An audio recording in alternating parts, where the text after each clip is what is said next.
The Arabian Nights. By N.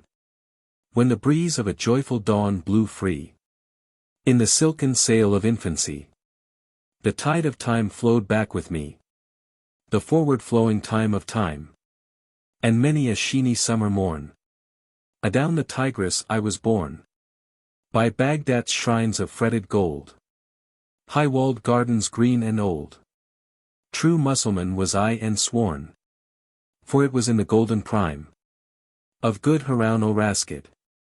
A night my shallop, rustling through the low and bloomed foliage, drove the fragrant, glistening deeps, and clove the citron shadows in the blue. By garden porches on the brim, the costly doors flung open wide, gold glittering through lamplight dim, and broidered sofas on each side. In sooth it was a goodly time, for it was in the golden prime of good Haroun Rascad. Alfred, Lord Tennyson. The talking bird, the singing tree, and the golden water. There was an emperor of Persia named Khosrowshahi, who, when he first came to his crown, in order to obtain a knowledge of affairs, took great pleasure in night excursions, attended by a trusty minister. He often walked in disguise through the city, and met with many adventures, one of the most remarkable of which happened to him upon his first ramble, which was not long after his accession to the throne of his father. After the ceremonies of his father's funeral rites and his own inauguration were over, the new sultan, as well from inclination as from duty, went out one evening attended by his grand vizier, disguised like himself, to observe what was transacting in the city. As he was passing through a street in that part of the town inhabited only by the meaner sort, he heard some people talking very loud. And going close to the house whence the noise proceeded, and looking through a crack in the door, perceived a light, and 3 sisters sitting on a sofa, conversing together after supper. By what the eldest said he presently understood the subject of their conversation was wishes, for, said she, since we are talking about wishes, mine shall be to have the Sultan's baker for my husband, for then I shall eat my fill of that bread, which by way of excellence is called the Sultan's. Let us see if your tastes are as good as mine. For my part, replied the second sister, I wish I was wife to the Sultan's chief cook, for then I should eat of the most excellent dishes. And as I am persuaded that the Sultan's bread is common in the palace, I should not want any of that, therefore you see, addressing herself to her eldest sister, that I have a better taste than you. The youngest sister, who was very beautiful, and had more charms and wit than the 2 elder, spoke in her turn. For my part, sisters, said she, I shall not limit my desires to such trifles, but take a higher flight. And since we are upon wishing, I wish to be the emperor's queen consort. I would make him father of a prince, whose hair should be gold on one side of his head, and silver on the other. When he cried, the tears from his eyes should be pearls. And when he smiled, his vermilion lips should look like a rosebud fresh blown. The 3 sisters' wishes, particularly that of the youngest, seemed so singular to the Sultan, that he resolved to gratify them in their desires. But without communicating his design to his grand vizier, he charged him only to take notice of the house, and bring the 3 sisters before him the following day. The grand vizier, in executing the emperor's orders, would but just give the sisters time to dress themselves to appear before his majesty, without telling them the reason. He brought them to the palace, and presented them to the emperor, who said to them, Do you remember the wishes you expressed last night, when you were all in so pleasant a mood? Speak the truth, I must know what they were. At these unexpected words of the emperor, the 3 sisters were much confounded. They cast down their eyes and blushed, and the color which rose in the cheeks of the youngest quite captivated the emperor's heart. Modesty, and fear lest they might have offended by their conversation, kept them silent.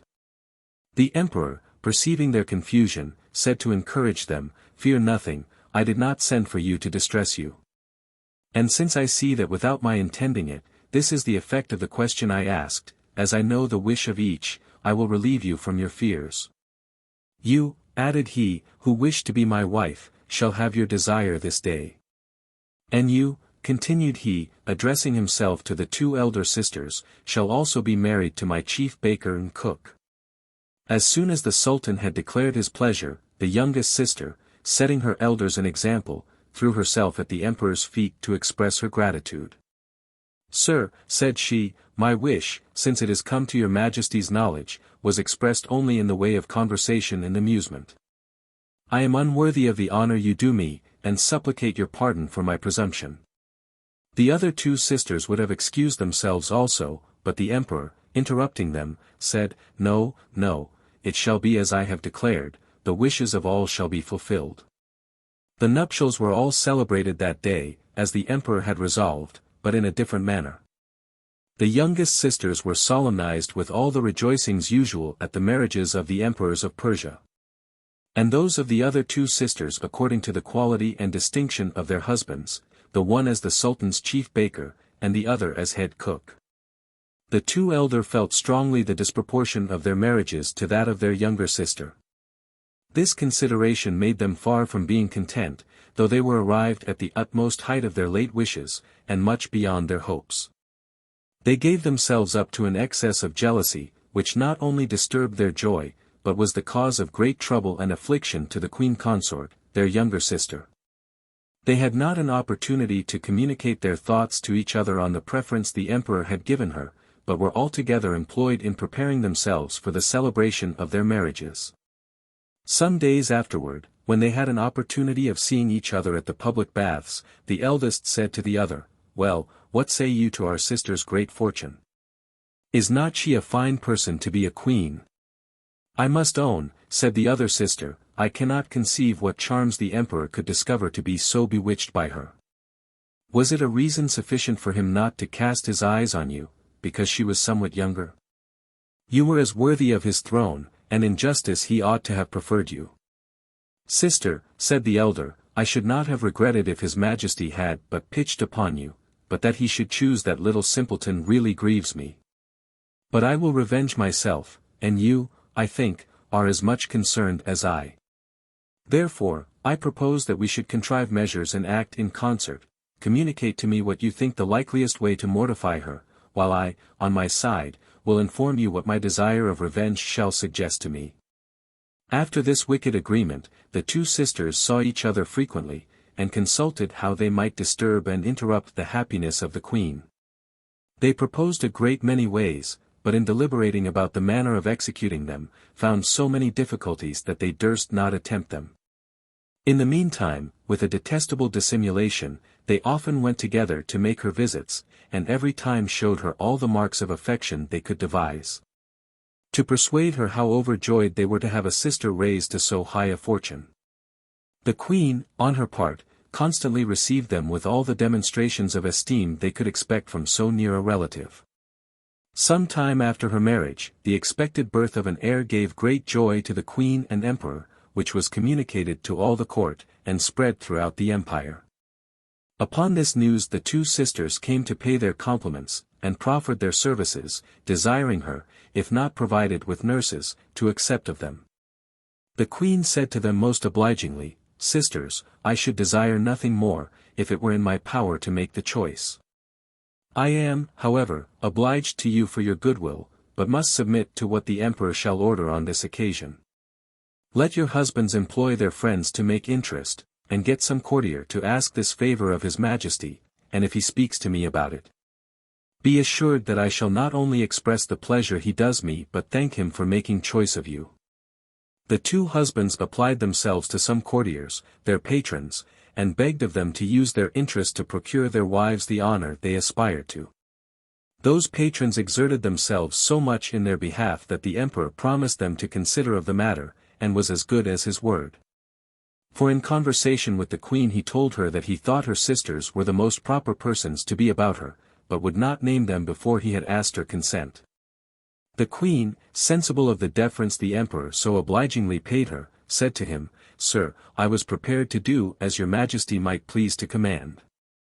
But since you have been so kind as to think of my sisters, I thank you for the regard you have shown them for my sake, and therefore I shall not dissemble that I had rather have them than strangers." The emperor therefore named the queen's two sisters to be her attendants. And from that time they went frequently to the palace, overjoyed at the opportunity they would have of executing the detestable wickedness they had meditated against the queen. Shortly afterward a young prince, as bright as the day, was born to the queen, but neither his innocence nor beauty could move the cruel hearts of the merciless sisters. They wrapped him up carelessly in his cloths and put him into a basket, which they abandoned to the stream of a small canal that ran under the queen's apartment, and declared that she had given birth to a puppy. This dreadful intelligence was announced to the emperor, who became so angry at the circumstance, that he was likely to have occasioned the queen's death, if his grand vizier had not represented to him that he could not, without injustice, make her answerable for the misfortune. In the meantime, the basket in which the little prince was exposed was carried by the stream beyond a wall which bounded the prospect of the queen's apartment, and from thence floated with the current down the gardens. By chance the intendant of the emperor's gardens, one of the principal officers of the kingdom, was walking in the garden by the side of this canal, and, perceiving a basket floating, called to a gardener who was not far off, to bring it to shore that he might see what it contained. The gardener, with a rake which he had in his hand, drew the basket to the side of the canal, took it up, and gave it to him.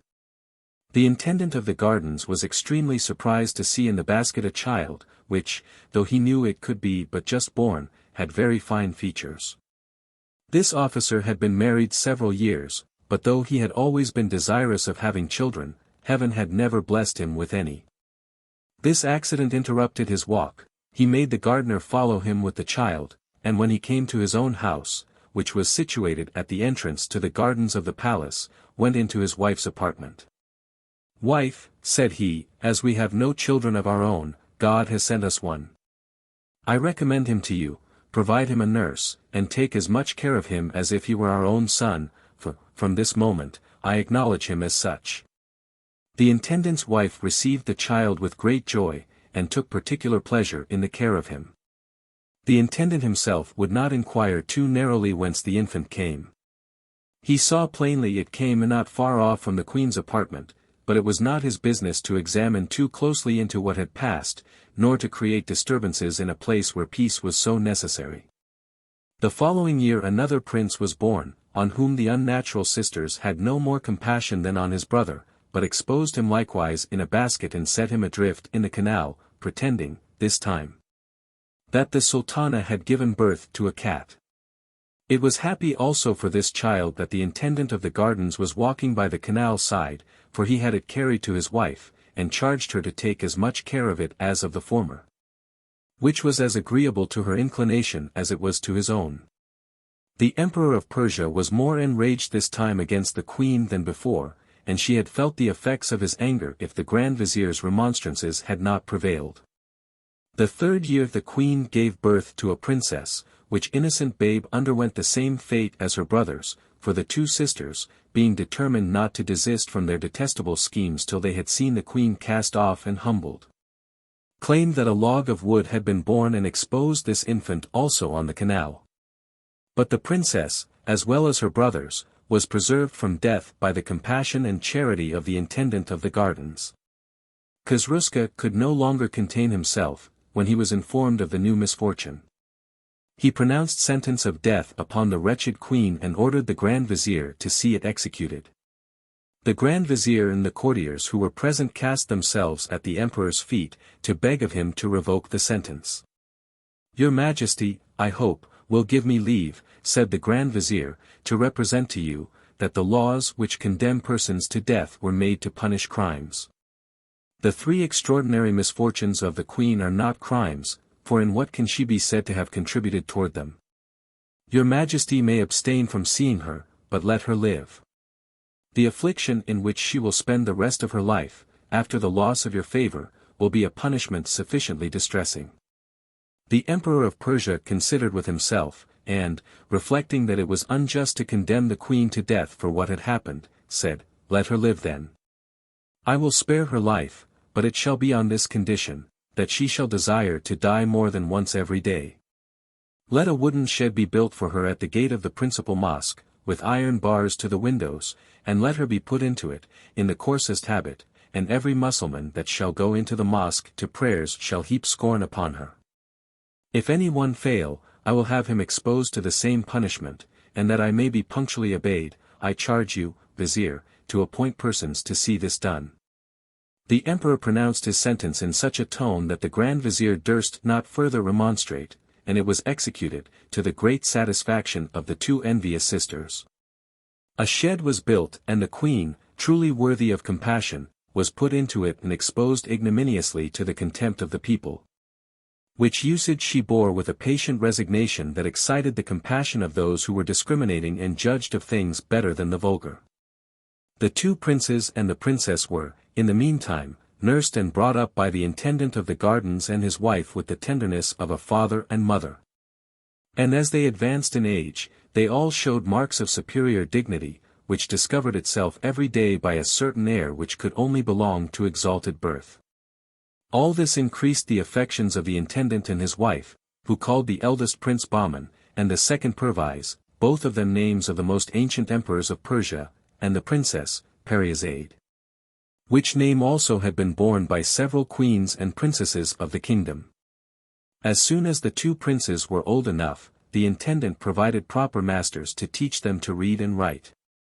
And the princess, their sister, who was often with them, showing a great desire to learn, the intendant, pleased with her quickness, employed the same master to teach her also. Her vivacity and piercing wit made her, in a little time, as great a proficient as her brothers. From that time the brothers and sister had the same masters in geography, poetry, history, and even the secret sciences, and made so wonderful a progress that their tutors were amazed, and frankly owned that they could teach them nothing more. At the hours of recreation, the princess learned to sing and play upon all sorts of instruments. And when the princes were learning to ride she would not permit them to have that advantage over her, but went through all the exercises with them, learning to ride also, to bend the bow, and dart the reed or javelin. And oftentimes outdid them in the race and other contests of agility. The intendant of the gardens was so overjoyed to find his adopted children so accomplished in all the perfections of body and mind, and that they so well requited the expense he had been at in their education, that he resolved to be at a still greater. For, as he had until then been content simply with his lodge at the entrance of the garden, and kept no country house, he purchased a mansion at a short distance from the city, surrounded by a large tract of arable land, meadows, and woods. As the house was not sufficiently handsome nor convenient, he pulled it down, and spared no expense in building a more magnificent residence. He went every day to hasten, by his presence, the great number of workmen he employed, and as soon as there was an apartment ready to receive him, passed several days together there when his presence was not necessary at court. And by the same exertions, the interior was furnished in the richest manner, in consonance with the magnificence of the edifice. Afterward he made gardens, according to a plan drawn by himself. He took in a large extent of ground, which he walled around, and stocked with fallow deer, that the princes and princess might divert themselves with hunting when they chose. When this country seat was finished and fit for habitation, the intendant of the gardens went and cast himself at the emperor's feet, and, after representing how long he had served, and the infirmities of age which he found growing upon him, begged that he might be permitted to resign his charge into his majesty's disposal and retire. The emperor gave him leave, with the more pleasure, because he was satisfied with his long services, both in his father's reign and his own, and when he granted it, asked what he should do to recompense him. "Sir," replied the intendant of the gardens, "I have received so many obligations from your majesty in the late emperor, your father, of happy memory, that I desire no more than the honor of dying in your favor." He took his leave of the emperor and retired with the two princes and the princess to the country retreat he had built. His wife had been dead some years, and he himself had not lived above 6 months with his charges before he was surprised by so sudden a death that he had not time to give them the least account of the manner in which he had discovered them. The princes Bahman and Perviz, and the princess Scheherazade, who knew no other father than the intendant of the emperor's gardens, regretted and bewailed him as such, and paid all the honors in his funeral obsequies which love and filial gratitude required of them. Satisfied with the plentiful fortune he had left them, they lived together in perfect union, free from the ambition of distinguishing themselves at court, or aspiring to places of honor and dignity, which they might easily have obtained. One day when the two princes were hunting, and the princess had remained at home, a religious old woman came to the gate, and desired leave to go in to say her prayers, it being then the hour. The servants asked the princess's permission, who ordered them to show her into the oratory, which the intendant of the emperor's gardens had taken care to fit up in his house, for want of a mosque in the neighborhood. She bade them, also, after the good woman had finished her prayers, to show her the house and gardens and then bring her to the hall. The old woman went into the oratory, said her prayers, and when she came out 2 of the princess's women invited her to see the residence, which civility she accepted, followed them from one apartment to another, and observed, like a person who understood what belonged to furniture, the nice arrangement of everything. They conducted her also into the garden, the disposition of which she found so well planned, that she admired it, observing that the person who had formed it must have been an excellent master of his art. Afterward she was brought before the princess, who waited for her in the great hall, which in beauty and richness exceeded all that she had admired in the other apartments. As soon as the princess saw the devout woman, she said to her, "My good mother, come near and sit down by me. I am overjoyed at the happiness of having the opportunity of profiting for some moments by the example and conversation of such a person as you, who have taken the right way by dedicating yourself to the service of God. I wish every one were as wise." The devout woman, instead of sitting on a sofa, would only sit upon the edge of one. The princess would not permit her to do so, but rising from her seat and taking her by the hand, obliged her to come and sit by her. The good woman, sensible of the civility, said, "Madam, I ought not to have so much respect shown me, but since you command, and are mistress of your own house, I will obey you." When she had seated herself, before they entered into any conversation, one of the princess's women brought a low stand of mother-of-pearl and ebony, with a china dish full of cakes upon it, and many others set round it full of fruits in season, and wet and dry sweetmeats. The princess took up one of the cakes, and presenting her with it, said, "Eat, good mother, and make choice of what you like best, you had need to eat after coming so far." "Madam," replied the good woman, "I am not used to eat such delicacies, but will not refuse what God has sent me by so liberal a hand as yours." While the devout woman was eating, the princess ate a little too, to bear her company, and asked her many questions upon the exercise of devotion which she practiced and how she lived, all of which she answered with great modesty. Talking of various things, at last the princess asked her what she thought of the house, and how she liked it. "Madam," answered the devout woman, "I must certainly have very bad taste to disapprove anything in it, since it is beautiful, regular, and magnificently furnished with exactness and judgment, and all its ornaments adjusted in the best manner. Its situation is an agreeable spot, and no garden can be more delightful. But yet, if you will give me leave to speak my mind freely, I will take the liberty to tell you that this house would be incomparable if it had 3 things which are wanting to complete it." "My good mother," replied the Princess Scheherazade, "what are those? I entreat you to tell me what they are, I will spare nothing to get them." "Madam," replied the devout woman, "the first of these 3 things is the talking bird, so singular a creature, that it draws round it all the songsters of the neighborhood which come to accompany its voice. The second is the singing tree, the leaves of which are so many mouths which form an harmonious concert of different voices and never cease. The third is the golden water, a single drop of which being poured into a vessel properly prepared, it increases so as to fill it immediately, and rises up in the middle like a fountain, which continually plays, and yet the basin never overflows." "Ah! My good mother," cried the princess, "how much am I obliged to you for the knowledge of these curiosities. I never before heard there were such rarities in the world. But as I am persuaded that you know, I expect that you should do me the favor to inform me where they are to be found." "Madam," replied the good woman, "I should be unworthy the hospitality you have shown me if I should refuse to satisfy your curiosity on that point. And am glad to have the honor to tell you that these curiosities are all to be met with in the same spot on the confines of this kingdom, toward India. The road lies before your house, and whoever you send needs but follow it for 20 days, and on the 20th only let him ask the first person he meets where the talking bird, the singing tree, and the golden water are, and he will be informed." After saying this, she rose from her seat, took her leave, and went her way. The Princess Paryzade's thoughts were so taken up with the talking bird, singing tree, and golden water, that she never perceived the devout woman's departure, till she wanted to ask her some question for her better information. For she thought that what she had been told was not a sufficient reason for exposing herself by undertaking a long journey. However, she would not send after her visitor, but endeavored to remember all the directions, and when she thought she had recollected every word, took real pleasure in thinking of the satisfaction she should have if she could get these curiosities into her possession. But the difficulties she apprehended and the fear of not succeeding made her very uneasy.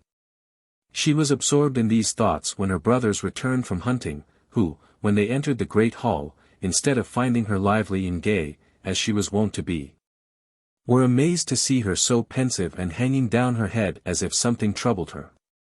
"Sister," said Prince Bahman, "what has become of all your mirth and gaiety? Are you not well? Or has some misfortune befallen you? Tell us, that we may know how to act, and give you some relief. If anyone has affronted you, we will resent his insolence." The princess remained in the same posture some time without answering, but at last lifted up her eyes to look at her brothers, and then held them down again, telling them nothing disturbed her. "Sister," said Prince Bahman, "you conceal the truth from us, there must be something of consequence. It is impossible we could observe so sudden a change if nothing was the matter with you. You would not have us satisfied with the evasive answer you have given. Do not conceal anything, unless you would have us suspect that you renounce the strict union which has hitherto subsisted between us." The princess, who had not the smallest intention to offend her brothers, would not suffer them to entertain such a thought, but said, "When I told you nothing disturbed me, I meant nothing that was of importance to you. But to me it is of some consequence. And since you press me to tell you by our strict union and friendship, which are so dear to me, I will. You think, and I always believed so too, that this house was so complete that nothing was wanting. But this day I have learned that it lacks 3 rarities which would render it so perfect that no country seat in the world could be compared with it. These 3 things are the talking bird, the singing tree, and the golden water." After she had informed them wherein consisted the excellency of these rarities, "A devout woman," added she, "has made this discovery to me, told me the place where they are to be found, and the way thither. Perhaps you may imagine these things of little consequence, that without these additions our house will always be thought sufficiently elegant, and that we can do without them. You may think as you please, but I cannot help telling you that I am persuaded they are absolutely necessary, and I shall not be easy without them. Therefore, whether you value them or not, I desire you to consider what person you may think proper for me to send in search of the curiosities I have mentioned." "Sister," replied Prince Bahman, "nothing can concern you in which we have not an equal interest. It is enough that you desire these things to oblige us to take the same interest. But if you had not, we feel ourselves inclined of our own accord and for our own individual satisfaction. I am persuaded my brother is of the same opinion, and therefore we ought to undertake this conquest, for the importance and singularity of the undertaking deserve that name. I will take the charge upon myself. Only tell me the place and the way to it, and I will defer my journey no longer than till tomorrow." "Brother," said Prince Perviz, "it is not proper that you, who are the head of our family, should be absent.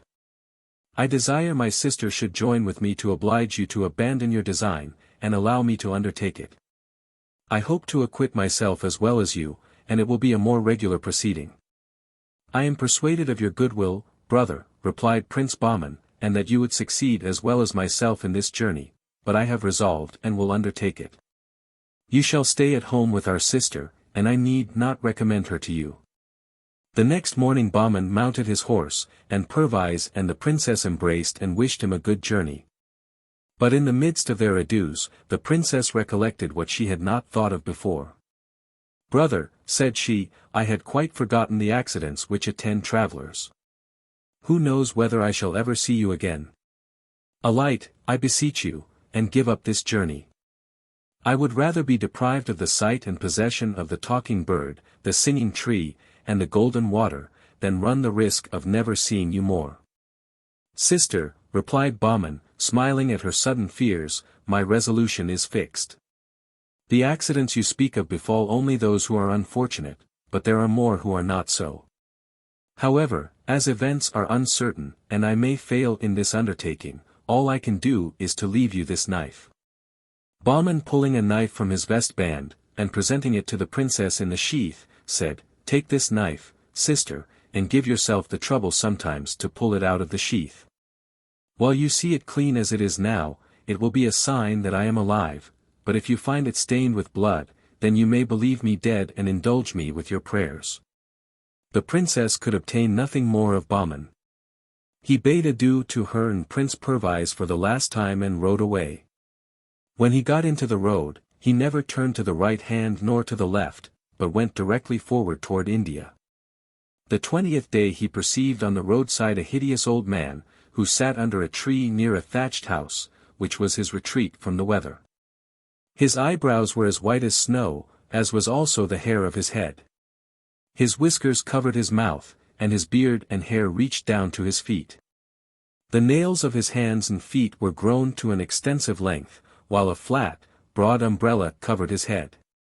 He had no clothes, but only a mat thrown round his body.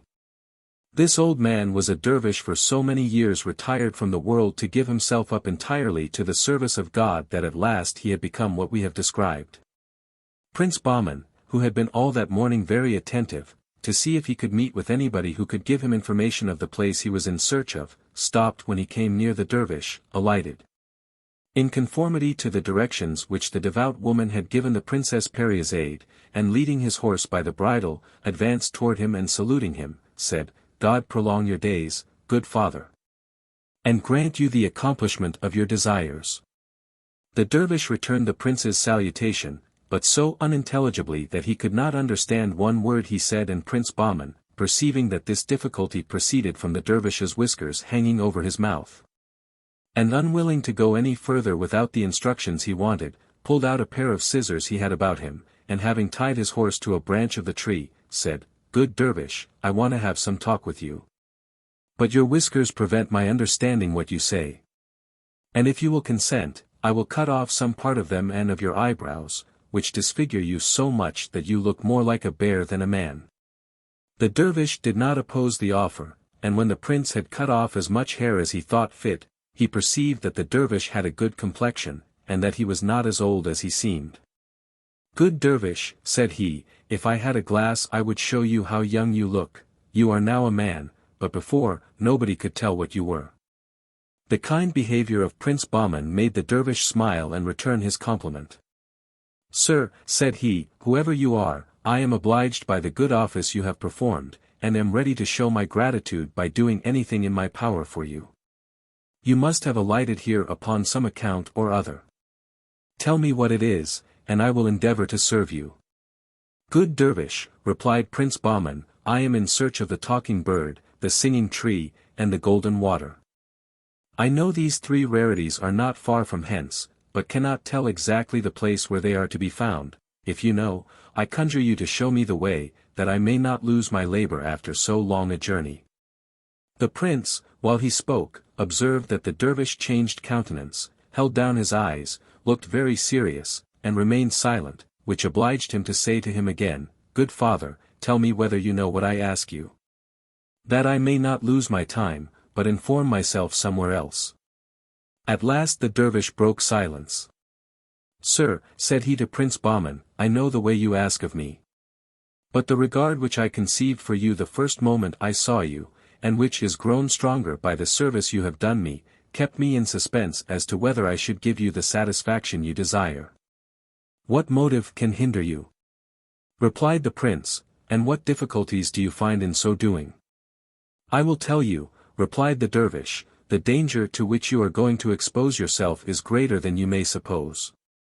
A number of gentlemen of as much bravery as you can possibly possess have passed this way, and asked me the same question. When I had used all my endeavors to persuade them to desist, they would not believe me. At last I yielded to their importunities, I was compelled to show them the way, and I can assure you they have all perished, for I have not seen one come back. Therefore, if you have any regard for your life, take my advice, go no farther, but return home. Prince Bahman persisted in his resolution. I will not suppose, said he to the dervish, but that your advice is sincere. I am obliged to you for the friendship you express for me, but whatever may be the danger, nothing shall make me change my intention. Whoever attacks me, I am well armed, and can say I am as brave as any one. But they who will attack you are not to be seen, replied the dervish. How will you defend yourself against invisible persons? It is no matter, answered the prince, all you say shall not persuade me to do anything contrary to my duty. Since you know the way, I conjure you once more to inform me. When the dervish found he could not prevail upon Prince Bahman, and that he was obstinately bent to pursue his journey, notwithstanding his friendly remonstrance, he put his hand into a bag that lay by him and pulled out a bowl, which he presented to him. Since I cannot prevail on you to attend to my advice, said he, take this bowl and when you are on horseback throw it before you, and follow it to the foot of a mountain, where it will stop. As soon as the bowl stops, alight, leave your horse with the bridle over his neck, and he will stand in the same place till you return. As you ascend you will see on your right and left a great number of large black stones, and will hear on all sides a confusion of voices, which will utter 1,000 abuses to discourage you, and prevent your reaching the summit of the mountain. Be not afraid, but, above all things, do not turn your head to look behind you, for in that instant you will be changed into such a black stone as those you see, which are all youths who have failed in this enterprise. If you escape the danger of which I give you but a faint idea, and get to the top of the mountain, you will see a cage, and in that cage is the bird you seek. Ask him which are the singing tree and the golden water, and he will tell you. I have nothing more to say, this is what you have to do, and if you are prudent you will take my advice and not expose your life. Consider once more while you have time that the difficulties are almost insuperable. I am obliged to you for your advice, replied Prince Bahman, after he had received the bowl, but cannot follow it.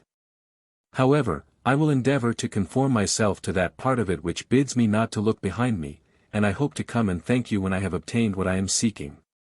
After these words, to which the dervish made no other answer than that he should be overjoyed to see him again, the prince mounted his horse, took leave of the dervish with a respectful salute, and threw the bowl before him. The bowl rolled away with as much swiftness as when Prince Bahman first hurled it from his hand, which obliged him to put his horse to the same pace to avoid losing sight of it, and when it had reached the foot of the mountain it stopped. The prince alighted from his horse, laid the bridle on his neck, and having first surveyed the mountain and seen the black stones, began to ascend, but had not gone 4 steps before he heard the voices mentioned by the dervish. Though he could see nobody. Some said, where is that fool going? Where is he going? What would he have? Do not let him pass. Others, stop him, catch him, kill him, and others with a voice like thunder, thief, assassin, murderer. While some in a gibing tone cried, no, no, do not hurt him, let the pretty fellow pass, the cage and bird are kept for him. Notwithstanding all these troublesome voices, Prince Bahman ascended with resolution for some time, but the voices redoubled with so loud a din, both behind and before, that at last he was seized with dread, his legs trembled under him. He staggered, and finding that his strength failed him, he forgot the dervish's advice, turned about to run down the hill, and was that instant changed into a black stone. A metamorphosis which had happened to many before him who had attempted the ascent. His horse, likewise, underwent the same change. From the time of Prince Bahman's departure, the Princess Scheherazade always wore the knife and sheath in her girdle, and pulled it out several times in a day, to know whether her brother was alive. She had the consolation to understand he was in perfect health and to talk of him frequently with Prince Perviz. On the fatal day that Prince Bahman was transformed into a stone, as Prince Perviz and the princess were talking together in the evening, as usual, the prince desired his sister to pull out the knife to know how their brother did. The princess readily complied, and seeing the blood run down the point was seized with so much horror that she threw it down. Ah! My dear brother, cried she, I have been the cause of your death, and shall never see you more. Why did I tell you of the talking bird, singing tree, and golden water, or rather, of what importance was it to me to know whether the devout woman thought this house ugly or handsome, or complete or not? I wish to heaven she had never addressed herself to me. Prince Perviz was as much afflicted at the death of Prince Bahman as the princess, but not to waste time in needless regret, as he knew that she still passionately desired possession of the marvelous treasures, he interrupted her, saying, "Sister, our regret for our brother is vain. Our lamentations cannot restore him to life, it is the will of God, we must submit and adore the decrees of the Almighty without searching into them. Why should you now doubt of the truth of what the holy woman told you? Do you think she spoke to you of 3 things that were not in being, and that she invented them to deceive you who had received her with so much goodness and civility? Let us rather believe that our brother's death is owing to some error on his part, or some accident which we cannot conceive. It ought not therefore to prevent us from pursuing our object. I offered to go this journey, and am now more resolved than ever. His example has no effect upon my resolution, tomorrow I will depart." The princess did all she could to dissuade Prince Perviz, conjuring him not to expose her to the danger of losing 2 brothers, but he was obstinate, and all the remonstrances she could urge had no effect upon him. Before he went, that she might know what success he had, he left her a string of 100 pearls, telling her that if they would not run when she should count them upon the string, but remain fixed, that would be a certain sign he had undergone the same fate as his brother. But at the same time told her he hoped it would never happen, but that he should have the delight of seeing her again. Prince Perviz, on the 20th day after his departure, met the same dervish in the same place as his brother Bahman had done before him. He went directly up to him, and after he had saluted, asked him if he could tell him where to find the talking bird, the singing tree, and the golden water. The dervish urged the same remonstrances as he had done to Prince Bahman, telling him that a young gentleman, who very much resembled him, was with him a short time before. That, overcome by his importunity, he had shown him the way, given him a guide, and told him how he should act to succeed, but that he had not seen him since, and doubted not but he had shared the same fate as all other adventurers. "Good dervish," answered Prince Perviz, "I know whom you speak of, he was my elder brother, and I am informed of the certainty of his death, but know not the cause." "I can tell you," replied the dervish. "He was changed into a black stone, as all I speak of have been. And you must expect the same transformation, unless you observe more exactly than he has done the advice I gave him, in case you persist in your resolution, which I once more entreat you to renounce." "Dervish," said Prince Perviz, "I cannot sufficiently express how much I am obliged for the concern you take in my life, who am a stranger to you, and have done nothing to deserve your kindness. But I thoroughly considered this enterprise before I undertook it, therefore I beg of you to do me the same favor you have done my brother. Perhaps I may have better success in following your directions." "Since I cannot prevail with you," said the dervish, "to give up your obstinate resolution, if my age did not prevent me, and I could stand, I would get up to reach you a bowl I have here, which will show you the way." Without giving the dervish time to say more, the prince alighted from his horse and went to the dervish, who had taken a bowl out of his bag, in which he had a great many, and gave it him, with the same directions he had given Prince Bahman. And after warning him not to be discouraged by the voices he should hear, however threatening they might be, but to continue his way up the hill till he saw the cage and bird, he let him depart. Prince Perviz thanked the dervish, and when he had remounted and taken leave, threw the bowl before his horse, and spurring him at the same time, followed it. When the bowl came to the bottom of the hill it stopped, the prince alighted, and stood some time to recollect the dervish's directions. He encouraged himself, and began to walk up with a resolution to reach the summit. But before he had gone above 6 steps, he heard a voice, which seemed to be near, as of a man behind him, say in an insulting tone, "Stay, rash youth, that I may punish you for your presumption." Upon this affront the prince, forgetting the dervish's advice, clapped his hand upon his sword, drew it, and turned about to revenge himself. But had scarcely time to see that nobody followed him before he and his horse were changed into black stones. In the meantime the Princess Scheherazade, several times a day after her brother's departure, counted her chaplet. She did not omit it at night, but when she went to bed put it about her neck, and in the morning when she awoke counted over the pearls again to see if they would slide. The day that Prince Perviz was transformed into a stone she was counting over the pearls as she used to do, when all at once they became immovably fixed, a certain token that the prince, her brother, was dead. As she had determined what to do in case it should so happen, she lost no time in outward demonstrations of grief, which she concealed as much as possible, but having disguised herself in man's apparel, she mounted her horse the next morning. Armed and equipped, having told her servants she should return in 2 or 3 days, and took the same road that her brothers had done. The princess, who had been used to ride on horseback in hunting, supported the fatigue of so long a journey better than most ladies could have done, and as she made the same stages as her brothers, she also met with the dervish on the 20th day. When she came near him, she alighted from her horse, leading him by the bridle, went and sat down by the dervish, and after she had saluted him, said, "Good dervish, give me leave to rest myself. And do me the favor to tell me if you have not heard that there are somewhere in this neighborhood a talking bird, a singing tree, and golden water."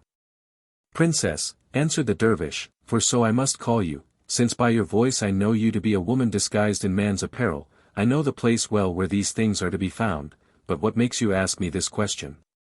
"Good dervish," replied the princess, "I have had such a flattering relation of them given me, that I have a great desire to possess them." "Madam," replied the dervish, "you have been told the truth. These curiosities are more singular than they have been represented, but you have not been made acquainted with the difficulties which must be surmounted in order to obtain them. If you had been fully informed of these, you would not have undertaken so dangerous an enterprise.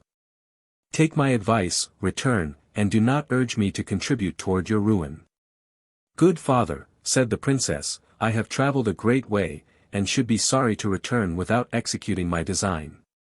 You talk of difficulties and danger of life, but you do not tell me what those difficulties are, and wherein the danger consists. This is what I desire to know, that I may consider and judge whether I can trust my courage and strength to brave them." The dervish repeated to the princess what he had said to the princes Bahman and Perviz, exaggerating the difficulties of climbing up to the top of the mountain, where she was to make herself mistress of the bird, which would inform her of the singing tree and golden water. He magnified the din of the terrible threatening voices which she would hear on all sides of her, and the great number of black stones alone sufficient to strike terror. He entreated her to reflect that those stones were so many brave gentlemen, so metamorphosed for having omitted to observe the principal condition of success in the perilous undertaking, which was not to look behind them before they had got possession of the cage. When the dervish had done, the princess replied, "By what I comprehend from your discourse, the difficulties of succeeding in this affair are, first, the getting up to the cage without being frightened at the terrible din of voices I shall hear. And, secondly, not to look behind me. For this last, I hope I shall be mistress enough of myself to observe it. As to the first, I own that voices, such as you represent them to be, are capable of striking terror into the most undaunted. But as in all enterprises and dangers every one may use stratagem, I desire to know of you if I may use any in one of so great importance." "And what stratagem is it you would employ?" said the dervish. "To stop my ears with cotton," answered the princess, "that the voices, however terrible, may make the less impression upon my imagination, and my mind remain free from that disturbance which might cause me to lose the use of my reason." "Princess," replied the dervish, "of all the persons who have addressed themselves to me for information, I do not know that ever one made use of the contrivance you propose. All I know is that they all perished. If you persist in your design, you may make the experiment. You will be fortunate if it succeeds, but I would advise you not to expose yourself to the danger." "My good father," replied the princess, "I am sure my precaution will succeed, and am resolved to try the experiment. Nothing remains for me but to know which way I must go, and I conjure you not to deny me that information." The dervish exhorted her again to consider well what she was going to do. But finding her resolute, he took out a bowl, and presenting it to her, said, "Take this bowl, mount your horse again, and when you have thrown it before you, follow it through all its windings, till it stops at the bottom of the mountain. There alight and ascend the hill. Go, you know the rest." After the princess had thanked the dervish, and taken her leave of him, she mounted her horse, threw the bowl before her, and followed it till it stopped at the foot of the mountain. She then alighted, stopped her ears with cotton, and after she had well examined the path leading to the summit began with a moderate pace and walked up with intrepidity. She heard the voices and perceived the great service the cotton was to her. The higher she went, the louder and more numerous the voices seemed, but they were not capable of making any impression upon her. She heard a great many affronting speeches and raillery very disagreeable to a woman, which she only laughed at. I mind not, said she to herself, all that can be said, were it worse, I only laugh at them and shall pursue my way. At last, she climbed so high that she could perceive the cage and the bird which endeavored, in company with the voices, to frighten her, crying in a thundering tone, notwithstanding the smallness of its size, retire, fool, and approach no nearer. The princess, encouraged by this sight, redoubled her speed, and by effort gained the summit of the mountain, where the ground was level. Then running directly to the cage and clapping her hand upon it, cried, Bird, I have you, and you shall not escape me. While Scheherazade was pulling the cotton out of her ears, the bird said to her, Heroic princess, be not angry with me for joining with those who exerted themselves to preserve my liberty. Though in a cage, I was content with my condition. But since I am destined to be a slave, I would rather be yours than any other person's, since you have obtained me so courageously.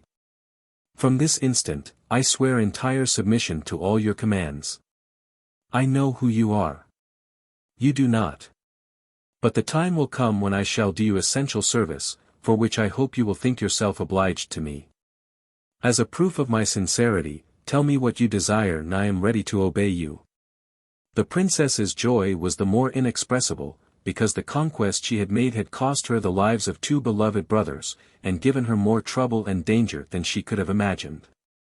Bird, said she, it was my intention to have told you that I wish for many things which are of importance, but I am overjoyed that you have shown your goodwill and prevented me. I have been told that there is not far off a golden water, the property of which is very wonderful. Before all things, I ask you to tell me where it is. The bird showed her the place, which was just by, and she went and filled a little silver flagon which she had brought with her. She returned at once and said, Bird, this is not enough, I want also the singing tree, tell me where it is. Turn about, said the bird, and you will see behind you a wood where you will find the tree. The princess went into the wood, and by the harmonious concert she heard, soon knew the tree among many others, but it was very large and high. She came back again and said, Bird, I have found the singing tree, but I can neither pull it up by the roots nor carry it. The bird replied, It is not necessary that you should take it up.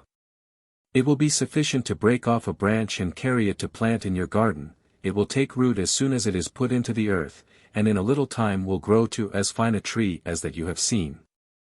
It will be sufficient to break off a branch and carry it to plant in your garden.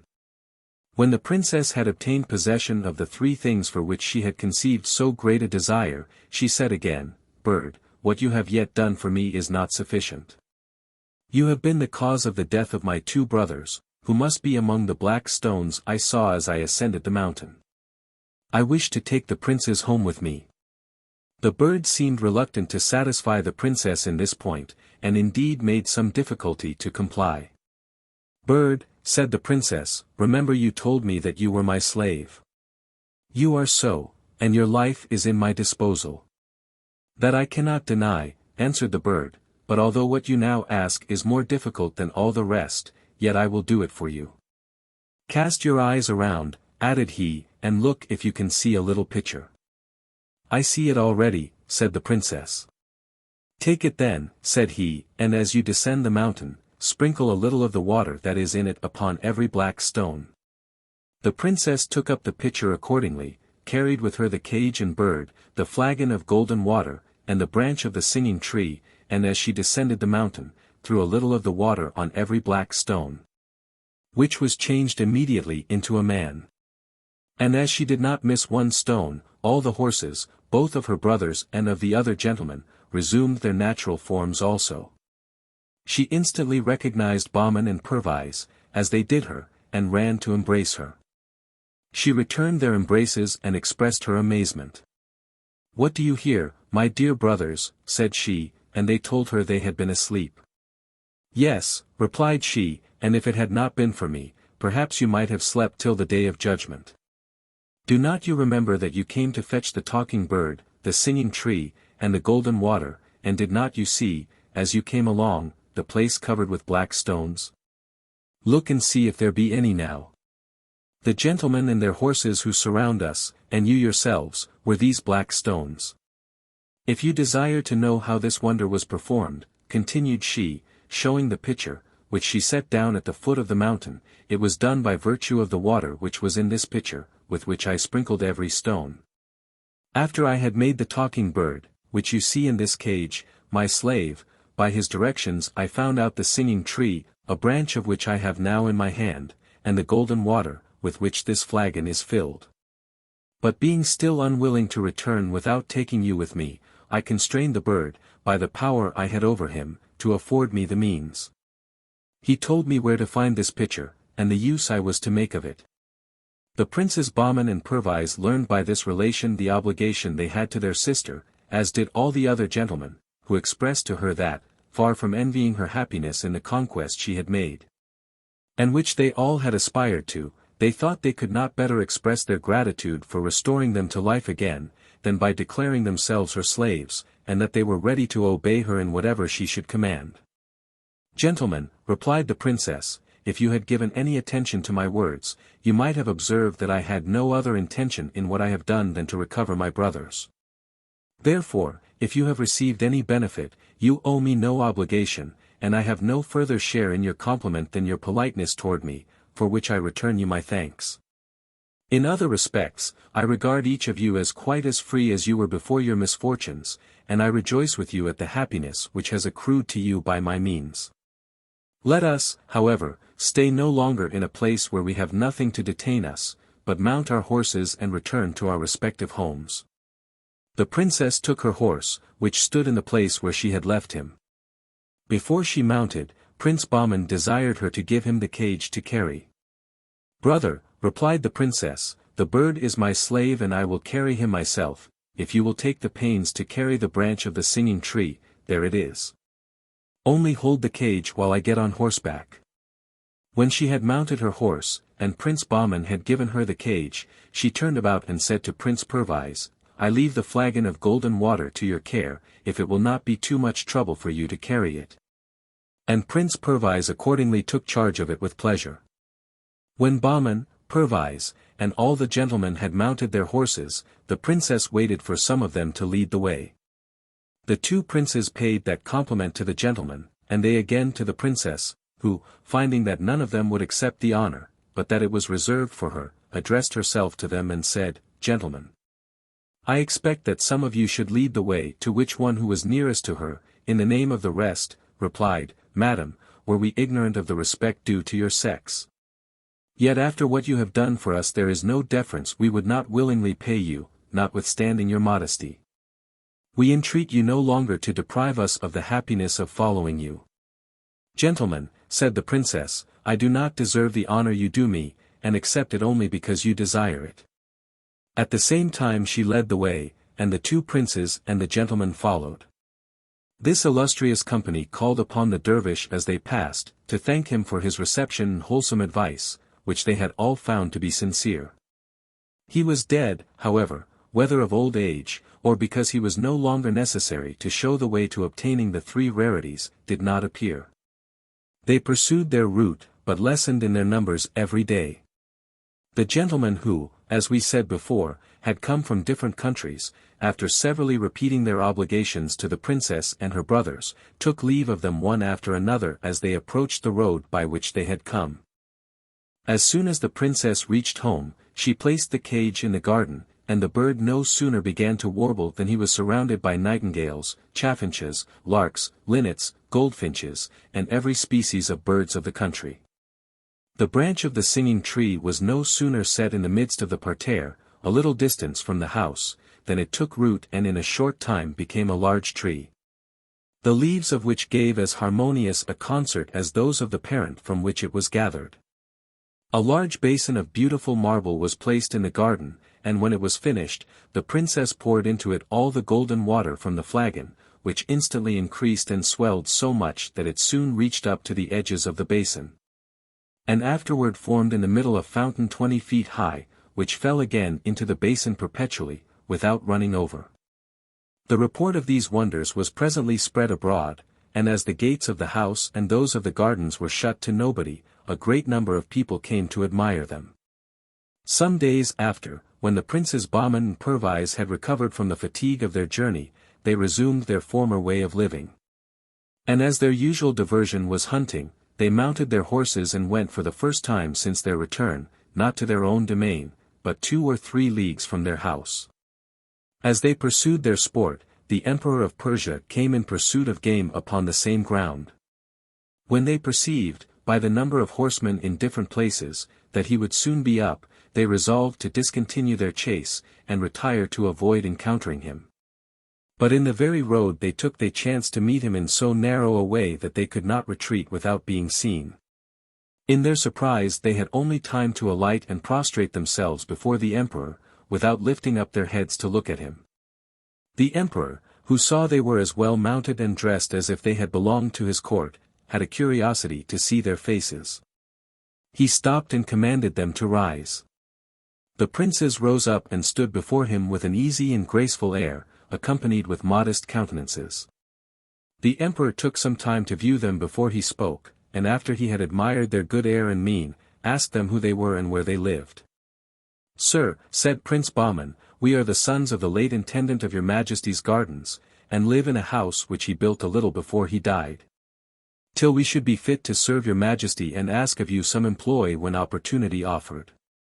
"By what I perceive," replied the Emperor, "you love hunting."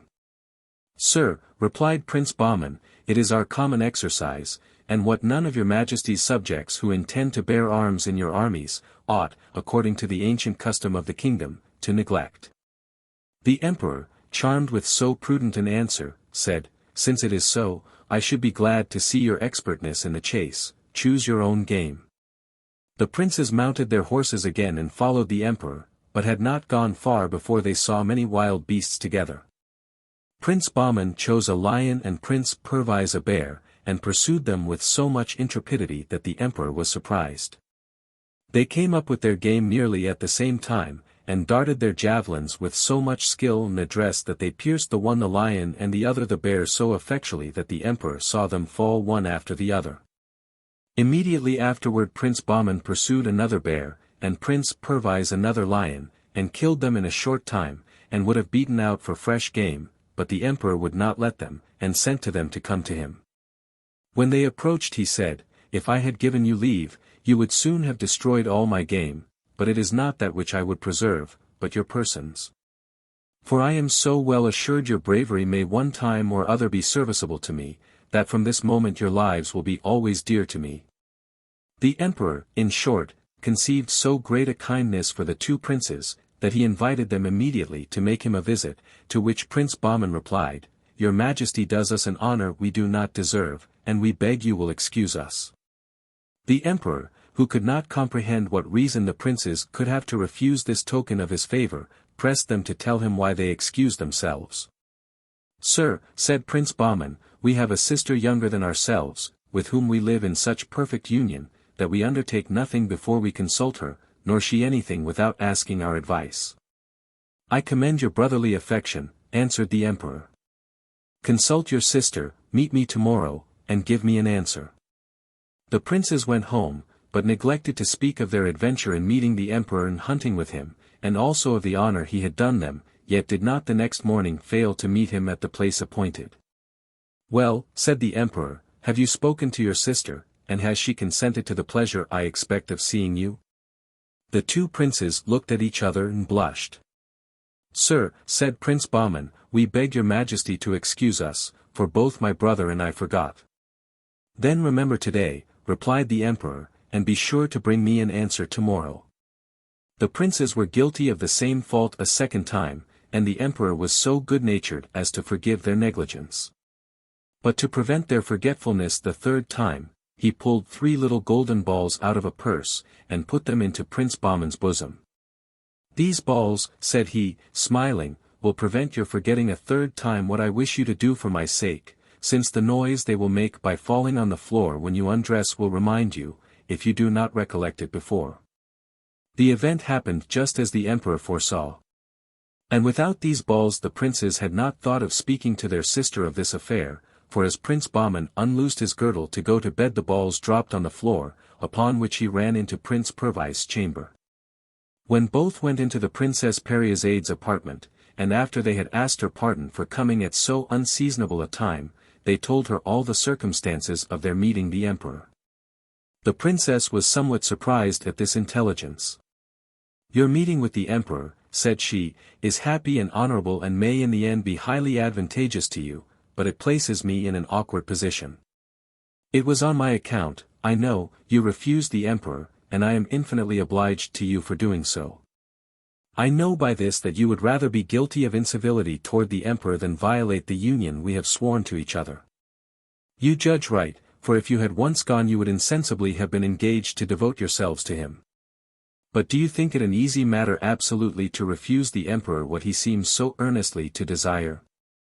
Monarchs will be obeyed in their desires, and it may be dangerous to oppose them, therefore, if to follow my inclination I should dissuade you from obeying him, it may expose you to his resentment, and may render myself and you miserable. These are my sentiments, but before we conclude upon anything let us consult the talking bird and hear what he says. He is penetrating, and has promised his assistance in all difficulties." The princess sent for the cage, and after she had related the circumstances to the bird in the presence of her brothers, asked him what they should do in this perplexity. The bird answered, "The princes, your brothers, must conform to the emperor's pleasure, and in their turn invite him to come and see your house." "But, bird," replied the princess, "my brothers and I love one another, and our friendship is yet undisturbed. Will not this step be injurious to that friendship?" "Not at all," replied the bird, "it will tend rather to cement it." "Then," answered the princess, "the emperor will see me." The bird told her it was necessary he should, and that everything would go better afterward. Next morning the princes met the emperor hunting, who asked them if they had remembered to speak to their sister.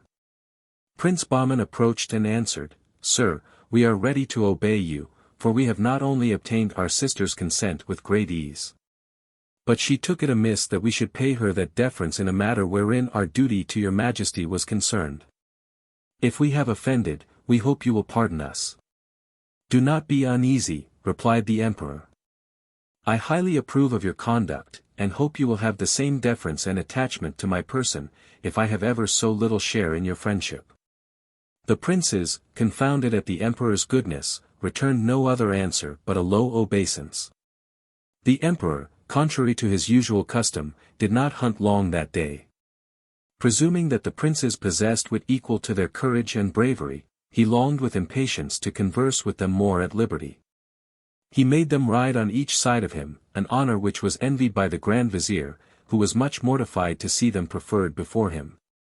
When the emperor entered his capital, the eyes of the people, who stood in crowds in the streets, were fixed upon the two princes Bahman and Perviz, and they were earnest to know who they might be. All, however, agreed in wishing that the emperor had been blessed with two such handsome princes, and said that his children would have been about the same age, if the queen had not been so unfortunate as to lose them.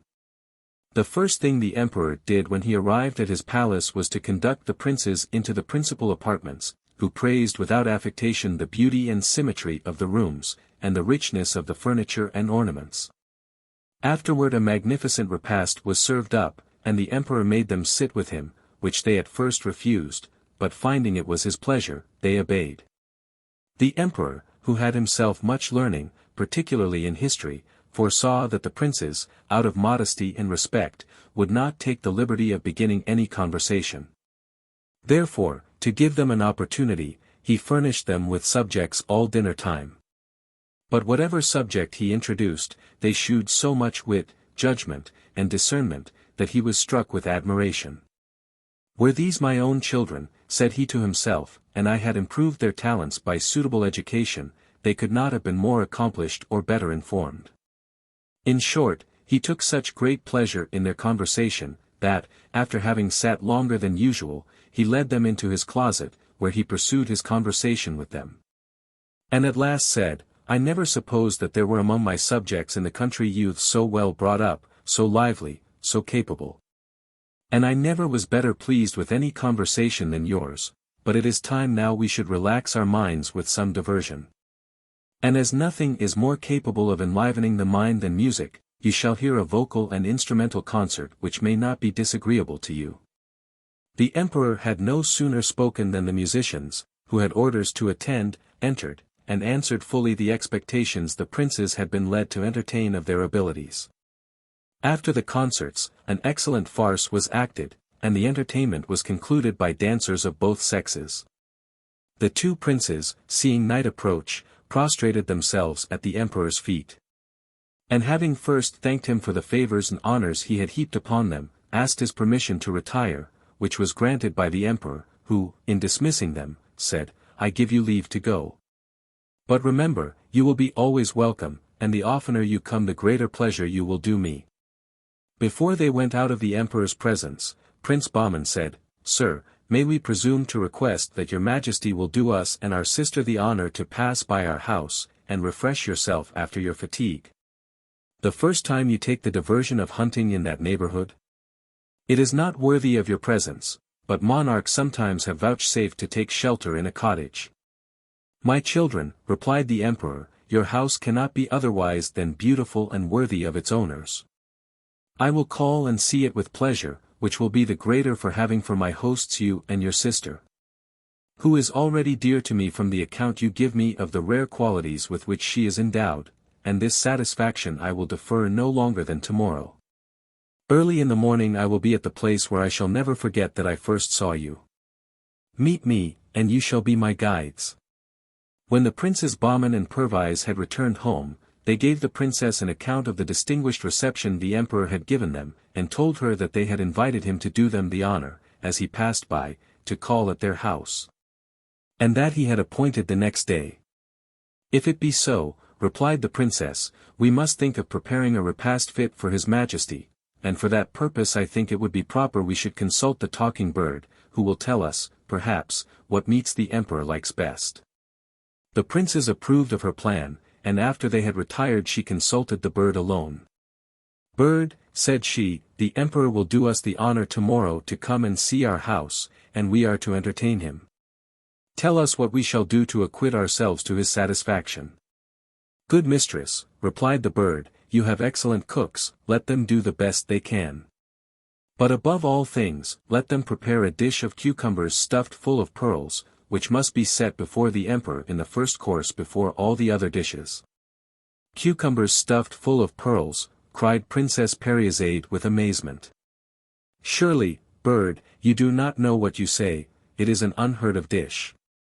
The emperor may admire it as a piece of magnificence, but he will sit down to eat, and not to admire pearls. Besides, all the pearls I possess are not enough for such a dish.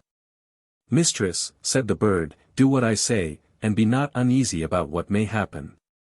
Nothing but good will follow. As for the pearls, go early tomorrow morning to the foot of the first tree on your right hand in the park, dig under it, and you will find more than you want. That night the princess ordered a gardener to be ready to attend her, and the next morning early, led him to the tree which the bird had told her of, and bade him dig at its foot.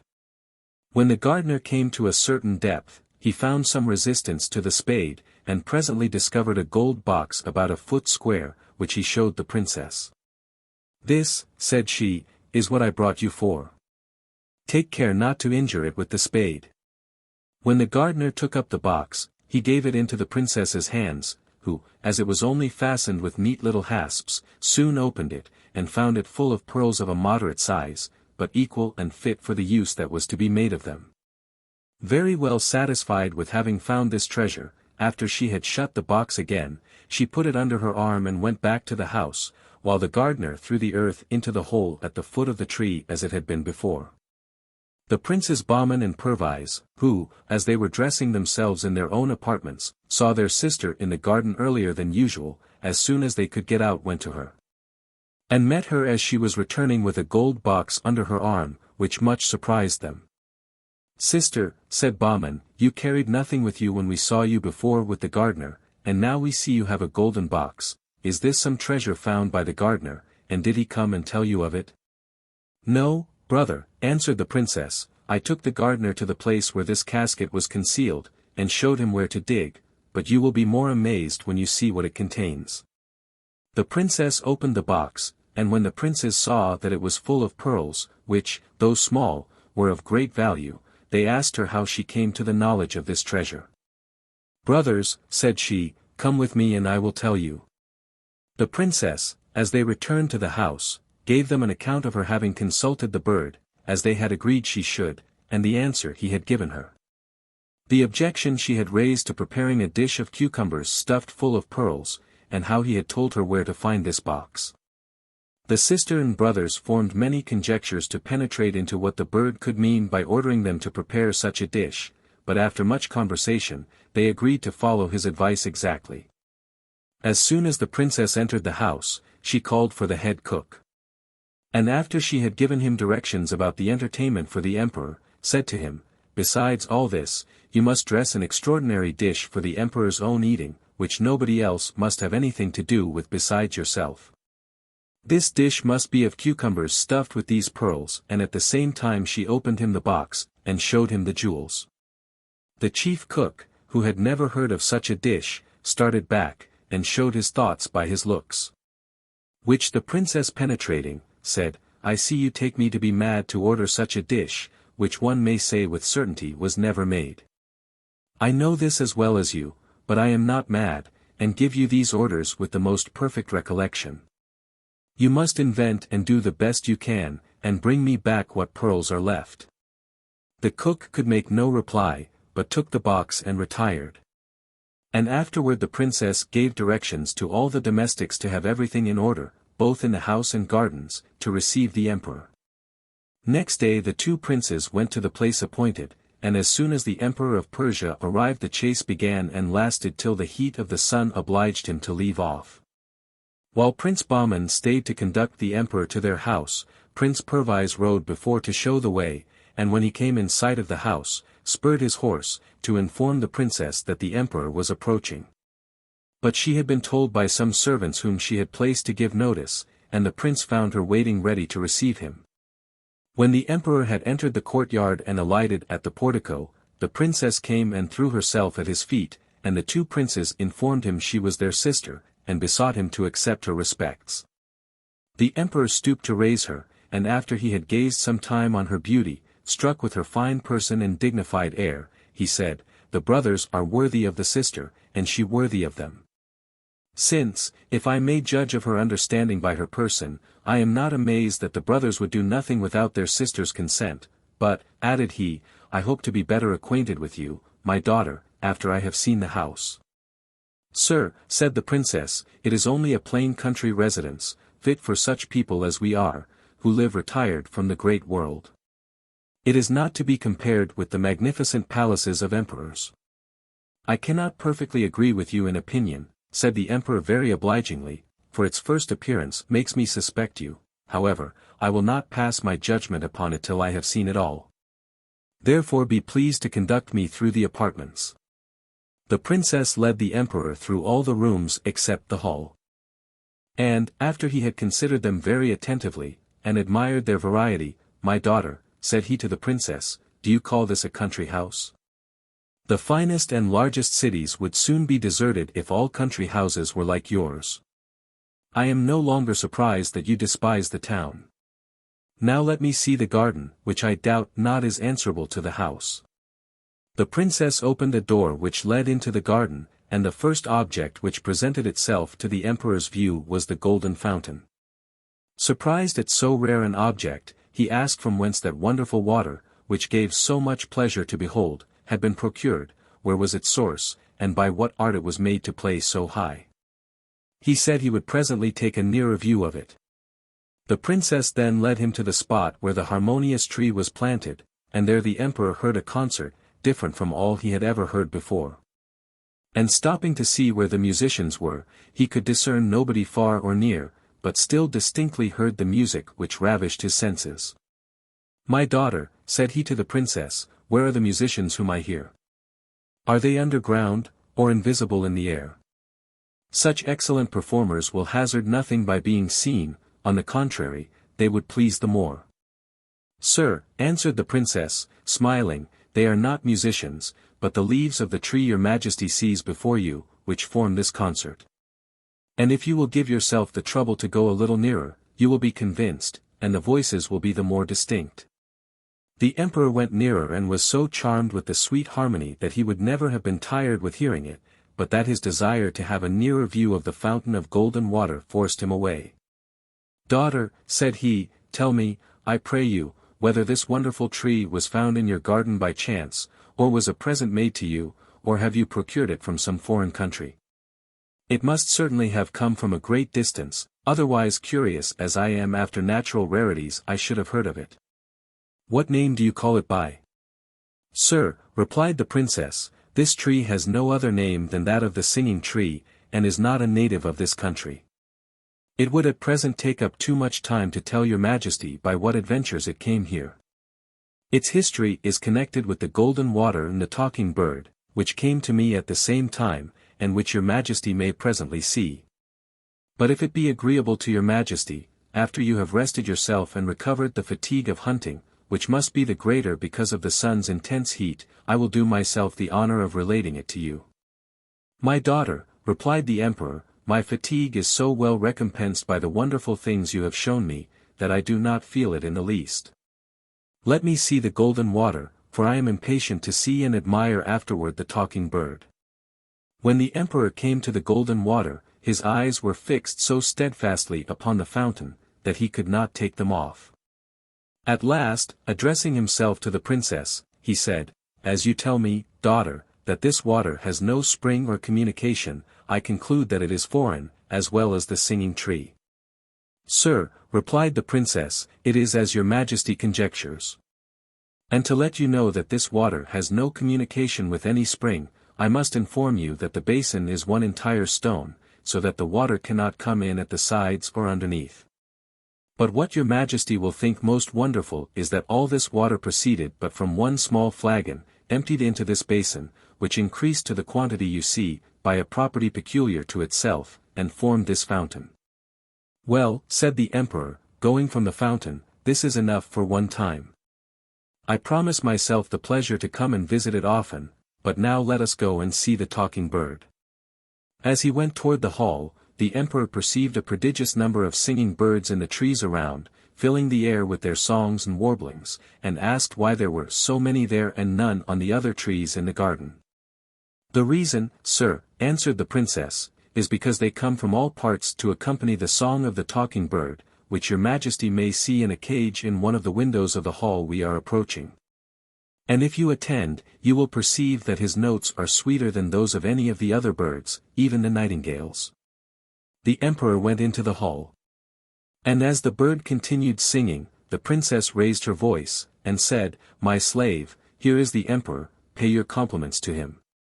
The bird left off singing that instant, when all the other birds ceased also, and said, "The emperor is welcome, God prosper him and prolong his life." As the entertainment was served on the sofa near the window where the bird was placed, the sultan replied, as he was taking his seat, "Bird, I thank you, and am overjoyed to find in you the sultan and king of birds." As soon as the emperor saw the dish of cucumbers set before him, thinking they were prepared in the best manner, he reached out his hand and took one, but when he cut it, was in extreme surprise to find it stuffed with pearls. "What novelty is this?" said he, "and with what design were these cucumbers stuffed thus with pearls, since pearls are not to be eaten?" He looked at his hosts to ask them the meaning when the bird interrupting him, said, "Can your majesty be in such great astonishment at cucumbers stuffed with pearls, which you see with your own eyes, and yet so easily believe that the queen, your wife, gave birth to a dog, a cat, and a piece of wood?" "I believed those things," replied the emperor, "because the attendants assured me of the facts." "Those attendants, sir," replied the bird, "were the queen's two sisters, who, envious of her happiness in being preferred by your majesty before them, to satisfy their envy and revenge, have abused your majesty's credulity. If you interrogate them, they will confess their crime. The 2 brothers and the sister whom you see before you are your own children, whom they exposed, and who were taken in by the intendant of your gardens, who provided nurses for them, and took care of their education. This speech presently cleared up the emperor's understanding. Bird, cried he, I believe the truth which you discover to me. The inclination which drew me to them told me plainly they must be of my own blood. Come then, my sons, come, my daughter, let me embrace you, and give you the first marks of a father's love and tenderness. The emperor then rose, and after having embraced the 2 princes and the princess, and mingled his tears with theirs, said, It is not enough, my children. You must embrace each other, not as the children of the intendant of my gardens, to whom I have been so much obliged for preserving your lives, but as my own children, of the royal blood of the monarchs of Persia, whose glory I am persuaded you will maintain. After the 2 princes and princess had embraced mutually with new satisfaction, the emperor sat down again with them, and finished his meal in haste, and when he had done, said, My children, you see in me your father. Tomorrow I will bring the queen, your mother, therefore prepare to receive her. The emperor afterward mounted his horse, and returned with expedition to his capital. The first thing he did, as soon as he had alighted and entered his palace, was to command the Grand Vizier to seize the queen's 2 sisters. They were taken from their houses separately, convicted, and condemned to death. Which sentence was put in execution within an hour. In the meantime, the Emperor Khosrowshaih, followed by all the lords of his court who were then present, went on foot to the door of the great mosque. And after he had taken the queen out of the strict confinement she had languished under for so many years, embracing her in the miserable condition to which she was then reduced, said to her with tears in his eyes, I come to entreat your pardon for the injustice I have done you, and to make you the reparation I ought. Which I have begun, by punishing the unnatural wretches who put the abominable cheat upon me, and I hope you will look upon it as complete, when I present to you 2 accomplished princes and a lovely princess, our children. Come and resume your former rank, with all the honors which are your due. All this was done and said before great crowds of people who flocked from all parts at the first news of what was passing, and immediately spread the joyful intelligence through the city. Next morning early the emperor and queen, whose mournful humiliating dress was changed for magnificent robes, went with all their court to the house built by the intendant of the gardens, where the emperor presented the princes Bahman and Perviz, and the princess Scheherazade to their enraptured mother. These, much injured wife, said he, are the 2 princes your sons, and the princess your daughter, embrace them with the same tenderness I have done, since they are worthy both of me and you. The tears flowed plentifully down their cheeks at these tender embraces, especially the queen's, from the comfort and joy of having 2 such princes for her sons, and such a princess for her daughter, on whose account she had so long endured the severest afflictions. The 2 princes and the princess had prepared a magnificent repast for the emperor and queen and their court. As soon as that was over, the emperor led the queen into the garden, and shewed her the harmonious tree and the beautiful effect of the golden fountain. She had seen the bird in his cage, and the emperor had spared no panegyric in his praise during the repast. When there was nothing to detain the emperor any longer, he took horse, and with the princes Bahman and Perviz on his right hand, and the queen consort and the princess at his left, preceded and followed by all the officers of his court, according to their rank, returned to his capital. Crowds of people came out to meet them, and with acclamations of joy ushered them into the city, where all eyes were fixed not only upon the queen, and her royal children, but also upon the bird, which the princess carried before her in his cage. Admiring his sweet notes, which had drawn all the other birds about him, and followed him flying from tree to tree in the country, and from one house top to another in the city. The princes Bahman and Perviz and the princess Scheherazade were at length brought to the palace with pomp, and nothing was to be seen or heard all that night but illuminations and rejoicings both in the palace and in the utmost parts of the city, which lasted many days, and were continued throughout the empire of Persia, as intelligence of the joyful event reached the several provinces. The story of the fisherman and the genie. There was once an aged fisherman who was so poor that he could scarcely earn as much as would maintain himself, his wife, and 3 children. He went every day to fish betimes in the morning, and imposed it as a law upon himself not to cast his nets above 4 times a day. He went one morning by moonlight, and coming to the seaside, undressed himself, and cast in his nets. As he drew them toward the shore, he found them very heavy, and thought he had a good draught of fish, at which he rejoiced, but a moment after, perceiving that instead of fish his net contained nothing but the carcass of an ass, he was much vexed. When he had mended his nets, which the carcass of the ass had broken in several places, he threw them in a second time, and when he drew them, found a great deal of resistance, which made him think he had taken abundance of fish.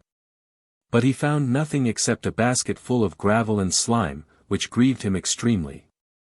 "O fortune," cried he, with a lamentable tone, "be not angry with me, nor persecute a wretch who prays thee to spare him. I came hither from my house to seek for my livelihood, and thou pronouncest against me a sentence of death. I have no other trade but this to subsist by, and, notwithstanding all my care, I can scarcely provide what is necessary for my family.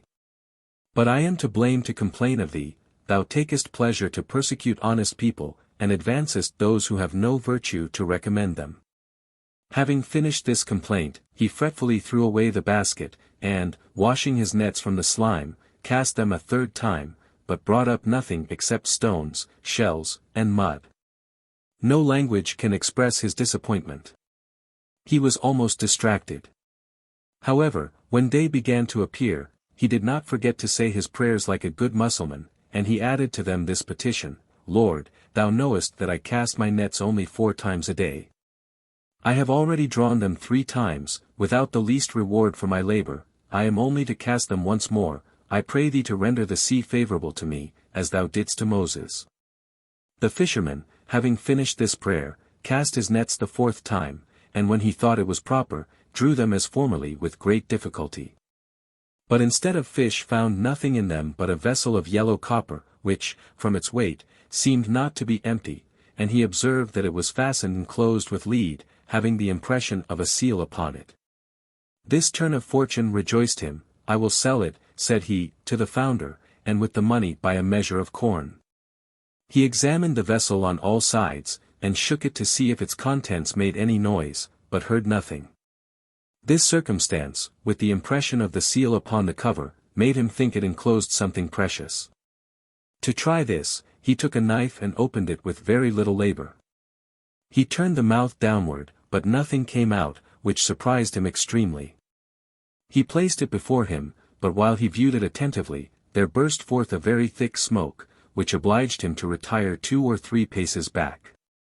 The smoke ascended to the clouds, and, extending itself along the sea and upon the shore, formed a great mist, which filled the fisherman with astonishment.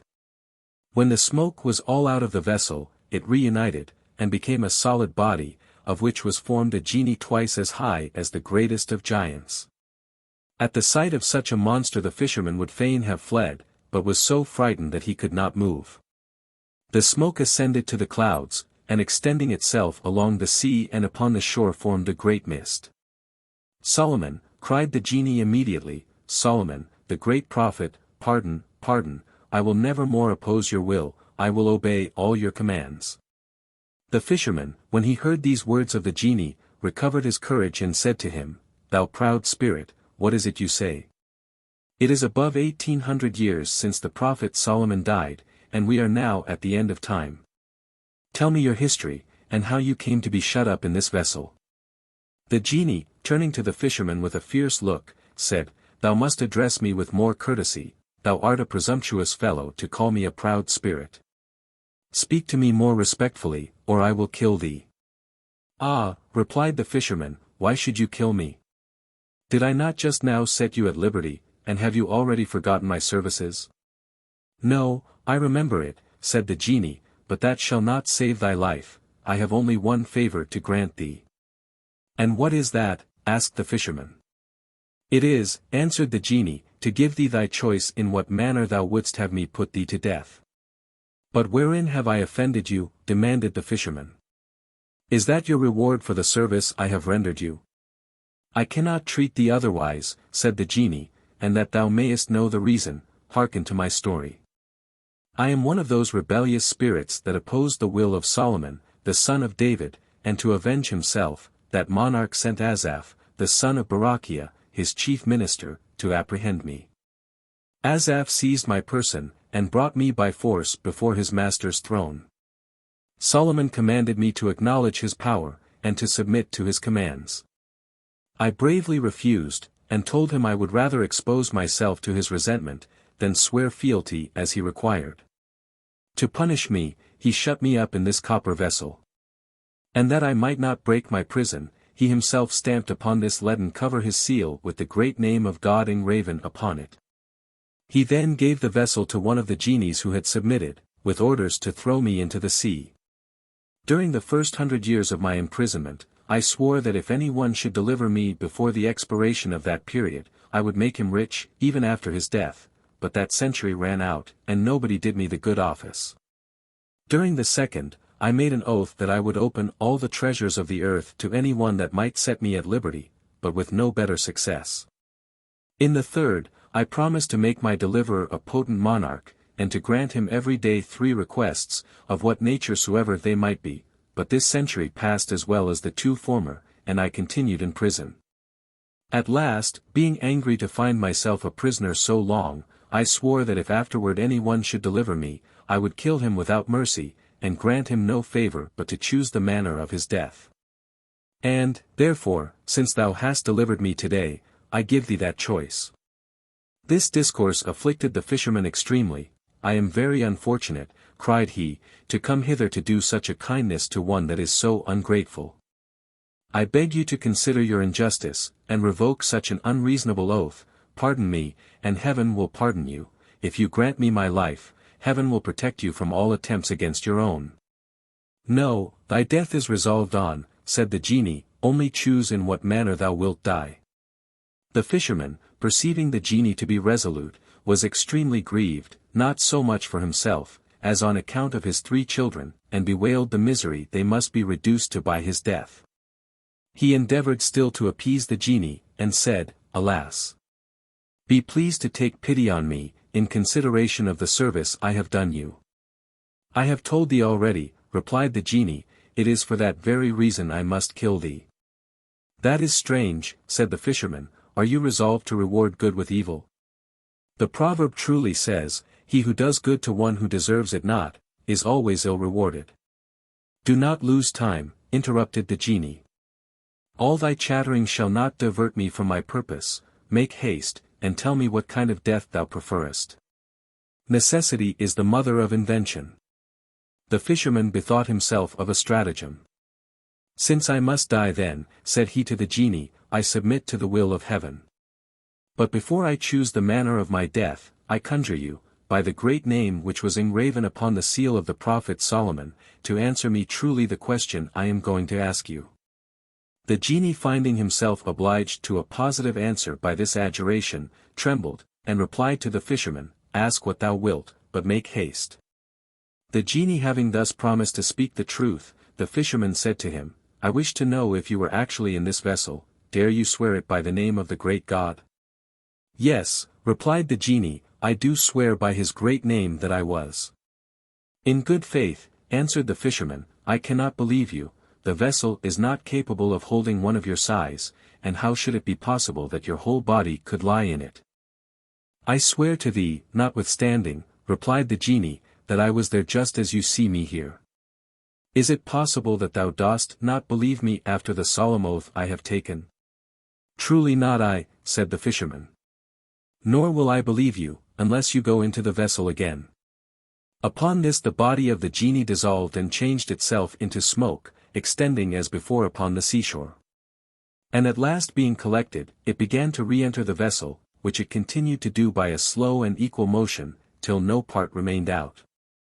When immediately a voice came forth, which said to the fisherman, Well, incredulous fellow, dost thou not believe me now?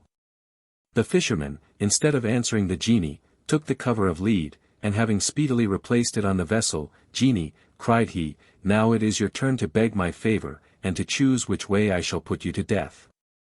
But it is better that I should throw you into the sea, whence I took you, and then I will build a house upon the shore, where I will reside and give notice to all fishermen who come to throw in their nets.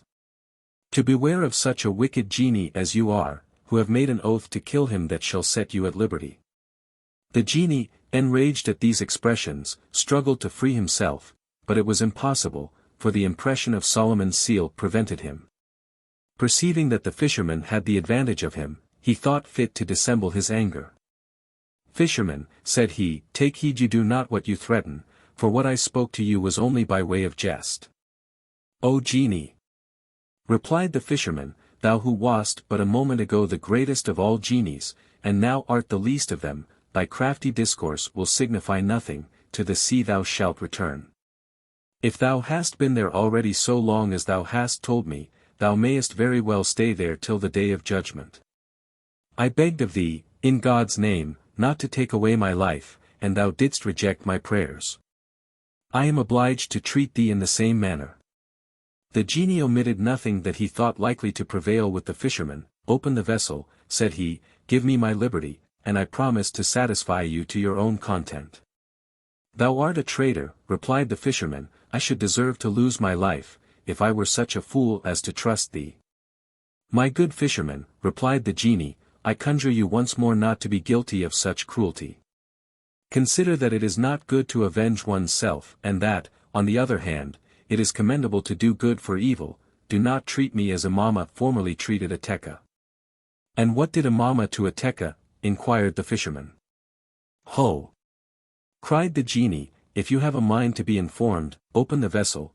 Do you think that I can be in a humor to relate stories in so strait a prison? I will tell you as many as you please, when you have let me out."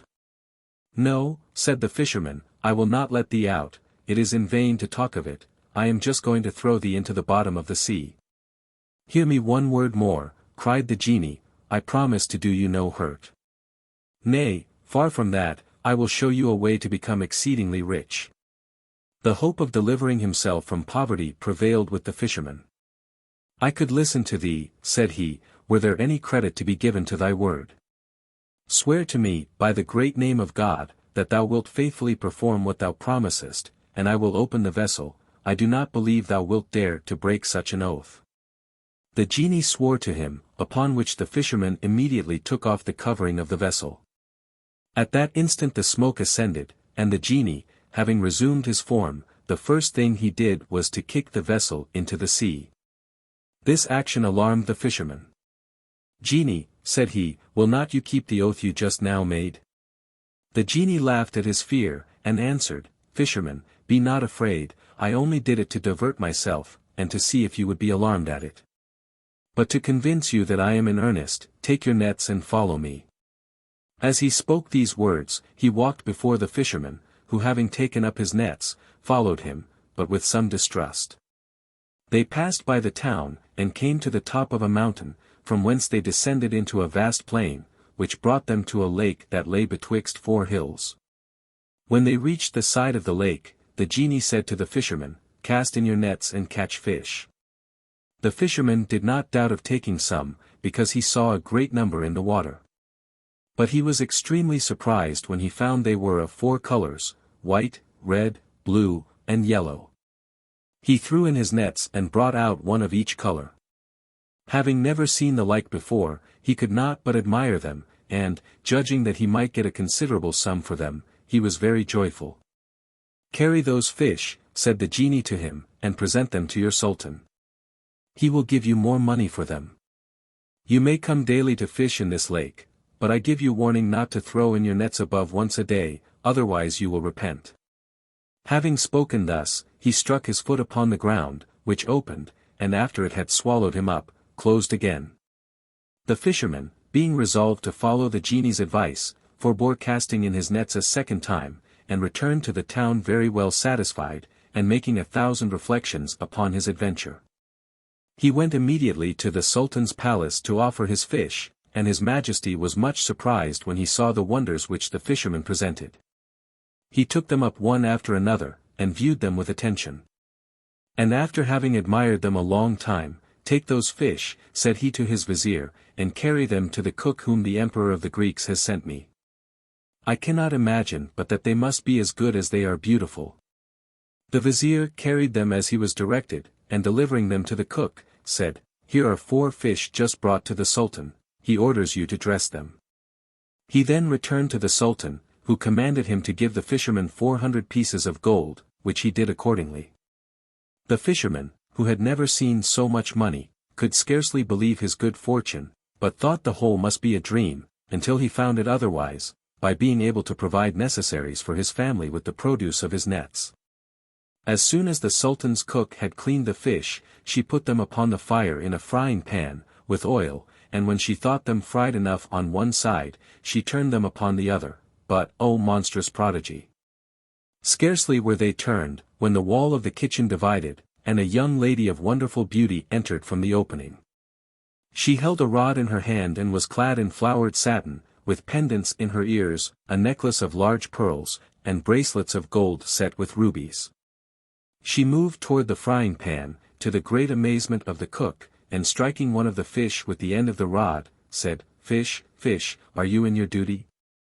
The fish having answered nothing, she repeated these words, and then the 4 fish lifted up their heads, and replied, "Yes, yes, if you reckon, we reckon, if you pay your debts, we pay ours, if you fly, we overcome, and are content." As soon as they had finished these words, the lady overturned the frying pan, and returned into the open part of the wall, which closed immediately, and became as it was before. The cook was greatly frightened at what had happened, and coming a little to herself went to take up the fish that had fallen on the hearth, but found them blacker than coal and not fit to be carried to the Sultan. This grievously troubled her, and she fell to weeping most bitterly. "Alas," said she, "what will become of me? If I tell the Sultan what I have seen, I am sure he will not believe me, but will be enraged against me." While she was thus bewailing herself, the Grand Vizier entered, and asked her if the fish were ready. She told him all that had occurred, which we may easily imagine astonished him. But without speaking a word of it to the Sultan he invented an excuse that satisfied him, and sending immediately for the fisherman bid him bring 4 more such fish, for a misfortune had befallen the others, so that they were not fit to be carried to the royal table. The fisherman, without saying anything of what the genie had told him, told the vizier he had a great way to go for them, in order to excuse himself from bringing them that day, but said that he would certainly bring them on the morrow. Accordingly the fisherman went away by night, and coming to the lake, threw in his nets betimes next morning, took 4 fish like the former, and brought them to the vizier at the hour appointed. The minister took them himself, carried them to the kitchen, and shutting himself up with the cook, she cleaned them and put them on the fire. When they were fried on one side, and she had turned them upon the other, the kitchen wall again opened, and the same lady came in with the rod in her hand, struck one of the fish, spoke to it as before, and all 4 gave her the same answer. After they had spoken to the young lady, she overturned the frying pan with her rod, and retired into the wall. The Grand Vizier being witness to what had passed, "This is too wonderful and extraordinary," said he, "to be concealed from the Sultan. I will inform him of this prodigy." The Sultan, being much surprised, sent immediately for the fisherman, and said to him, "Friend, cannot you bring me 4 more such fish?" The fisherman replied, "If your Majesty will be pleased to allow me 3 days, I will do it." Having obtained his time, he went to the lake immediately, and at the first throwing in of his net he caught 4 fish, and brought them directly to the Sultan, who was so much the more rejoiced, as he did not expect them so soon, and ordered him 400 pieces of gold. As soon as the Sultan had the fish, he ordered them to be carried into his closet, with all that was necessary for frying them.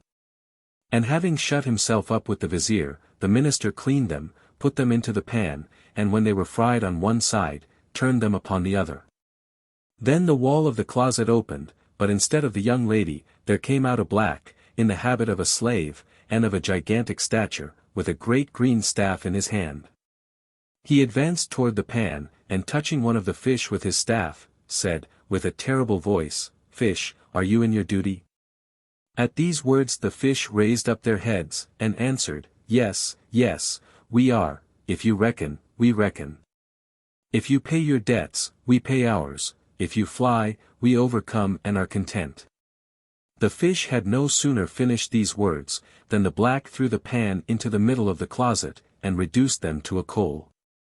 Having done this, he retired fiercely, and entering again into the aperture, it closed, and the wall appeared just as it did before. After what I have seen, said the Sultan to the vizier, it will not be possible for me to be easy. These fish, without doubt, signify something extraordinary. He sent for the fisherman, and when he came, said to him, Fisherman, the fish you have brought us make me very uneasy, where did you catch them? Sir, answered he, I fished for them in a lake situated betwixt 4 hills, beyond the mountain that we see from hence. Knowst thou not that lake? Said the Sultan to the vizier. No, replied the vizier, I never so much as heard of it, although I have for 60 years hunted beyond that mountain. The Sultan asked the fisherman how far the lake might be from the palace. The fisherman answered it was not above 3 hours' journey. Upon this assurance the Sultan commanded all his court to take horse, and the fisherman served them for a guide. They all ascended the mountain, and at the foot of it they saw, to their great surprise, a vast plain that nobody had observed till then, and at last they came to the lake, which they found to be situated betwixt 4 hills. As the fisherman had described. The water was so transparent that they observed all the fish to be like those which the fisherman had brought to the palace. The Sultan stood upon the bank of the lake, and after beholding the fish with admiration, demanded of his courtiers if it were possible they had never seen this lake which was within so short a distance of the town. They all answered that they had never so much as heard of it. Since you all agree that you never heard of it, said the Sultan, and as I am no less astonished than you are at this novelty, I am resolved not to return to my palace till I learn how this lake came here. And why all the fish in it are of 4 colors.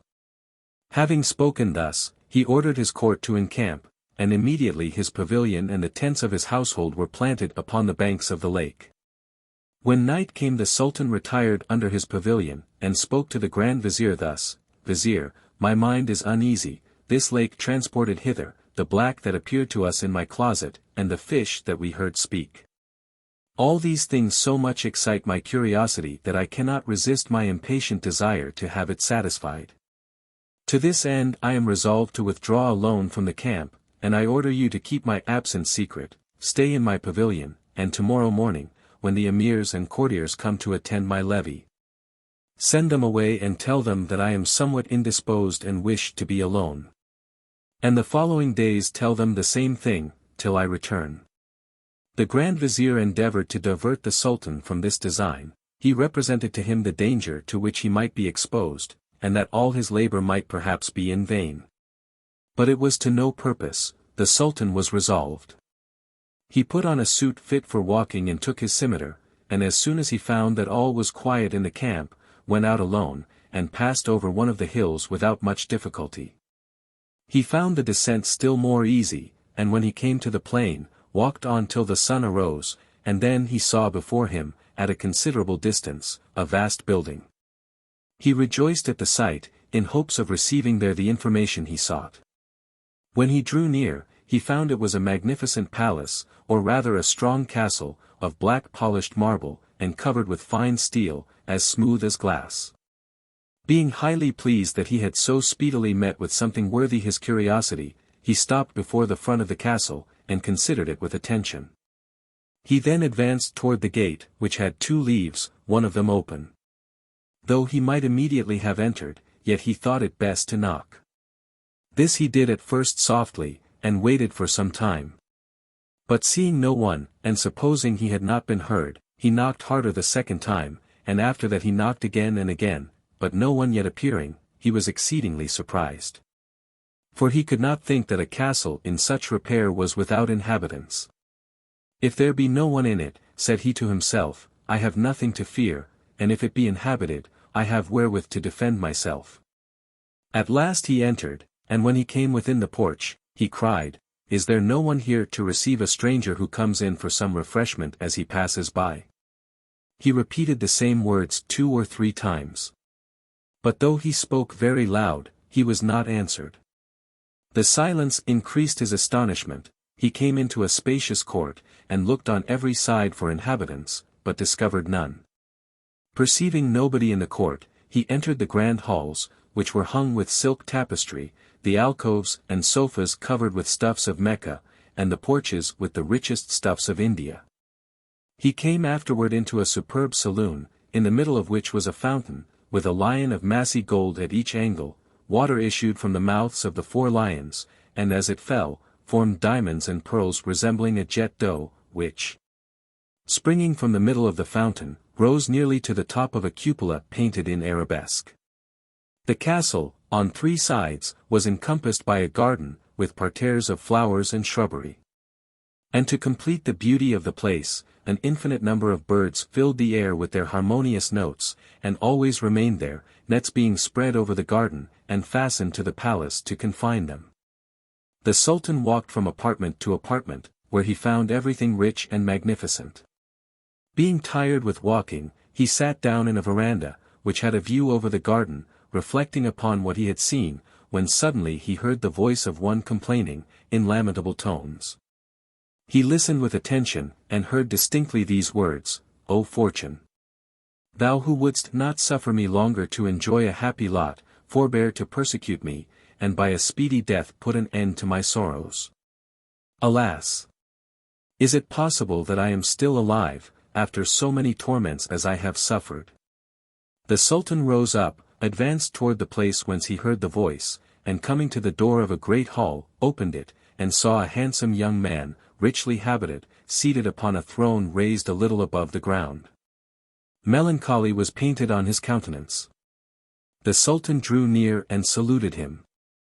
The young man returned his salutation, by an inclination of his head, not being able to rise, at the same time saying, "My lord, I should rise to receive you, but am hindered by sad necessity, and therefore hope you will not be offended."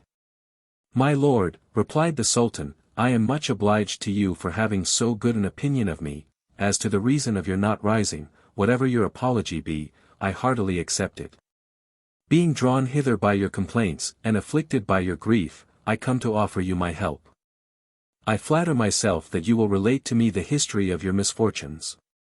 But inform me first of the meaning of the lake near the palace, where the fish are of 4 colors, whose castle is this, how you came to be here, and why you are alone." Instead of answering these questions, the young man began to weep bitterly. "How inconstant is fortune," cried he, "she takes pleasure to pull down those she has raised. Where are they who enjoy quietly the happiness which they hold of her, and whose day is always clear and serene?" The Sultan, moved with compassion to see him in such a condition, prayed him to relate the cause of his excessive grief. "Alas! My lord," replied the young man, "how is it possible but I should grieve, and my eyes be inexhaustible fountains of tears?" At these words, lifting up his robe, he showed the Sultan that he was a man only from the head to the girdle, and that the other half of his body was black marble. The Sultan was much surprised when he saw the deplorable condition of the young man. "That which you show me," said he, "while it fills me with horror, excites my curiosity, so that I am impatient to hear your history, which, no doubt, must be extraordinary, and I am persuaded that the lake and the fish make some part of it. Therefore I conjure you to relate it. You will find some comfort in so doing, since it is certain that the unfortunate find relief in making known their distress." "I will not refuse your request," replied the young man, "though I cannot comply without renewing my grief. But I give you notice beforehand, to prepare your ears, your mind, and even your eyes, for things which surpass all that the imagination can conceive. The history of the young king of the Black Isles. You must know, my lord," said the wretched prisoner, "that my father, named Mahmud, was monarch of this country. This is the kingdom of the Black Isles, which takes its name from the 4 small neighboring mountains. For those mountains were formerly isles, and the capital where the king, my father, resided was situated on the spot now occupied by the lake you have seen. The sequel of my history will inform you of the reason for those changes. The king, my father, died when he was 70 years of age. I had no sooner succeeded him than I married, and the lady I chose to share the royal dignity with me was my cousin. I had so much reason to be satisfied with her affection, and, on my part, loved her with so much tenderness, that nothing could surpass the harmony of our union. This lasted 5 years, at the end of which time I perceived the queen ceased to delight in my attentions. One day, after dinner, while she was at the bath, I found myself inclined to repose, and lay down upon a sofa. 2 of her ladies, who were then in my chamber, came and sat down, one at my head and the other at my feet, with fans in their hands to moderate the heat and to prevent the flies from disturbing me. They thought I was asleep, and spoke in whispers. But as I only closed my eyes, I heard all their conversation. One of them said to the other, "Is not the queen wrong, not to love so amiable a prince?" "Certainly," replied her companion. "I do not understand the reason, neither can I conceive why she goes out every night, and leaves him alone. Is it possible that he does not perceive it?" "Alas," said the first, "how should he? She mixes every evening in his liquor the juice of a certain herb, which makes him sleep so sound all night that she has time to go where she pleases. And as day begins to appear she comes and wakes him by the smell of something she puts under his nostrils." You may guess, my lord, how much I was surprised at this conversation, and with what sentiments it inspired me, yet whatever emotion it excited I had sufficient self-command to dissemble, and feign to awake without having heard a word. The queen returned from the bath, we supped together, and she presented me with a cup full of such liquid as I was accustomed to drink. But instead of putting it to my mouth, I went to a window that was open, threw out the water so quickly that she did not perceive it, and returned. Soon after, believing that I was asleep, she arose with so little precaution, that she whispered loud enough for me to hear her distinctly, "Sleep on, and may you never wake again," and so saying, she dressed herself, and went out of the chamber. As soon as the queen, my wife, was gone, I arose in haste, took my scimitar, and followed her so quickly that I soon heard the sound of her feet before me, and then walked softly after her. She passed through several gates, which opened upon her pronouncing some magical words, and the last she opened was that of the garden, which she entered. I stopped at this gate, that she might not perceive me as she passed along a parterre. Then looking after her as far as the darkness of the night permitted, I saw her enter a little wood, whose walks were guarded by thick palisadoes. I went thither by another way, and concealing myself, I saw her walking there with a man. I did not fail to lend the most attentive ear to their discourse, and heard her address herself thus to her gallant: "I do not deserve," she said, "to be reproached by you for want of diligence. You well know the reason. But if all the proofs of affection I have already given you be not sufficient to convince you of my sincerity, I am ready to give you others more decisive. You need but command me, you know my power. I will, if you desire it, before sunrise convert this great city, and this superb palace, into frightful ruins, inhabited only by wolves, owls, and ravens. If you would have me transport all the stones of those walls so solidly built, beyond Mount Caucasus, the bounds of the habitable world, speak but the word, and all shall be changed." As the queen finished this speech she and her companion came to the end of the walk, turned to enter another, and passed before me.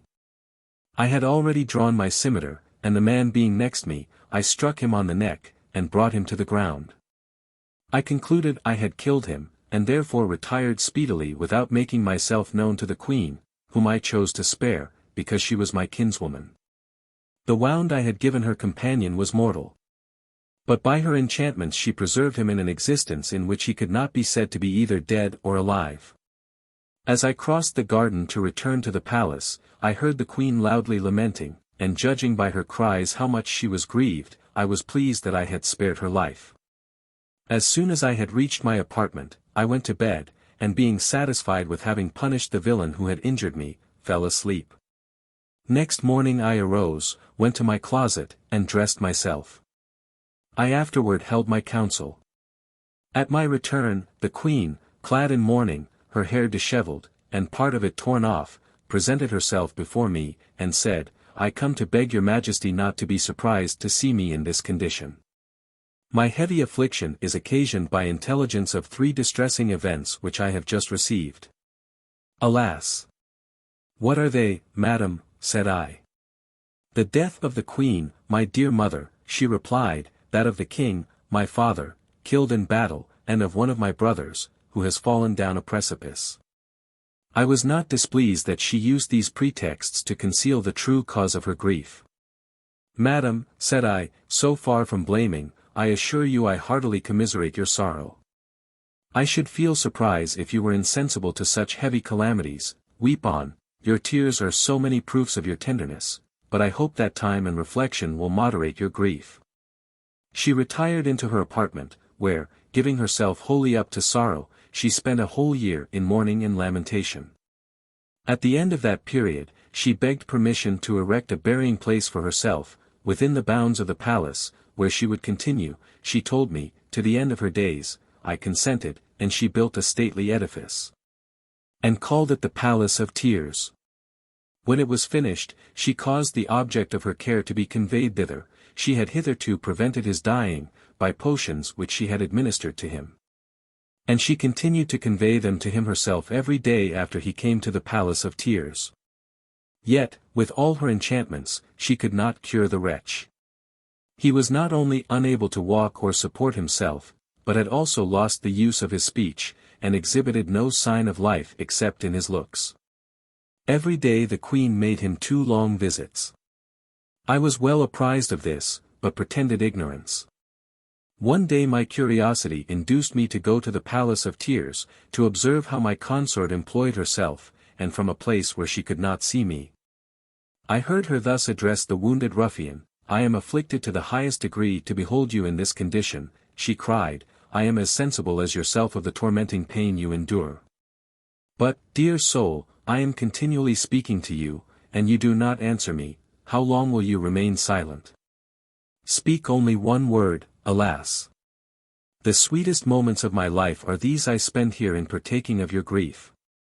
At these words, which were several times interrupted by her sighs, I lost all patience, and discovering myself, came up to her, and said, Madam, you have wept enough, it is time to give over this sorrow, which dishonors us both. You have too much forgotten what you owe to me and to yourself. Sire, said she, if you have any kindness or compassion for me left, I beseech you to put no restraint upon me. Allow me to indulge my grief, which it is impossible for time to assuage. When I perceived that my remonstrance, instead of restoring her to a sense of duty, served only to increase her anguish, I ceased speaking and retired. She continued every day to visit her charge, and for 2 whole years abandoned herself to grief and despair. I went a second time to the Palace of Tears, while she was there. I concealed myself again, and heard her thus cry out, It is now 3 years since you spoke one word to me, you answer not the proofs I give you of my devotion by my sighs and lamentations. Is it from insensibility, or contempt? O tomb! Tell me by what miracle thou becamest the depository of the rarest treasure the world ever contained. I must confess, my lord, I was enraged at these expressions. For, in truth, this adored mortal was by no means what you would imagine him to have been. He was a black Indian, one of the original natives of this country. I was so enraged at the language addressed to him, that I discovered myself, and apostrophizing the tomb in my turn, I cried, O tomb! Why dost thou not swallow up that monster so revolting to human nature, or rather why dost thou not swallow up this pair of monsters? I had scarcely uttered these words, when the queen, who sat by the black, rose up like a fury. Miscreant! Said she, thou art the cause of my grief, do not think I am ignorant of this, I have dissembled too long. It was thy barbarous hand that brought the object of my fondness into this lamentable condition. And thou hast the cruelty to come and insult me. Yes, said I, in a rage, it was I who chastised that monster, according to his desert. I ought to have treated thee in the same manner, I now repent that I did not. Thou hast too long abused my goodness. As I spoke these words, I drew out my scimitar, and lifted up my hand to punish her, but regarding me steadfastly, she said with a jeering smile, Moderate thine anger. At the same time she pronounced words I did not understand, and afterward added, By virtue of my enchantments, I command thee to become half marble and half man. Immediately, my lord, I became what you see, a dead man among the living, and a living man among the dead. After this cruel sorceress, unworthy of the name of queen, had metamorphosed me thus, and brought me into this hall, by another enchantment she destroyed my capital, which was very flourishing and populous. She annihilated the houses, the public places and markets, and reduced the site of the whole to the lake and desert plain you have seen. The fishes of 4 colors in the waters are the 4 kinds of inhabitants, of different religions, which the city contained. The white are the Mussulmans, the red, the Persians, who worship fire, the blue, the Christians, and the yellow, the Jews. The 4 little hills were the 4 islands that gave name to this kingdom. I learned all this from the enchantress, who, to add to my affliction, related to me these effects of her rage. But this is not all. Her revenge not being satisfied with the destruction of my dominions, and the metamorphosis of my person, she comes every day, and gives me over my naked shoulders 100 lashes with a whip until I am covered with blood. When she has finished this part of my punishment, she throws over me a coarse stuff of goat's hair, and over that this robe of brocade, not to honor, but to mock me. When he came to this part of his narrative, the young king could not restrain his tears, and the Sultan was himself so affected by the relation, that he could not find utterance for any words of consolation. Shortly after, the young king, lifting up his eyes to heaven, exclaimed, "Mighty Creator of all things, I submit myself to thy judgments, and to the decrees of thy providence, I endure my calamities with patience. Since it is thy will that things should be as they are. But I hope that thy infinite goodness will ultimately reward me." When he came to this part of his narrative, the young king could not restrain his tears. The Sultan, greatly moved by the recital of this affecting story, and anxious to avenge the sufferings of the unfortunate prince, said to him, "Inform me whither this perfidious sorceress retires, and where may be found the vile wretch who is entombed before his death." "My lord," replied the prince, "the Indian, as I have already told you, is lodged in the Palace of Tears, in a superb tomb constructed in the form of a dome. This palace joins the castle on the side in which the gate is placed. As to the queen, I cannot tell you precisely whither she retires, but every day at sunrise she goes to visit her charge, after having executed her bloody vengeance upon me, and you see I am not in a condition to defend myself. She carries to him the potion with which she has hitherto prevented his dying, and always complains of his never having spoken to her since he was wounded." "Prince," said the Sultan, "your condition can never be sufficiently deplored, no one can be more sensibly affected by your misfortune than I am. Never did anything so extraordinary befall any man. One thing only is wanting. The revenge to which you are entitled, and I will omit nothing in my power to effect it." In his subsequent conversation with the young prince, the Sultan told him who he was, and for what purpose he had entered the castle, and afterward informed him of a mode of revenge which he had devised. They agreed upon the measures they were to take for accomplishing their design, but deferred the execution of it till the following day. In the meantime, the night being far spent, the Sultan took some rest, but the young prince passed the night as usual, without sleep, never having slept since he was enchanted. Next morning the Sultan arose with the dawn, and prepared to execute his design, by proceeding to the Palace of Tears. He found it lighted up with an infinite number of flambeaux of white wax, and perfumed by a delicious scent issuing from several censers of fine gold of admirable workmanship. As soon as he perceived the bed where the Indian lay, he drew his scimitar and deprived him of his wretched life, dragged his corpse into the court of the castle, and threw it into a well. After this he went and lay down in the black's bed, placed his scimitar under the covering, and waited to complete his design. The queen arrived shortly after.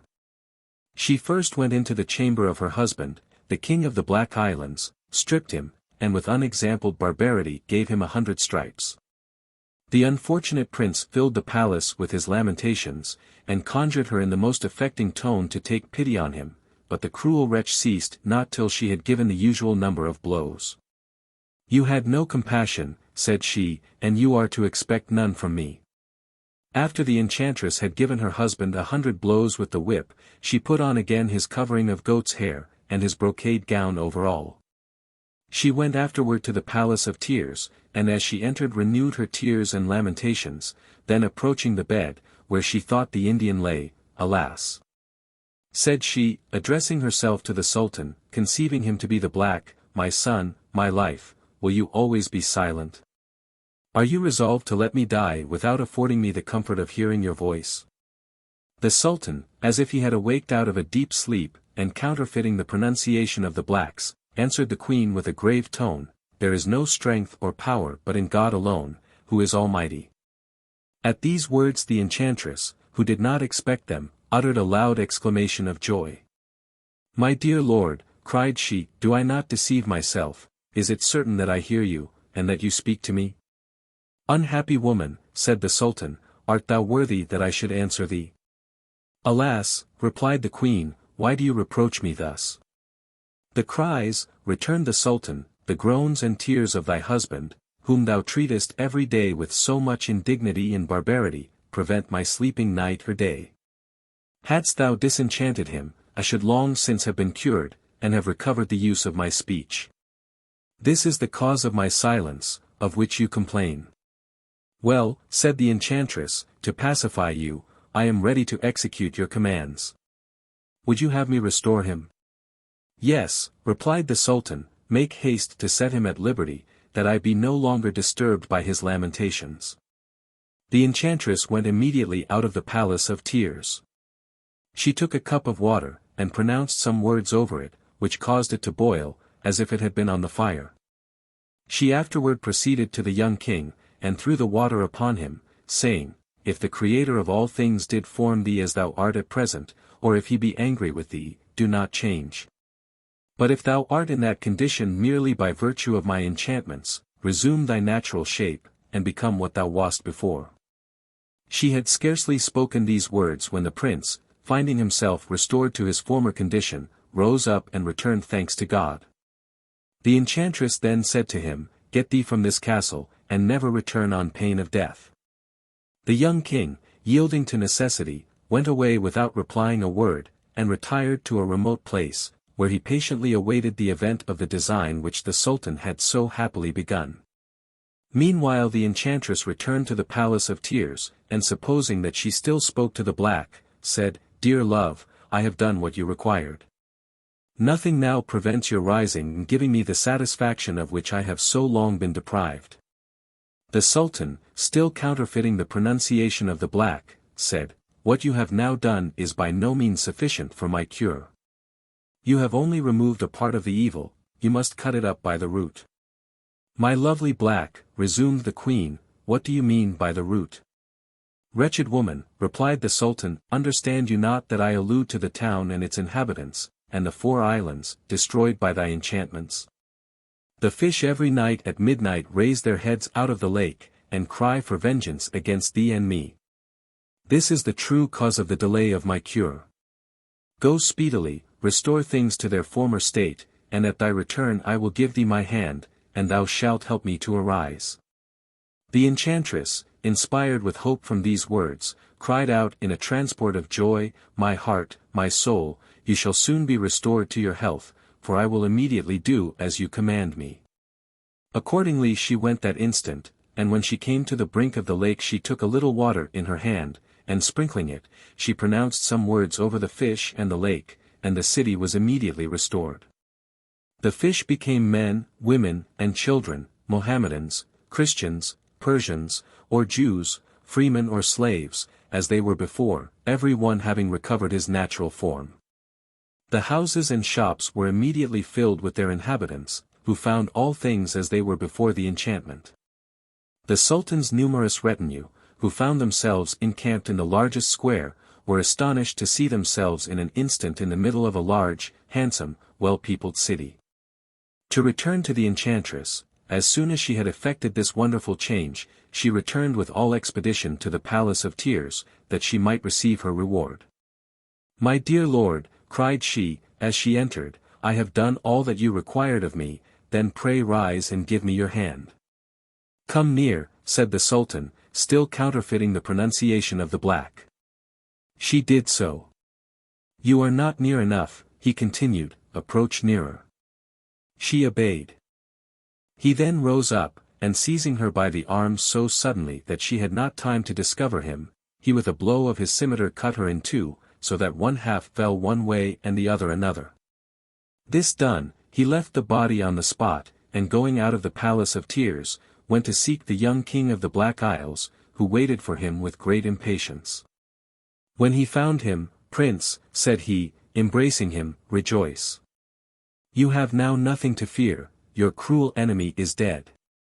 The young prince returned thanks to the Sultan in a manner that sufficiently evinced his gratitude, and in return wished him long life and happiness. "You may henceforward," said the Sultan, "dwell peaceably in your capital, unless you will accompany me to mine, which is near. You shall there be welcome, and have as much honor shown you as if you were in your own kingdom." "Potent monarch, to whom I am so much indebted," replied the king, "you think, then, that you are near your capital." "Yes," said the Sultan, "I know it is not above 4 or 5 hours' journey." "It will take you a whole year to return," said the prince. "I do indeed believe that you came hither from your capital in the time you mention, because mine was enchanted. But since the enchantment is taken off, things are changed. However, this shall not prevent my following you, were it to the utmost corners of the earth. You are my deliverer, and that I may give you proofs of my acknowledgment of this during my whole life, I am willing to accompany you, and to leave my kingdom without regret." The Sultan was extremely surprised to understand that he was so far from his dominions, and could not imagine how it could be, but the young king of the Black Islands convinced him beyond a possibility of doubt. Then the Sultan replied, "It is no matter, the trouble of returning to my own country is sufficiently recompensed by the satisfaction of having obliged you, and by acquiring you for a son. For since you will do me the honor to accompany me, as I have no child, I look upon you as such, and from this moment appoint you my heir and successor." The young prince then employed himself in making preparations for his journey, which were finished in 3 weeks, to the great regret of his court and subjects, who agreed to receive at his hands one of his nearest kindred for their monarch. At length the Sultan and the young prince began their journey, with 100 camels laden with inestimable riches from the treasury, followed by 50 handsome gentlemen on horseback, perfectly well mounted and dressed. They had a pleasant journey. And when the Sultan, who had sent couriers to give advice of his delay, and of the adventure which had occasioned it, approached his capital, the principal officers came to receive him, and to assure him that his long absence had occasioned no alteration in his empire. The inhabitants also came out in great crowds, received him with acclamations, and made public rejoicings for several days. The day after his arrival the Sultan acquainted his courtiers with his adoption of the king of the 4 Black Islands, who was willing to leave a great kingdom to accompany and live with him. And in reward for their loyalty, he made each of them presents according to their rank. As for the fisherman, as he was the first cause of the deliverance of the young prince, the Sultan gave him a plentiful fortune, which made him and his family happy the rest of his days. The story of GULNARE of the Sea. There was, in olden time, and in an ancient age and period, in the land of the Persians, a king named Schahryar, and the place of his residence was Khorasan. He had not been blessed, during his whole life, with a male child nor a female. And he reflected upon this, one day, and lamented that the greater portion of his life had passed, and he had no heir to take the kingdom after him as he had inherited it from his fathers and forefathers. So the utmost grief befell him on this account. Now while he was sitting one day, one of his Mamelukes came in to him, and said to him, "O my lord, at the door is a slave girl with a merchant, none more beautiful than she hath been seen." And he replied, "Bring to me the merchant and the slave girl." The merchant and the slave girl therefore came to him, and when he saw her, he found her to resemble the lance in straightness and slenderness. She was wrapped in a garment of silk embroidered with gold, and the merchant uncovered her face, whereupon the place was illuminated by her beauty, and there hung down from her forehead 7 locks of hair reaching to her anklets. The king, therefore, wondered at the sight of her, and at her beauty, and her stature and justness of form, and he said to the merchant, "O sheik, for how much is this damsel to be sold?" The merchant answered, "O my lord, I purchased her for 2,000 pieces of gold of the merchant who owned her before me, and I have been for 3 years travelling with her, and she hath cost to the period of her arrival at this place. 3,000 pieces of gold. And she is a present from me unto thee. Upon this, the king conferred upon him a magnificent robe of honor, and gave orders to present him with 10,000 pieces of gold. So he took them, and kissed the hands of the king, thanking him for his beneficence, and departed. Then the king committed the damsel to the Tyre women, saying to them, Amend the state of this damsel, and deck her, and furnish for her a private chamber, and take her into it.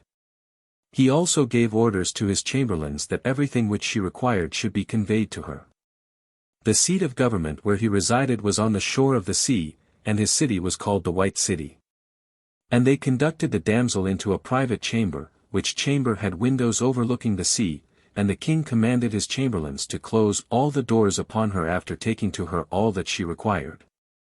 The king then went in to visit the damsel, but she rose not to him, nor took any notice of him. So the king said, It seemeth that she hath been with people who have not taught her good manners. And looking at the damsel, he saw her to be a person surpassing in loveliness, her face was like the disk of the moon at the full, or the shining sun in the clear sky.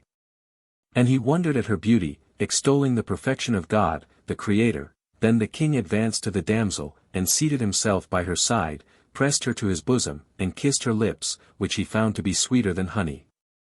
After this, he gave orders to bring tables of the richest viands, comprising dishes of every kind, and he ate, and put morsels into her mouth until she was satisfied, but she spoke not a single word. The king talked to her, and inquired of her name, but she was silent, not uttering a word, nor returning him an answer, ceasing not to hang down her head toward the ground. And what protected her from the anger of the king was her beauty, and her tenderness of manner. So the king said within himself, Extolled be the perfection of God, the Creator of this damsel. How elegant is she, saving that she doth not speak. Then the king asked the female slaves whether she had spoken, and they answered him, From the time of her arrival to the present moment she hath not spoken one word, and we have not heard her talk. The king therefore caused some of them to come, and sing to her, and make merry with her, thinking that then she might perhaps speak. Accordingly the female slaves played before her with all kinds of musical instruments, and enacted sports and other performances, and they sang so that every one who was present was moved with delight, except the damsel, who looked at them and was silent, neither laughing nor speaking. So the heart of the king was contracted. He however inclined to her entirely, paying no regard to others, but relinquishing all the rest of his favorites. He remained with her a whole year, which seemed as one day, and still she spoke not. And he said to her one day, when his passion was excessive, O desire of souls, verily the love that I have for thee is great, and I have relinquished for thy sake all my worldly portion, and been patient with thee a whole year. I beg God that he will, in his grace, soften thy heart toward me, and that thou mayest speak to me. Or, if thou be dumb, inform me by a sign, that I may give up hope of thy speaking. I also beg of God that he will bless thee with a son that may inherit my kingdom after me, for I am solitary, having none to be my heir, and my age hath become great. I conjure thee, then, by Allah, if thou love me, that thou return me a reply. And upon this, the damsel hung her head toward the ground, meditating. Then she raised her head, and smiled in the face of the king, whereat it appeared to the king that lightning filled the private chamber. And she said, O magnanimous king, God hath answered thy prayer, for I am about to bring thee a child, and the time is almost come. And were it not that I knew this thing, I had not spoken to thee one word. And when the king heard what she said, his face brightened up with happiness, and he kissed her hands by reason of the violence of his joy, and said, Praise be to God who hath favored me with things that I desired, the first, thy speaking. And the second, thy information that thou art about to bring me a child. Then the king arose and went forth from her, and seated himself upon the throne of his kingdom in a state of exceeding happiness. And he ordered the vizier to give out to the poor and the needy 100,000 pieces of gold as a thank-offering to God. So the vizier did as the king had commanded him.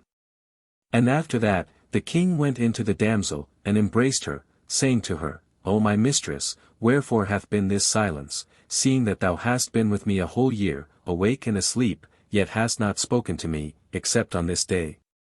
The damsel answered, Hear, O King of the age, and know that I am a poor person, a stranger, broken-hearted. I have become separated from my mother, and my family, and my brother. And when the king heard her words, he knew her desire, and he replied, As to thy saying that thou art poor, there is no occasion for such an assertion. For all my kingdom and possessions are at thy service, and as to thy saying, I have become separated from my mother and my family and my brother, inform me in what place they are, and I will send to them, and bring them to thee. So she said to him, Know, O king, that my name is GULNARE, pomegranate flower, of the sea. My father was one of the kings of the sea, and he died, and left to us the kingdom. But while we were enjoying it, another of the kings came upon us, and took the kingdom from our hands. I have also a brother named Salah, and my mother is of the women of the sea. And I quarrelled with my brother, and swore that I would throw myself into the hands of a man of the inhabitants of the land. Accordingly I came forth from the sea, and sat upon the shore of an island in the moonlight, and there passed by a man who took me and sold me to this man from whom thou tookest me, and he was an excellent, virtuous man. A person of religion and fidelity and kindness. But had not thy heart loved me, and hadst thou not preferred me above all thy wives, I had not remained with thee 1 hour, for I should have cast myself into the sea from this window, and gone to my mother and my people. I was ashamed, however, to go to them. For they would imagine evil of me, and would not believe me, even though I should swear to them, were I to tell them that a king had purchased me with his money, and chosen me in preference to his other wives and all that his right hand possessed. This is my story, and peace be on thee. And when he heard her words, he thanked her, and kissed her between the eyes, and said to her, By Allah, O my mistress, and light of my eyes, I cannot endure separation from thee for 1 hour. And if thou quit me, I shall die instantly. How then shall the affair be? She answered, O my master, the time of the birth is near, and my family must come. And how, said the king, do they walk in the sea without being wedded? She answered, We walk in the sea as ye walk upon the land, through the influence of the names engraved upon the seal of Solomon, the son of David, upon both of whom be peace. But, O king, when my family and my brethren come, I will inform them that thou boughtest me with thy money, and hast treated me with beneficence, and it will be meet that thou confirm my assertion to them.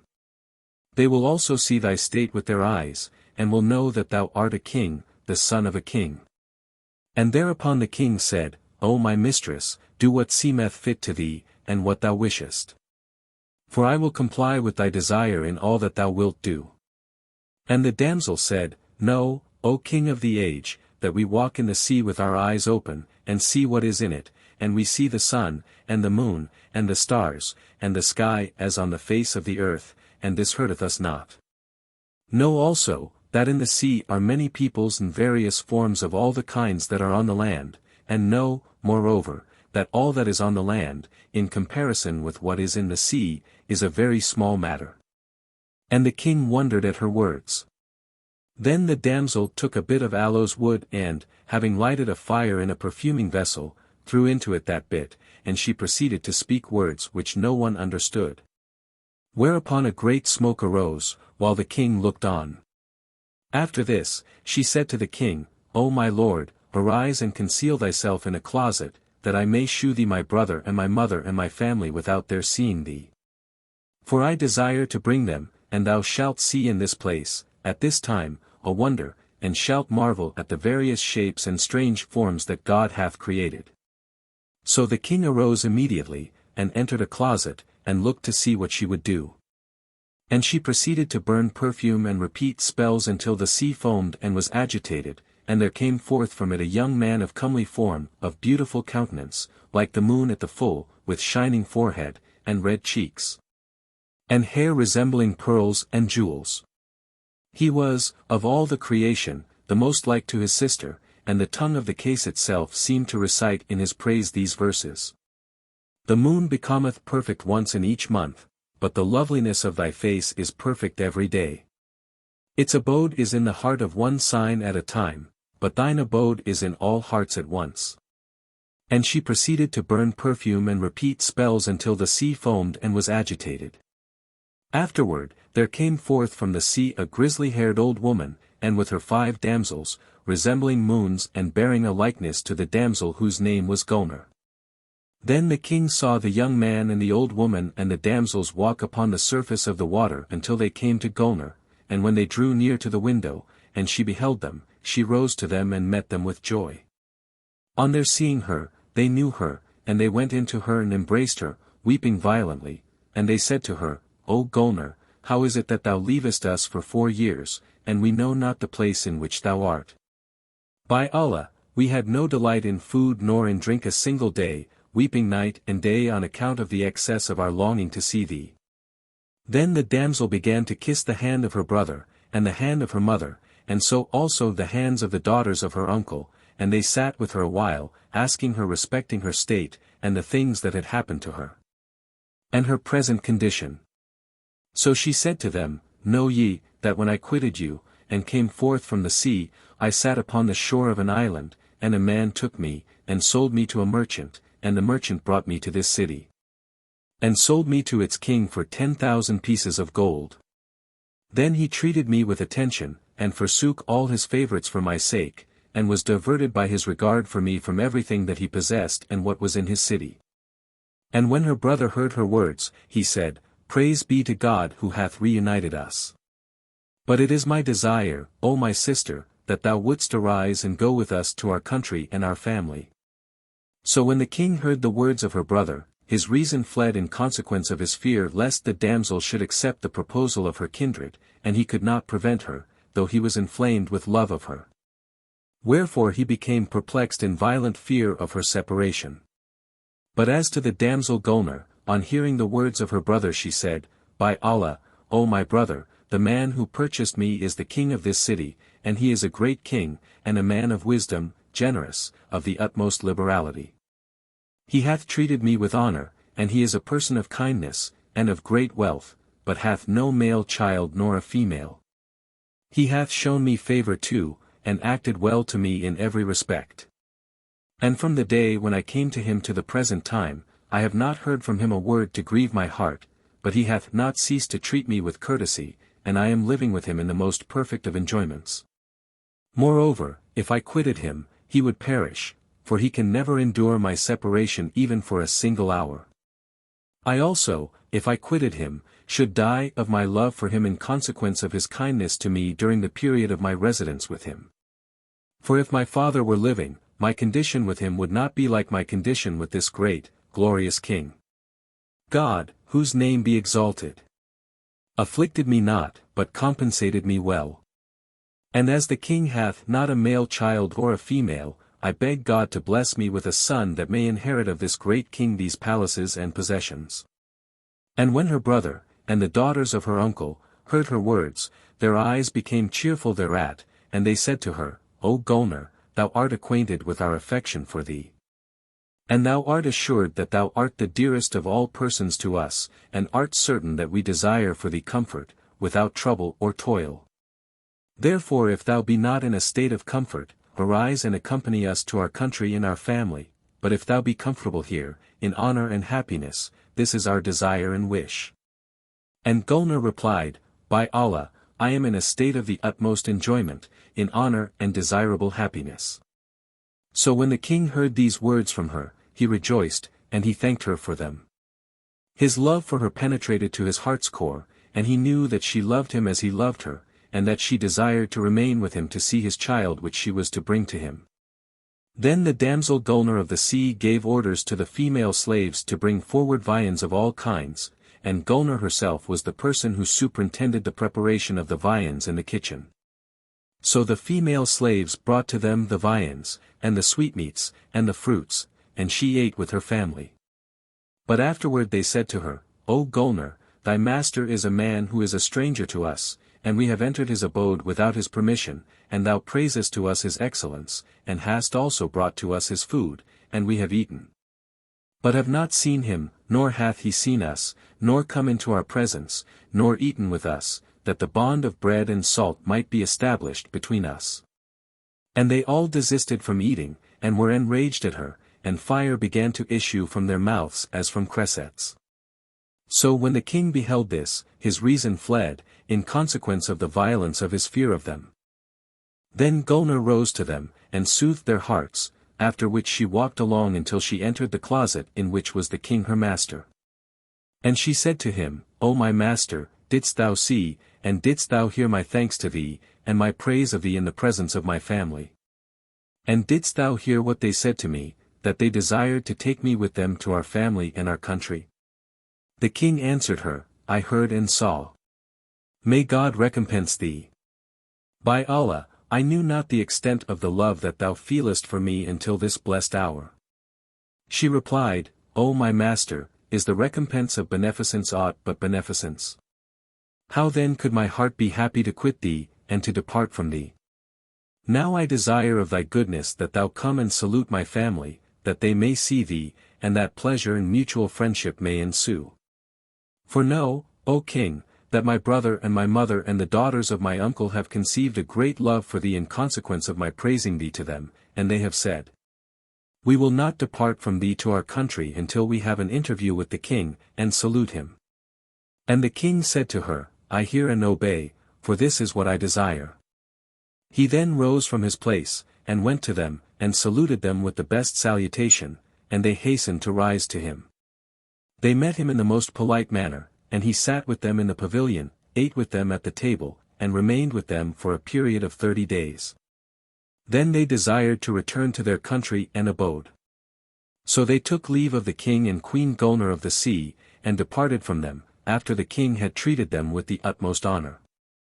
After this, Gulnare gave birth to a boy, resembling the moon at the full, whereat the king experienced the utmost happiness, because he had not before been blessed with a son nor a daughter during his life. They continued the rejoicings, and the decoration of the city, for a period of 7 days, in the utmost happiness and enjoyment. And on the 7th day, the mother of Gulnare, and her brother, and the daughters of her uncle, all came, when they knew that she had given birth to her child. The king met them, rejoicing at their arrival, and said to them, I said that I would not name my son until ye should come, and that ye should name him according to your knowledge. And they named him Bedr Basim, smiling full moon, all of them agreeing as to this name.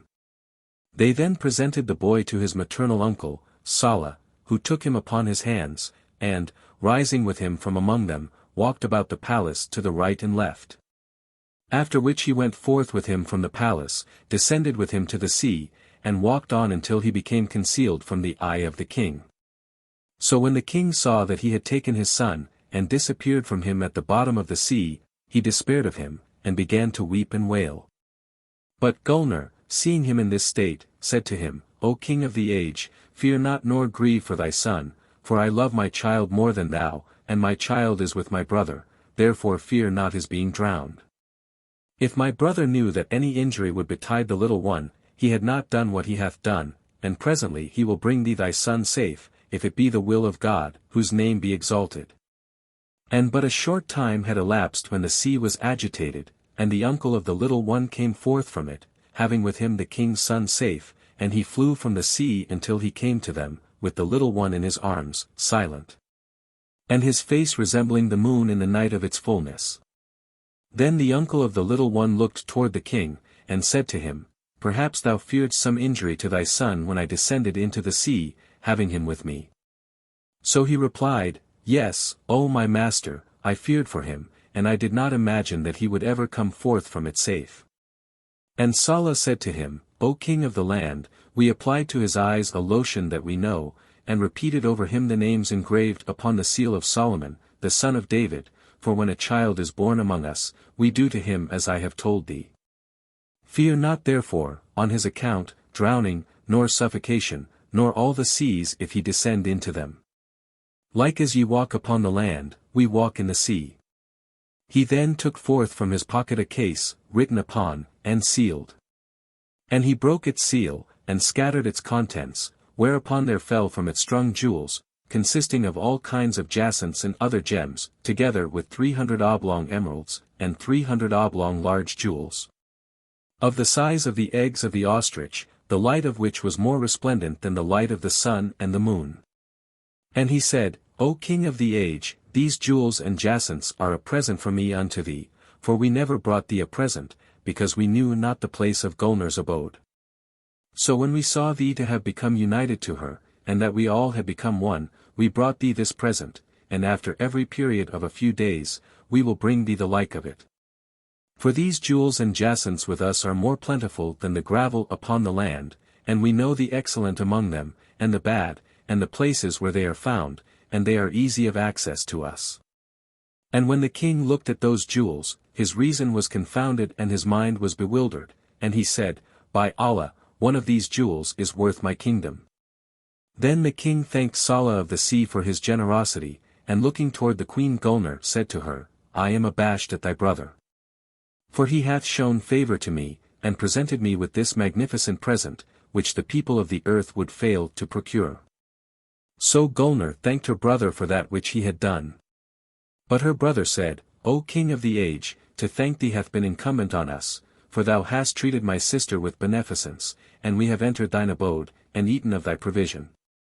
Then Salah said, If we stood serving thee, O King of the age, 1,000 years, regarding nothing else, we could not requite thee, and our doing so would be but a small thing in comparison with thy desert. And Salah remained with the king, he and his mother and the daughters of his uncle, 40 days, after which he arose and kissed the ground before the king, the husband of his sister. So the king said to him, What dost thou desire, O Salah? And he answered, O King of the age, we desire of thy goodness that thou wouldst give us permission to depart, for we have become desirous of seeing again our family and our country and our relations and our homes. We will not, however, relinquish the service of thee, nor that of my sister nor the son of my sister, and by Allah, O King of the age, to quit you is not pleasant to my heart. But how can we act, when we have been reared in the sea, and the land is not agreeable to us? So when the king heard his words, he rose upon his feet, and bade farewell to Salah of the sea and his mother and the daughters of his uncle, and they wept together on account of the separation. Then they said to the king, We will never relinquish you, but after every period of a few days we will visit you. And after this, they flew toward the sea, and descended into it, and disappeared. The king treated Gulnare with beneficence, and honored her exceedingly, and the little one grew up well. And his maternal uncle, with his grandmother and the daughters of his uncle, after every period of a few days used to come to the residence of the king, and to remain with him a month, and then return to their places. The boy ceased not to increase in beauty and loveliness until his age became 15 years, and he was incomparable in his perfect beauty, and his stature and his justness of form. He had learned writing and reading, and history, and grammar and philology, and archery, and he learned to play with the spear, and he also learned horsemanship, and all that the sons of the kings required. There was not one of the children of the inhabitants of the city, men and women, that talked not of the charms of that young man, for he was of surpassing loveliness and perfection, and the king loved him greatly. Then the king summoned the vizier and the emirs, and the lords of the empire, and the great men of the kingdom, and made them swear by binding oaths that they would make Badr Basim king over them after his father. So they swore to him by binding oaths, and rejoiced thereat, and the king himself was beneficent to the people, courteous in speech and of auspicious aspect. And on the following day, the king mounted, together with the lords of the empire and all the emirs, and all the soldiers, and they ceased not to proceed until they arrived at the vestibule of the palace, the king's son riding. Thereupon he alighted, and his father embraced him, he and the emirs, and they seated him upon the throne of the kingdom, while his father stood, as also did the emirs, before him. Then Badr Basim judged the people, displaced the tyrannical and invested the just, and continued to give judgment until near midday, when he rose from the throne of the kingdom, and went into his mother, Gulnare of the sea, having upon his head the crown, and resembling the moon. So when his mother saw him, and the king before him, she rose to him and kissed him, and congratulated him on his elevation to the dignity of sultan. And she offered up a prayer in favor of him and his father for length of life, and victory over their enemies. He then sat with his mother and rested. And when the time of afternoon prayers arrived, he rode with the emirs before him until he came to the horse course, where he played with arms till the time of nightfall, together with his father and the lords of his empire. After which he returned to the palace, with all the people before him. Every day he used to ride to the horse-course, and when he returned, he sat to judge the people, and administered justice between the emir and the poor man. He ceased not to do thus for a whole year, and after that, he used to ride to the chase, and go about through the cities and provinces that were under his rule, making proclamation of safety and security, and doing as do the kings. And he was incomparable among the people of his age in glory and courage, and in justice to the people. Now it came to pass that the old king, the father of Badr Basim, fell sick one day, whereupon his heart throbbed, and he felt that he was about to be removed to the mansion of eternity. Then his malady increased so that he was at the point of death. He therefore summoned his son, and charged him to take care of his subjects and his mother and all the lords of his empire and all the dependents. He also made them swear, and covenanted with them a second time, that they would obey his son. And he confided in their oaths. And after this he remained a few days, and was admitted to the mercy of God, whose name be exalted. His son Badr Basim, and his wife Gulnare and the emirs and viziers and the lords of the empire, mourned over him. And they made for him a tomb, and buried him in it, and continued the ceremonies of mourning for him a whole month.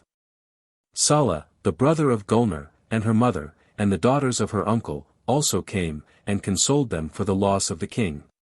And they said, O Gulnare, if the king hath died, he hath left this ingenuous youth, and he who hath left such as he is hath not died. This is he who hath not an equal, the crushing lion, and the splendid moon. Then the lords of the empire, and the grandees, went in to the king Badr Basim, and said to him, O king, there is no harm in mourning for the king, but mourning becometh not any save women. Therefore trouble not thy heart and ours by mourning for thy father, for he hath died and left thee, and he who hath left such as thou art hath not died. They proceeded to address him with soft words, and to console him, and after that they conducted him into the bath. And when he came forth from the bath, he put on a magnificent suit woven of gold, adorned with jewels and jacinths, and he put the royal crown upon his head, seated himself upon the throne of his kingdom, and performed the affairs of the people, deciding equitably between the strong and the weak, and exacting for the poor man his due from the emir. Wherefore the people loved him exceedingly. Thus he continued to do for the space of a whole year, and after every short period, his family of the sea visited him. So his life was pleasant, and his eye was cheerful, and he ceased not to live in this state until he was visited by the Terminator of delights and the Separator of companions. This is the end of their story. The mercy of God be on them all. The story of Aladdin. Or, the Wonderful Lamp. In the capital of one of the large and rich provinces of the Kingdom of China there lived a tailor, named Mustafa, who was so poor that he could hardly, by his daily labor, maintain himself and his family, which consisted of a wife and son. His son, who was called Aladdin, had been brought up in a very careless and idle manner, and by that means had contracted many vicious habits. He was obstinate and disobedient to his father and mother, who, when he grew up, could not keep him within doors. He was in the habit of going out early in the morning, and would stay out all day, playing in the streets with idle children of his own age. When he was old enough to learn a trade, his father, not being able to put him out to any other, took him into his own shop, and taught him how to use his needle, but neither fair words nor the fear of chastisement were capable of fixing his lively genius. All his father's endeavors to keep him to his work were in vain, for no sooner was his back turned, than he was gone for that day. Mustafa chastised him, but Aladdin was incorrigible, and his father, to his great grief, was forced to abandon him to his idleness, and was so much troubled at not being able to reclaim him, that it threw him into a fit of sickness, of which he died in a few months. The mother, finding that her son would not follow his father's business, shut up the shop, sold off the implements of trade, and with the money she received for them, and what she could get by spinning cotton, thought to maintain herself and her son. Aladdin, who was now no longer restrained by the fear of a father, and who cared so little for his mother that whenever she chid him he would abuse her, gave himself entirely over to his idle habits. and was never out of the streets from his companions. This course he followed till he was 15 years old, without giving his mind to any useful pursuit, or the least reflection on what would become of him.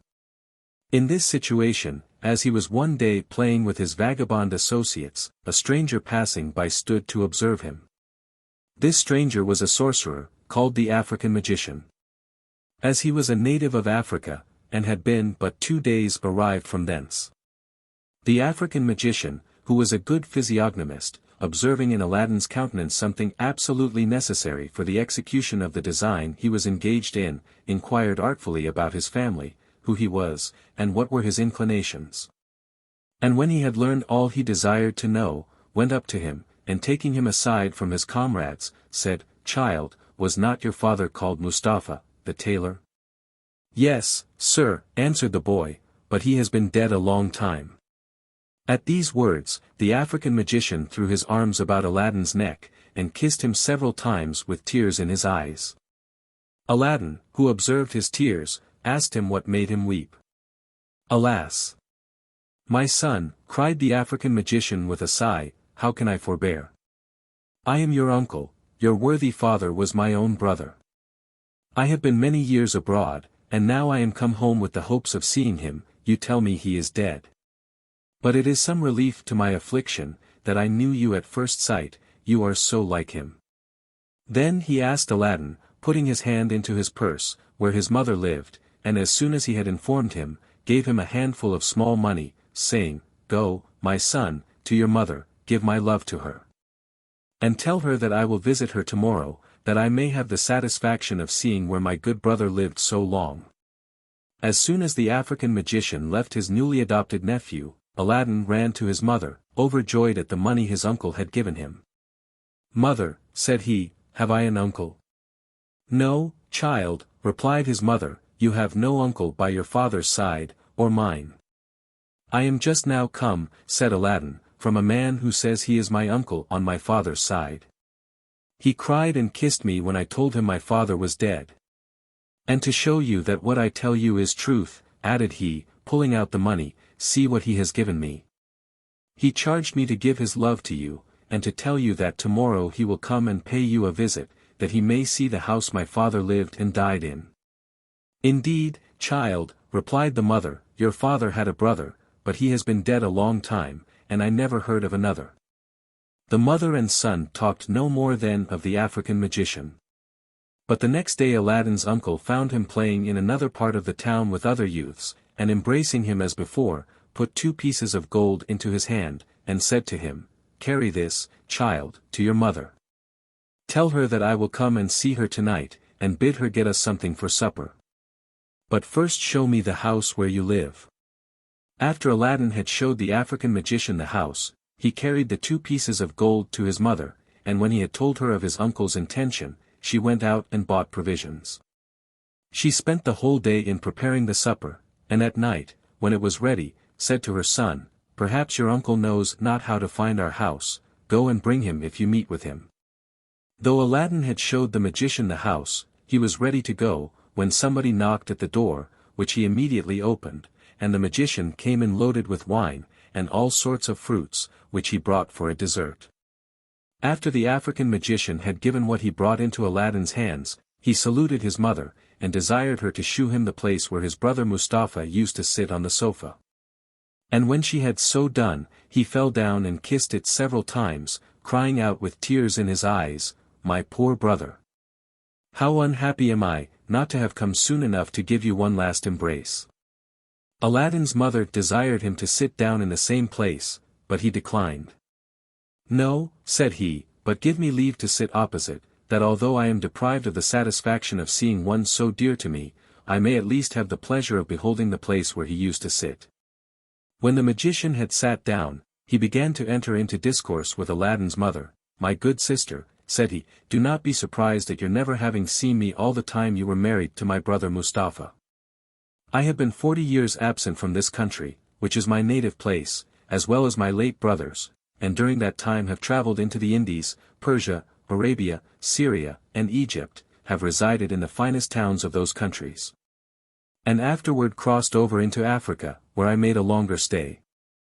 At last, as it is natural for a man to remember his native country, I was desirous to see mine again, and to embrace my dear brother. And finding I had strength enough to undertake so long a journey, I immediately made the necessary preparations, and set out. I will not tell you the length of time it took me, all the obstacles I met with, and what fatigues I have endured to come hither, but nothing ever afflicted me so much, as hearing of my brother's death. I observed his features in the face of my nephew, your son, and distinguished him among a number of lads with whom he was at play. He can tell you how I received the most melancholy news that ever reached my ears. But God be praised for all things. It is a comfort for me to find, as it were, my brother in a son, who has his most remarkable features. The African magician, perceiving that the widow began to weep at the remembrance of her husband, changed the conversation, and turning toward her son, asked him his name. "I am called Aladdin," said he. "Well, Aladdin," replied the magician, "what business do you follow?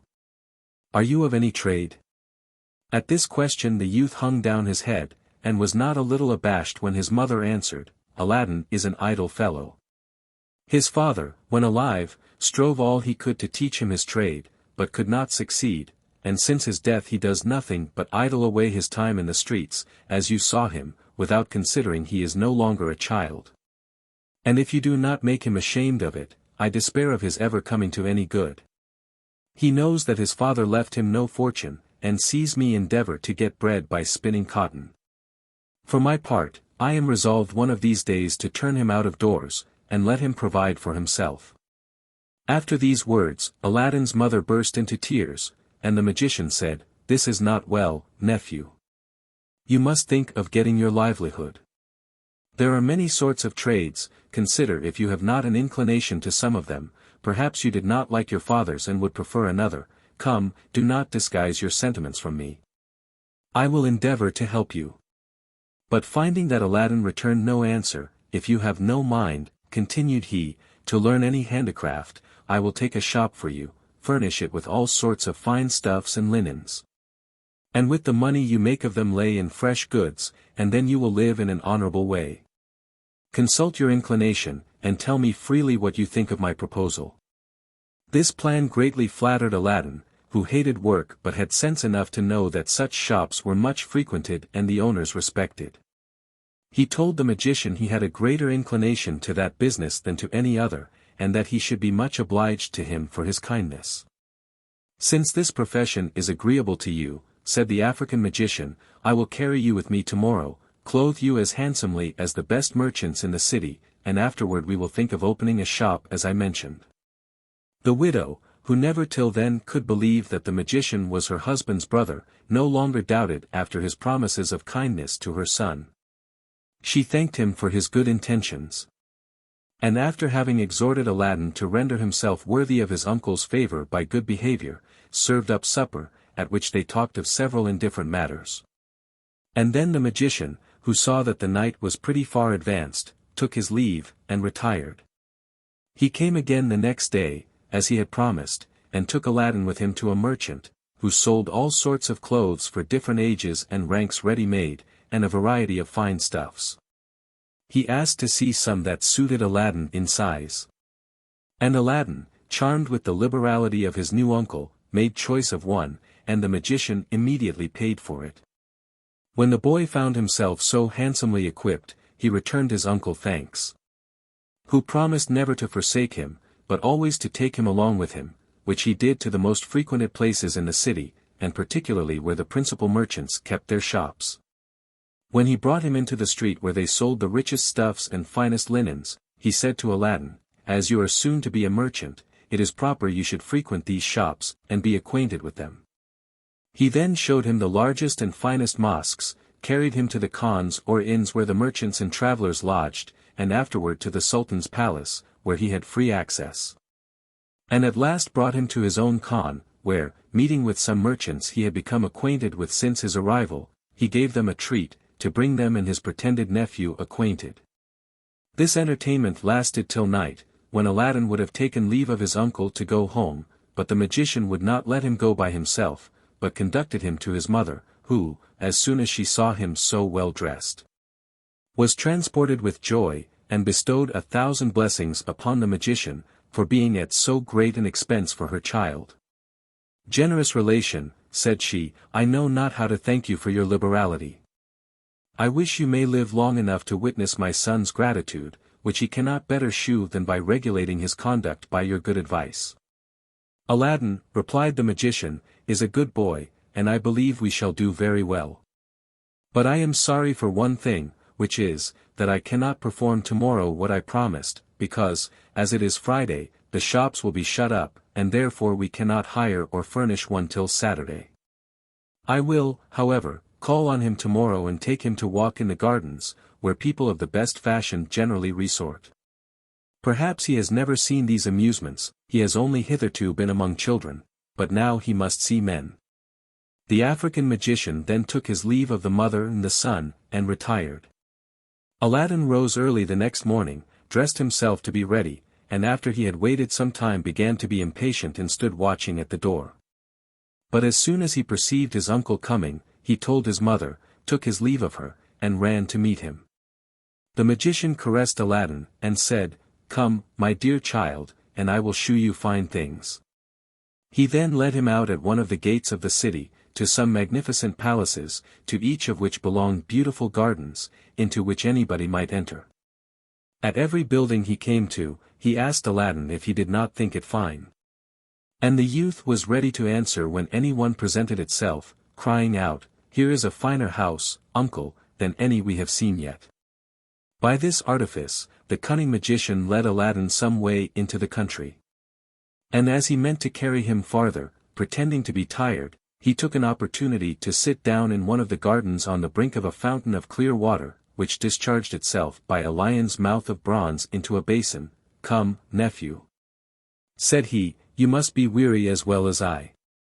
Let us rest ourselves, and we shall be better able to pursue our walk."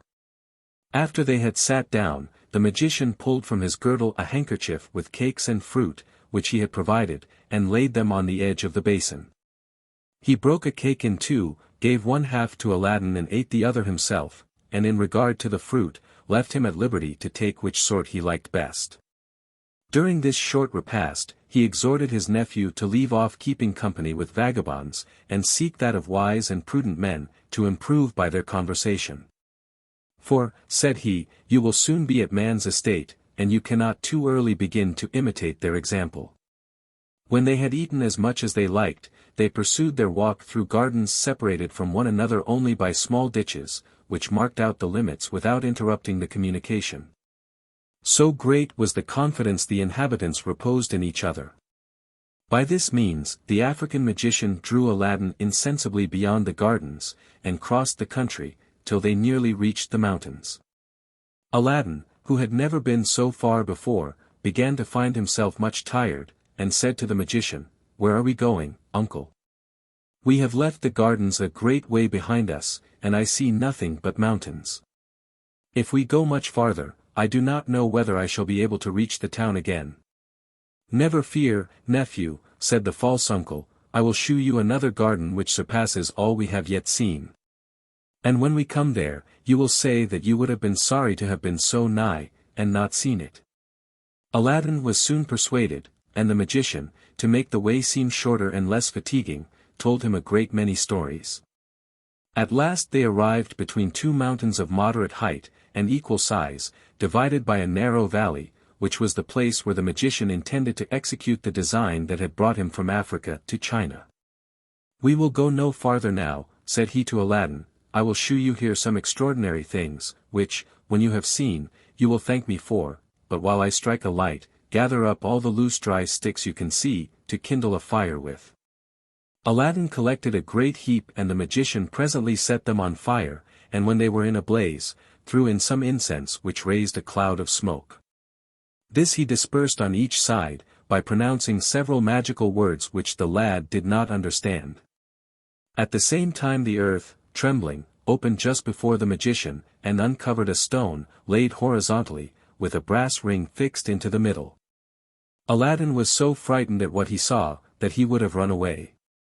But the magician caught hold of him, abused him, and gave him such a box on the ear that he knocked him down. Aladdin got up trembling, and with tears in his eyes, said to the magician, "What have I done, uncle, to be treated in this severe manner?" "I have my reasons," answered the magician. "I am your uncle, I supply the place of your father, and you ought to make no reply. But, child," added he, softening, "do not be afraid. For I shall not ask anything of you, but that you obey me punctually, if you would reap the advantages which I intend you." These fair promises calmed Aladdin's fears and resentment. And when the magician saw that he was appeased, he said to him, "You see what I have done by virtue of my incense, and the words I pronounced. Know then, that under this stone there is hidden a treasure, destined to be yours, and which will make you richer than the greatest monarch in the world. No person but yourself is permitted to lift this stone, or enter the cave. So you must punctually execute what I may command, for it is a matter of great consequence both to you and me." At the same time the earth, trembling, opened just before the magician, and uncovered a stone, laid horizontally, with a brass ring fixed into the middle. Aladdin, amazed at all he saw and heard the magician say of the treasure which was to make him happy forevermore, forgot what was past, and rising, said, "Well, uncle, what is to be done? Command me, I am ready to obey." "I am overjoyed, child," said the African magician, embracing him, "take hold of the ring, and lift up that stone." "Indeed, uncle," replied Aladdin, "I am not strong enough, you must help me." "You have no occasion for my assistance," answered the magician. "If I help you, we shall be able to do nothing. Take hold of the ring, pronounce the names of your father and grandfather, then lift it up and you will find it will come easily." Aladdin did as the magician bade him, raised the stone with ease, and laid it on one side. When the stone was pulled up, there appeared a cavity of about 3 or 4 feet deep, with a little door, and steps to go down lower. "Observe, my son," said the African magician, "what I direct. Descend into the cave, and when you are at the bottom of those steps you will find a door which will lead you into a spacious vault, divided into 3 great halls, in each of which you will see 4 large brass cisterns placed on each side, full of gold and silver. But take care you do not meddle with them. Before you enter the first hall, be sure to tuck up your vest, wrap it about you, and then pass through the second into the third without stopping. Above all, have a care that you do not touch the walls. For if you do, you will die instantly. At the end of the third hall, you will find a door which opens into a garden planted with fine trees loaded with fruit. Walk directly across the garden by a path which will lead you to 5 steps that will bring you upon a terrace, where you will see a niche before you, and in that niche a lighted lamp. Take the lamp down, and extinguish it, when you have thrown away the wick, and poured out the liquor, put it in your vestband and bring it to me. Do not be afraid that the liquor will spoil your clothes, for it is not oil. And the lamp will be dry as soon as it is thrown out. If you should wish for any of the fruit of the garden, you may gather as much as you please." After these words, the magician drew a ring off his finger, and put it on one of Aladdin's, telling him that it was a preservative against all evil, while he should observe what he had prescribed to him. After this instruction he said, "Go down boldly, child, and we shall both be rich all our lives." Aladdin jumped into the cave, descended the steps, and found the 3 halls just as the African magician had described. He went through them with all the precaution the fear of death could inspire, crossed the garden without stopping, took down the lamp from the niche, threw out the wick and the liquor, and, as the magician had desired, put it in his vestband. But as he came down from the terrace, he stopped in the garden to observe the fruit, which he only had a glimpse of in crossing it. All the trees were loaded with extraordinary fruit, of different colors on each tree. Some bore fruit entirely white and some clear and transparent as crystal, some pale red, and others deeper, some green, blue, and purple, and others yellow. In short, there was fruit of all colors. The white were pearls. The clear and transparent, diamonds, the deep red, rubies, the green, emeralds, the blue, turquoises, the purple, amethysts, and those that were of yellow cast, sapphires. Aladdin was altogether ignorant of their worth, and would have preferred figs and grapes, or any other fruits.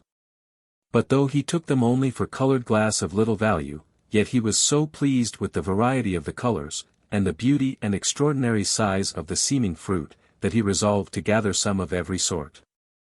And accordingly filled the 2 new purses his uncle had bought for him with his clothes.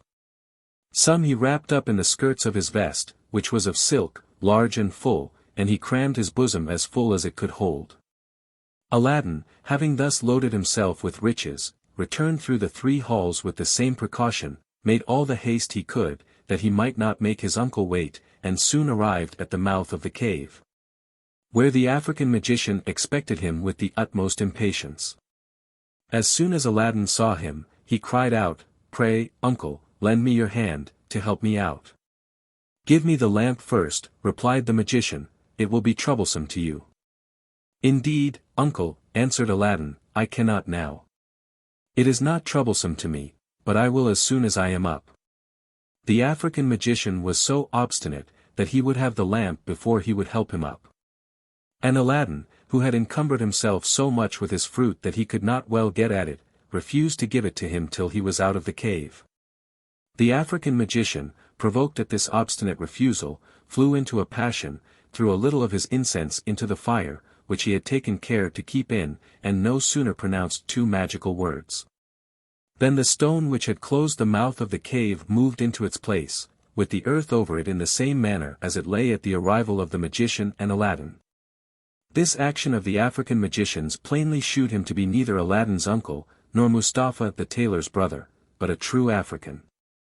Africa is a country whose inhabitants delight most in magic of any in the whole world, and he had applied himself to it from his youth. After 40 years' experience in enchantments and reading of magic books, he had found out that there was in the world a wonderful lamp, the possession of which would render him more powerful than any monarch.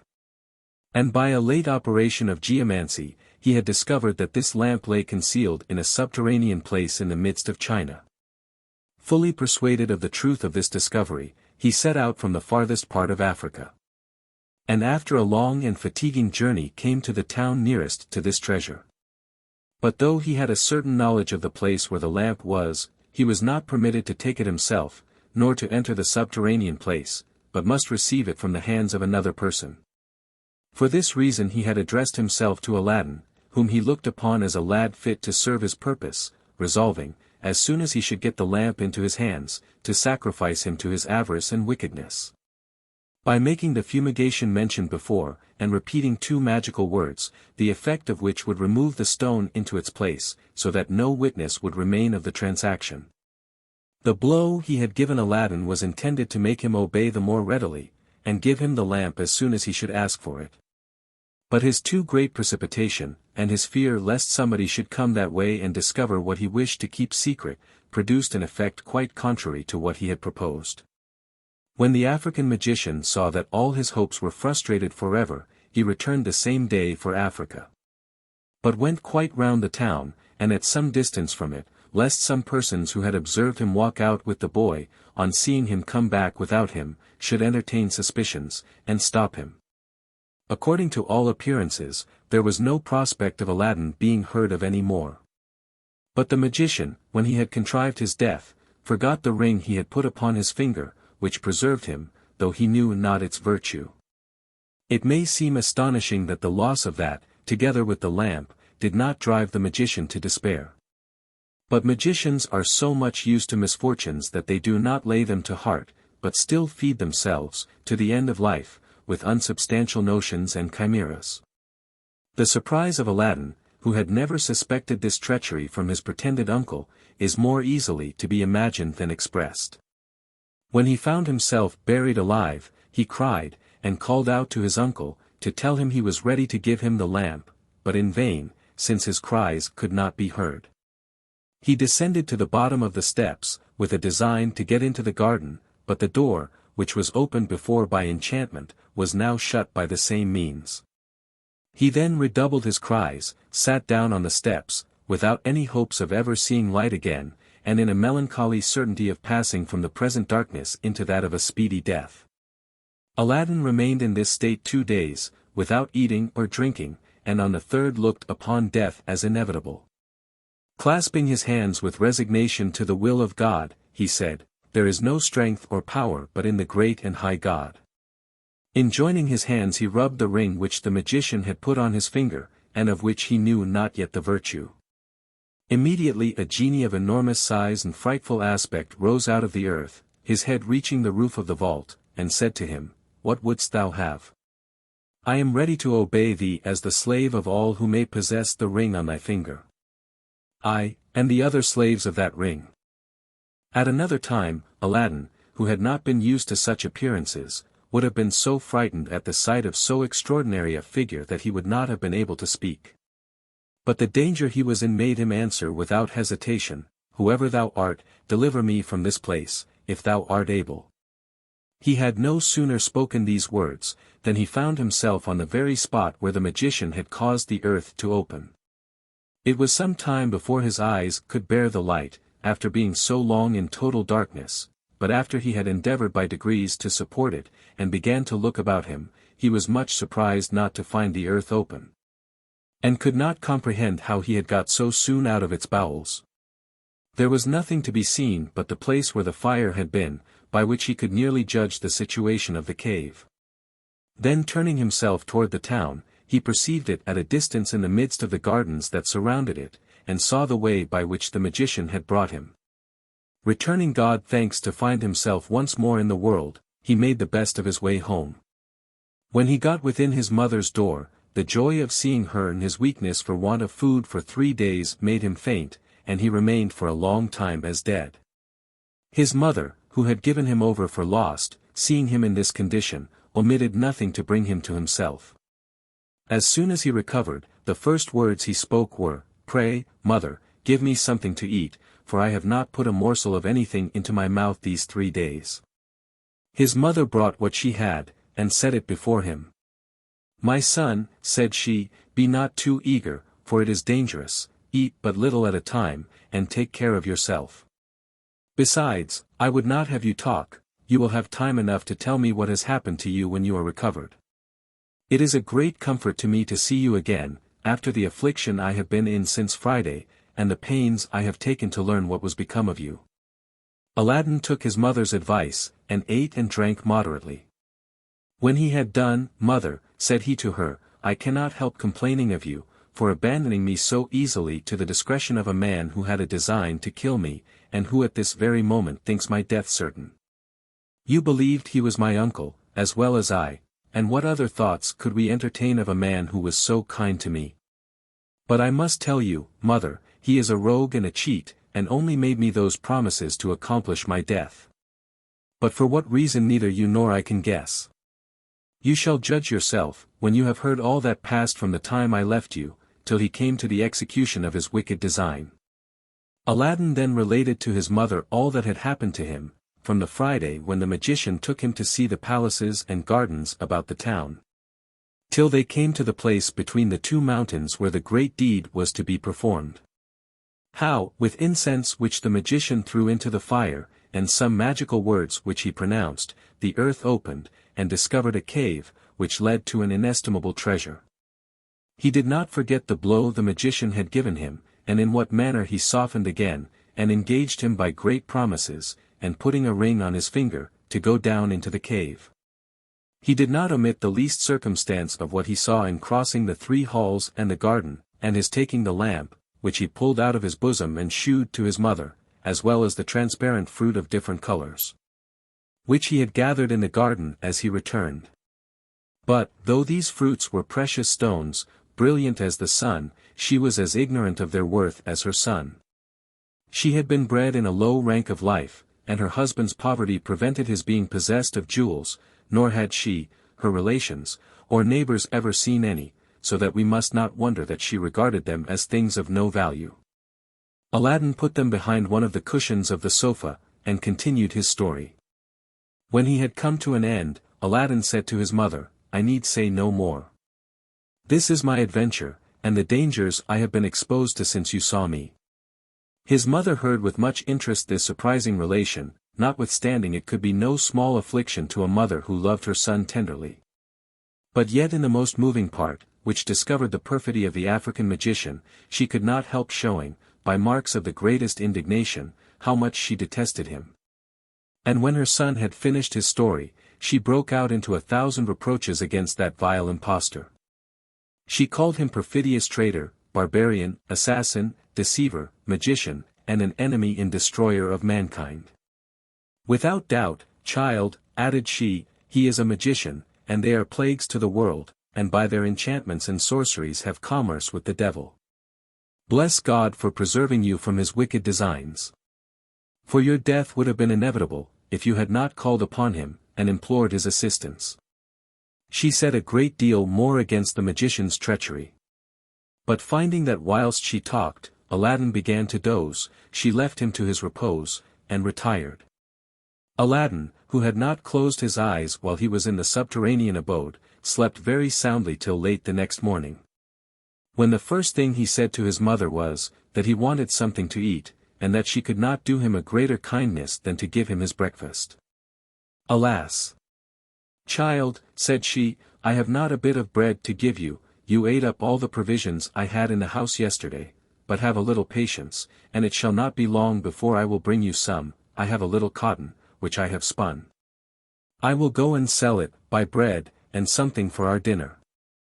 Mother, replied Aladdin, keep your cotton for another time, and give me the lamp I brought home with me yesterday. I will go and sell it, and the money I shall get for it will serve both for breakfast and dinner, and perhaps supper too. Aladdin's mother took the lamp, and said to her son, here it is, but it is very dirty. If it was a little cleaner I believe it would bring something more. She took some fine sand and water to clean it. But had no sooner begun to rub it, than in an instant a hideous genie of gigantic size appeared before her, and said to her in a voice like thunder, what wouldst thou have? I am ready to obey thee as thy slave, and the slave of all those who have that lamp in their hands, I and the other slaves of the lamp. Aladdin's mother, terrified at the sight of the genie, fainted. When the lad, who had seen such another phantom in the cavern, snatched the lamp out of his mother's hand, and said to the genie boldly, I am hungry, bring me something to eat. The genie disappeared immediately, and in an instant returned with a large silver tray, holding 12 covered dishes of the same metal, which contained the most delicious viands. 6 large white bread cakes on 2 plates, 2 flagons of wine, and 2 silver cups. All these he placed upon a carpet, and disappeared. This was done before Aladdin's mother recovered from her swoon. Aladdin fetched some water, and sprinkled it in her face, to recover her. Whether that or the smell of the meat brought her to life again, it was not long before she came to herself. Mother, said Aladdin, do not mind this. Here is what will put you in heart, and at the same time satisfy my extreme hunger. Do not let such delicious meat get cold. His mother was much surprised to see the great tray, 12 dishes, 6 loaves, the 2 flagons and cups, and to smell the savory odor which exhaled from the dishes. Child, said she, to whom are we obliged for this great plenty and liberality? Has the Sultan been made acquainted with our poverty, and had compassion on us?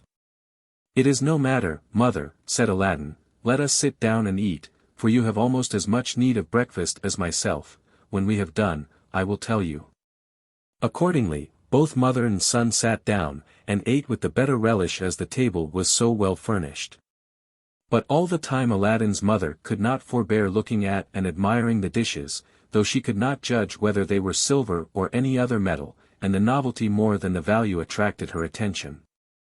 The mother and son sat at breakfast till it was dinner time, and then they thought it would be best to put the 2 meals together, yet after this they found they should have enough left for supper, and 2 meals for the next day. When Aladdin's mother had taken away what was left, she went and sat by her son on the sofa, saying, I expect now that you should satisfy my impatience, and tell me exactly what passed between the genie and you while I was in a swoon. Which he readily complied with. She was in as great amazement at what her son told her, as at the appearance of the genie, and said to him, But, son, what have we to do with genies? I never heard that any of my acquaintance had ever seen one. How came that vile genie to address himself to me, and not to you, to whom he had appeared before in the cave? Mother, answered Aladdin, the genie you saw is not the one who appeared to me, though he resembles him in size. No, they had quite different persons and habits, they belong to different masters. If you remember, he that I first saw called himself the slave of the ring on my finger. And this you saw, called himself the slave of the lamp you had in your hand, but I believe you did not hear him, for I think you fainted as soon as he began to speak. What? Cried the mother, was your lamp then the occasion of that cursed genie's addressing himself rather to me than to you?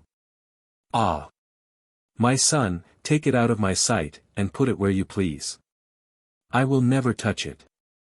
I had rather you would sell it, than run the hazard of being frightened to death again by touching it, and if you would take my advice, you would part also with the ring, and not have anything to do with genies, who, as our prophet has told us, are only devils. With your leave, mother, replied Aladdin, I shall take care how I sell a lamp which may be so serviceable both to you and me. Have you not been an eyewitness of what it has procured us? And it shall still continue to furnish us with subsistence. My false and wicked uncle would not have taken so much pains, and undertaken so long a journey, if it had not been to get into his possession this wonderful lamp, which he preferred before all the gold and silver which he knew was in the halls. He knew too well the worth of this lamp, not to prefer it to so great a treasure. And since chance hath discovered the virtue of it to us, let us make a profitable use of it, without making any great show, and exciting the envy and jealousy of our neighbors. However, since the genies frighten you so much, I will take it out of your sight, and put it where I may find it when I want it. The ring I cannot resolve to part with, for without that you had never seen me again. And though I am alive now, perhaps, if it was gone, I might not be so some moments hence, therefore I hope you will give me leave to keep it and to wear it always on my finger. Who knows what dangers you and I may be exposed to, which neither of us can foresee, and from which it may deliver us. As Aladdin's arguments were just, his mother had nothing to say against them, she only replied, that he might do what he pleased. For her part, she would have nothing to do with genies, but would wash her hands of them. By the next night they had eaten all the provisions the genie had brought, and the next day Aladdin, who could not bear the thought of hunger, putting one of the silver dishes under his vest, went out early to sell it.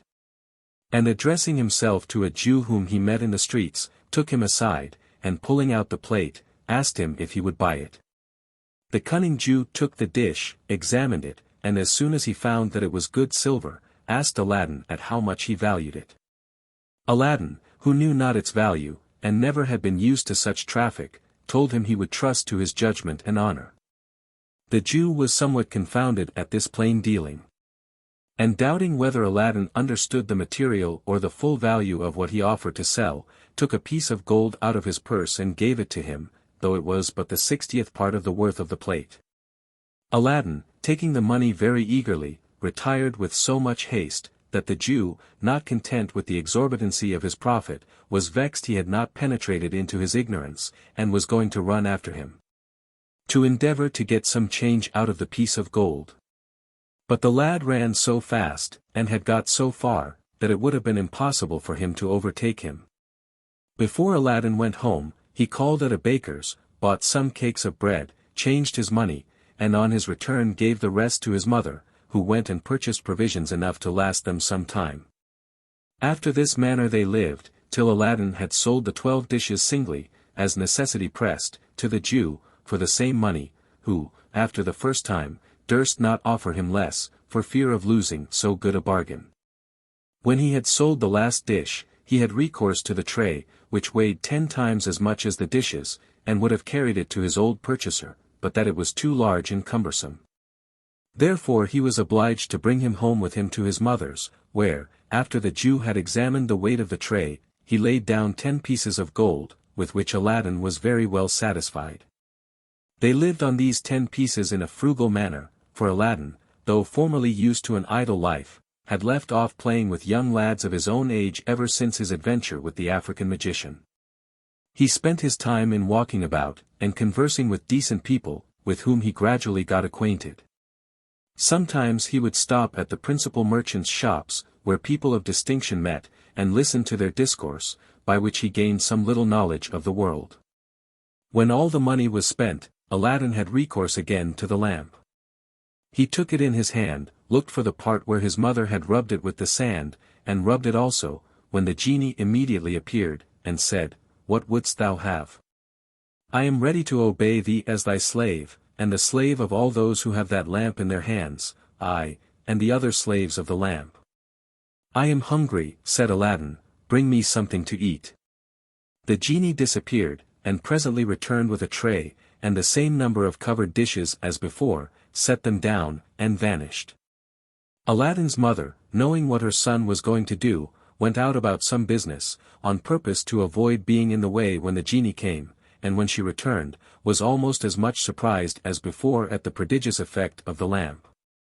However, she sat down with her son, and when they had eaten as much as they liked, she set enough by to last them 2 or 3 days. As soon as Aladdin found that their provisions were expended, he took one of the dishes, and went to look for his Jew again. But passing by the shop of a goldsmith, who had the character of a very fair and honest man, the goldsmith perceiving him, called to him, and said, "My lad, I have often observed you go by, loaded as you are at present, and talk with such a Jew, and then come back again empty-handed. I imagine that you carry something which you sell to him, but perhaps you do not know that he is the greatest rogue even among the Jews, and that nobody of prudence will have anything to do with him. If you will shew me what you now carry, and it is to be sold, I will give you the full worth of it, or I will direct you to other merchants who will not cheat you." The hopes of getting more money for his plate induced Aladdin to pull it from under his vest, and shew it to the goldsmith, who at first sight saw that it was made of the finest silver and asked him if he had sold such as that to the Jew. When Aladdin told him that he had sold him 12 such, for a piece of gold each. "What a villain!" cried the goldsmith, "but," added he, "my son, what is past cannot be recalled. By shewing you the value of this plate, which is of the finest silver we use in our shops, I will let you see how much the Jew has cheated you." The goldsmith took a pair of scales, weighed the dish, and after he had mentioned how much an ounce of fine silver was worth, assured him that his plate would fetch by weight 60 pieces of gold, which he offered to pay down immediately.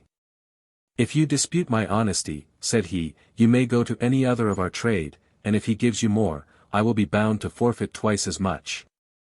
Aladdin thanked him for his fair dealing, so greatly to his advantage, took the gold, and never after went to any other person, but sold him all his dishes and the tray. Though Aladdin and his mother had an inexhaustible treasure in their lamp, and might have had whatever they wished for, yet they lived with the same frugality as before, except that Aladdin dressed better. As for his mother, she wore no clothes but what she earned by spinning cotton. After their manner of living, it may easily be supposed that the money for which Aladdin had sold the dishes and tray was sufficient to maintain them for some time. During this interval, Aladdin frequented the shops of the principal merchants, where they sold cloth of gold and silver, linens, silk stuffs, and jewelry, and oftentimes joining in their conversation, acquired a knowledge of the world and respectable demeanor. By his acquaintance among the jewelers, he came to know that the fruits which he had gathered when he took the lamp were, instead of colored glass, stones of inestimable value. But he had the prudence not to mention this to any one, not even to his mother. One day as Aladdin was walking about the town, he heard an order proclaimed, commanding the people to shut up their shops and houses, and keep within doors, while the Princess Badroulbadour, the Sultan's daughter, went to the baths and returned. This proclamation inspired Aladdin with eager curiosity to see the princess's face, which he could not do without admission into the house of some acquaintance, and then only through a window. But to gratify his curiosity, he presently thought of a scheme, which succeeded. It was to place himself behind the door of the bath, which was so situated that he could not fail of seeing her face. Aladdin had not waited long before the princess came, and he could see her plainly through a chink of the door without being discovered. She was attended by a great crowd of ladies, slaves, and eunuchs, who walked on each side, and behind her. When she came within 3 or 4 paces of the door of the baths, she took off her veil, and gave Aladdin an opportunity of a full view.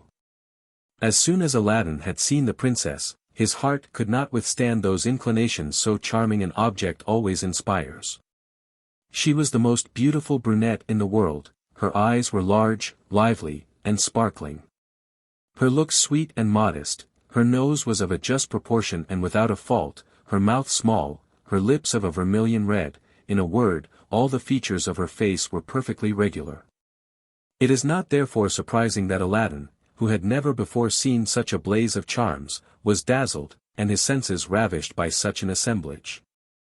With all these perfections the princess had so majestic an air, that the sight of her was sufficient to inspire love and admiration. After the princess had passed by, and entered the baths, Aladdin remained some time astonished and in a kind of ecstasy, retracing and imprinting the idea of so charming an object deeply in his mind, but at last he resolved to quit his hiding-place and go home.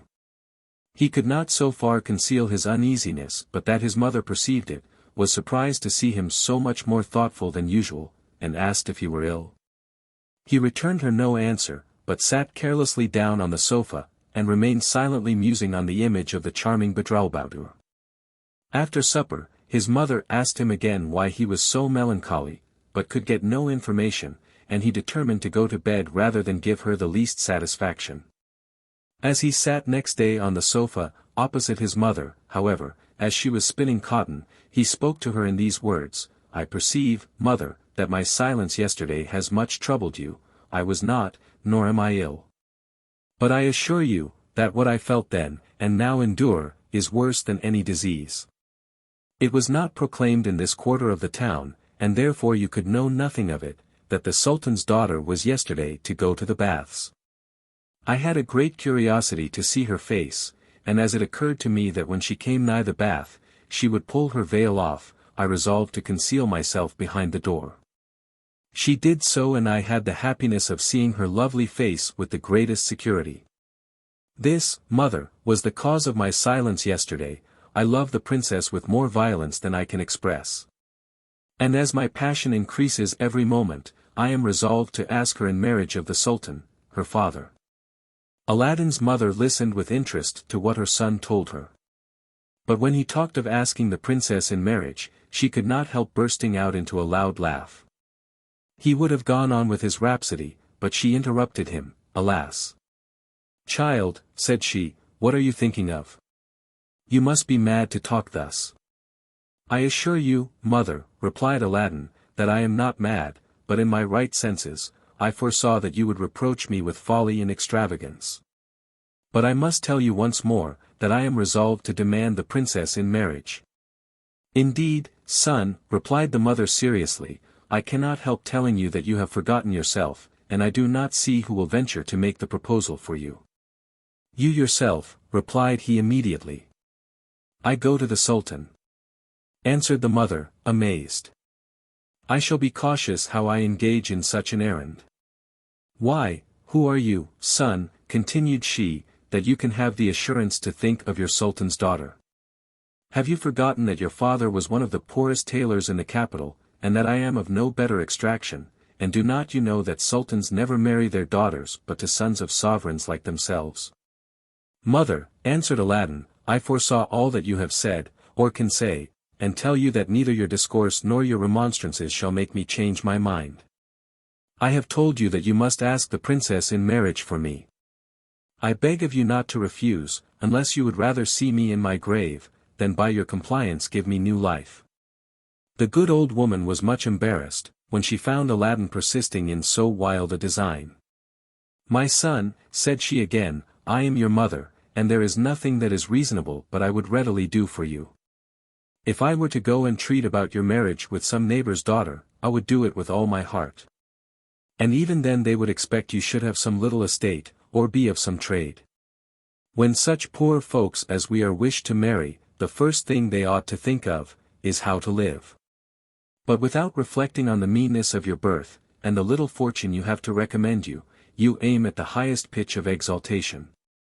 And your pretensions are no less than to demand in marriage the daughter of your sovereign, who with one single word can crush you to pieces. How could so extraordinary a thought come into your head, as that I should go to the Sultan and ask him to give his daughter in marriage to you?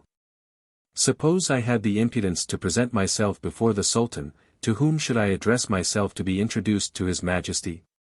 Do you not think the first person I should speak to would take me for a mad woman, and chastise me as I should deserve?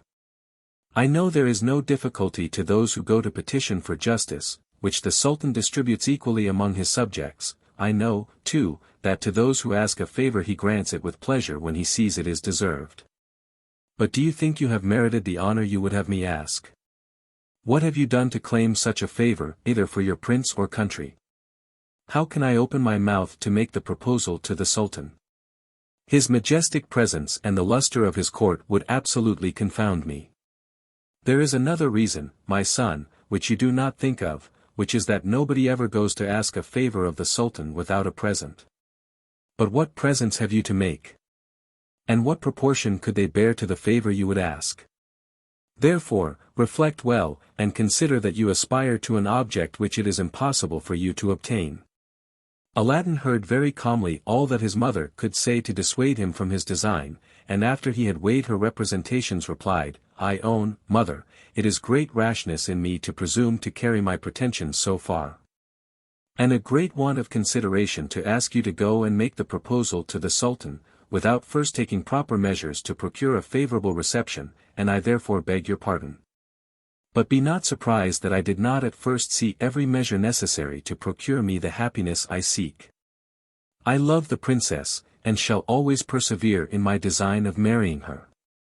I am obliged to you for the hint you have given me, and look upon it as the first step I ought to take to procure the happy issue I promise myself. You say it is not customary to go to the Sultan without a present, and that I have nothing worthy of his acceptance. Do not you think, mother, that what I brought home with me the day on which I was delivered from death may be an acceptable present? I mean those things that you and I both took for colored glass, but now I can tell you that they are jewels of inestimable value. I know the worth of them by frequenting the shops. And you may take my word that all the precious stones which I saw in the jewelers' shops were not to be compared to those we have, either for size or beauty. I am persuaded that they will be received very favorably by the Sultan. You have a large porcelain dish fit to hold them, fetch it, and let us see how they will look, when we have arranged them according to their different colors. Aladdin's mother brought the china dish, when he took the jewels out of the two purses in which he had kept them, and placed them in order according to his fancy. But the brightness and luster they emitted in the daytime so dazzled the eyes both of mother and son, that they were astonished beyond measure, for they had only seen them by the light of a lamp. And though the latter had beheld them pendant on the trees like fruit beautiful to the eye, yet as he was then but a boy, he looked on them only as glittering playthings. After they had admired the beauty of the jewels some time, Aladdin said to his mother, Now you cannot excuse yourself from going to the Sultan, under pretext of not having a present to make him. Since here is one which will gain you a favorable reception. Though the good widow did not believe the precious stones so valuable as her son estimated them, she thought such a present might nevertheless be agreeable to the Sultan, but she still hesitated. My son, said she, I cannot conceive that the Sultan will look upon me with a favorable eye. I am sure, that if I attempt to deliver your strange message, I shall have no power to open my mouth. Therefore I shall not only lose my labor, but the present, which you say is so valuable, and shall return home again in confusion, to tell you that your hopes are frustrated. But, added she, I will do my best to please you, though certainly the Sultan will either laugh at me, or be in so great a rage, as to make us both the victims of his fury. She used many other arguments to endeavor to make Aladdin change his mind, but he persisted in importuning his mother to execute his resolution, and she, out of tenderness, complied with his request. As it was now late, and the time for admission to the palace was past, the visit was put off till the next day. The mother and son talked of different matters the remaining hours, and Aladdin strove to encourage her in the task she had undertaken. While she could not persuade herself she should succeed, and it must be confessed she had reason enough to doubt. Child, said she to Aladdin, if the Sultan should hear my proposal with calmness, and after this should think of asking me where lie your riches and your estate, what answer would you have me return him? Let us not be uneasy, mother, replied Aladdin, about what may never happen. First, let us see how the Sultan receives, and what answer he gives you. If he desires to be informed of what you mention, I am confident that the lamp will not fail me in time of need. The tailor's widow reflected that the lamp might be capable of doing greater wonders than just providing victuals for them, and this removed all the difficulties which might have prevented her from undertaking the service she had promised. Aladdin, who penetrated into his mother's thoughts, said to her, "Above all things, mother, be sure to keep secret our possession of the lamp, for thereon depends the success we have to expect," and after this caution they parted to go to rest. Aladdin rose before daybreak, awakened his mother, pressing her to get herself dressed to go to the Sultan's palace, and to get admittance, if possible, before the great officers of state went in to take their seats in the divan, where the Sultan always assisted in person. Aladdin's mother took the china dish, in which they had put the jewels the day before, wrapped in 2 napkins, one finer than the other, which was tied at the 4 corners for more easy carriage, and set out for the palace. When she came to the gates, the Grand Vizier, the other viziers, and most distinguished lords of the court, were just gone in. But, notwithstanding the great crowd of people who had business there, she got into the divan, a spacious hall, the entrance into which was very magnificent. She placed herself just before the Sultan, Grand Vizier, and the great lords, who sat in council, on his right and left hand.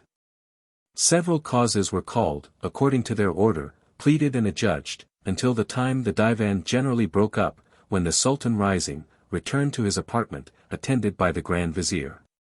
The other viziers and ministers of state then retired, as also did all those whose business had called them thither.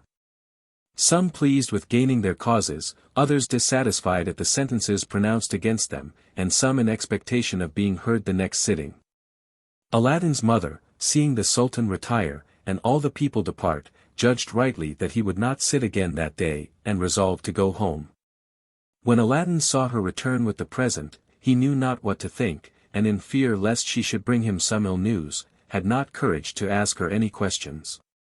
But she, who had never set foot into the Sultan's palace before, and knew not what was every day practiced there, freed him from his embarrassment, and said to him, "Son, I have seen the Sultan, and am very well persuaded he has seen me too.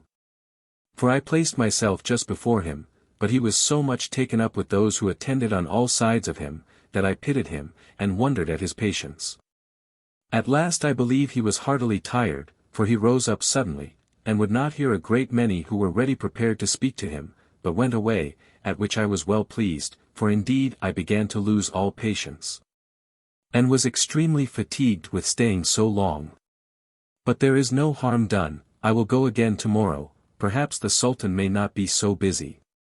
Though his passion was very violent, Aladdin was forced to be satisfied, and to fortify himself with patience.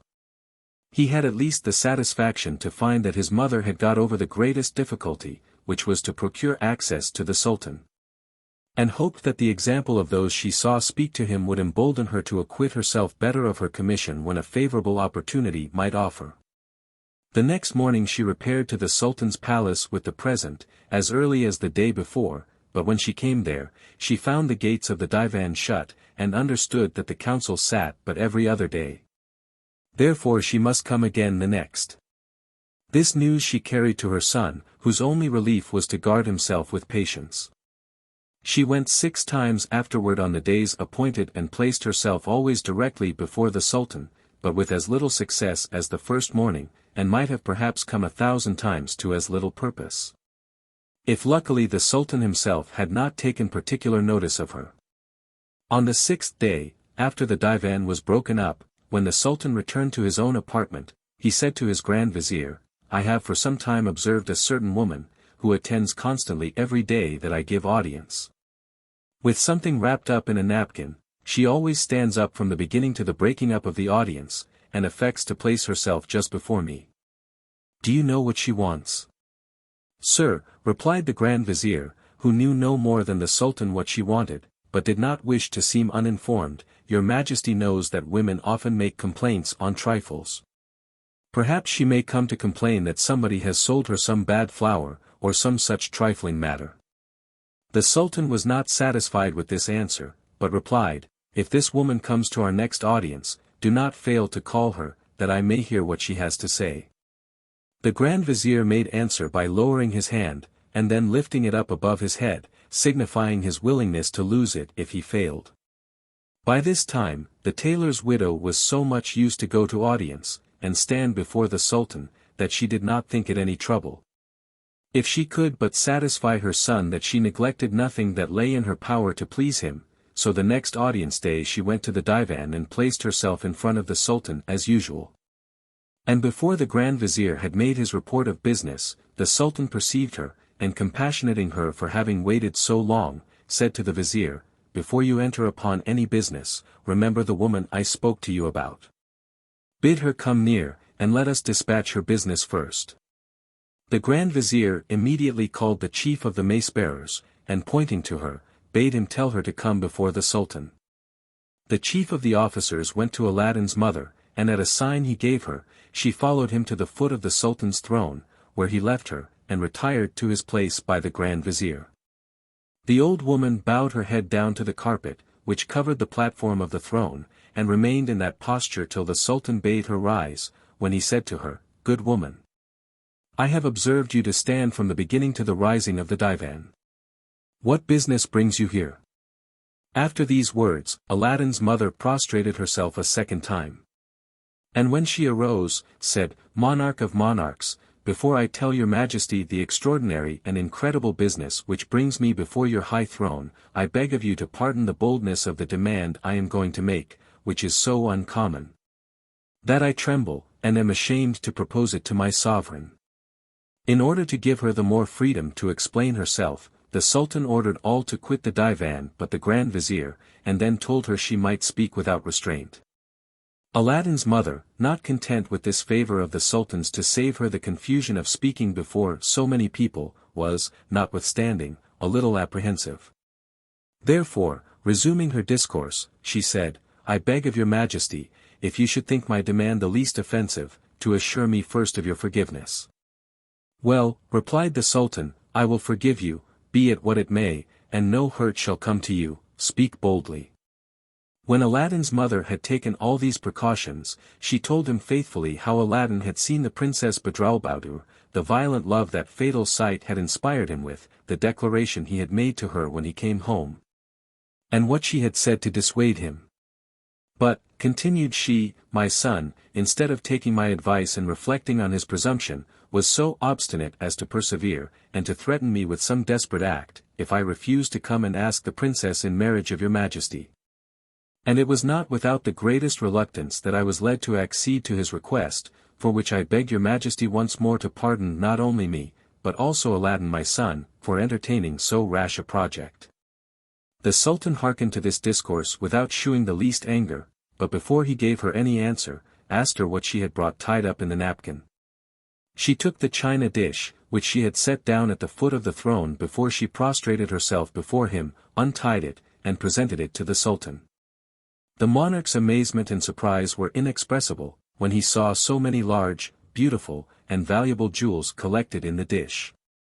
He remained for some time motionless with admiration. At last, when he had recovered himself, he received the present, crying out in a transport of joy, "How rich, how beautiful!" After he had admired and handled all the jewels, one after another, he turned to his Grand Vizier, and shewing him the dish, said, "Behold, admire, wonder, and confess that your eyes never beheld jewels so rich and beautiful before." The Vizier was charmed. "Well," continued the Sultan, "what sayest thou to such a present? Is it not worthy of the princess, my daughter? And ought I not to bestow her on one who values her at so great price?" These words put the Grand Vizier into extreme agitation. The Sultan had some time before signified to him his intention of bestowing the princess on a son of his. Therefore he was afraid, and not without grounds, that the present might change his majesty's mind. Therefore going to him, and whispering him in the ear, he said, "I cannot but own that the present is worthy of the princess. But I beg of your majesty to grant me 3 months before you come to a final resolution. I hope, before that time, my son, on whom you have had the goodness to look with a favorable eye, will be able to make a nobler present than Aladdin, who is an entire stranger to your majesty." The Sultan, though he was fully persuaded that it was not possible for the Vizier to provide so considerable a present for his son, yet hearkened to him, and granted his request.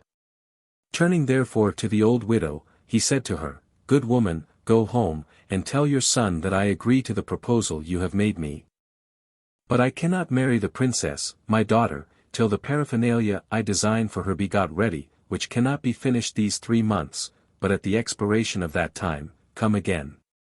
The widow returned home much more gratified than she had expected, since she had met with a favorable answer. Aladdin thought himself the most happy of all men at hearing this news, and thanked his mother for the pains she had taken in the affair, the good success of which was of so great importance to his peace.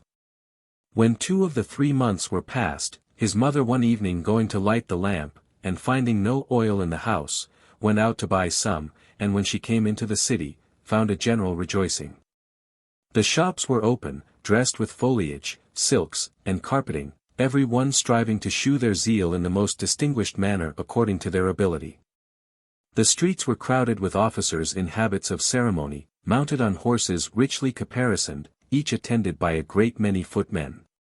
Aladdin's mother asked the oil merchant what was the meaning of all this preparation of public festivity.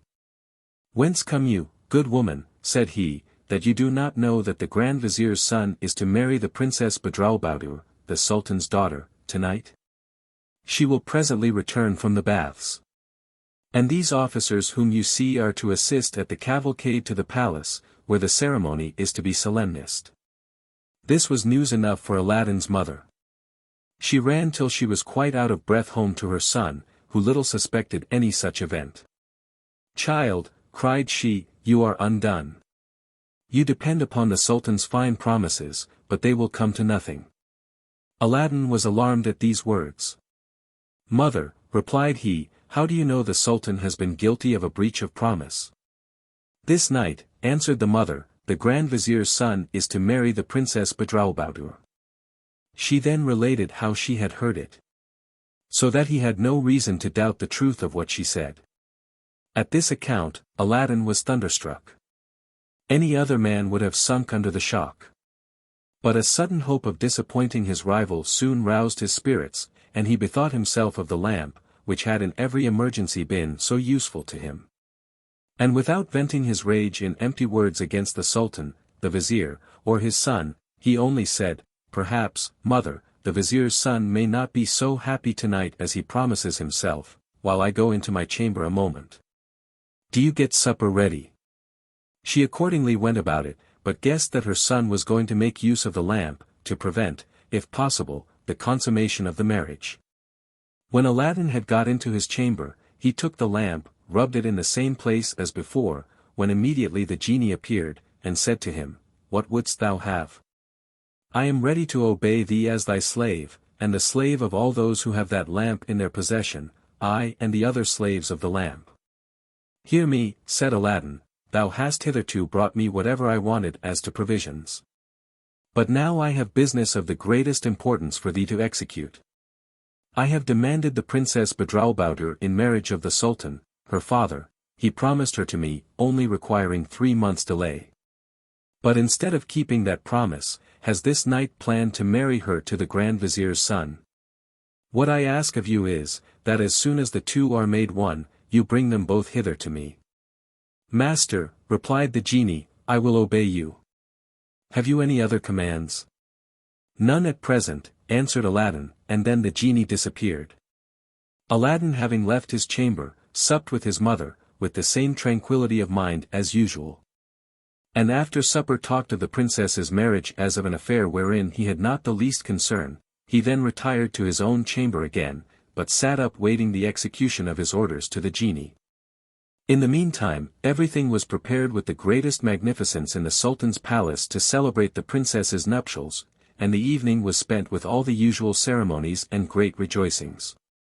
No sooner had the bride and bridegroom slipped away from the company, however, than the genie, as the faithful slave of the lamp, and punctual in executing the command of those who possessed it, to the great amazement of them both, took them up and transported them in an instant to Aladdin's chamber, where he set them down.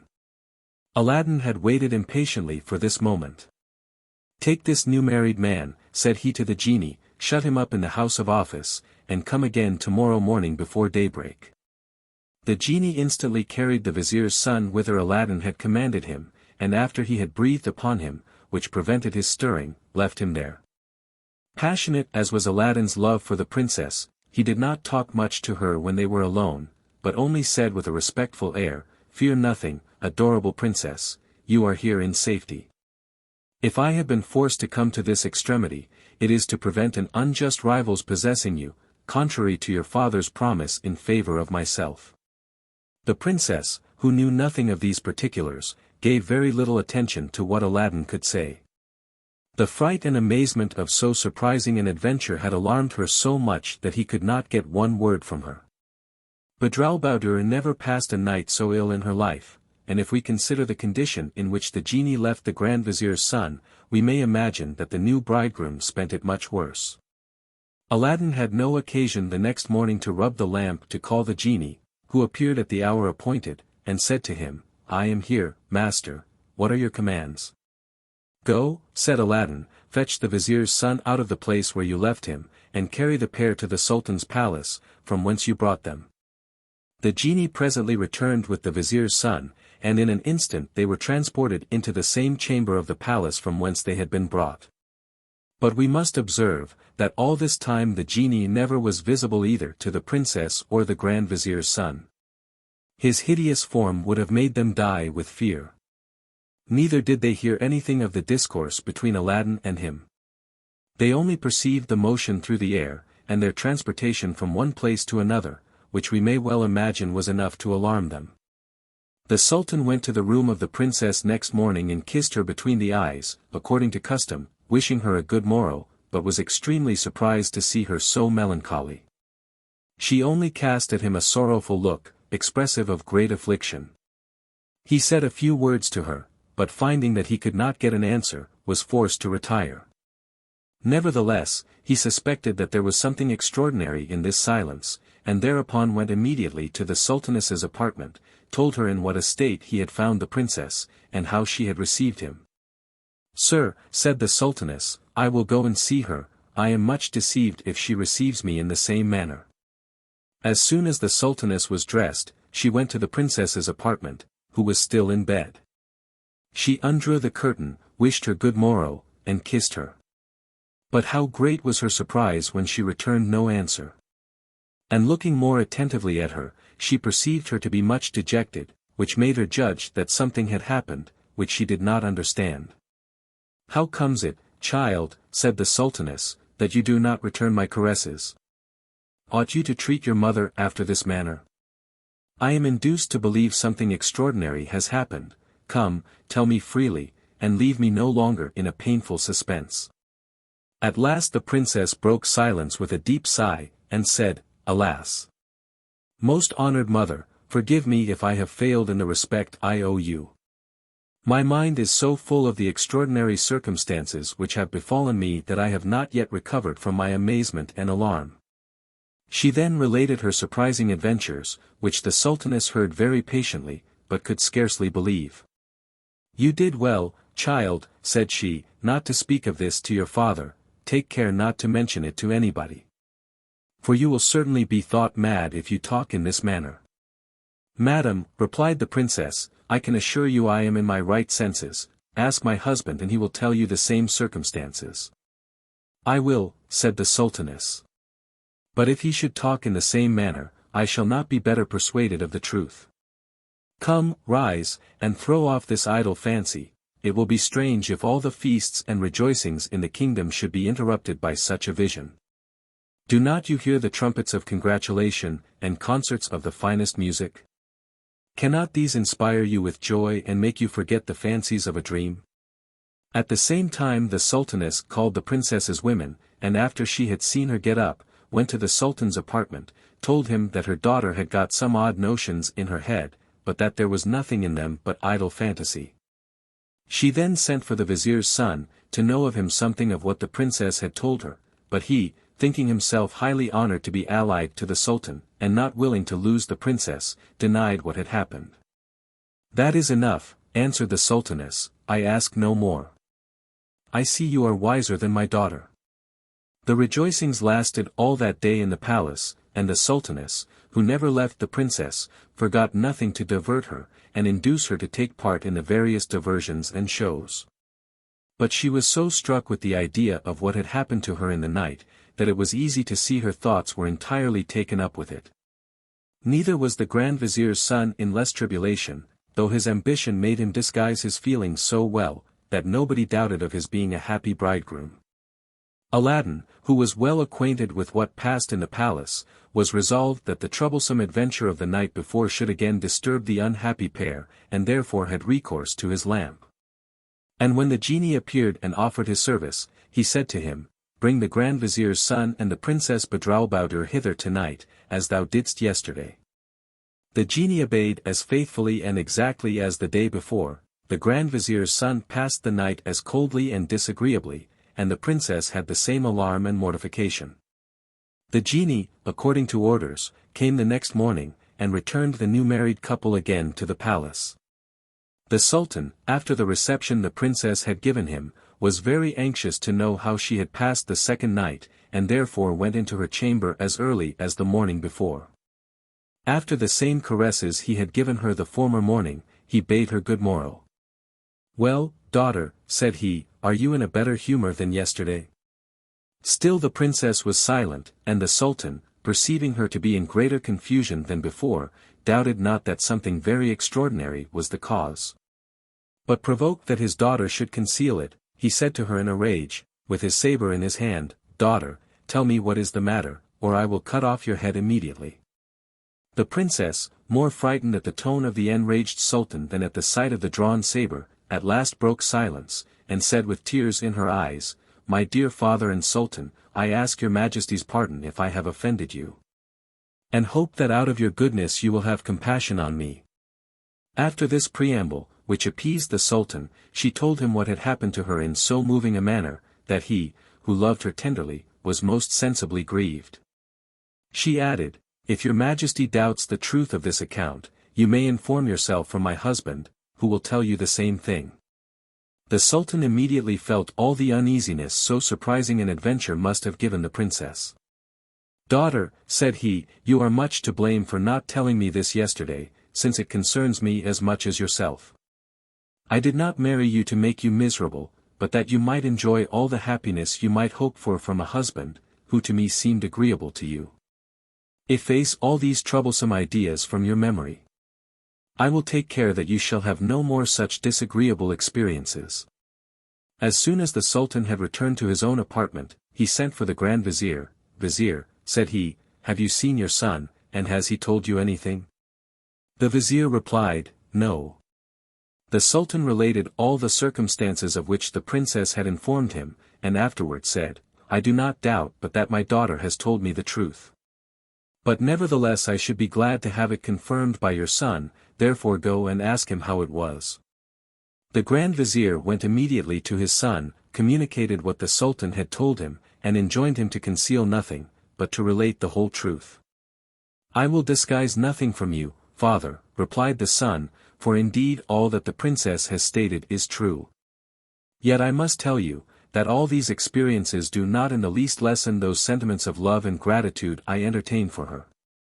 But I must confess, that notwithstanding all the honor that attends marrying my sovereign's daughter, I would much rather die than continue in so exalted an alliance, if I must undergo much longer what I have already endured. I do not doubt but that the princess entertains the same sentiments, and that she will readily agree to a separation which is so necessary both for her repose and mine. Therefore, father, I beg, by the same tenderness which led you to procure me so great an honor, to obtain the Sultan's consent that our marriage may be declared null and void." Notwithstanding the Grand Vizier's ambition to have his son allied to the Sultan, the firm resolution he saw he had formed to be separated from the princess caused the father to give his majesty a full account of what had passed. Begging him finally to give his son leave to retire from the palace, alleging it was not just that the princess should be a moment longer exposed to so terrible a persecution upon his son's account. The Grand Vizier found no great difficulty to obtain what he asked, as the Sultan had determined upon it already. Orders were given to put a stop to all rejoicings in the palace and town, and expresses dispatched to all parts of his dominions to countermand his first orders, and in a short time, all merrymaking ceased.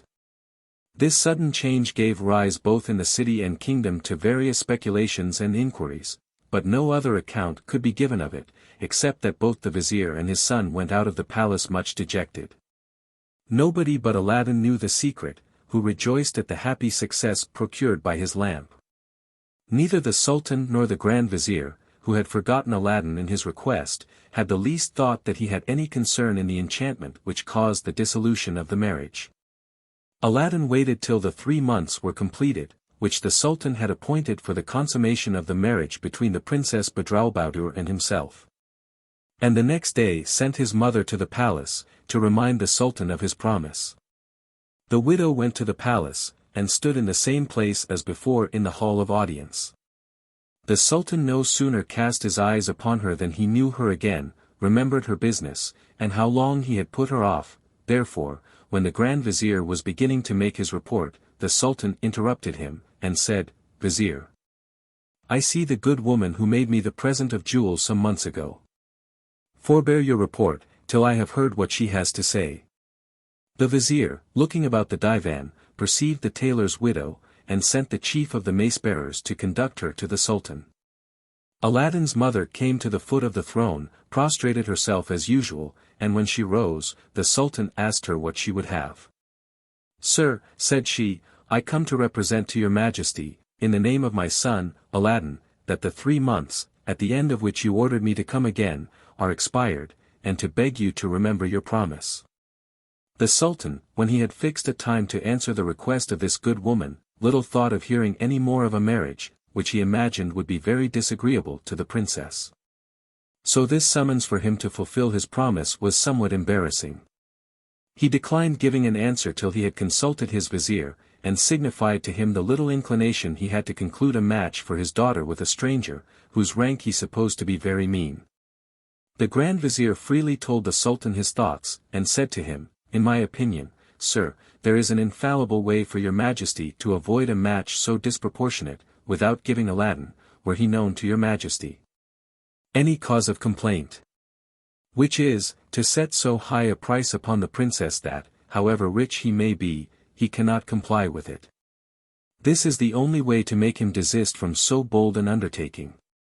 The Sultan, approving of the Grand Vizier's advice, turned to the tailor's widow and said to her, "Good woman, it is true sultans ought to abide by their words, and I am ready to keep mine, by making your son happy in marriage with the princess, my daughter. But as I cannot marry her without some further valuable consideration from your son, you may tell him, I will fulfill my promise as soon as he shall send me 40 trays of massy gold, full of the same sort of jewels you have already made me a present of, and carried by the like number of black slaves, who shall be led by as many young and handsome white slaves, all dressed magnificently. On these conditions I am ready to bestow the princess, my daughter, upon him. Therefore, good woman, go and tell him so, and I will wait till you bring me his answer." Aladdin's mother prostrated herself a second time before the Sultan's throne, and retired. On her way home, she laughed within herself at her son's foolish imagination. "Where," said she, "can he get so many large gold trays, and such precious stones to fill them? Must he go again to that subterranean abode and gather them off the trees? And where will he get so many such slaves as the Sultan requires? It is altogether out of his power, and I believe he will not be much pleased with my embassy this time." When she came home, full of these thoughts, she said to her son, "Indeed, child, I would not have you think any farther of your marriage with the princess. The Sultan received me very kindly, and I believe he was well inclined to you. But if I am not much deceived, the Grand Vizier has made him change his mind." She then gave her son an exact account of what the Sultan had said to her, and the conditions on which he consented to the match. Afterward she said to him, "The Sultan expects your answer immediately, but," continued she, laughing, "I believe he may wait long enough." "Not so long, mother, as you imagine," replied Aladdin. "The Sultan is mistaken, if he thinks by this exorbitant demand to prevent my entertaining thoughts of the princess.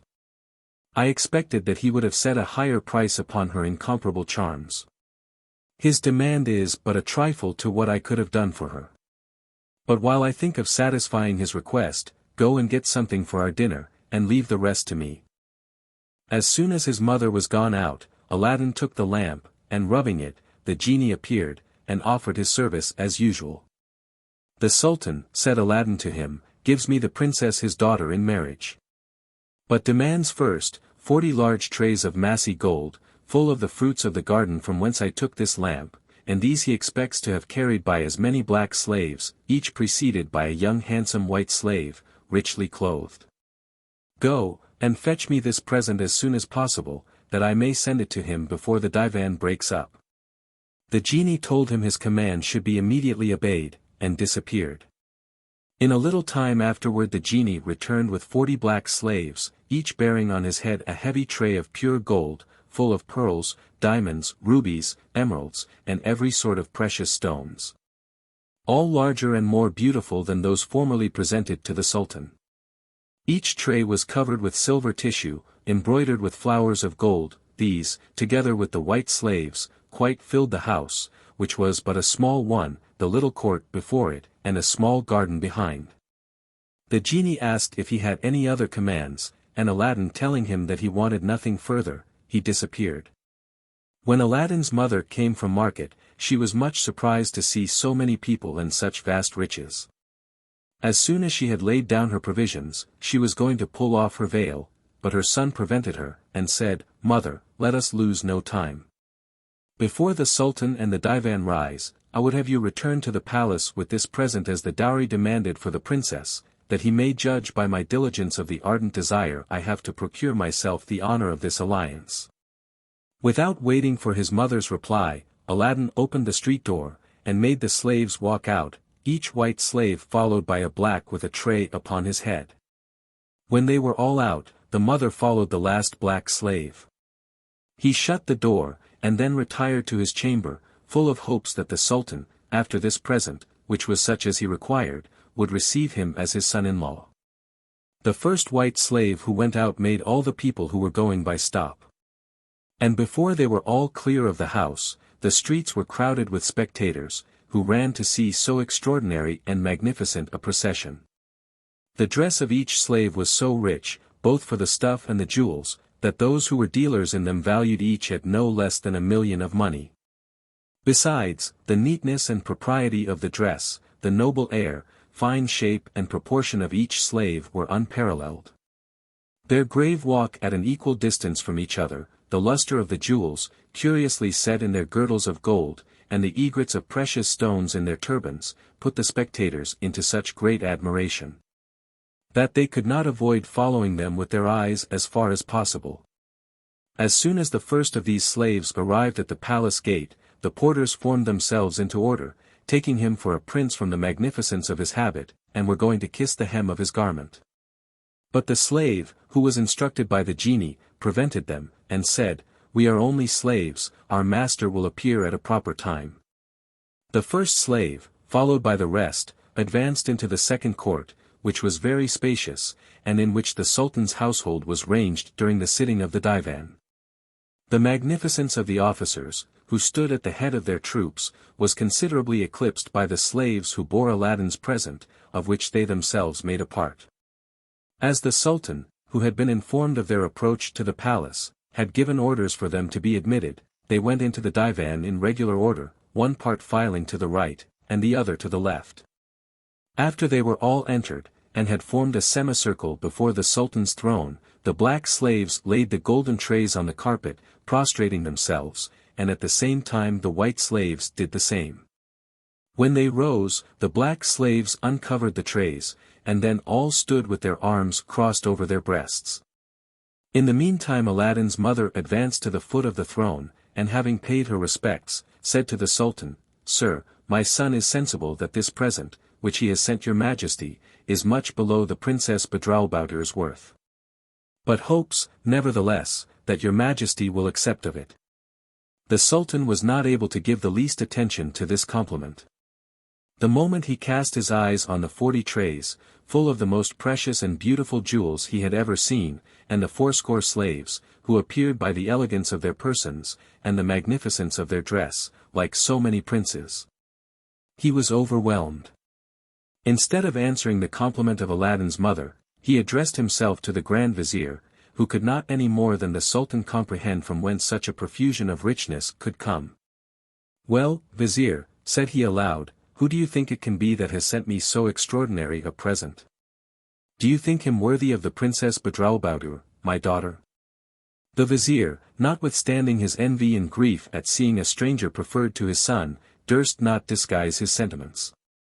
It was too visible that Aladdin's present was more than sufficient to merit his being received into royal alliance. Therefore, consulting his master's feelings, he returned this answer: "I am so far from having any thoughts that the person who has made your majesty so noble a present is unworthy of the honor you would do him. That I should say he deserved much more, if I were not persuaded that the greatest treasure in the world ought not to be put in competition with the princess, your majesty's daughter." The Sultan made no longer hesitation, nor thought of informing himself whether Aladdin was endowed with all the qualifications requisite in one who aspired to be his son-in-law. The sight alone of such immense riches, and Aladdin's quickness in satisfying his demand, without starting the least difficulty at the exorbitant conditions he had imposed, easily persuaded him that he could want nothing to render him accomplished, and such as he desired. Therefore, to send Aladdin's mother back with all the satisfaction she could desire, he said to her, "My good lady, go and tell your son that I wait with open arms to embrace him, and the more haste he makes to come and receive the princess, my daughter, from my hands, the greater pleasure he will do me." As soon as the tailor's widow had retired, overjoyed to see her son raised to such exalted fortune, the Sultan put an end to the audience, and rising from his throne, ordered that the princess's eunuchs should come and carry the trays into their mistress's apartment, whither he went himself to examine them with her at his leisure.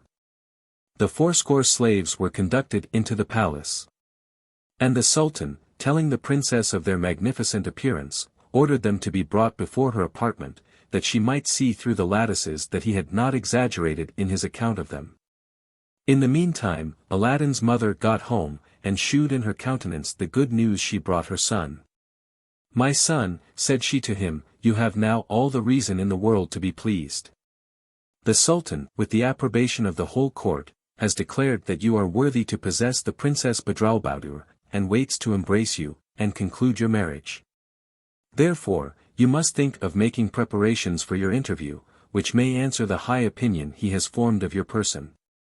Aladdin, enraptured with this news, made little reply, but retired to his chamber. There, after he had rubbed the lamp which had never failed him, the obedient genie appeared. "Genie," said Aladdin, "I want to bathe immediately, and you must afterward provide me the richest and most magnificent habit ever worn by a monarch." No sooner were the words out of his mouth than the genie rendered him invisible, and transported him into a bath of the finest marble, where he was undressed, without seeing by whom, in a magnificent and spacious hall. From the hall he was led to the bath, which was of a moderate heat, and he was there rubbed with various scented waters. After he had passed through several degrees of heat, he came out quite a different man from what he was before. His skin was clear white and red, his body lightsome and free, and when he returned into the hall, he found, instead of his own, a suit the magnificence of which astonished him. The genie helped him to dress, and when he had done, transported him back to his own chamber, where he asked him if he had any other commands. "Yes," answered Aladdin, "I expect you to bring me as soon as possible a charger that surpasses in beauty and goodness the best in the Sultan's stables, with a saddle, bridle, and other caparisons worth 1,000,000 of money. I want also 20 slaves, as richly clothed as those who carried the present to the Sultan, to walk by my side, and 20 more to go before me in 2 ranks.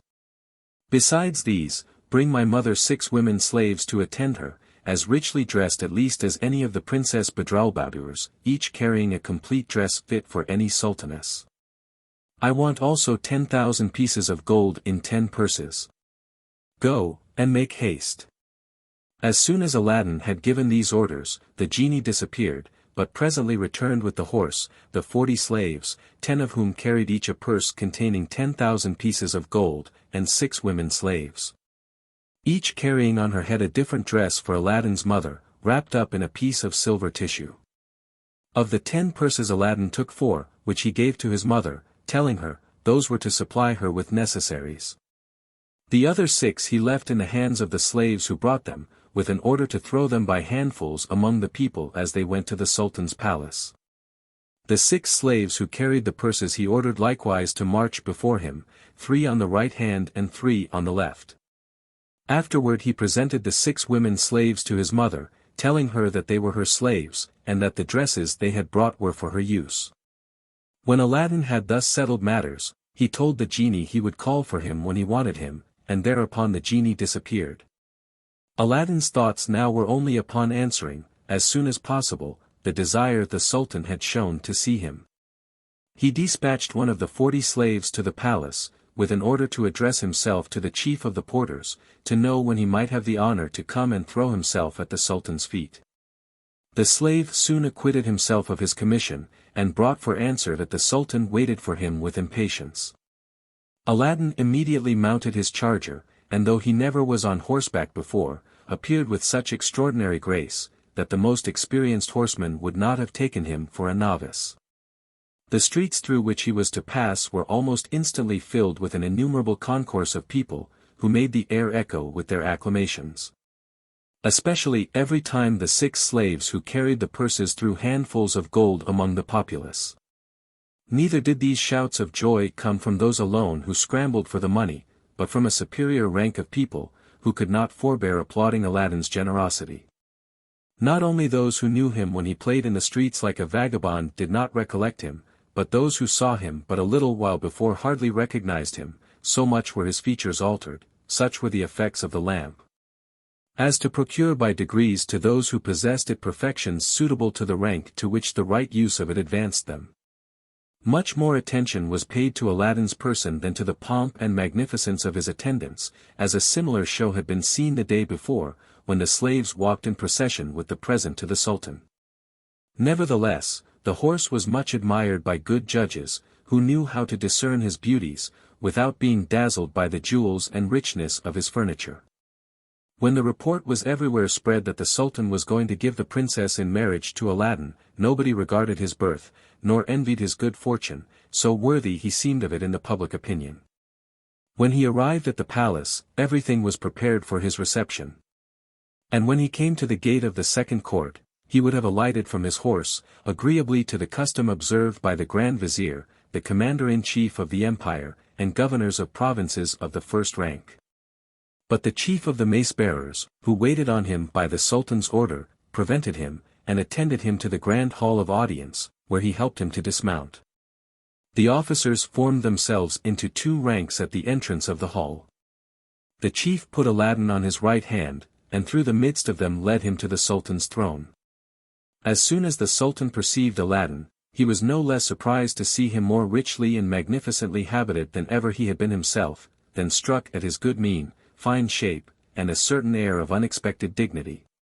Very different from the meanness of his mother's late appearance. But, notwithstanding, his amazement and surprise did not hinder him from rising off his throne, and descending 2 or 3 steps, quickly enough to prevent Aladdin's throwing himself at his feet. He embraced him with all possible demonstrations of joy at his arrival.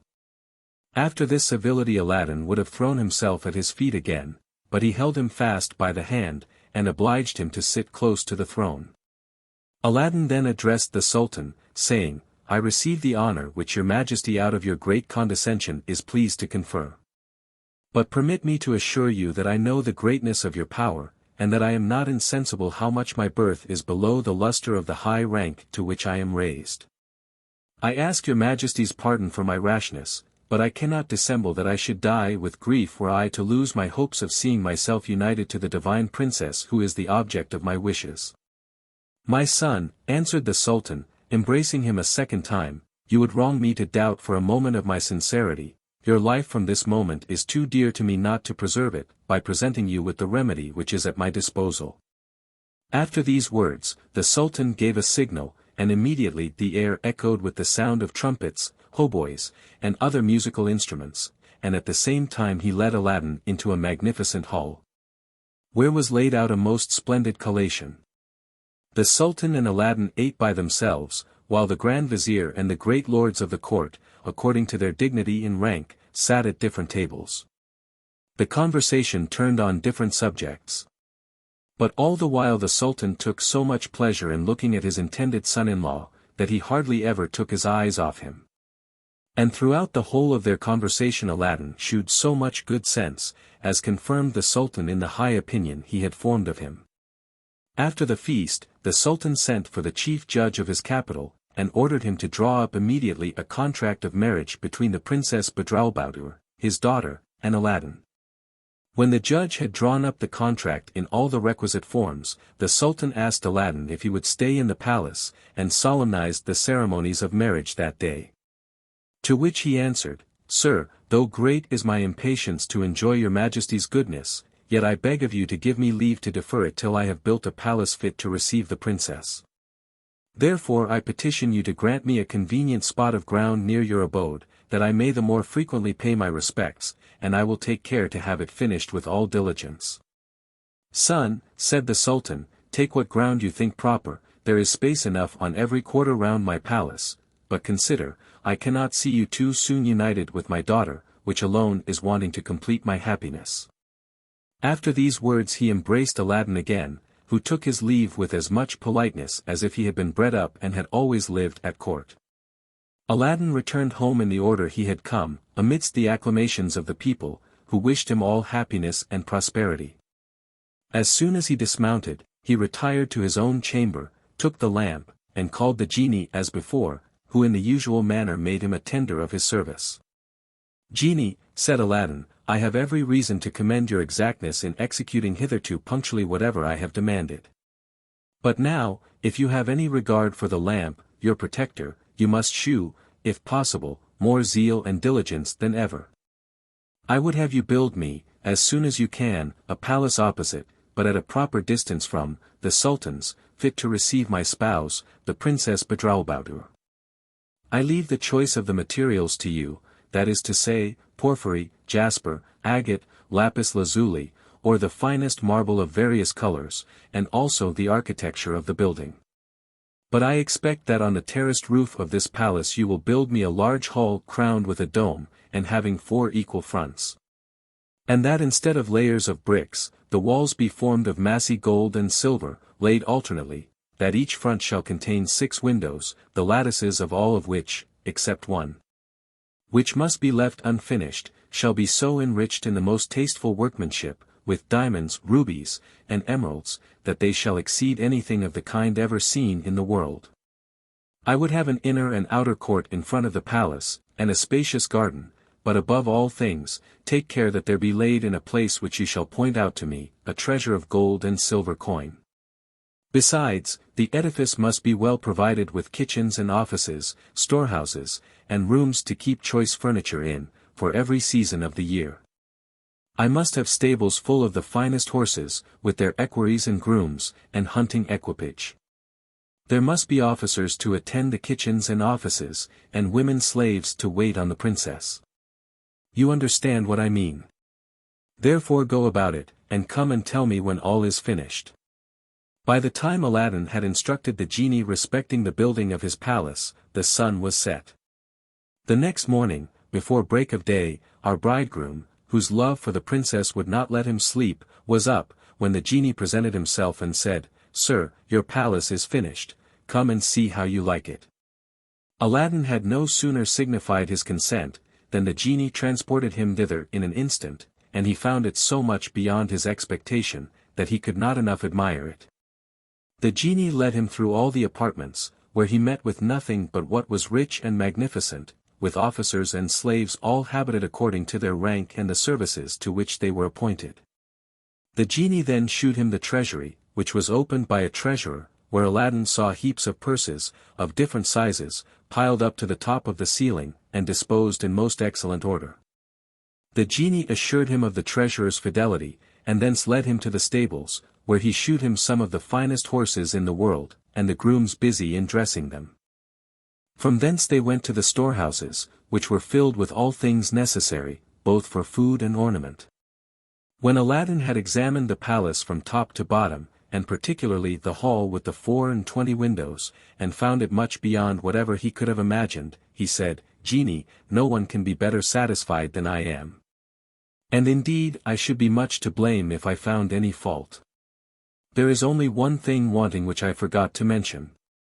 That is, to lay from the Sultan's palace to the door of the apartment designed for the princess, a carpet of fine velvet for her to walk upon. The genie immediately disappeared, and Aladdin saw what he desired executed in an instant. The genie then returned, and carried him home before the gates of the Sultan's palace were opened. When the porters, who had always been used to an open prospect, came to open the gates, they were amazed to find it obstructed, and to see a carpet of velvet spread from the grand entrance.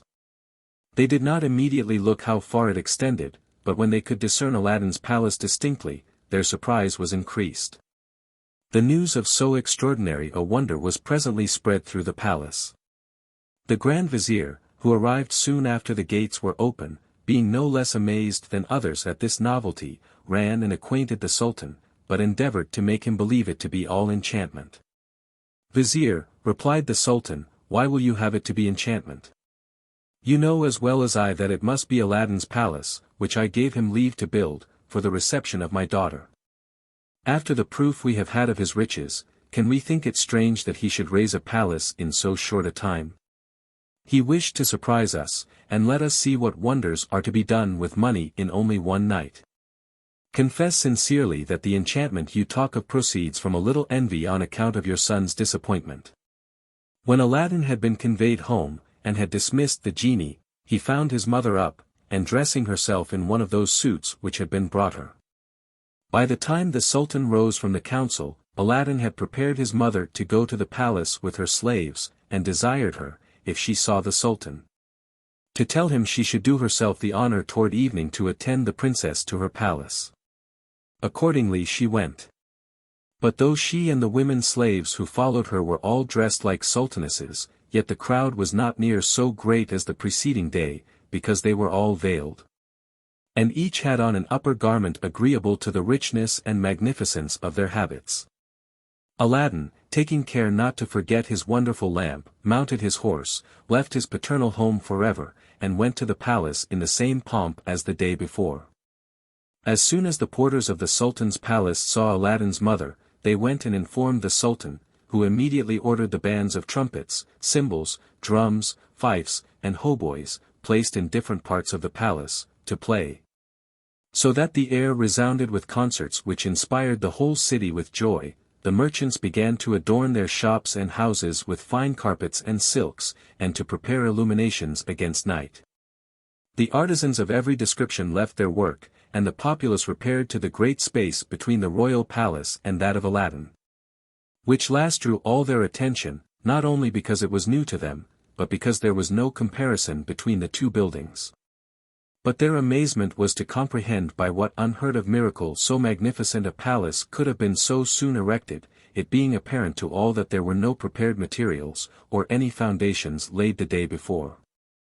Aladdin's mother was received in the palace with honor, and introduced into the Princess Badroulboudir's apartment by the chief of the eunuchs. As soon as the princess saw her, she rose, saluted, and desired her to sit down on a sofa. And while her women finished dressing, and adorning her with the jewels which Aladdin had presented to her, a collation was served up. At the same time the Sultan, who wished to be as much with his daughter as possible before he parted with her, came in and paid the old lady great respect.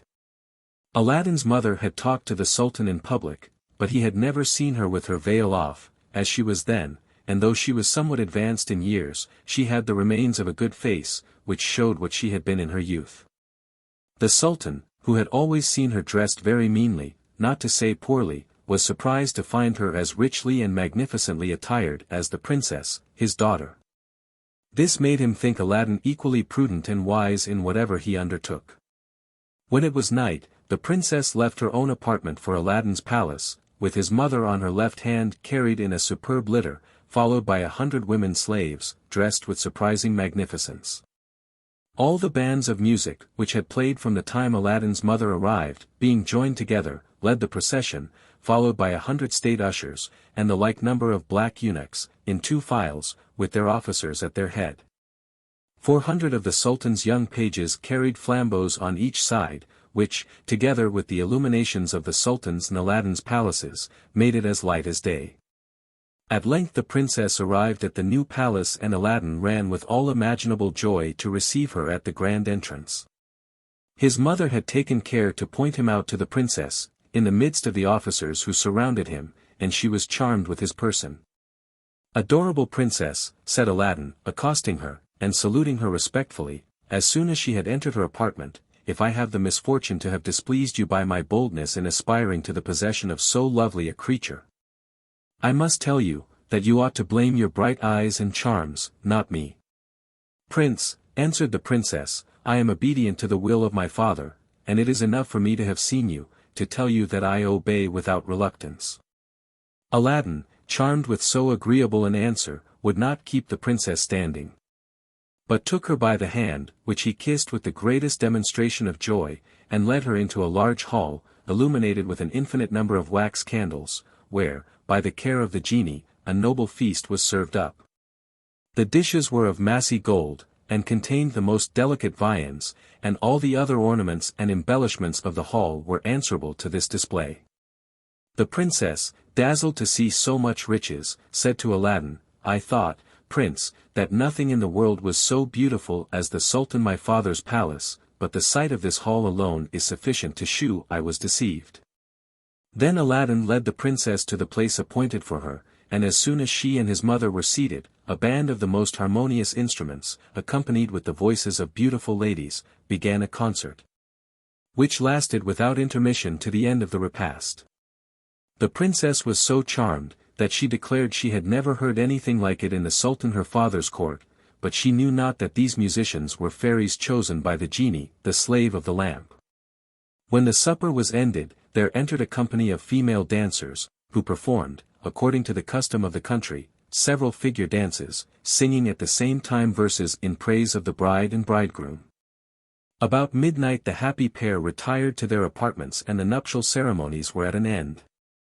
The next morning, when Aladdin arose, his attendants presented themselves to dress him, and brought him another habit as magnificent as that worn the day before. He then ordered one of the horses appointed for his use to be got ready, mounted him, and went in the midst of a large troop of slaves to the Sultan's palace. The Sultan received him with the same honors as before, embraced him, placed him on the throne near him, and ordered a collation.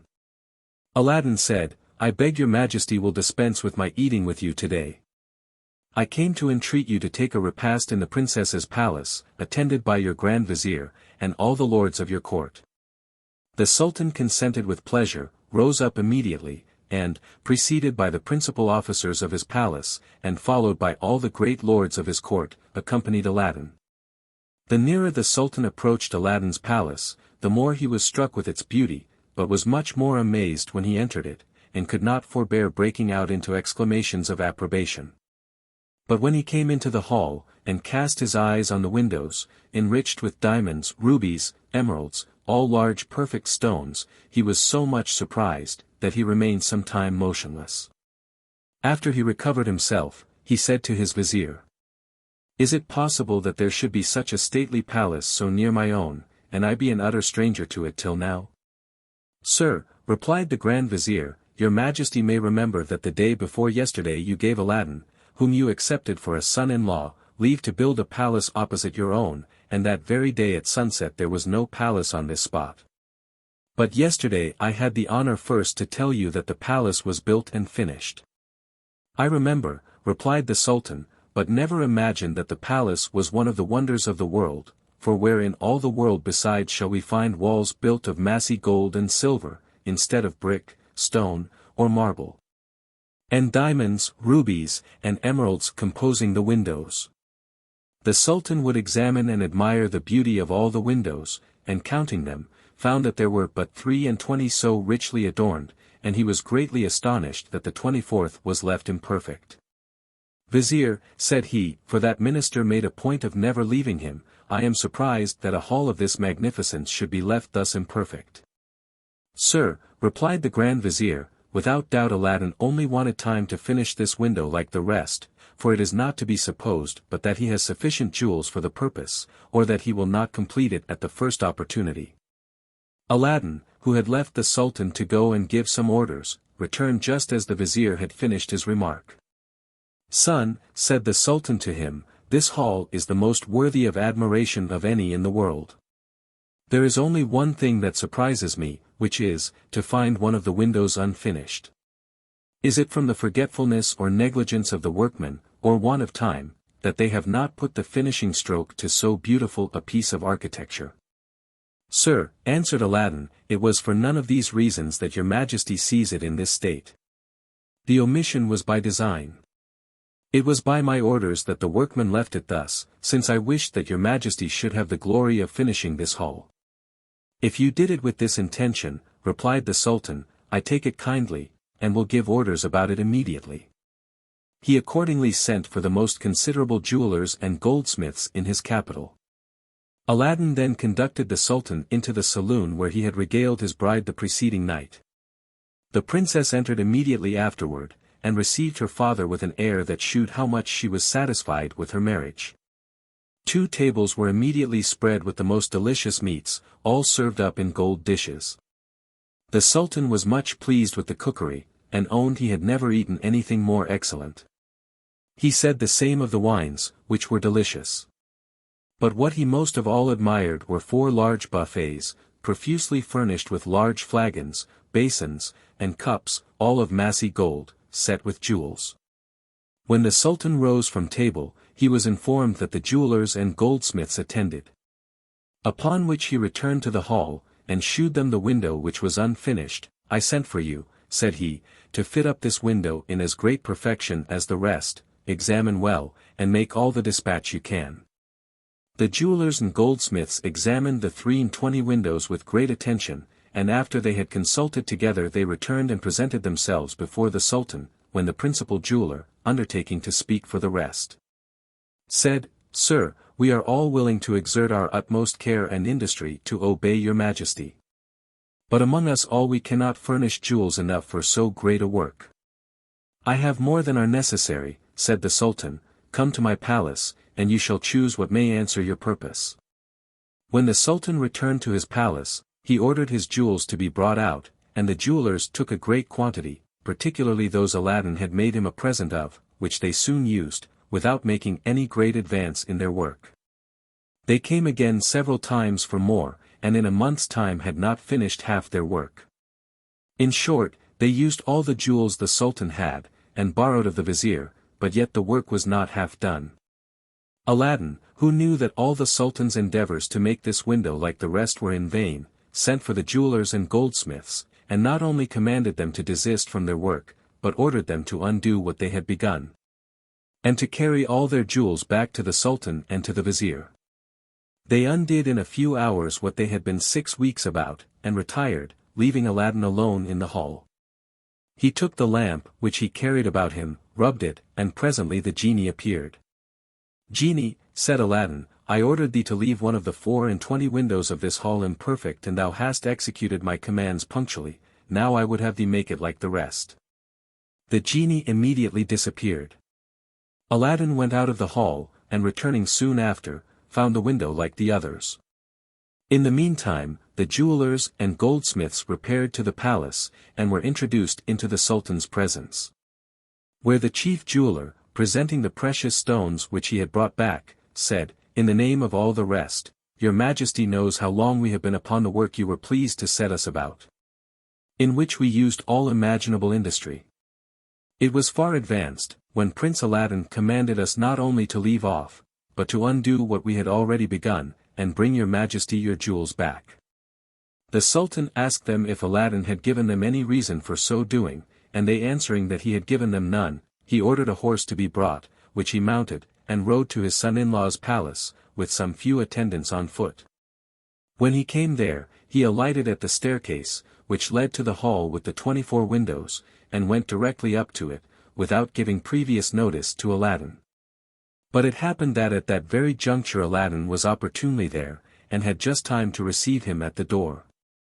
The Sultan, without giving Aladdin time to complain obligingly of his not having given notice, that he might have acquitted himself with the more becoming respect, said to him, "Son, I come myself to know the reason why you commanded the jewelers to desist from work, and take to pieces what they had done." Aladdin disguised the true reason, which was, that the Sultan was not rich enough in jewels to be at so great an expense, but said, I beg of you now to see if anything is wanting. The Sultan went directly to the window which was left imperfect, and when he found it like the rest, fancied that he was mistaken, examined the 2 windows on each side, and afterward all the 24. But when he was convinced that the window which several workmen had been so long about was finished in so short a time, he embraced Aladdin, and kissed him between his eyes. My son, said he, what a man you are to do such surprising things always in the twinkling of an eye. There is not your fellow in the world. The more I know, the more I admire you. Aladdin received these praises from the Sultan with modesty, and replied in these words, Sir, it is a great honor to me to deserve your Majesty's goodwill and approbation, and I assure you, I shall study to deserve them more. The Sultan returned to his palace, but would not let Aladdin attend him. When he came there, he found his Grand Vizier waiting, to whom he related the wonder he had witnessed with the utmost admiration, and in such terms as left the minister no room to doubt but that the fact was as the Sultan related it. Though he was the more confirmed in his belief that Aladdin's palace was the effect of enchantment, as he had told the Sultan the first moment he saw it. He was going to repeat the observation, but the Sultan interrupted him, and said, You told me so once before. I see, Vizier, you have not forgotten your son's espousals to my daughter. The Grand Vizier plainly saw how much the Sultan was prepossessed, therefore avoided disputes, and let him remain in his own opinion. The Sultan as soon as he rose every morning went into the closet, to look at Aladdin's palace, and would go many times in a day to contemplate and admire it. Aladdin did not confine himself in his palace, but took care to show himself once or twice a week in the town, by going sometimes to one mosque, and sometimes to another, to prayers, or to visit the Grand Vizier, who affected to pay his court to him on certain days. Or to do the principal lords of the court the honor to return their visits after he had regaled them at his palace. Every time he went out, he caused 2 slaves, who walked by the side of his horse, to throw handfuls of money among the people as he passed through the streets and squares, which were generally on these occasions crowded. Besides, no one came to his palace gates to ask alms but returned satisfied with his liberality. In short, he so divided his time, that not a week passed but he went either once or twice hunting, sometimes in the environs of the city, sometimes farther off. At which time the villages through which he passed felt the effects of his generosity, which gained him the love and blessings of the people, and it was common for them to swear by his head. With all these good qualities he showed a zeal for the public good which could not be sufficiently applauded. He gave sufficient proofs of both in a revolt on the borders of the kingdom. For he no sooner understood that the Sultan was levying an army to disperse the rebels than he begged the command of it, which he found not difficult to obtain. As soon as he was empowered, he marched with so much expedition, that the Sultan heard of the defeat of the rebels before he had received an account of his son-in-law's arrival in the army. Aladdin had conducted himself in this manner several years, when the African magician, who undesignedly had been the instrument of raising him to so high a pitch of prosperity, recalled him to his recollection in Africa, whither, after his expedition, he had returned. And though he was almost persuaded that Aladdin must have died miserably in the subterranean abode where he had left him, yet he had the curiosity to inform himself about his end with certainty. And as he was a great geomancer, he took out of a cupboard a square, covered box, which he used in his geomantic observations. After he had prepared and leveled the sand which was in it with an intention to discover whether or not Aladdin had died, he cast the points, drew the figures, and formed a horoscope, by which, when he came to examine it, he found that instead of dying in the cave, his victim had made his escape, lived splendidly, was in possession of the wonderful lamp, had married a princess, and was much honored and respected. The magician no sooner understood, by the rules of his diabolical art, that Aladdin had arrived to this height of good fortune, than his face became inflamed with anger. And he cried out in a rage, "This sorry tailor's son has discovered the secret and virtue of the lamp. I believed his death to be certain, but find that he enjoys the fruit of my labor and study. I will, however, prevent his enjoying it long, or perish in the attempt." He was not a great while deliberating on what he should do, but the next morning mounted a barb, set forward, and never stopped but to refresh himself and his horse, till he arrived at the capital of China. He alighted, took up his lodging in a khan, and stayed there the remainder of the day and the night. The next day, his first object was to inquire what people said of Aladdin. And, taking a walk through the town, he went to the most public and frequented places, where persons of the best distinction met to drink a certain warm liquor, which he had drunk often during his former visit. As soon as he had seated himself, he was presented with a cup of it, which he took, but listening at the same time to the discourse of the company on each side of him, he heard them talking of Aladdin's palace. When he had drunk off his liquor, he joined them, and taking this opportunity, inquired particularly of what palace they spoke with so much commendation. "From whence come you?" said the person to whom he addressed himself. "You must certainly be a stranger not to have seen or heard talk of Prince Aladdin's palace." "I do not say," continued the man, "that it is one of the wonders of the world, but that it is the only wonder of the world. Since nothing so grand, rich, and magnificent was ever beheld. Go and see it, and then judge whether I have told you more than the truth." "Forgive my ignorance," replied the African magician. "I arrived here but yesterday from the farthest part of Africa, where the fame of this palace had not reached when I came away. The business which brought me hither was so urgent, that my sole object was to arrive as soon as I could, without stopping anywhere, or making any acquaintance. But I will not fail to go and see it, if you will do me the favor to show me the way thither." The person to whom the African magician addressed himself took a pleasure in showing him the way to Aladdin's palace, and he got up and went thither instantly. When he came to the palace, and had examined it on all sides, he doubted not but that Aladdin had made use of the lamp to build it. Without attending to the inability of a poor tailor's son, he knew that none but the genies, the slaves of the lamp, could have performed such wonders. And piqued to the quick at Aladdin's happiness and splendor, he returned to the khan where he lodged. The next point was to ascertain where the lamp was, whether Aladdin carried it about with him, or where he kept it. And this he was to discover by an operation of geomancy. As soon as he entered his lodging, he took his square box of sand, which he always carried with him when he traveled, and after he had performed some operations, he found that the lamp was in Aladdin's palace. And so great was his joy at the discovery that he could hardly contain himself.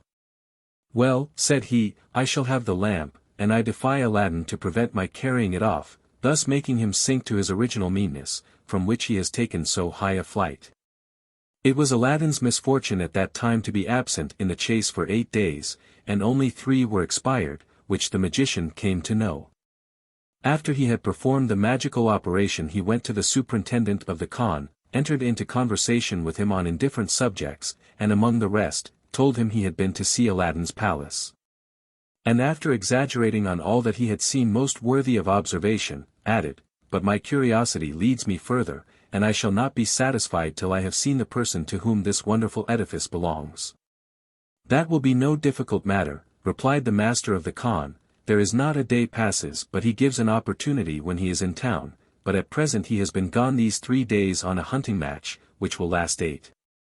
The magician wanted to know no more. He took his leave of the superintendent of the khan, and returning to his own chamber, said to himself, "This is an opportunity one ought by no means to neglect."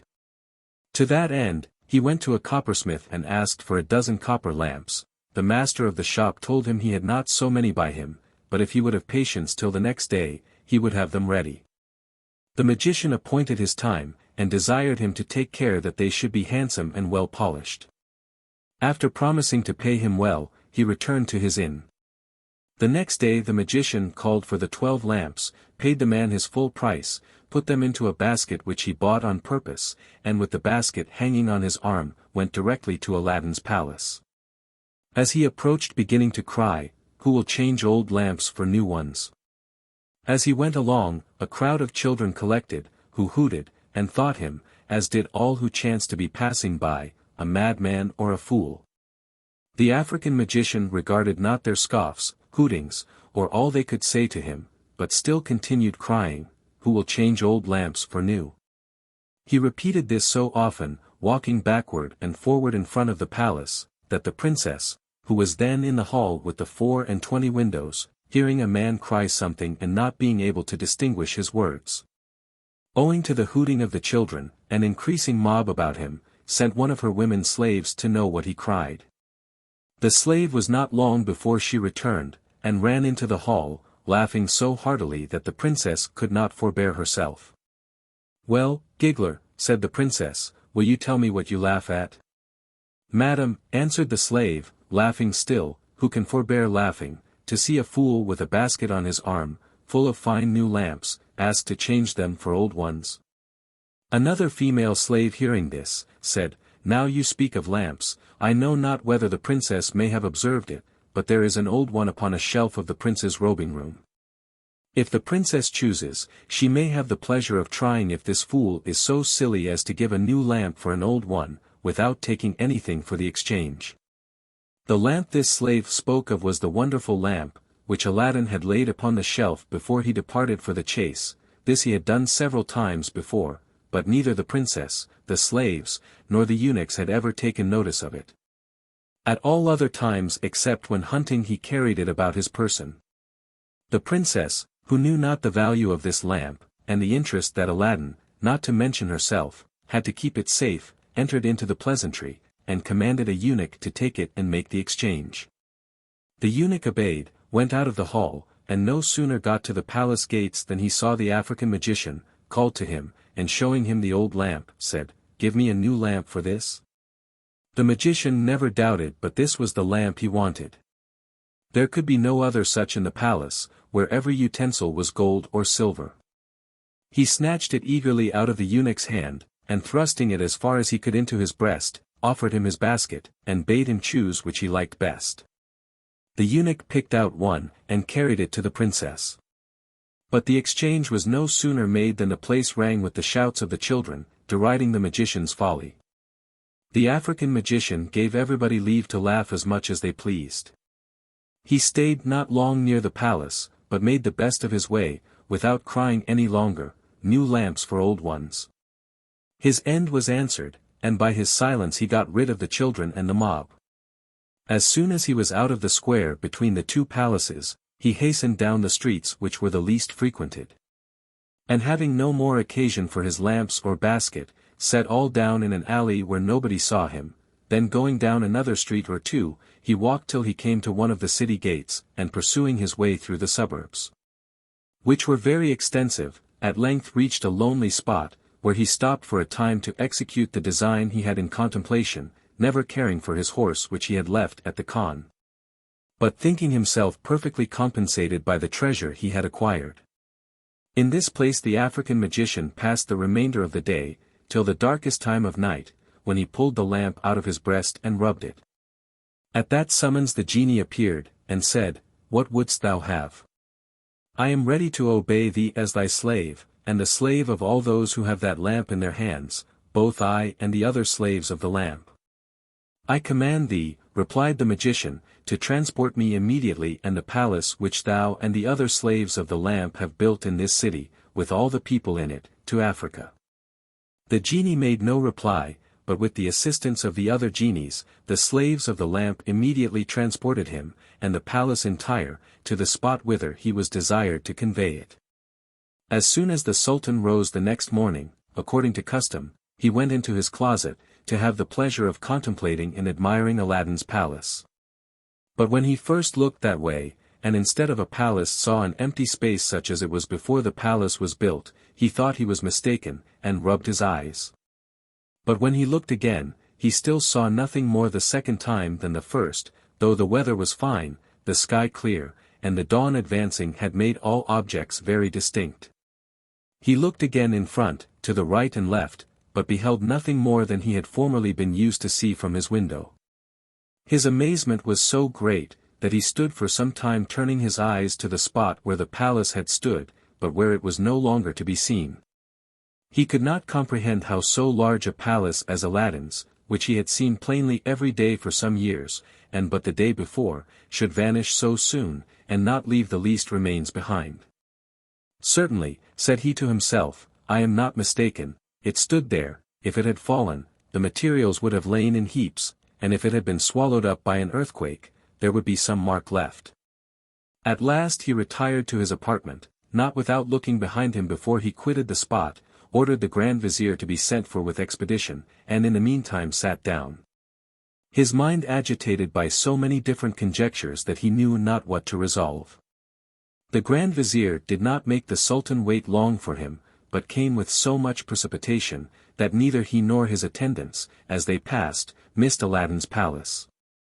Neither did the porters, when they opened the palace gates, observe any alteration.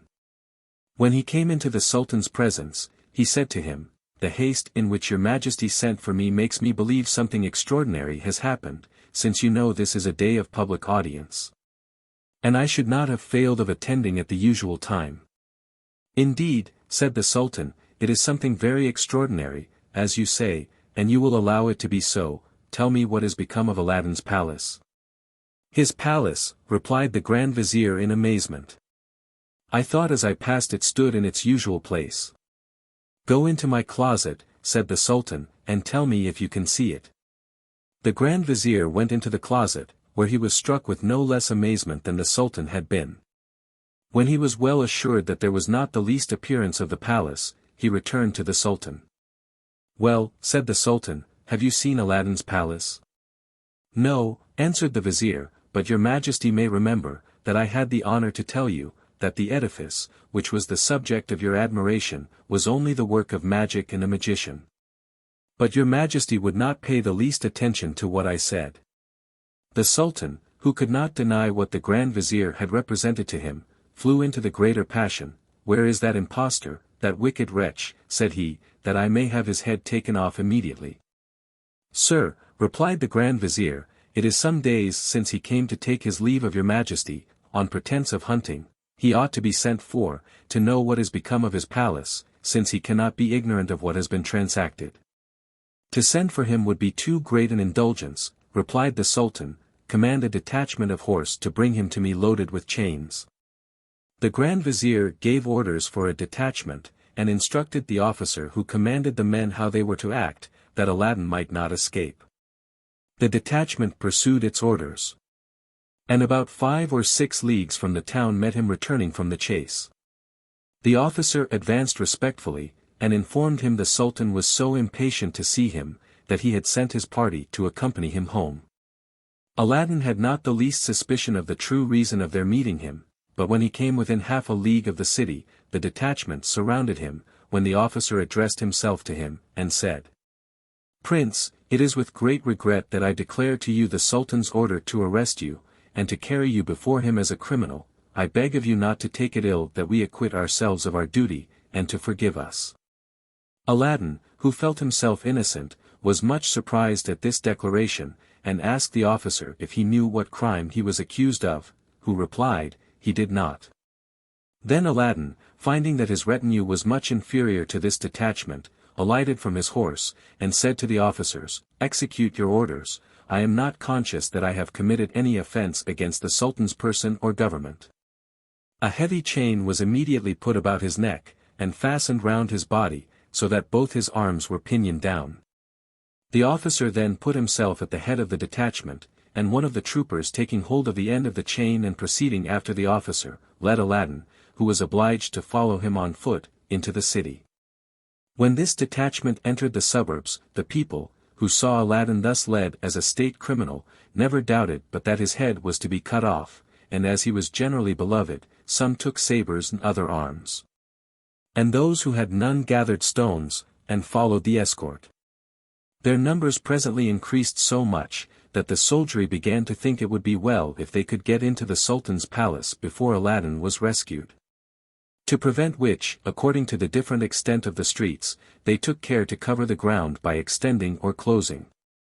In this manner they with much difficulty arrived at the palace square, and there drew up in a line, till their officer and troopers with Aladdin had got within the gates, which were immediately shut. Aladdin was carried before the Sultan, who waited for him, attended by the Grand Vizier. And as soon as he saw him he ordered the executioner, who waited there for the purpose, to strike off his head without hearing him, or giving him leave to clear himself. As soon as the executioner had taken off the chain that was fastened about Aladdin's neck and body, he made the supposed criminal kneel down, and tied a bandage over his eyes. Then drawing his saber, he took his aim by flourishing it 3 times in the air, waiting for the Sultan's giving the signal to strike. At that instant the Grand Vizier, perceiving that the populace had crowded the great square before the palace, and were scaling the walls in several places, said to the Sultan, "Before he gave the signal, I beg of your Majesty to consider what you are going to do, since you will hazard your palace being destroyed. And who knows what fatal consequence may follow." "My palace forced," replied the Sultan, "who can have that audacity?" "Sir," answered the Grand Vizier, "if your Majesty will but cast your eyes toward the great square, and on the palace walls, you will perceive the truth of what I say." The Sultan was so much alarmed when he saw so great a crowd, and how enraged they were, that he ordered the executioner to put his saber immediately into the scabbard, to unbind Aladdin. And at the same time commanded the porters to declare to the people that the Sultan had pardoned him, and that they might retire. Those who had already got upon the walls abandoned their design and got quickly down, overjoyed that they had saved the life of a man they dearly loved, and published the news amongst the rest. Which was presently confirmed by the mace-bearers from the top of the terraces. The justice which the Sultan had done to Aladdin soon disarmed the populace of their rage, the tumult abated and the mob dispersed. When Aladdin found himself at liberty, he turned toward the balcony, and perceiving the Sultan, raised his voice, and said to him in a moving manner, "I beg of your Majesty to add one favor more to that which I have already received, which is to let me know my crime." "Your crime," answered the Sultan, "perfidious wretch. Do you not know it? Come hither, and I will show it you." Aladdin went up, when the Sultan, going before him without looking at him, said, "Follow me," and then led him into his closet. When he came to the door, he said, "Go in, you ought to know whereabouts your palace stood, look round and tell me what has become of it." Aladdin looked, but saw nothing. He perceived the spot upon which his palace had stood. But not being able to divine how it had disappeared, was thrown into such great confusion and amazement that he could not return one word of answer. The Sultan, growing impatient, demanded of him again, "Where is your palace, and what has become of my daughter?" Aladdin, breaking silence, replied, "Sir, I perceive and own that the palace which I have built is not in its place, but is vanished. Neither can I tell your Majesty where it may be, but can assure you I had no concern in its removal." "I am not so much concerned about your palace," replied the Sultan. "I value my daughter 10,000 times more, and would have you find her out, otherwise I will cause your head to be struck off, and no consideration shall divert me from my purpose." "I beg of your Majesty," answered Aladdin, "to grant me 40 days to make my inquiries, and if in that time I have not the success I wish, I will offer my head at the foot of your throne, to be disposed of at your pleasure." "I give you the 40 days you ask," said the Sultan, "but think not to escape my resentment if you fail, for I will find you out in whatsoever part of the world you may conceal yourself." Aladdin went out of the Sultan's presence with great humiliation, and in a condition worthy of pity. He crossed the courts of the palace, hanging down his head, and in such great confusion that he durst not lift up his eyes. The principal officers of the court, who had all professed themselves his friends, instead of going up to him to comfort him, turned their backs to avoid seeing him. But had they accosted him with an offer of service, they would have no more known Aladdin. He did not know himself, and was no longer in his senses, as plainly appeared by his asking everybody he met, and at every house, if they had seen his palace, or could tell him any news of it. These questions made the generality believe that Aladdin was mad. Some laughed at him, but people of sense and humanity, particularly those who had had any connection of business or friendship with him, really pitied him. For 3 days he rambled about the city in this manner, without coming to any resolution or eating anything but what some compassionate people forced him to take out of charity. At last he took the road to the country. And after he had traversed several fields in wild uncertainty, at the approach of night came to the bank of a river. There, possessed by his despair, he said to himself, "Where shall I seek my palace? In what province, country, or part of the world, shall I find that and my dear princess? I shall never succeed, I would better free myself at once from fruitless endeavors, and such bitter grief as preys upon me." He was just going to throw himself into the river, but, as a good Mussulman, true to his religion, he thought he should not do it without first saying his prayers. Going to prepare himself, he went to the river's brink, in order to perform the usual ablutions. The place being steep and slippery, he slid down, and had certainly fallen into the river, but for a little rock, which projected about 2 feet out of the earth. Happily also for him, he still had on the ring which the African magician had put on his finger before he went down into the subterranean abode to fetch the precious lamp. In slipping down the bank he rubbed the ring so hard by holding on the rock, that immediately the same genie appeared whom he had seen in the cave where the magician had left him. "What wouldst thou have?" said the genie. "I am ready to obey thee as thy slave, and the slave of all those that have that ring on their finger, both I and the other slaves of the ring." Aladdin, agreeably surprised at an apparition he so little expected in his present calamity, replied, "Save my life, genie, a second time, either by showing me to the place where the palace I caused to be built now stands, or immediately transporting it back where it first stood." "What you command me," answered the genie, "is not wholly in my power. I am only the slave of the ring. You must address yourself to the slave of the lamp." "If that be the case," replied Aladdin, "I command thee, by the power of the ring, to transport me to the spot where my palace stands, in what part of the world soever it may be, and set me down under the window of the Princess Bedrulbudur." These words were no sooner out of his mouth than the genie transported him into Africa, to the midst of a large plain, where his palace stood, and placing him exactly under the window of the princess's apartment, left him. All this was done almost in an instant. Aladdin, notwithstanding the darkness of the night, knew his palace again, but as the night was far advanced and all was quiet, he retired to some distance, and sat down at the foot of a large tree. There, full of hopes, and reflecting on his happiness, for which he was indebted to chance, he found himself in a much more comfortable situation than when he was arrested and carried before the Sultan. Being now delivered from the immediate danger of losing his life, he amused himself for some time with these agreeable thoughts, but not having slept for 2 days, was unable to resist the drowsiness which came upon him, but fell fast asleep. The next morning, as soon as day appeared, Aladdin was agreeably awakened by the singing not only of the birds which had roosted in the tree under which he had passed the night, but also of those which frequented the thick groves of the palace garden.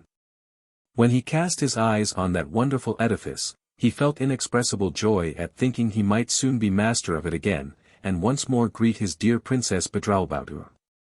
Pleased with these hopes, he immediately arose, went toward the princess's apartment, and walked some time under her window in expectation of her rising, that he might see her. During this expectation, he began to consider with himself whence the cause of his misfortune had proceeded, and after mature reflection, no longer doubted that it was owing to having trusted the lamp out of his sight. He accused himself of negligence in letting it be a moment away from him. But what puzzled him most was, that he could not imagine who had been so envious of his happiness. He would soon have guessed this, if he had known that both he and his palace were now in Africa, the very name of which would soon have made him remember the magician, his declared enemy. But the genie, the slave of the ring, had not made mention of the name of the country, nor had Aladdin inquired. The princess rose earlier that morning than she had done since her transportation into Africa by the magician, whose presence she was forced to support once a day, because he was master of the palace. Though she had always treated him so harshly that he dared not reside in it. As she was dressing, one of the women looking through the window perceived Aladdin, and instantly told her mistress. The princess, who could not believe the joyful tidings, hastened herself to the window, and seeing Aladdin, immediately opened it. The noise of opening the window made Aladdin turn his head that way, and perceiving the princess he saluted her with joy. "To lose no time," said she to him, "I have sent to have the private door opened for you. Enter, and come up." The private door, which was just under the princess's apartment, was soon opened, and Aladdin conducted up into the chamber. It is impossible to express the joy of both at seeing each other, after so cruel a separation.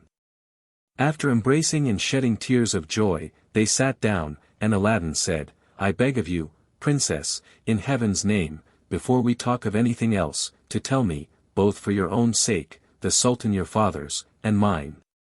What is become of an old lamp which I left upon a shelf in my robing chamber, when I departed for the chase? Alas! Dear husband, answered the princess, I was afraid our misfortune might be owing to that lamp, and what grieves me most is, that I have been the cause of it. Princess, replied Aladdin, do not blame yourself, for I ought to have taken more care of it. But let us now think only of repairing the loss. Tell me what has happened, and into whose hands it has fallen. The princess then related how she had changed the old lamp for a new one, and how the next morning she found herself in the unknown country they were then in, which she was told was Africa. By the trader who had transported her thither by his magic art. Princess, said Aladdin, interrupting her, you have informed me who the trader is, by telling me we are in Africa. He is the most perfidious of men, but this is neither a time nor place to give you a full account of his villainies. I desire you only to tell me what he has done with the lamp, and where he has put it. He carries it carefully wrapped up in his bosom, said the princess. And this I can assure you, because he pulled it out before me, and showed it to me in triumph. Princess, said Aladdin, do not be displeased that I trouble you with so many questions, since they are equally important to us both. But to come to what most particularly concerns me, tell me, I conjure you, how so wicked and perfidious a man treats you. Since I have been here, replied the princess, he repairs once every day to see me. And I am persuaded the little satisfaction he receives from his visits makes him come no oftener. All his addresses tend to persuade me to break that faith I have pledged to you, and to take him for my husband. Giving me to understand I need not entertain hopes of ever seeing you again, for that you were dead, having had your head struck off by my father's order. He added, to justify himself, that you were an ungrateful wretch. That your good fortune was owing to him, and a great many other things of that nature which I forbear to repeat, but as he received no other answer from me but grievous complaints and tears, he was always forced to retire with as little satisfaction as he came. I doubt not his intention is to allow me time to overcome my grief, in hopes that afterward I may change my sentiments. But my dear husband's presence removes all my apprehensions. I am confident my attempts to punish the magician will not be in vain, replied Aladdin, since my princess's fears are removed, and I think I have found the means to deliver you from both your enemy and mine. To execute this design, it is necessary for me to go to the town.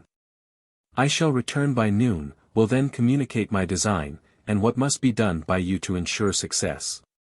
But that you may not be surprised, I think it proper to acquaint you that I shall change my apparel, and beg of you to give orders that I may not wait long at the private door, but that it may be opened at the first knock. When Aladdin was out of the palace, he looked round him on all sides, and perceiving a peasant going into the country, hastened after him, and when he had overtaken him, made a proposal to him to change habits, which the man agreed to. When they had made the exchange, the countryman went about his business, and Aladdin to the city. After traversing several streets, he came to that part of the town where all descriptions of merchants had their particular streets, according to their trades. He went into that of the druggists. And going into one of the largest and best furnished shops, asked the druggist if he had a certain powder which he named. The druggist, judging Aladdin by his habit to be very poor, and that he had not money enough to pay for it, told him he had it, but that it was very dear. Upon which Aladdin, penetrating his thoughts, pulled out his purse, and showing him some gold, asked for half a dram of the powder, which the druggist weighed, wrapped up in paper, and gave him, telling him the price was a piece of gold. Aladdin put the money into his hand, and returned to the palace, where he waited not long at the private door. When he came into the princess's apartment, he said to her, Princess, perhaps the aversion you tell me you have for your captor may be an objection to your executing what I am going to propose. But permit me to say it is proper that you should dissemble a little, and do violence to your inclinations, if you would deliver yourself from him. If you will take my advice, continued he, dress yourself this moment in one of your richest habits, and when the African magician comes, make no difficulty to give him the best reception. So that he may imagine time has removed your disgust at his addresses. In your conversation let him understand that you strive to forget me. And that he may be the more fully convinced, invite him to sup with you, and tell him you should be glad to taste of some of the best wines of his country. He will presently go to fetch you some. During his absence, put into one of the cups which you are accustomed to drink of, this powder, and setting it by, charge the slave you may order that night to attend you, on a signal you shall agree upon, to bring that cup to you. When the magician and you have eaten and drunk as much as you choose, let her bring you the cup, and then change cups with him. He will esteem it so great a favor that he will not refuse, but eagerly quaff it off. But no sooner will he have drunk, than you will see him fall backward. When Aladdin had finished, I own, answered the princess, I shall do myself violence in consenting to make the magician such advances. But what cannot one resolve to do against a cruel enemy? I will therefore follow your advice, since both my repose and yours depend upon it. After the princess had agreed to the measures proposed by Aladdin, he took his leave and went and spent the rest of the day in the neighborhood of the palace till it was night, and he might safely return to the private door. The princess, who had remained inconsolable at being parted from her husband, had, ever since their cruel separation, lived in great neglect of her person.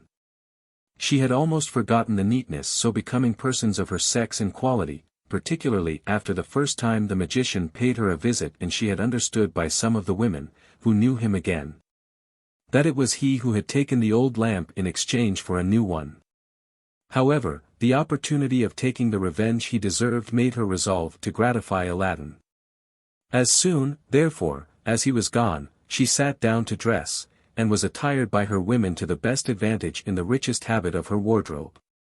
Her girdle was of the finest and largest diamonds set in gold, her necklace of pearls, 6 on a side, so well proportioned to that in the middle, which was the largest ever seen, that the greatest sultanesses would have been proud to have been adorned with only 2 of the smallest.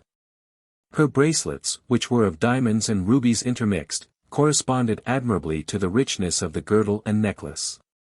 When the Princess Badroulbadour was completely dressed, she consulted her glass and women upon her adjustment.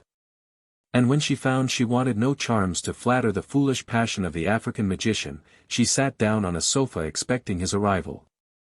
The magician came at the usual hour, and as soon as he entered the great hall where the princess waited to receive him, she rose with an enchanting grace and smile, and pointed with her hand to the most honorable place, waiting till he sat down, that she might sit at the same time, which was a civility she had never shown him before.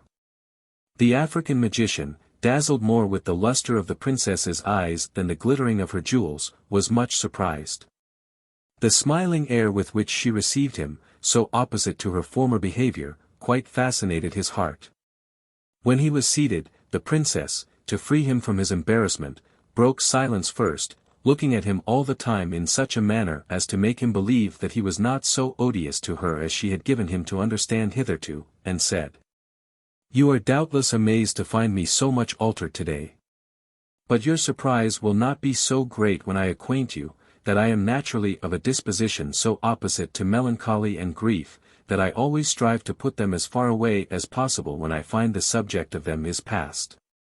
I have reflected on what you told me of Aladdin's fate, and know my father's temper so well that I am persuaded, with you, he could not escape the terrible effects of the Sultan's rage, therefore, should I continue to lament him all my life, my tears cannot recall him. For this reason, since I have paid all the duties decency requires of me to his memory, now he is in the grave I think I ought to endeavor to comfort myself. These are the motives of the change you see in me. I am resolved to banish melancholy entirely, and persuaded that you will bear me company tonight, I have ordered a supper to be prepared. But as I have no wines but those of China, I have a great desire to taste of the produce of Africa, and doubt not your procuring some of the best."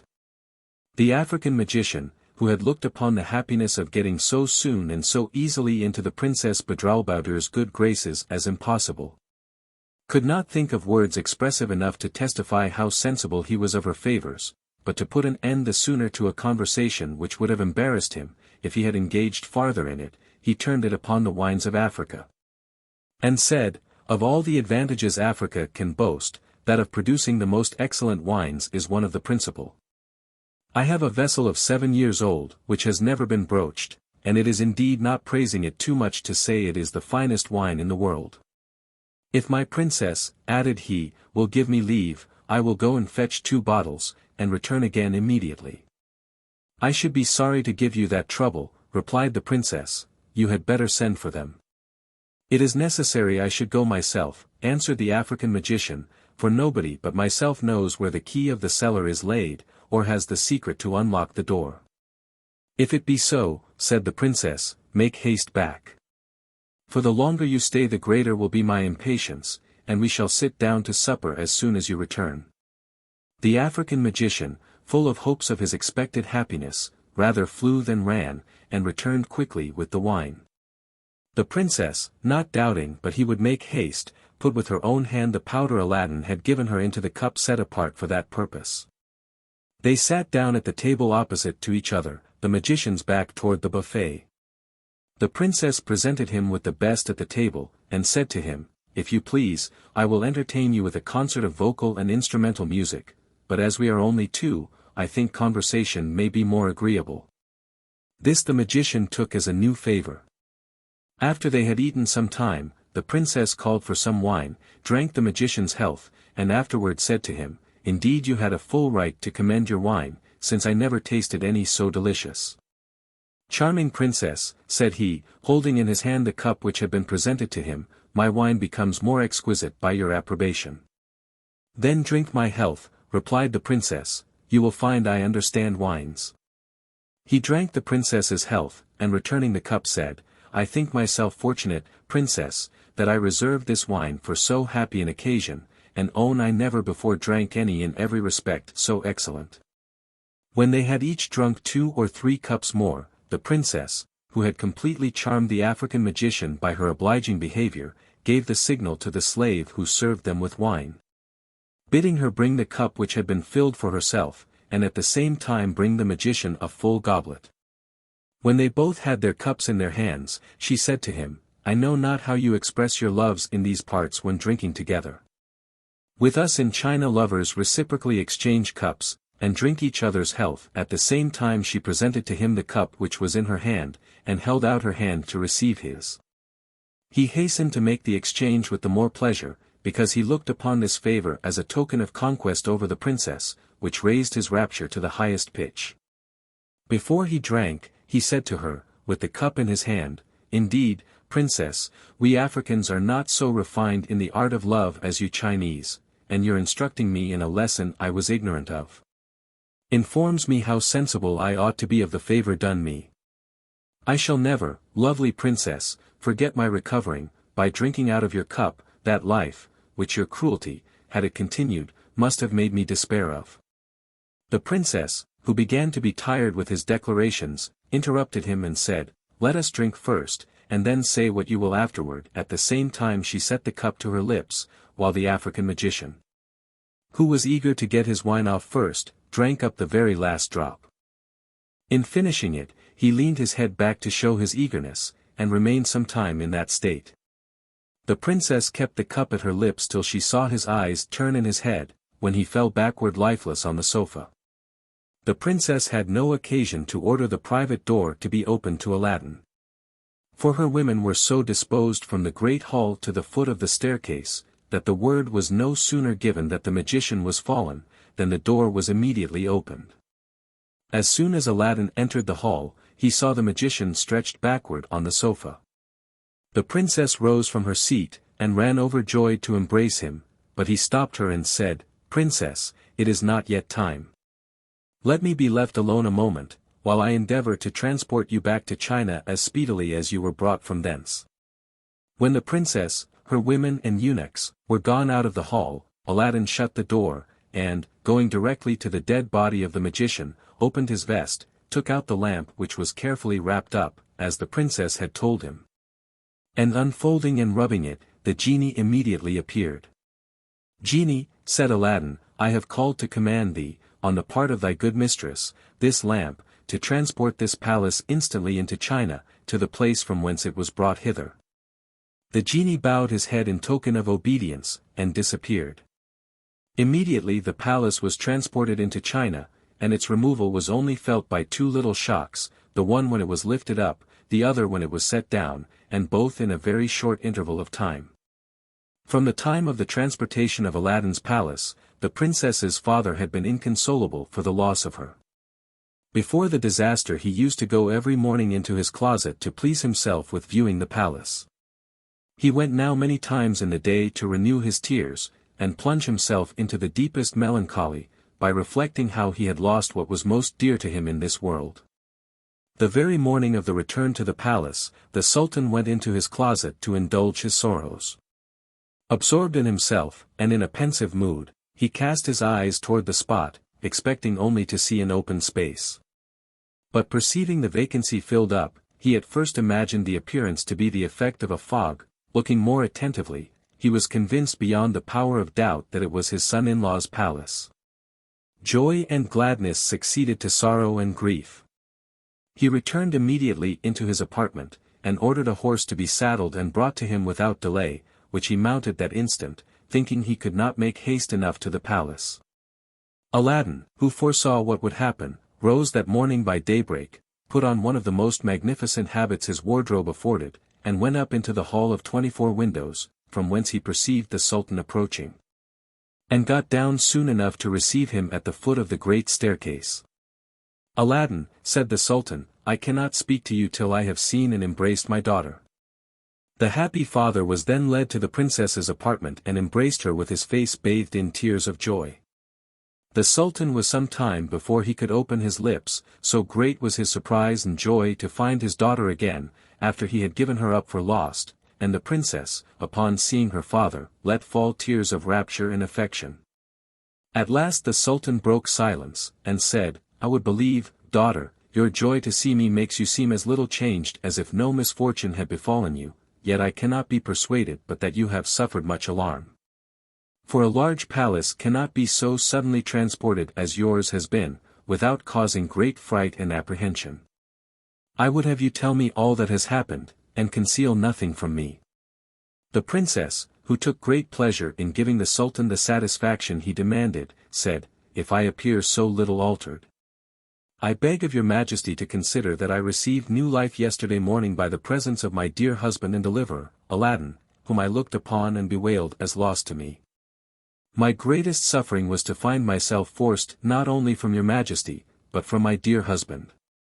Not only from the love I bore him, but from the uneasiness I labored under through fear that he, though innocent, might feel the effects of your anger. As to what relates to my transportation, I was myself the innocent cause of it." To persuade the Sultan of the truth of what she said, she gave him a full account of how the African magician had disguised himself, and offered to change new lamps for old ones, how she had amused herself in making that exchange. How the palace and herself were carried away and transported into Africa, with the magician, who was recognized by 2 of her women and the eunuch who made the exchange of the lamp, when he had the audacity, after the success of his daring enterprise, to propose himself for her husband. How he persecuted her till Aladdin's arrival. How they had concerted measures to get the lamp from him again, and the success they had fortunately met with by her dissimulation in inviting him to supper, and giving him the cup with the powder prepared for him. For the rest, added she, I leave it to Aladdin to recount. Aladdin had not much to tell the Sultan, but only said, "When the private door was opened I went up into the great hall, where I found the magician lying dead on the sofa. And as I thought it not proper for the princess to stay there any longer, I desired her to go down into her own apartment, with her women and eunuchs. As soon as I was alone, and had taken the lamp out of the magician's breast, I made use of the same secret he had done, to remove the palace, and carry off the princess, and by that means the palace was reconveyed to the place where it stood before. And I have the happiness to restore the princess to your majesty. But that your majesty may not think that I impose upon you, if you will give yourself the trouble to go up into the hall, you may see the magician punished as he deserved." The Sultan rose instantly and went into the hall, where, when he saw the African magician dead, and his face already livid by the strength of the poison, he embraced Aladdin with great tenderness, and said, "My son, be not displeased at my proceedings against you. They arose from my paternal love, and therefore you ought to forgive the excesses to which it hurried me." "Sir," replied Aladdin, "I have not the least reason to complain of your majesty's conduct, since you did nothing but what your duty required. This infamous magician, the basest of men, was the sole cause of my misfortune. When your majesty has leisure, I will give you an account of another villainous action he was guilty of toward me, which was no less black and base than this. I will take an opportunity, and that very shortly, replied the Sultan, to hear it, but in the meantime let us think only of rejoicing. The Sultan then commanded the drums, trumpets, cymbals, and other instruments of music to announce his joy to the public, and a festival of 10 days to be proclaimed for the return of the princess and Aladdin.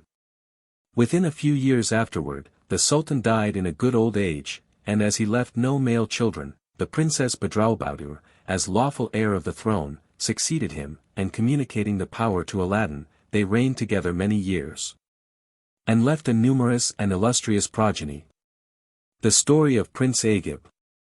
I was a king, and the son of a king, and when my father died, I succeeded to his throne, and governed my subjects with justice and beneficence. I took pleasure in sea voyages. And my capital was on the shore of an extensive sea, interspersed with fortified and garrisoned islands, which I desired, for my amusement, to visit. I therefore embarked with a fleet of 10 ships, and took with me provisions sufficient for a whole month. I proceeded 20 days, after which there arose against us a contrary wind. But at daybreak it ceased, and the sea became calm, and we arrived at an island, where we landed, and cooked some provisions and ate, after which we remained there 2 days. We then continued our voyage. And when 20 days more had passed, we found ourselves in strange waters, unknown to the captain, and desired the watch to look out from the masthead, so he went aloft, and when he had come down he said to the captain, I saw, on my right hand, fish floating upon the surface of the water. And looking toward the midst of the sea, I perceived something looming in the distance, sometimes black, and sometimes white. When the captain heard this report of the watch, he threw his turban on the deck, and plucked his beard, and said to those who were with him, Receive warning of our destruction, which will befall all of us, not one will escape. So saying, he began to weep, and all of us in like manner bewailed our lot. I desired him to inform us of that which the watch had seen. O my lord, he replied, know that we have wandered from our course since the commencement of the contrary wind that was followed in the morning by a calm. In consequence of which we remained stationary 2 days, from that period we have deviated from our course for 21 days, and we have no wind to carry us back from the fate which awaits us after this day. Tomorrow we shall arrive at a mountain of black stone, called Lodestone. The current is now bearing us violently toward it, and the ships will fall in pieces, and every nail in them will fly to the mountain, and adhere to it. For God hath given to the lodestone a secret property by virtue of which everything of iron is attracted toward it. On that mountain is such a quantity of iron as no one knoweth but God, whose name be exalted. For from times of old great numbers of ships have been destroyed by the influence of that mountain. There is, upon the summit of the mountain, a cupola of brass supported by 10 columns, and upon the top of this is a horseman upon a horse of brass, having in his hand a brazen spear, and upon his breast suspended a tablet of lead, upon which are engraved mysterious names and talismans, and as long, O king, as this horseman remains upon the horse, so long will every ship that approaches be destroyed, with every person on board. And all the iron contained in it will cleave to the mountain, no one will be safe until the horseman shall have fallen from the horse. The captain then wept bitterly, and we felt assured that our destruction was inevitable, and every one of us bade adieu to his friend. On the following morning we drew near to the mountain. The current carried us toward it with violence, and when the ships were almost close to it, they fell asunder, and all the nails, and everything else that was of iron, flew from them toward the lodestone. It was near the close of day when the ships fell in pieces. Some of us were drowned, and some escaped. But the greater number were drowned, and of those who saved their lives none know what became of the others, so stupefied were they by the waves and the boisterous wind. As for myself, God, whose name be exalted, spared me on account of the trouble and torment and affliction that he had predestined to befall me. I placed myself upon a plank, and the wind and waves cast it upon the mountain. And when I had landed, I found a practicable way to the summit, resembling steps cut in the rock, so I exclaimed, in the name of God, and offered up a prayer, and attempted the ascent, holding fast by the notches. And presently God stilled the wind, so that I arrived in safety at the summit. Rejoicing greatly in my escape, I immediately entered the cupola, and performed prayers in gratitude to God for my preservation. After which I slept beneath the cupola, and heard a voice saying to me, O son of Qasib, when thou awakest, dig beneath thy feet, and thou wilt find a bow of brass, and 3 arrows of lead, whereon are engraved talismans. Then take the bow and arrows and shoot at the horseman that is upon the top of the cupola, and relieve mankind from this great affliction. For when thou hast shot at the horseman he will fall into the sea, the bow will also fall, and do thou bury it in its place, and as soon as thou hast done this, the sea will swell and rise until it attains the summit of the mountain. And there will appear upon it a boat bearing a man, different from him whom thou shalt have cast down, and he will come to thee, having an oar in his hand, then do thou embark with him, but utter not the name of God. And he will convey thee in 10 days to a safe sea, where, on thy arrival, thou wilt find one who will take thee to thy city. All this shall be done if thou utter not the name of God. Awaking from my sleep, I sprang up, and did as the voice had directed. I shot at the horseman, and he fell into the sea. And the bow having fallen from my hand, I buried it. The sea then became troubled, and rose to the summit of the mountain, and when I had stood waiting there a little while, I beheld a boat in the midst of the sea, approaching me. I praised God, whose name be exalted, and when the boat came to me, I found in it a man of brass, with a tablet of lead upon his breast, engraven with names and talismans. Without uttering a word, I embarked in the boat, and the man rowed me 10 successive days, after which I beheld the islands of security, whereupon, in the excess of my joy, I exclaimed, There is no deity but God.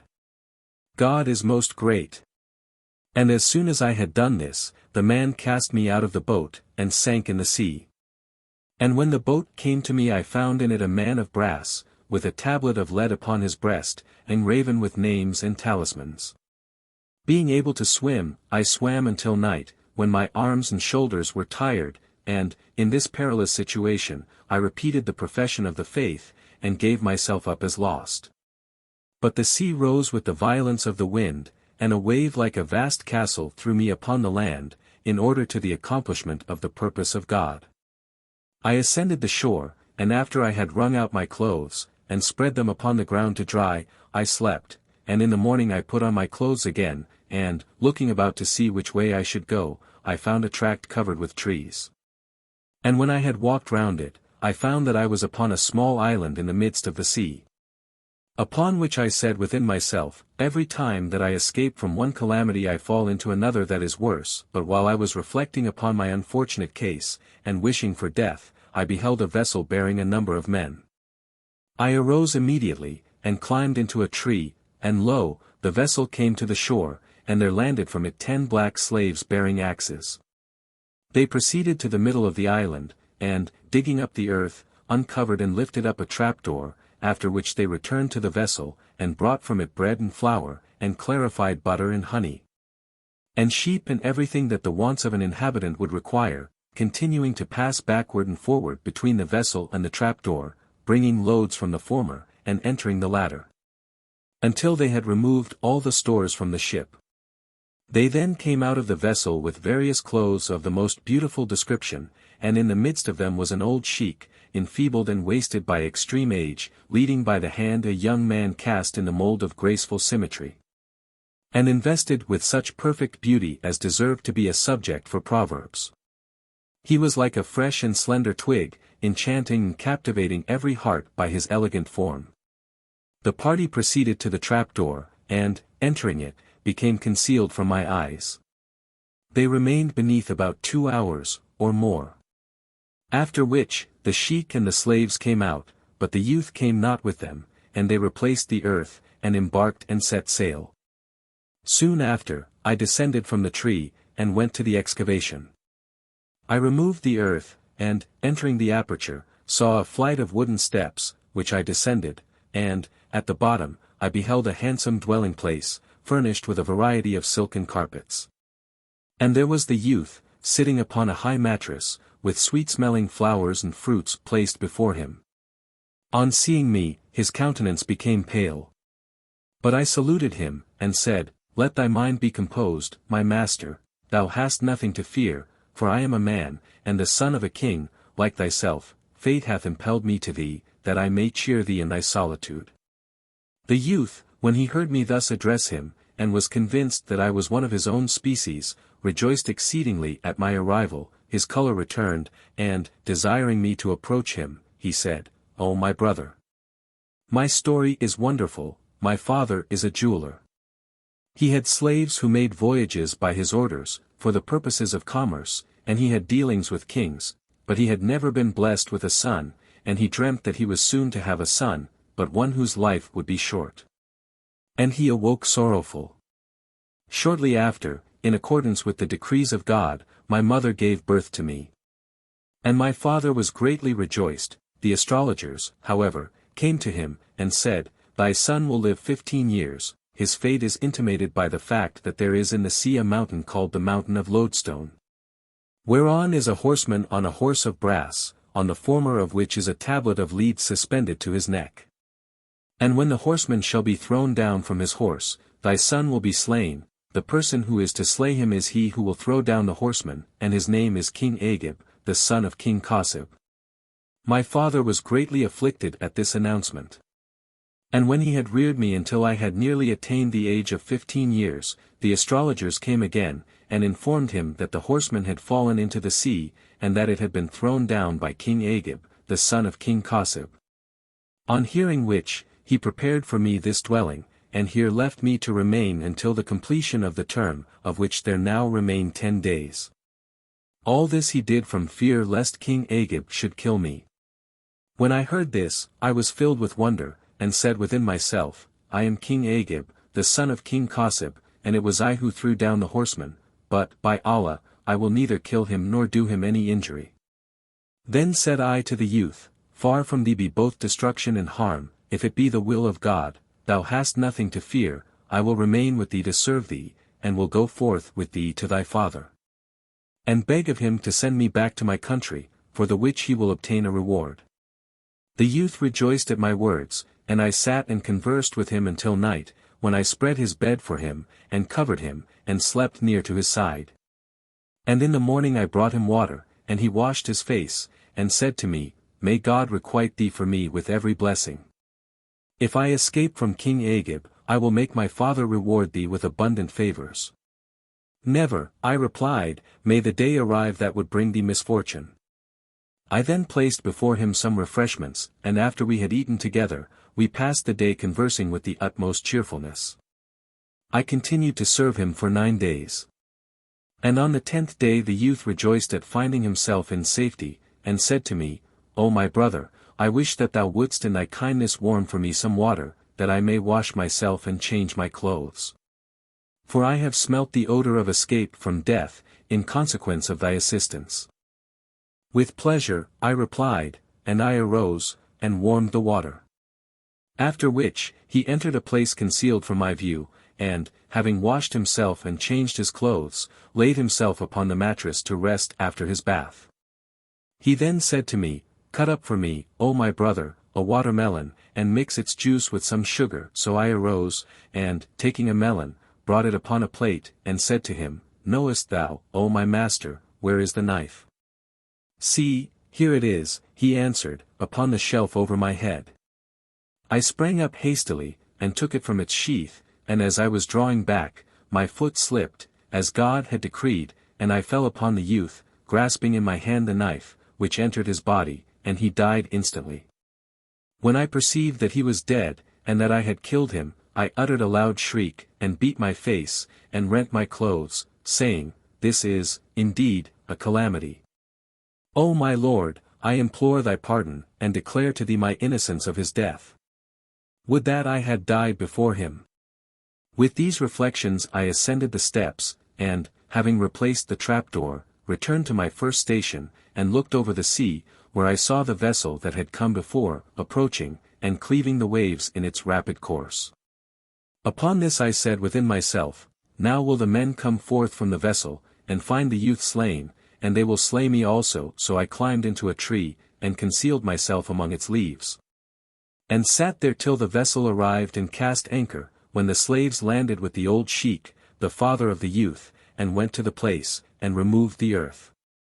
They were surprised at finding it moist, and, when they had descended the steps, they discovered the youth lying on his back, exhibiting a face beaming with beauty, though dead, and clad in white and clean clothing, with the knife remaining in his body. They all wept at the sight, and the father fell down in a swoon, which lasted so long that the slaves thought he was dead.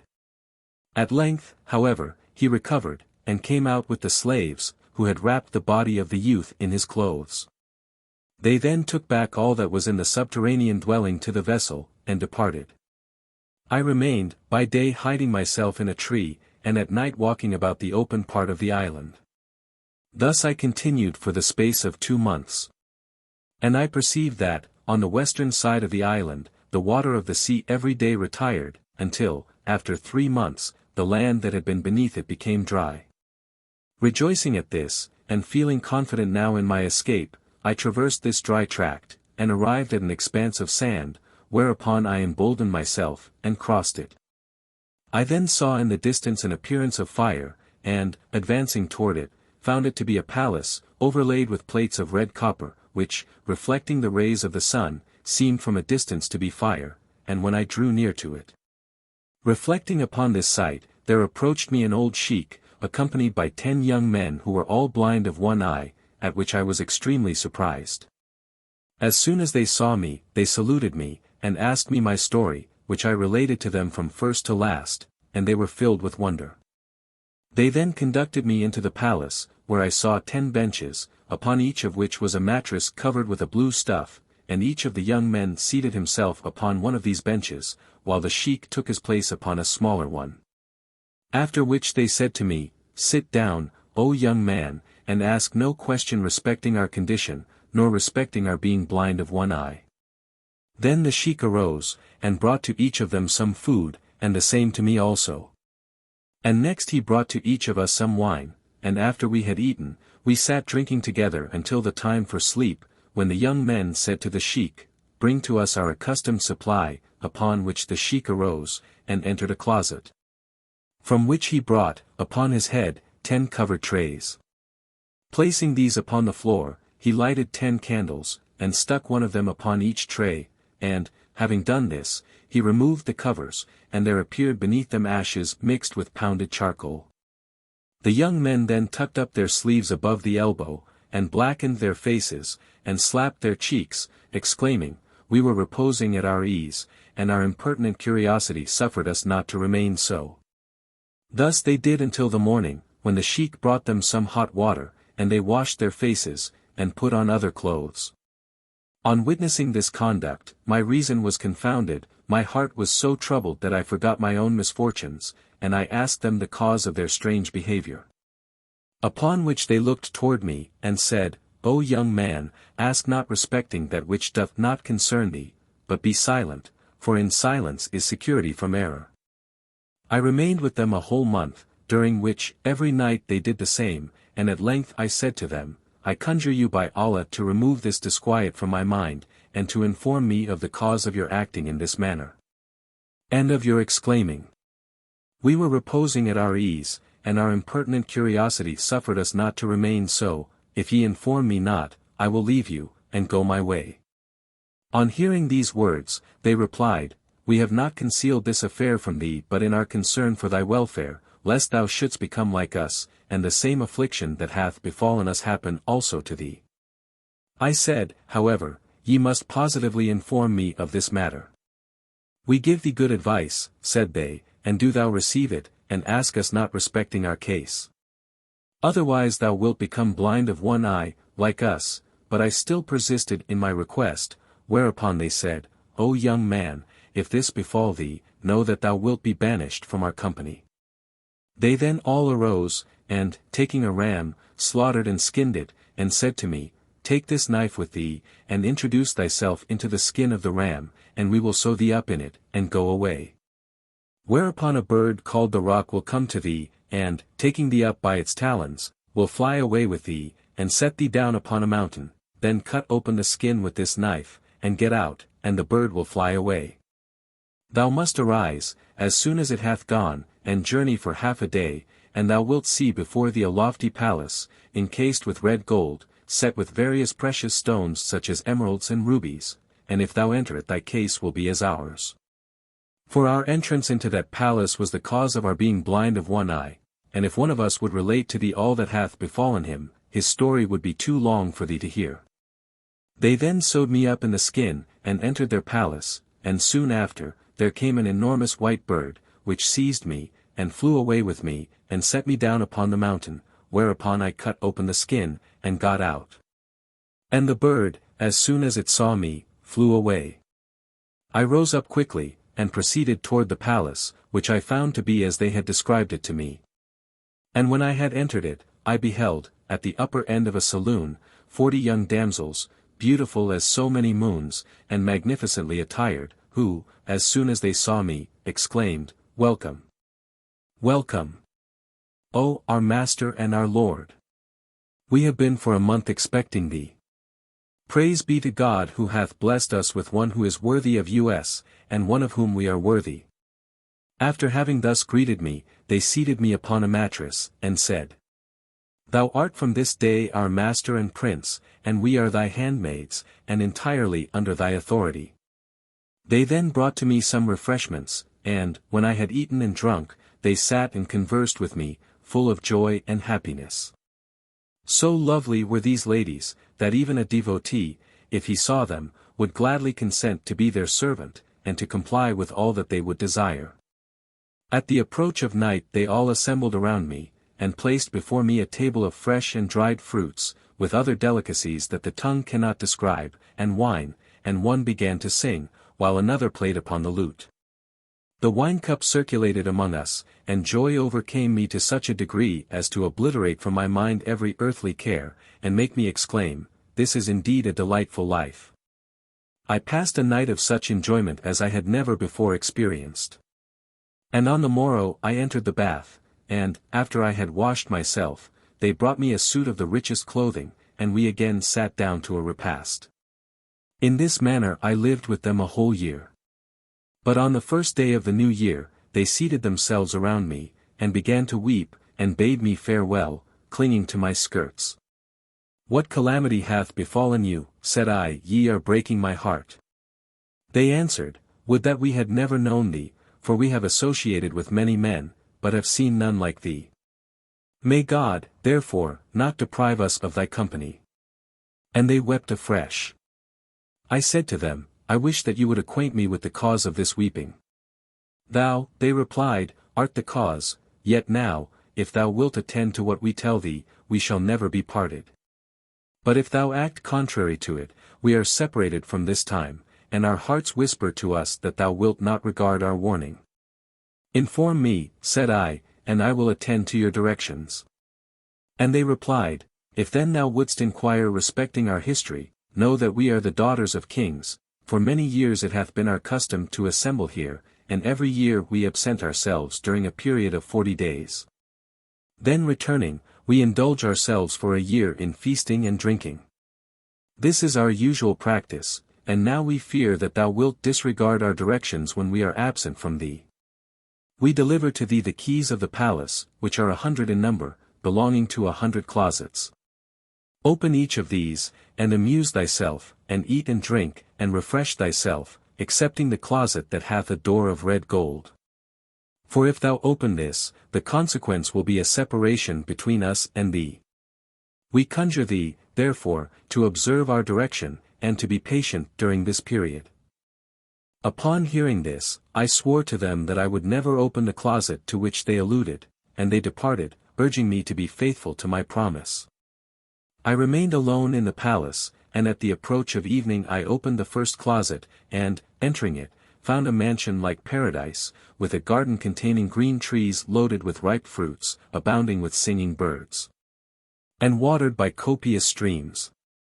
My heart was soothed by the sight, and I wandered among the trees, scenting the fragrance of the flowers, and listening to the warbling of the birds as they sang the praises of the One, the Almighty. After admiring the mingled colors of the apple resembling the hue upon the cheek of the beloved maid and the sallow countenance of the perplexed and timid lover, the sweet-smelling quince diffusing an odor like musk and ambergris, and the plum shining as the ruby, I retired from this place, and, having locked the door, opened that of the next closet, within which I beheld a spacious tract planted with numerous palm trees, and watered by a river flowing among rose trees, and jasmine, and marjoram, and eglantine, and narcissus, and gillyflower, the odors of which, diffused in every direction by the wind, inspired me with the utmost delight. I locked again the door of the second closet, and opened that of the third. Within this I found a large saloon, paved with marbles of various colors, and with costly minerals and precious gems, and containing cages constructed of sandal and aloes wood with singing birds within them, and others upon the branches of trees which were planted there. My heart was charmed, my trouble was dissipated, and I slept there until the morning. I then opened the door of the fourth closet, and within this door I found a great building in which were 40 closets with open doors. And entering these, I beheld pearls, and rubies, and chrysolites, and emeralds, and other precious jewels such as the tongue cannot describe. I was astonished at the sight, and said, such things as these, I imagine, are not found in the treasury of any king. I am now the king of my age, and all these treasures, through the goodness of God, are mine. At the approach of evening I opened the first closet and, entering it, found a mansion like paradise. Thus I continued to amuse myself, passing from one place to another, until 39 days had elapsed, and I had opened the doors of all the closets excepting that which they had forbidden me to open. My heart was then disturbed by curiosity respecting this 100th closet, and the devil, in order to plunge me into misery, induced me to open it. I had not patience to abstain, though there remained of the appointed period only 1 day, so I approached the closet and opened the door.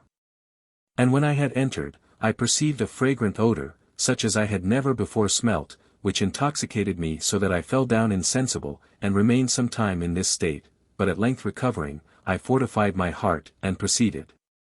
I found the floor overspread with saffron, and the place illuminated by golden lamps and by candles, which diffused the odors of musk and ambergris.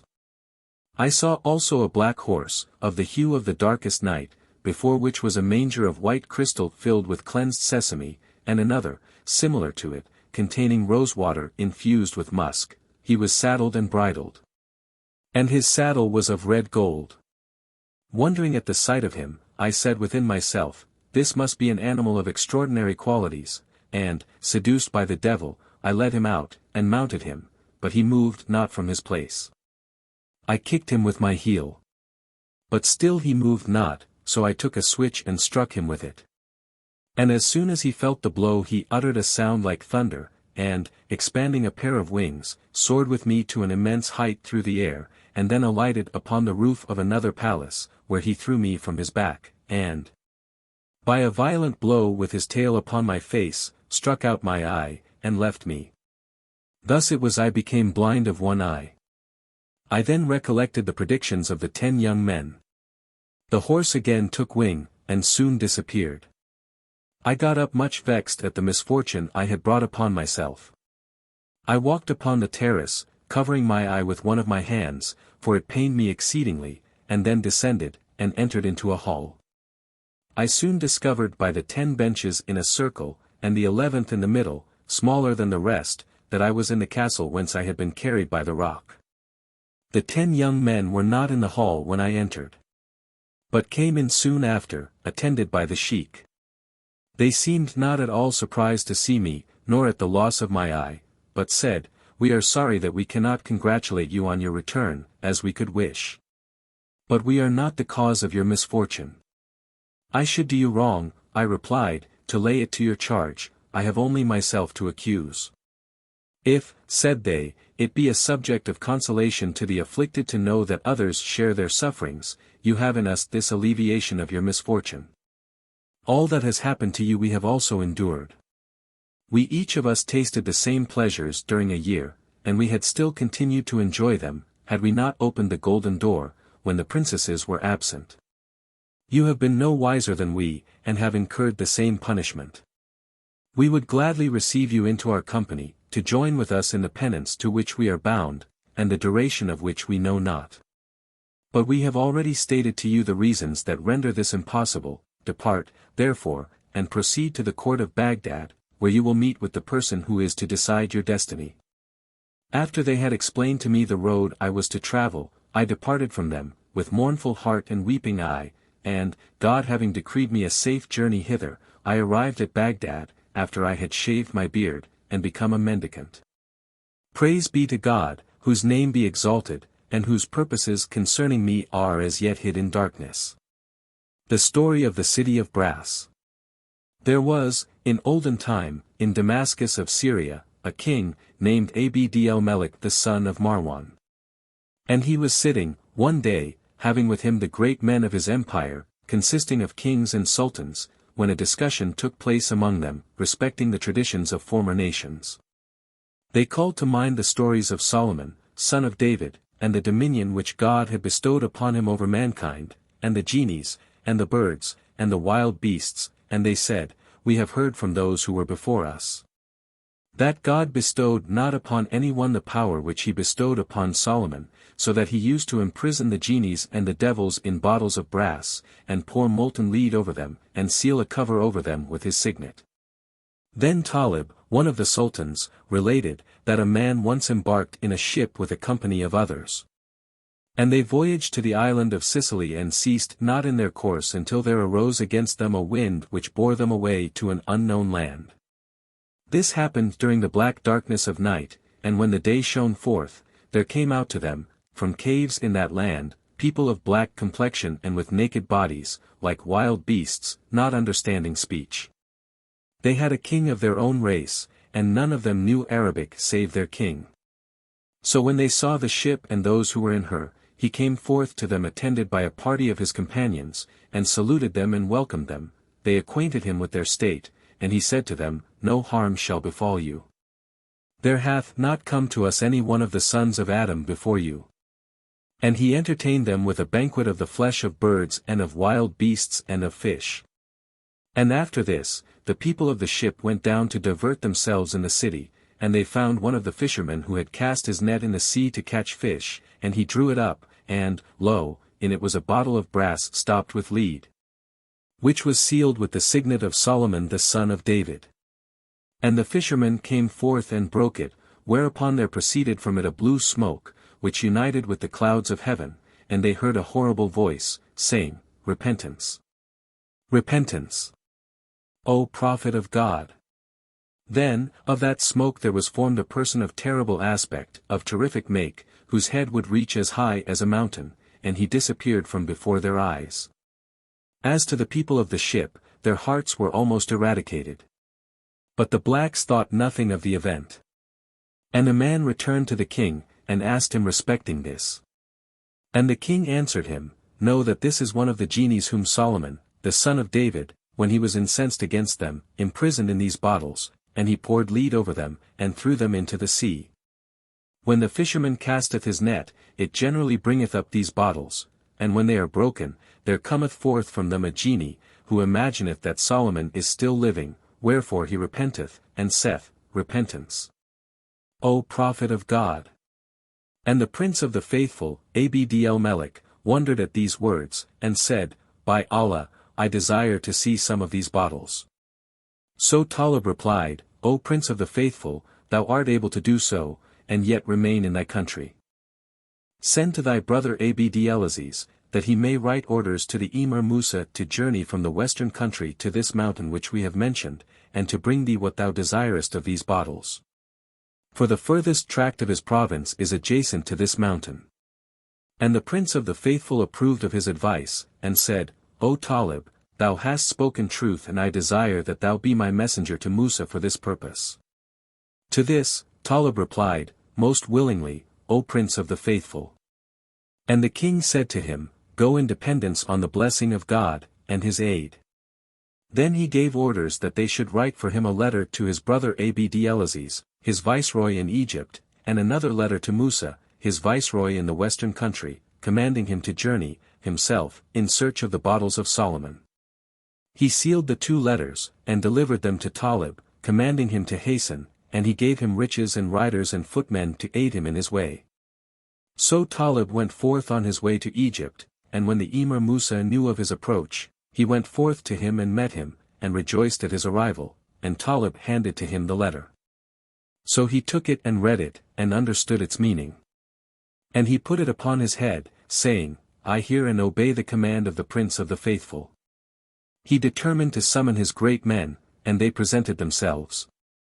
And he inquired of them respecting that which had been made known to him by the letter, whereupon they said, O Emir, if thou desire him who will guide thee to that place, have recourse to the Sheikh Abds Ahmad. For he is a knowing man, and hath travelled much, and he is acquainted with the deserts and wastes and the seas, and their inhabitants and their wonders, and the countries and their districts. Have recourse therefore to him, and he will direct thee to the object of thy desire. Accordingly he gave orders to bring him, and he came before him, and, lo, he was a very old man, whom the vicissitudes of years and times had rendered decrepit. The Emir Musa saluted him, and said to him, O Sheikh Abds Ahmad, our Lord, the Prince of the Faithful, hath commanded us thus, and I possess little knowledge of that land. And it hath been told me that thou art acquainted with that country and the routes. Hast thou then a wish to accomplish the affair of the Prince of the Faithful? The Sheikh replied, No, O Emir, that this route is difficult, far extending, with few tracks. The Emir said to him, How long a period doth it require? He answered, It is a journey of 2 years and some months going, and the like returning, and on the way are difficulties and horrors, and extraordinary and wonderful things. But, he said, God will assuredly make this affair easy to us through the blessing attendant upon thee, O Viceroy of the Prince of the Faithful. After this they departed, and they continued their journey until they arrived at a palace. Whereupon the Sheikh said, Advance with us to this palace, which presenteth a lesson to him who will be admonished. So the Emir Musa advanced thither, together with the Sheikh Abds Ahmad and his chief companions, till they came to its entrance. And they found it open, and having lofty angles, and steps, among which were 2 wide steps of colored marbles, the like of which hath not been seen, the ceilings and walls were decorated with gold and silver and minerals. And over the entrance was a slab, whereon was an inscription in ancient Greek. And the Sheikh Abds Ahmad said, Shall I read it, O Emir? The Emir answered, Advance and read. So he read it, and, lo, it was poetry. And it was this. Here was a people whom, after their works, thou shalt see wept over for their lost dominion. And in this palace is the last information respecting lords collected in the dust. Death hath destroyed them and disunited them, and in the dust they have lost what they amassed. As though they had only put down their loads to rest a while, quickly have they departed. And the Emir Musa wept and said, There is no deity but God, the living, the enduring without failure. Then they attentively viewed the palace. And, lo, it was devoid of inhabitants, destitute of household and occupants, its courts were desolate, and its apartments were deserted. And in the midst of it was a chamber covered with a lofty dome, rising high into the air, around which were 400 tombs. And the Emir Musa drew near to the dome-crowned chamber, and, lo, it had 8 doors of sandalwood, with nails of gold, ornamented with stars of silver set with various jewels, and he beheld in it a long tomb, of terrible appearance. Whereon was a tablet of iron of China. And the Sheikh Abds Ahmad drew near to it, and read its inscription. And, lo, on it was written, Shouldst thou think upon me after the length of my age, and the vicissitudes of days and circumstances? I am the son of Scheherazade, who held dominion over mankind in each tract of the whole earth. All the stubborn troops became abject unto me, and Sham from Misr unto Adnan. In glory I reigned, abasing their kings, the people of the earth fearing my dominion. And I beheld the tribes and armies in my power, and saw the countries and their inhabitants dread me. When I mounted, I beheld my army comprising 1,000,000 bridles upon neighing steeds. And I possessed wealth that could not be calculated, which I treasured up against misfortunes. determining to devote the whole of my property for the purpose of extending the term of my life. But the deity would not save the execution of his purpose, and thus I became separated from my brethren. Death, the disuniter of mankind, came to me, and I was removed from grandeur to the mansion of contempt. And I found the recompense of all my past actions, for which I am pledged, for I was sinful. Then raise thyself, lest thou be upon a brink, and beware of calamities. Mayest thou be led aright. And again the Emir Musa wept, in considering the fates of the people. After which, as they were going about through the different apartments of the palace, and viewing attentively its chambers and its places of diversion, they came to a table upon 4 legs of alabaster, whereon was inscribed, Upon this table have eaten 1,000 one-eyed kings, and 1,000 kings each sound in both eyes. All of them have quitted the world, and taken up their abode in the burial grounds and the graves. And the Emir Musa wrote down all this. Then he went forth, and took not with him from the palace aught save the table. The soldiers proceeded, with the Sheikh Abds Ahmad before them shewing them the way, until all the first day had passed, and the second, and the third. They then came to a high hill, at which they looked, and, lo, upon it was a horseman of brass, on the top of whose spear was a wide and glistening head that almost deprived the beholder of sight, and on it was inscribed, O thou who comest unto me! If thou know not the way that leadeth to the city of brass, rub the hand of the horseman, and he will turn, and then will stop, and in whatsoever direction he stoppeth, thither proceed, without fear and without difficulty. For it will lead thee to the city of brass. And when the Emir Musa had rubbed the hand of the horseman, it turned like the blinding lightning, and faced a different direction from that in which they were traveling. The party therefore turned thither and journeyed on, and it was the right way. They took that route, and continued their course the same day and the next night until they had traversed a wide tract of country. And as they were proceeding, one day, they came to a pillar of black stone, wherein was a person sunk to his armpits, and he had 2 huge wings, and 4 arms. 2 of them like those of the sons of Adam, and 2 like the forelegs of lions, with claws. He had hair upon his head like the tails of horses, and 2 eyes like 2 burning coals, and he had a 3rd eye, in his forehead, like the eye of the lynx, from which there appeared sparks of fire. He was black and tall. And he was crying out, Extolled be the perfection of my Lord, who hath appointed me this severe affliction and painful torture until the day of resurrection. When the party beheld him, their reason fled from them, and they were stupefied at the sight of his form, and retreated in flight, and the Emir Musa said to the Sheikh Abds Ahmad, What is this? He answered, I know not what he is. And the Emir said, Draw near to him, and investigate his case, perhaps he will discover it, and perhaps thou wilt learn his history. So the Sheikh Abds Ahmad drew near to him, and said to him, O thou person, what is thy name, and what is thy nature, and what hath placed thee here in this manner? And the person answered him, As to me, I am an Ifrit of the genies, and my name is Daesh, and I am restrained here by the majesty of God. Then the Emir Musa said, O Sheikh Abds Ahmad, ask him what is the cause of his confinement in this pillar. He therefore asked respecting that, and the Ifrit answered him, Verily my story is wonderful. And it is this. There belonged to one of the sons of Iblis an idol of red carnelian, of which I was made guardian. And there used to worship it one of the kings of the sea, of great glory, leading, among his troops of the genies, 1,000,000 warriors who smote with swords before him, and who answered his prayer in cases of difficulty. These genies who obeyed him were under my command and authority, following my words when I ordered them, all of them were in rebellion against Solomon, the son of David, and I used to enter the body of the idol, and command them and forbid them. Now the daughter of that king was a frequent adorer of the idol, assiduous in the worship of it, and she was the handsomest of the people of her age, endowed with beauty and loveliness, and elegance and perfection. And I described her to Solomon, on whom be peace. So he sent to her father, saying to him, Marry to me thy daughter, and break thy carnelian idol, and bear witness that there is no deity but God, and that Solomon is the prophet of God. But if thou refuse, I will come to thee with forces that shall leave thee like yesterday that hath passed.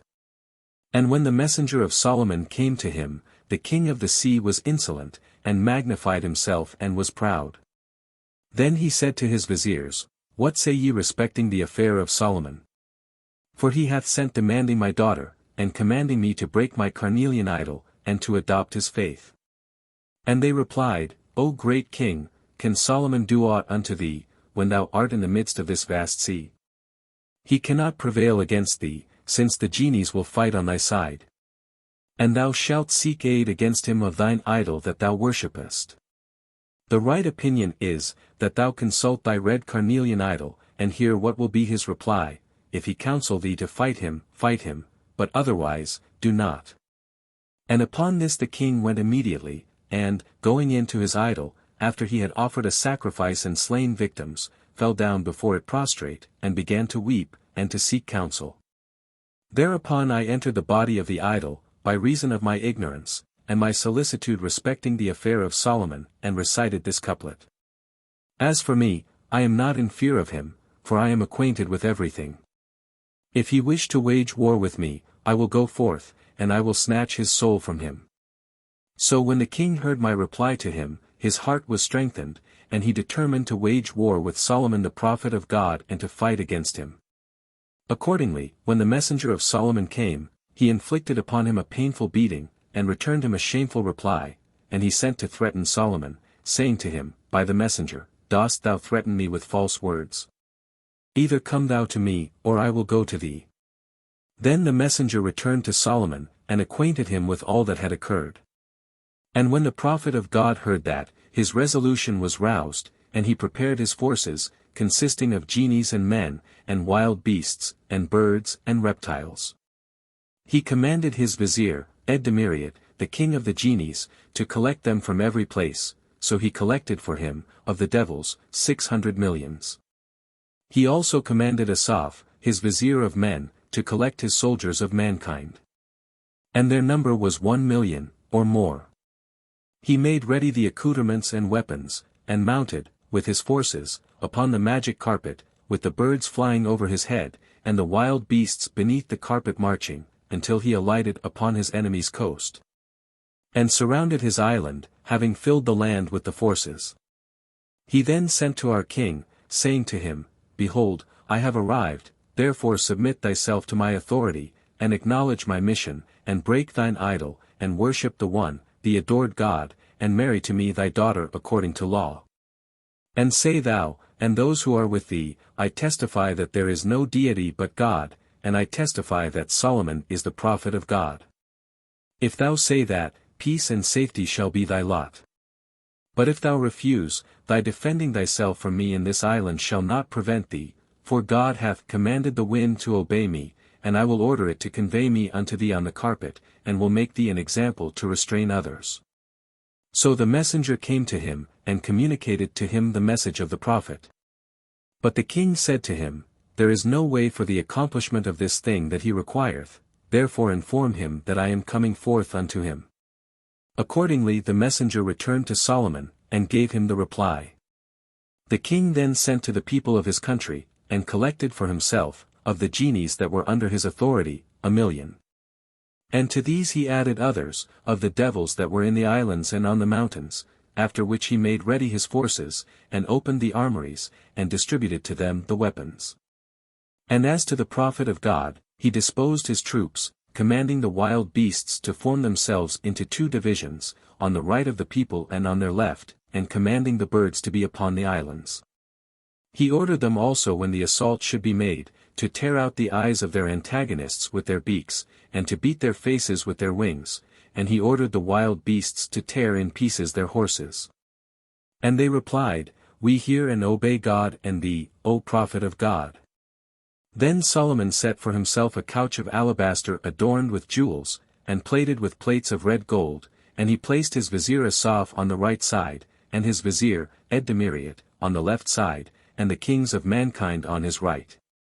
And the kings of the genies on his left, and the wild beasts and the vipers and serpents before him.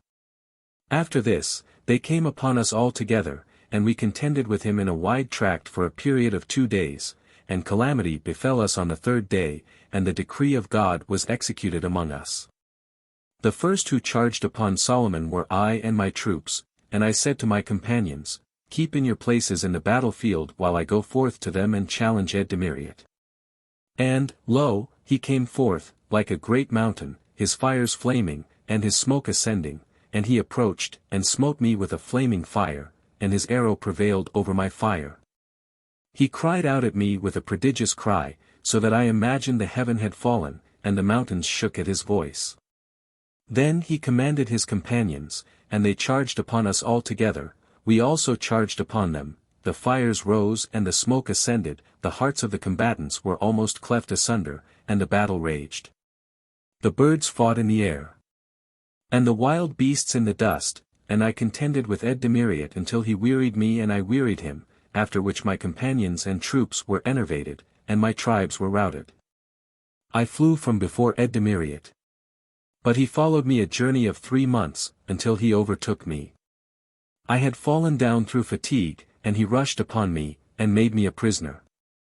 So I said to him, By him who hath exalted thee and abased me, pity me, and take me before Solomon. But when I came before Solomon, he met me in a most evil manner, he caused this pillar to be brought, and hollowed it, and put me in it, and sealed me with his signet. After which, he chained me, and Ed-Demiriat conveyed me to this place, where he set me down as thou sayest me, and this pillar is my prison until the day of resurrection.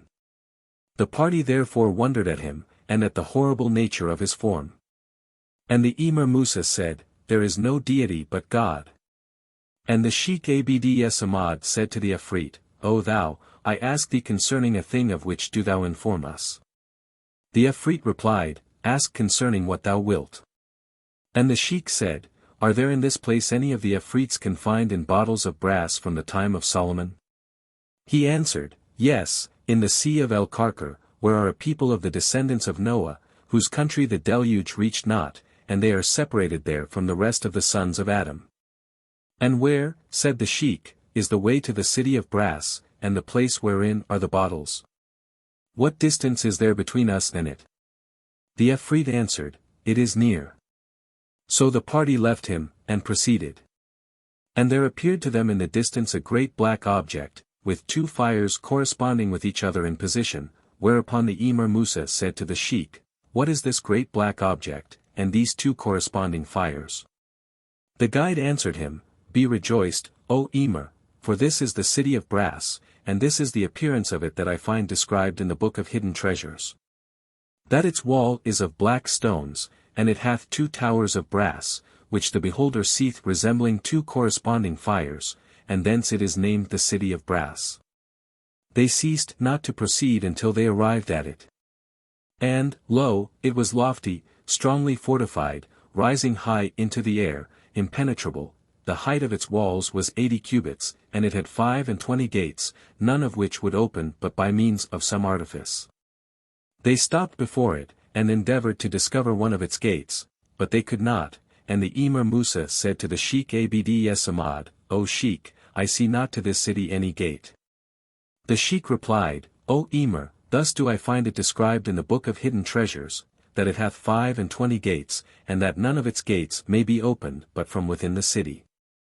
And how, said the Emir, can we contrive to enter it, and divert ourselves with a view of its wonders? Then the Emir Musa ordered one of his young men to mount a camel, and ride round the city, in the hope that he might discover a trace of a gate. So one of his young men mounted, and proceeded around it for 2 days with their nights, prosecuting his journey with diligence, and not resting. And when the 3rd day arrived, he came in sight of his companions, and he was astounded at that which he beheld of the extent of the city, and its height. Then he said, O Emir, the easiest place in it is this place at which ye have alighted. And thereupon the Emir Musa took Talib and the Sheikh Abd Samad, and they ascended a mountain opposite the city, and overlooking it, and when they had ascended that mountain, they saw a city than which eyes had not beheld any greater. Its pavilions were lofty, and its domes were shining. Its rivers were running, its trees were fruitful, and its gardens bore ripe produce. It was a city with impenetrable gates, empty, still, without a voice but the owl hooting in its quarters, and the raven croaking in its thoroughfare streets, and bewailing those who had been in it. And when they had ascended that mountain they saw a city than which eyes had not beheld any greater. And the Emir Musa fainted with sorrow. His tears ran down upon his cheeks, and he said, "By Allah, indifference to the world is the most appropriate and the most sure course." And when they came back to the troops, they passed the day devising means of entering the city. And the Emir Musa said to those of his chief officers who were around him, "How shall we contrive to enter the city, that we may see its wonders? Perhaps we shall find in it something by which we may ingratiate ourselves with the Prince of the Faithful." Talib replied, "Let us make a ladder, and mount upon it, and perhaps we shall gain access to the gate from within." And the Emir said, "This is what occurred to my mind, and excellent is the advice." Then he called to the carpenters and blacksmiths, and ordered them to make straight some pieces of wood, and to construct a ladder covered with plates of iron. And they did so, and made it strong. They employed themselves in constructing it a whole month, and many men were occupied in making it. And they set it up and fixed it against the wall, and it proved to be equal to the wall in height, as though it had been made for it before that day. So the Emir Musa wondered at it, and said, "God bless you. It seemeth, from the excellence of your work, as though ye had adapted it by measurement to the wall."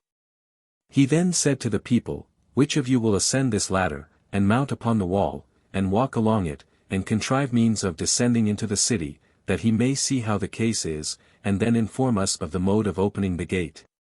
And one of them answered, "I will ascend it, O Emir, and descend and open the gate."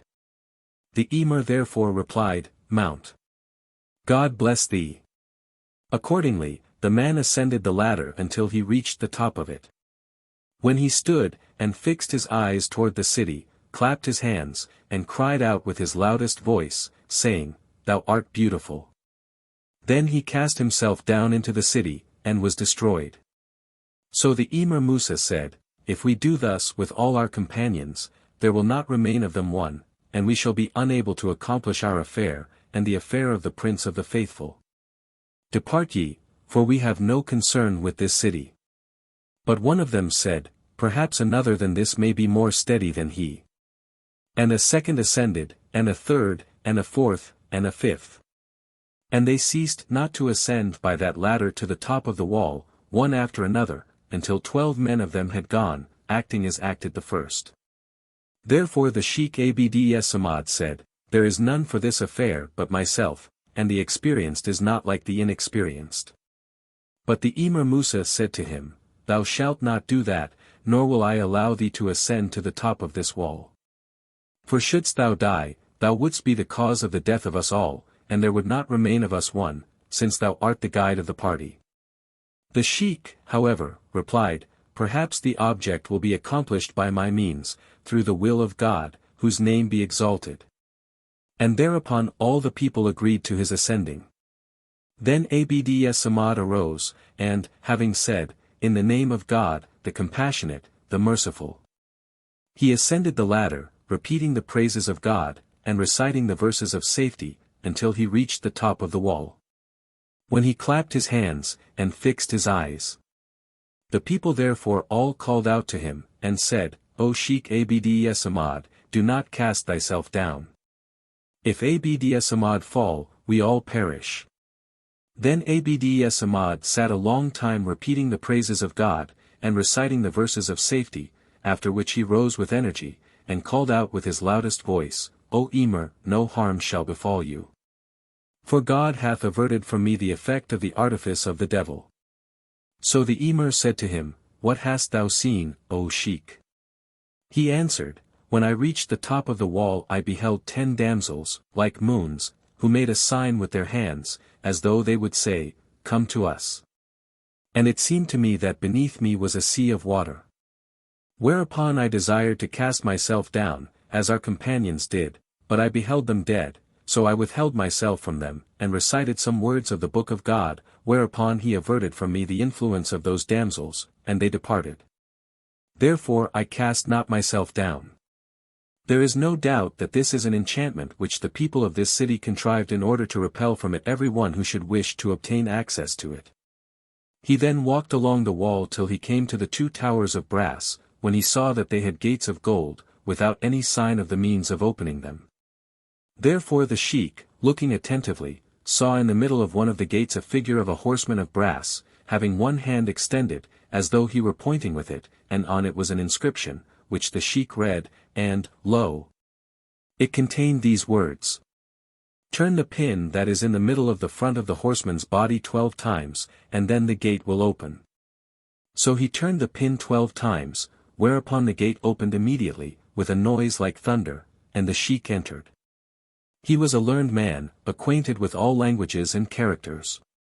And he walked on until he entered a long passage, whence he descended some steps, and he found a place with handsome wooden benches, on which were people dead, and over their heads were elegant shields, and keen swords, and strung bows, and notched arrows. And behind the next gate were a bar of iron, and barricades of wood, and locks of delicate fabric, and strong apparatus. Upon this, the sheik said within himself, "Perhaps the keys are with these people." Then he looked, and, lo, there was a sheik who appeared to be the oldest of them, and he was upon a high wooden bench among the dead men. So Abd Samad said, "May not the keys of the city be with this sheik? Perhaps he was the gatekeeper of the city, and these were under his authority." He therefore drew near to him, and lifted up his garments, and, lo, the keys were hung to his waist.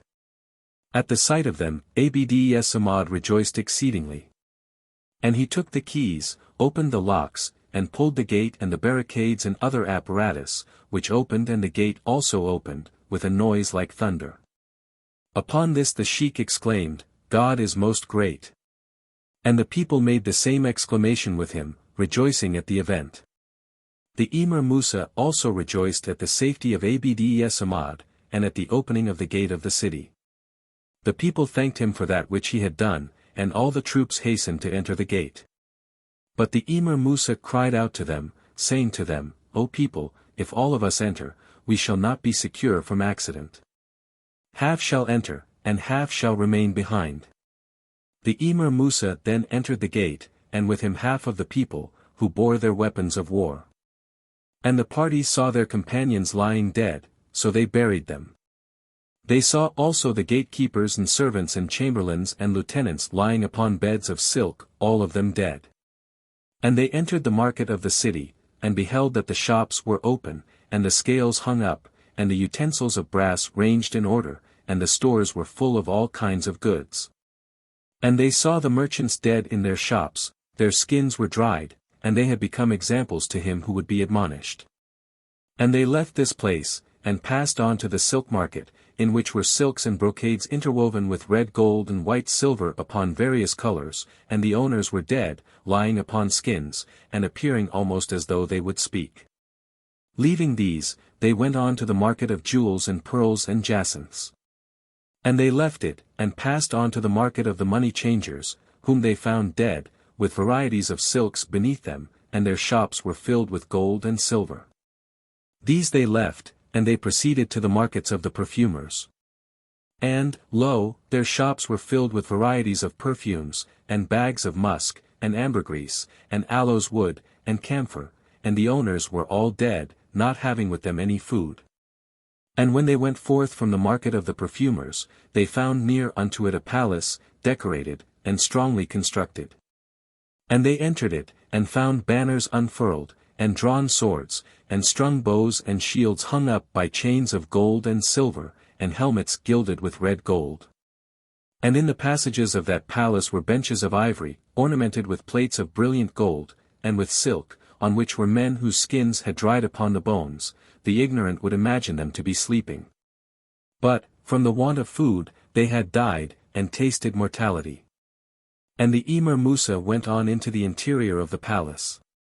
There he beheld a great hall, and 4 large and lofty chambers, each one fronting another, wide, decorated with gold and silver and with various colors. In the midst of the hall was a great fountain of alabaster, over which was a canopy of brocade, and in those chambers were fountains lined with marble. And channels of water flowed along the floors of those chambers, the 4 streams meeting in a great tank lined with marbles of various colors. The Emir Musa then said to the Sheikh Abd Samad, "Enter these chambers with us." So they entered the first chamber, and they found it filled with gold and with white silver, and pearls, and jewels, and jacinths and precious minerals. They found in it also chests full of red and yellow and white brocades. And they went thence to the second chamber, and opened a closet in it, and, lo, it was filled with arms and weapons of war, consisting of gilded helmets, and coats of mail, and swords, and lances, and maces, and other instruments of war and battle. Then they passed thence to the third chamber, in which they found closets having upon their doors closed locks, and over them were curtains worked with various kinds of embroidery. They opened one of these closets, and found it filled with weapons decorated with varieties of gold and silver and jewels. And they went thence to the fourth chamber, where also they found closets, one of which they opened, and they found it full of utensils for food and drink, consisting of various vessels of gold and silver, and saucers of crystal, and cups set with brilliant pearls and cups of carnelian, and other things. So they began to take what suited them of those things, and each of the soldiers carried off what he could. And when they determined to go forth from those chambers, they saw there a door inlaid with ivory and ebony, and adorned with plates of brilliant gold. Over it was hung a curtain of silk worked with various kinds of embroidery, and upon it were locks of white silver, to be opened by artifice, without a key. The Sheikh Abd Samad therefore advanced to those locks, and he opened them by his knowledge and excellent skill. And the party entered a passage paved with marble, upon the sides of which were curtains whereon were figured various wild beasts and birds, all these being worked with red gold and white silver. And their eyes were of pearls and jacinths, whosoever beheld them was confounded. They then passed on, and found a saloon constructed of polished marble adorned with jewels. The beholder imagined that upon its floor was running water, and if any one walked upon it he would slip. The Emir Musa therefore ordered the Sheikh Abd Samad to throw upon it something that they might be enabled to walk on it, and he did this, and contrived so that they passed on.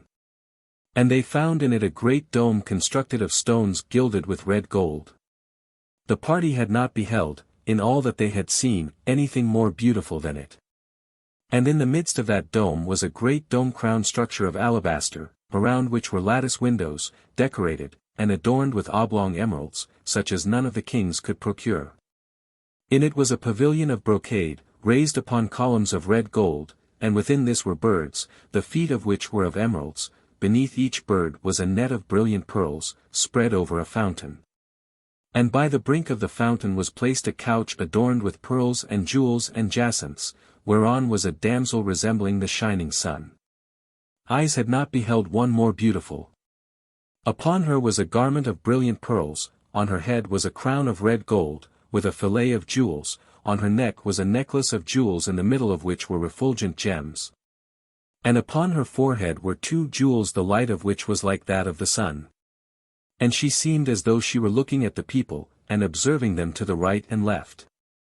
When the Emir Musa beheld this damsel, he wondered extremely at her loveliness, and was confounded by her beauty and the redness of her cheeks and the blackness of her hair. Any beholder would imagine that she was alive, and not dead. And they said to her, "Peace be on thee, O damsel." But Talib said to the Emir, "May God amend thy state. Know that this damsel is dead. There is no life in her. How then can she return the salutation?" And he added, "O Emir, she is skillfully embalmed, and her eyes have been taken out after her death, and quicksilver hath been put beneath them, after which they have been restored to their places, so they gleam. And whenever the air putteth them in motion, the beholder imagineth that she twinkleth her eyes, though she is dead. And as to the couch upon which was the damsel, it had steps, and upon the steps were 2 slaves, one of them white and the other black. And in the hand of one of them was a weapon of steel, and in the hand of the other a jeweled sword that blinded the eyes. And before the 2 slaves was a tablet of gold, whereon was read an inscription, which was this: "In the name of God, the compassionate, the merciful. Praise be to God, the Creator of man, and He is the Lord of lords, and the cause of causes. O thou, if thou know me not, I will acquaint thee with my name and my descent. I am Tedmer, the daughter of the king of the Amalekites. I possessed what none of the kings possessed, and ruled with justice, and acted impartially toward my subjects. I gave and bestowed, and I lived a long time in the enjoyment of happiness and an easy life. And possessing emancipated female and male slaves. Thus I did until the summoner of death came to my abode, and disasters occurred before me. And the case was this: 7 years in succession came upon us, during which no water descended on us from heaven, nor did any grass grow for us on the face of the earth. So we ate what food we had in our dwellings, and after that, we fell upon the beasts and ate them, and there remained nothing. Upon this, therefore, I caused the wealth to be brought, and meted it with a measure, and sent it by trusty men, who went about with it through all the districts, not leaving unvisited a single large city, to seek for some food. But they found it not, and they returned to us with the wealth, after a long absence. So thereupon we exposed to view our riches and our treasures, locked the gates of the fortresses in our city, and submitted ourselves to the decree of our Lord, committing our case to our Master. And thus we all died, as thou beholdest, and left what we had built and what we had treasured. This is our story. Whoso arriveth at our city, and entereth it, let him take of the wealth what he can, but not touch anything that is on my body. For it is the covering of my person. Therefore let him fear God, and not seize aught of it, for he would destroy himself. Peace be on you. I beg God, moreover, to save you from the evil of trials and sickness. The Emir Musa, when he heard these words, again wept and was admonished by what he witnessed. He then said to his companions, Bring the sacks, and fill them with part of these riches and these vessels and rarities and jewels.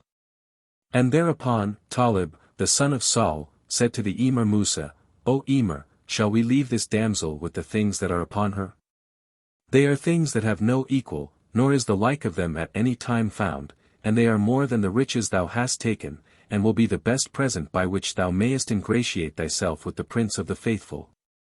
But the Emir replied, Heardest thou not that which the damsel hath given as a charge, in the inscription upon this tablet? Moreover, and especially, she hath given it as a charge offered in confidence, and we are not of the people of treachery. The Vizier Talib, however, said, And on account of these words wilt thou leave these riches and these jewels, when she is dead? What then should she do with these things, which are the ornaments of the world, and the decoration of the living? With a garment of cotton might this damsel be covered, and we are more worthy of the things than she. Then he drew near to the steps, and ascended them until he reached the spot between the two slaves, when, lo, one of these two smote him upon his back, and the other smote him with the sword that was in his hand, and struck off his head. And he fell down dead.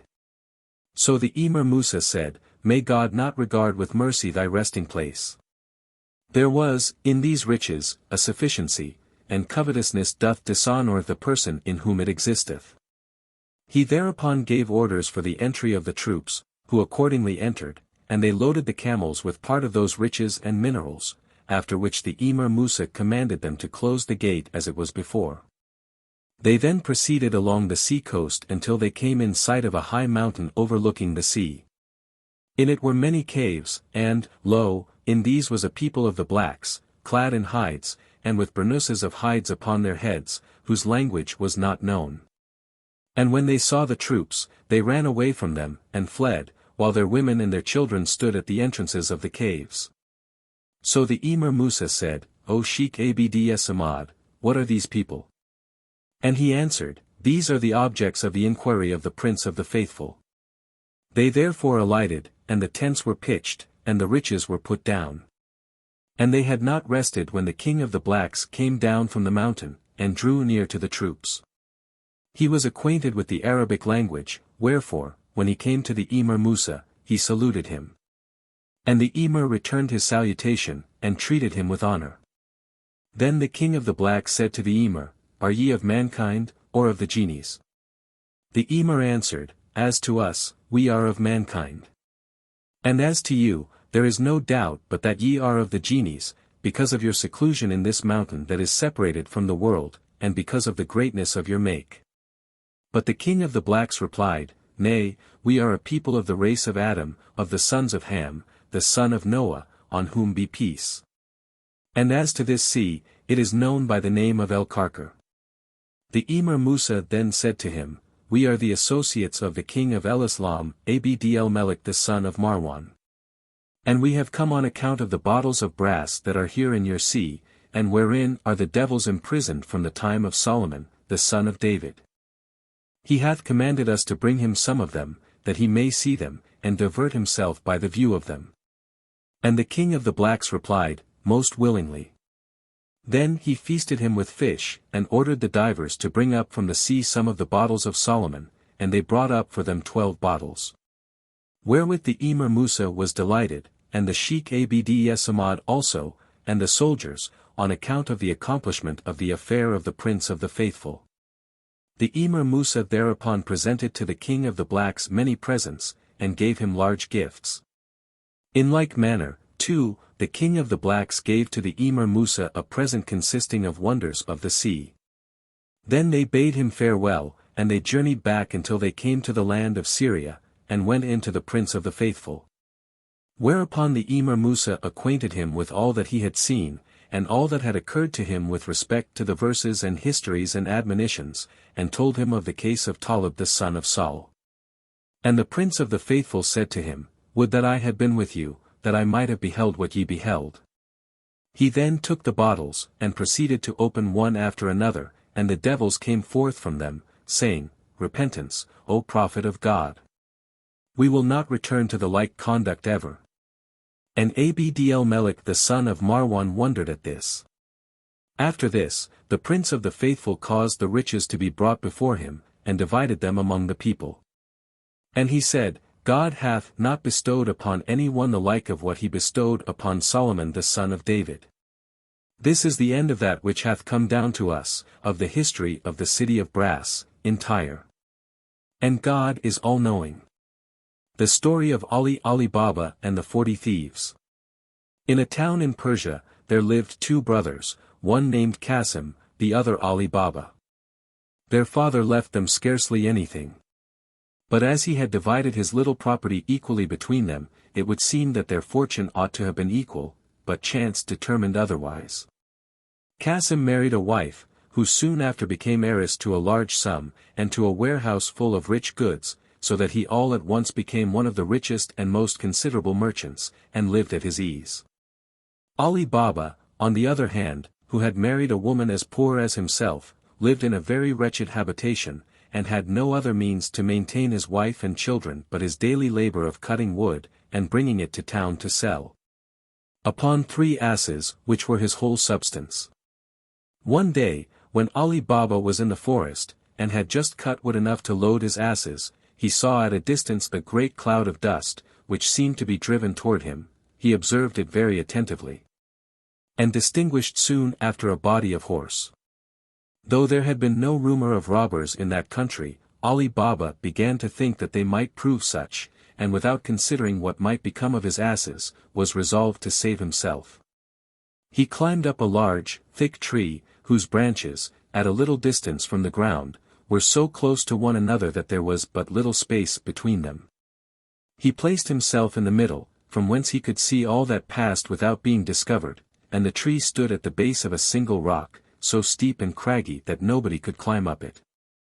The troop, who were all well mounted and armed, came to the foot of this rock, and there dismounted. Ali Baba counted 40 of them, and, from their looks and equipage, was assured that they were robbers. Nor was he mistaken in his opinion. For they were a troop of banditti, who, without doing any harm to the neighborhood, robbed at a distance, and made that place their rendezvous. But what confirmed him in his opinion was, that every man unbridled his horse, tied him to some shrub, and hung about his neck a bag of corn which they brought behind them. Then each of them took his saddle wallet, which seemed to Ali Baba to be full of gold and silver from its weight. One, who was the most personable amongst them, and whom he took to be their captain, came with his wallet on his back under the tree in which Ali Baba was concealed, and making his way through some shrubs, pronounced these words so distinctly, "Open, Sesame," that Ali Baba heard him.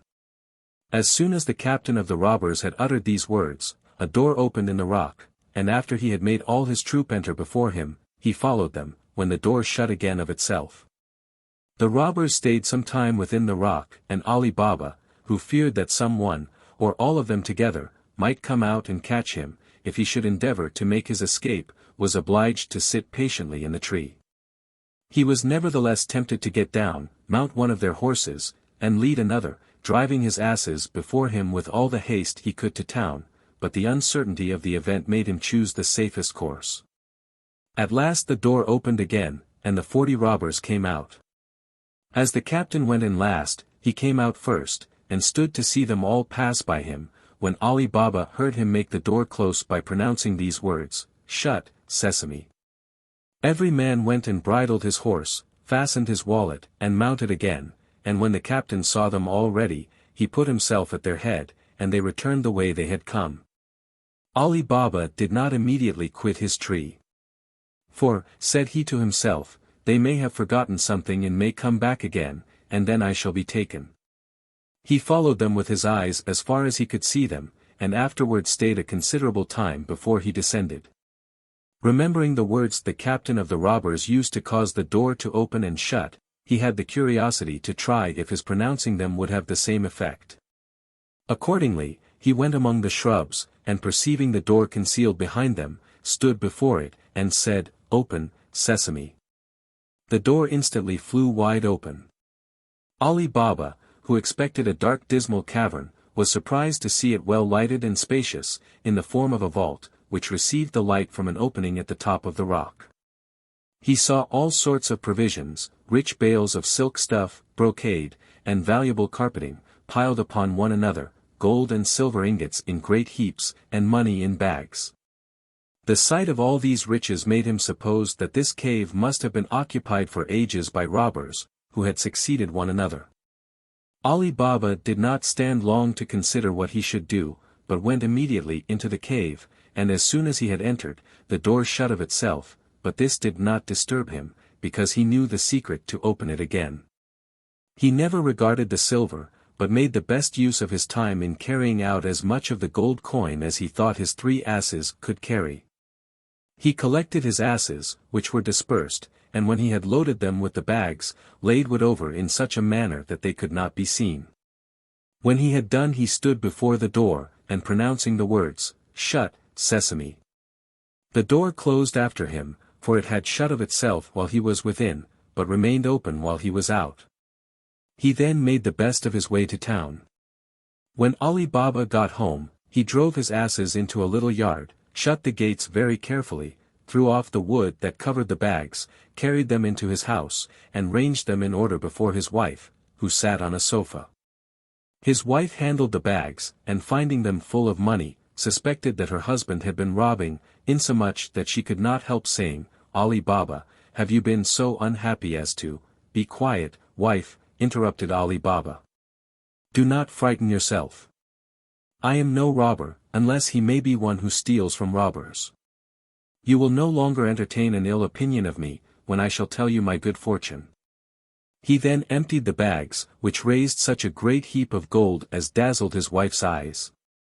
And when he had done, told her the whole adventure from beginning to end, and, above all, recommended her to keep it secret. The wife, cured of her fears, rejoiced with her husband at their good fortune, and would count all the gold piece by piece. "Wife," replied Ali Baba, "you do not know what you undertake, when you pretend to count the money, you will never have done. I will dig a hole, and bury it, there is no time to be lost." "You are in the right, husband," replied she. "But let us know, as nigh as possible, how much we have. I will borrow a small measure in the neighborhood, and measure it, while you dig the hole." "What you are going to do is to no purpose, wife," said Ali Baba. "If you would take my advice, you had better let it alone, but keep the secret and do what you please." Away the wife ran to her brother-in-law Qasim, who lived just by, but was not then at home. And addressing herself to his wife, desired her to lend her a measure for a little while. Her sister-in-law asked her, whether she would have a great or a small one. The wife asked for a small one. The sister-in-law agreed to lend one, but as she knew Ali Baba's poverty, she was curious to know what sort of grain his wife wanted to measure, and artfully putting some suet at the bottom of the measure, brought it to her with an excuse. That she was sorry that she had made her stay so long, but that she could not find it sooner. Ali Baba's wife went home, set the measure upon the heap of gold, filled it and emptied it often upon the sofa, till she had done, when she was very well satisfied to find the number of measures amounted to so many as they did. And went to tell her husband, who had almost finished digging the hole. While Ali Baba was burying the gold, his wife, to show her exactness and diligence to her sister-in-law, carried the measure back again, but without taking notice that a piece of gold had stuck to the bottom. "Sister," said she, giving it to her again, "you see that I have not kept your measure long, I am obliged to you for it, and return it with thanks." As soon as her sister-in-law was gone, Qasim's wife looked at the bottom of the measure, and was inexpressibly surprised to find a piece of gold stuck to it. Envy immediately possessed her breast. "What?" said she, "has Ali Baba gold so plentiful as to measure it? Where has that poor wretch got all this wealth?" Qasim, her husband, was not at home, but at his counting-house, which he left always in the evening. His wife waited for him, and thought the time and age, so great was her impatience to tell him the circumstance, at which she guessed he would be as much surprised as herself. When Qasim came home, his wife said to him, "Qasim, I know you think yourself rich, but you are much mistaken. Ali Baba is infinitely richer than you, he does not count his money, but measures it." Qasim desired her to explain the riddle, which she did, by telling him the stratagem she had used to make the discovery, and showed him the piece of money, which was so old that they could not tell in what prince's reign it was coined. Qasim, instead of being pleased, conceived a base envy at his brother's prosperity. He could not sleep all that night, and went to him in the morning before sunrise, although after he had married the rich widow, he had never treated him as a brother, but neglected him. "Ali Baba," said he, accosting him, "you are very reserved in your affairs, you pretend to be miserably poor, and yet you measure gold." "How, brother," replied Ali Baba, "I do not know what you mean, explain yourself." "Do not pretend ignorance," replied Qasim, showing him the piece of gold his wife had given him. "How many of these pieces," added he, "have you?" "My wife found this at the bottom of the measure you borrowed yesterday." By this discourse, Ali Baba perceived that Qasim and his wife, through his own wife's folly, knew what they had so much reason to conceal, but what was done could not be recalled. Therefore, without shewing the least surprise or trouble, he confessed all, told his brother by what chance he had discovered this retreat of the thieves, in what place it was, and offered him part of his treasure to keep the secret. "I expect as much," replied Qasim haughtily, "but I must know exactly where this treasure is, and how I may visit it myself when I choose. Otherwise I will go and inform against you, and then you will not only get no more, but will lose all you have, and I shall have a share for my information." Ali Baba, more out of his natural good temper, than frightened by the menaces of his unnatural brother, told him all he desired, and even the very words he was to use to gain admission into the cave. Qasim, who wanted no more of Ali Baba, left him, resolving to be beforehand with him, and hoping to get all the treasure to himself. He rose the next morning long before the sun, and set out for the forest with 10 mules bearing great chests, which he designed to fill, and followed the road which Ali Baba had pointed out to him. He was not long before he reached the rock, and found out the place by the tree, and other marks, which his brother had given him. When he reached the entrance of the cavern, he pronounced the words, "Open, Sesame." And the door immediately opened, and when he was in, closed upon him. In examining the cave, he was in great admiration to find much more riches than he had apprehended from Ali Baba's account. He was so covetous, and greedy of wealth, that he could have spent the whole day in feasting his eyes with so much treasure, if the thought that he came to carry some away had not hindered him. He laid as many bags of gold as he could carry at the door of the cavern, but his thoughts were so full of the great riches he should possess, that he could not think of the necessary word to make it open, but instead of "sesame," said, "Open." Barley. and was much amazed to find that the door remained fast shut. He named several sorts of grain, but still the door would not open. Qasim had never expected such an incident, and was so alarmed at the danger he was in, that the more he endeavored to remember the word sesame, the more his memory was confounded. And he had as much forgotten it as if he had never heard it mentioned. He threw down the bags he had loaded himself with and walked distractedly up and down the cave, without having the least regard to the riches that were round him. About noon the robbers chanced to visit their cave, and at some distance from it saw Qasim's mules straggling about the rock, with great chests on their backs. Alarmed at this novelty, they galloped full speed to the cave. They drove away the mules, which Qasim had neglected to fasten, and they strayed through the forest so far, that they were soon out of sight. The robbers never gave themselves the trouble to pursue them, being more concerned to know to whom they belonged, and while some of them searched about the rock, the captain and the rest went directly to the door. With their naked sabers in their hands, and pronouncing the proper words, it opened. Qasim was so alarmed at the danger he was in that the more he endeavored to remember the word sesame the more his memory was confounded. Qasim, who heard the noise of the horses' feet from the middle of the cave, never doubted of the arrival of the robbers, and his approaching death, but was resolved to make one effort to escape from them. To this end he rushed to the door, and no sooner heard the word sesame, which he had forgotten, and saw the door open, than he ran out and threw the leader down, but could not escape the other robbers, who with their sabers soon deprived him of life. The first care of the robbers after this was to examine the cave. They found all the bags which Qasim had brought to the door, to be ready to load his mules, and carried them again to their places, without missing what Ali Baba had taken away before. Then holding a council, and deliberating upon this occurrence, they guessed that Qasim, when he was in, could not get out again, but could not imagine how he had entered. It came into their heads that he might have got down by the top of the cave. But the aperture by which it received light was so high, and the rock so inaccessible without, that they gave up this conjecture. That he came in at the door they could not believe, however, unless he had the secret of making it open. In short, none of them could imagine which way he had entered, for they were all persuaded nobody knew their secret, little imagining that Ali Baba had watched them. It was a matter of the greatest importance to them to secure their riches. They agreed therefore to cut Qasim's body into quarters, to hang 2 on one side and 2 on the other, within the door of the cave, to terrify any person who should attempt again to enter. They had no sooner taken this resolution than they put it in execution, and when they had nothing more to detain them, left the place of their hoards well closed. They then mounted their horses, went to beat the roads again, and to attack the caravans they might meet. In the meantime, Qasim's wife was very uneasy when night came, and her husband was not returned.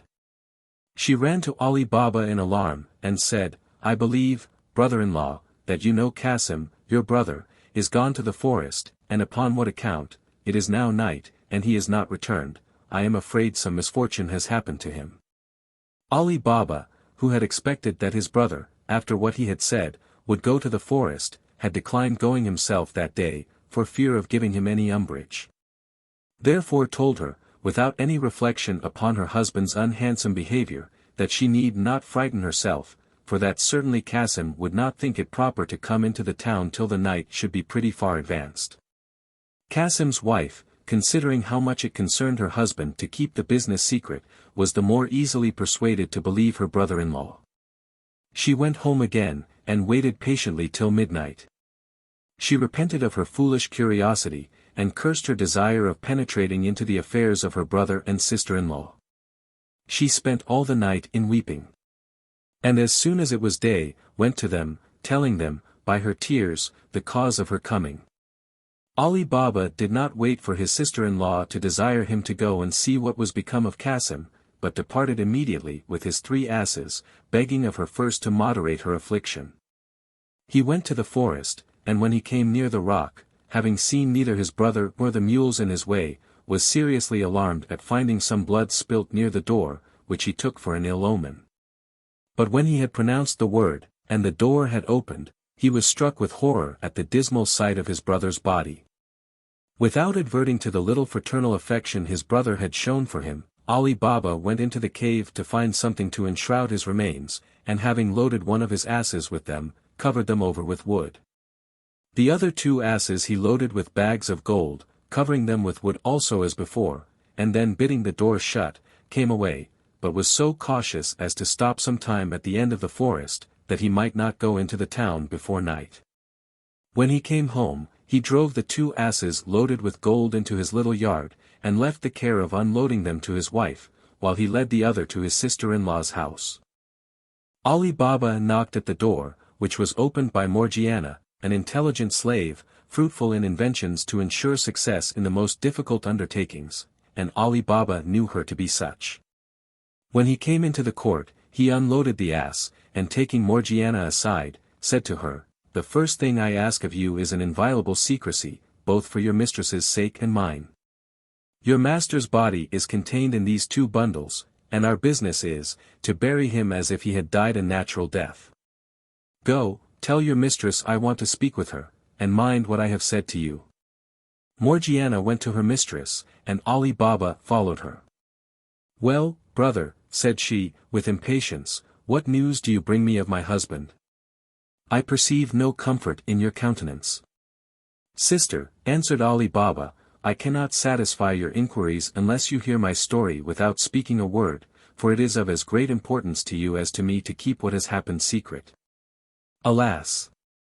said she, "this preamble lets me know that my husband is not to be found, but at the same time I know the necessity of secrecy, and I must constrain myself. Say on, I will hear you." Ali Baba then detailed the incidents of his journey, till he came to the finding of Qasim's body. "Now," said he, "sister, I have something to relate which will afflict you the more, because it is what you so little expect. But it cannot now be remedied. If my endeavors can comfort you, I offer to put that which God hath sent me to what you have, and marry you, assuring you that my wife will not be jealous, and that we shall live happily together. If this proposal is agreeable to you, we must think of acting so that my brother should appear to have died a natural death. I think you may leave the management of the business to Morgiana, and I will contribute all that lies in my power to your consolation." What could Qasim's widow do better than accept of this proposal? For though her first husband had left behind him a plentiful substance, his brother was now much richer, and by the discovery of this treasure might be still more so. Instead, therefore, of rejecting the offer, she regarded it as the sure means of comfort. And drying up her tears, which had begun to flow abundantly, and suppressing the outcries usual with women who have lost their husbands, showed Ali Baba that she approved of his proposal. Ali Baba left the widow, recommended to Morgiana to act her part well, and then returned home with his ass. Morgiana went out at the same time to an apothecary, and asked for a sort of lozenges which he prepared, and were very efficacious in the most dangerous disorders. The apothecary inquired who was ill at her master's. She replied with a sigh, her good master Qasim himself, that they knew not what his disorder was, but that he could neither eat nor speak. After these words, Morgiana carried the lozenges home with her, and the next morning went to the same apothecary's again, and with tears in her eyes, asked for an essence which they used to give to sick people only when at the last extremity. "Alas," said she, taking it from the apothecary, "I am afraid that this remedy will have no better effect than the lozenges, and that I shall lose my good master." On the other hand, as Ali Baba and his wife were often seen to go between Qasim's and their own house all that day, and to seem melancholy, nobody was surprised in the evening to hear the lamentable shrieks and cries of Qasim's wife and Morgiana, who gave out everywhere that her master was dead. The next morning, soon after day appeared, Morgiana, who knew a certain old cobbler that opened his stall early, before other people, went to him, and bidding him good morrow, put a piece of gold into his hand. "Well," said Baba Mustafa, which was his name, and who was a merry old fellow, looking at the gold, "this is good Hansel, what must I do for it?" "I am ready." "Baba Mustafa," said Morgiana, "you must take with you your sewing tackle, and go with me, but I must tell you, I shall blindfold you when you come to such a place." Baba Mustafa seemed to hesitate a little at these words. "Oh! Oh!" replied he, you would have me do something against my conscience or against my honor? God forbid, said Morgiana, putting another piece of gold into his hand, that I should ask anything that is contrary to your honor. Only come along with me, and fear nothing. Baba Mustafa went with Morgiana, who, after she had bound his eyes with a handkerchief, conveyed him to her deceased master's house, and never unloosed his eyes till he had entered the room where she had put the corpse together. Baba Mustafa, said she, you must make haste and sew these quarters together, and when you have done, I will give you another piece of gold. After Baba Mustafa had finished his task, she blindfolded him again, gave him the third piece of gold as she had promised, and recommending secrecy to him, carried him back to the place where she first bound his eyes, pulled off the bandage, and let him go home, but watched him that he returned toward his stall, till he was quite out of sight, for fear he should have the curiosity to return and track her. By the time Morgiana had warmed some water to wash the body, Ali Baba came with incense to embalm it, after which it was sewn up in a winding sheet. Not long after, the joiner, according to Ali Baba's orders, brought the bier, which Morgiana received at the door, and helped Ali Baba to put the body into it, when she went to the mosque to inform the imam that they were ready. The people of the mosque, whose business it was to wash the dead, offered to perform their duty, but she told them that it was done already. Morgiana had scarcely got home before the imam and the other ministers of the mosque arrived. For neighbors carried the corpse on their shoulders to the burying ground, following the imam, who recited some prayers. Morgiana, as a slave to the deceased, followed the corpse, weeping, beating her breast, and tearing her hair. And Ali Baba came after with some neighbors, who often relieved the others in carrying the corpse to the burying ground. Qasim's wife stayed at home mourning, uttering lamentable cries with the women of the neighborhood, who came according to custom during the funeral, and joining their lamentations with hers, filled the quarter far and near with sorrow. In this manner Qasim's melancholy death was concealed and hushed up between Ali Baba, his wife, Qasim's widow, and Morgiana, with so much contrivance, that nobody in the city had the least knowledge or suspicion of the cause of it. 3 or 4 days after the funeral, Ali Baba removed his few goods openly to the widow's house. But the money he had taken from the robbers he conveyed thither by night, soon after the marriage with his sister-in-law was published, and as these marriages are common in the Mussulman religion, nobody was surprised. As for Qasim's warehouse, Ali Baba gave it to his own eldest son, promising that if he managed it well, he would soon give him a fortune to marry very advantageously according to his situation. Let us now leave Ali Baba to enjoy the beginning of his good fortune, and return to the 40 robbers. They came again at the appointed time to visit their retreat in the forest. But great was their surprise to find Qasim's body taken away, with some of their bags of gold. We are certainly discovered, said the captain, and if we do not speedily apply some remedy, shall gradually lose all the riches which we have, with so much pains and danger, been so many years amassing together. All that we can think of the loss which we have sustained is, that the thief whom we surprised had the secret of opening the door, and we arrived luckily as he was coming out, but his body being removed, and with it some of our money, plainly shows that he had an accomplice. And as it is likely that there were but 2 who had discovered our secret, and one has been caught, we must look narrowly after the other. What say you, my lads? All the robbers thought the captain's proposal so advisable, that they unanimously approved of it, and agreed that they must lay all other enterprises aside, to follow this closely, and not give it up till they had succeeded. I expected no less, said the captain, from your fidelity, but, first of all, one of you who is artful, and enterprising, must go into the town disguised as a traveler, to try if he can hear any talk of the strange death of the man whom we have killed, as he deserved, and endeavor to find out who he was, and where he lived. This is a matter of the first importance for us to ascertain, that we may do nothing which we may have reason to repent of, by discovering ourselves in a country where we have lived so long unknown. But to warn him who shall take upon himself this commission, and to prevent our being deceived by his giving us a false report, I ask you all, if you do not think that in case of treachery, or even error of judgment, he should suffer death. Without waiting for the suffrages of his companions, one of the robbers started up, and said, I submit to this condition, and think it an honor to expose my life, by taking the commission upon me. But remember, at least, if I do not succeed, that I neither wanted courage nor goodwill to serve the troop. After this robber had received great commendations from the captain, he disguised himself, and taking his leave of the troop that night, went into the town just at daybreak. And walked up and down, till accidentally he came to Baba Mustafa's stall, which was always open before any of the shops. Baba Mustafa was seated with an awl in his hand, just going to work. The robber saluted him, bidding him good morrow. And perceiving that he was old, said, "Honest man, you begin to work very early. Is it possible that one of your age can see so well? I question, even if it were somewhat lighter, whether you could see to stitch." "Certainly," replied Baba Mustafa, "you must be a stranger, and do not know me, for old as I am, I have extraordinarily good eyes. And you will not doubt it when I tell you that I sewed a dead body together in a place where I had not so much light as I have now." The robber was overjoyed to think that he had addressed himself, at his first coming into the town, to a man who in all probability could give him the intelligence he wanted. "A dead body," replied he with affected amazement. "What could you sew up a dead body for?" "You mean you sewed up his winding sheet?"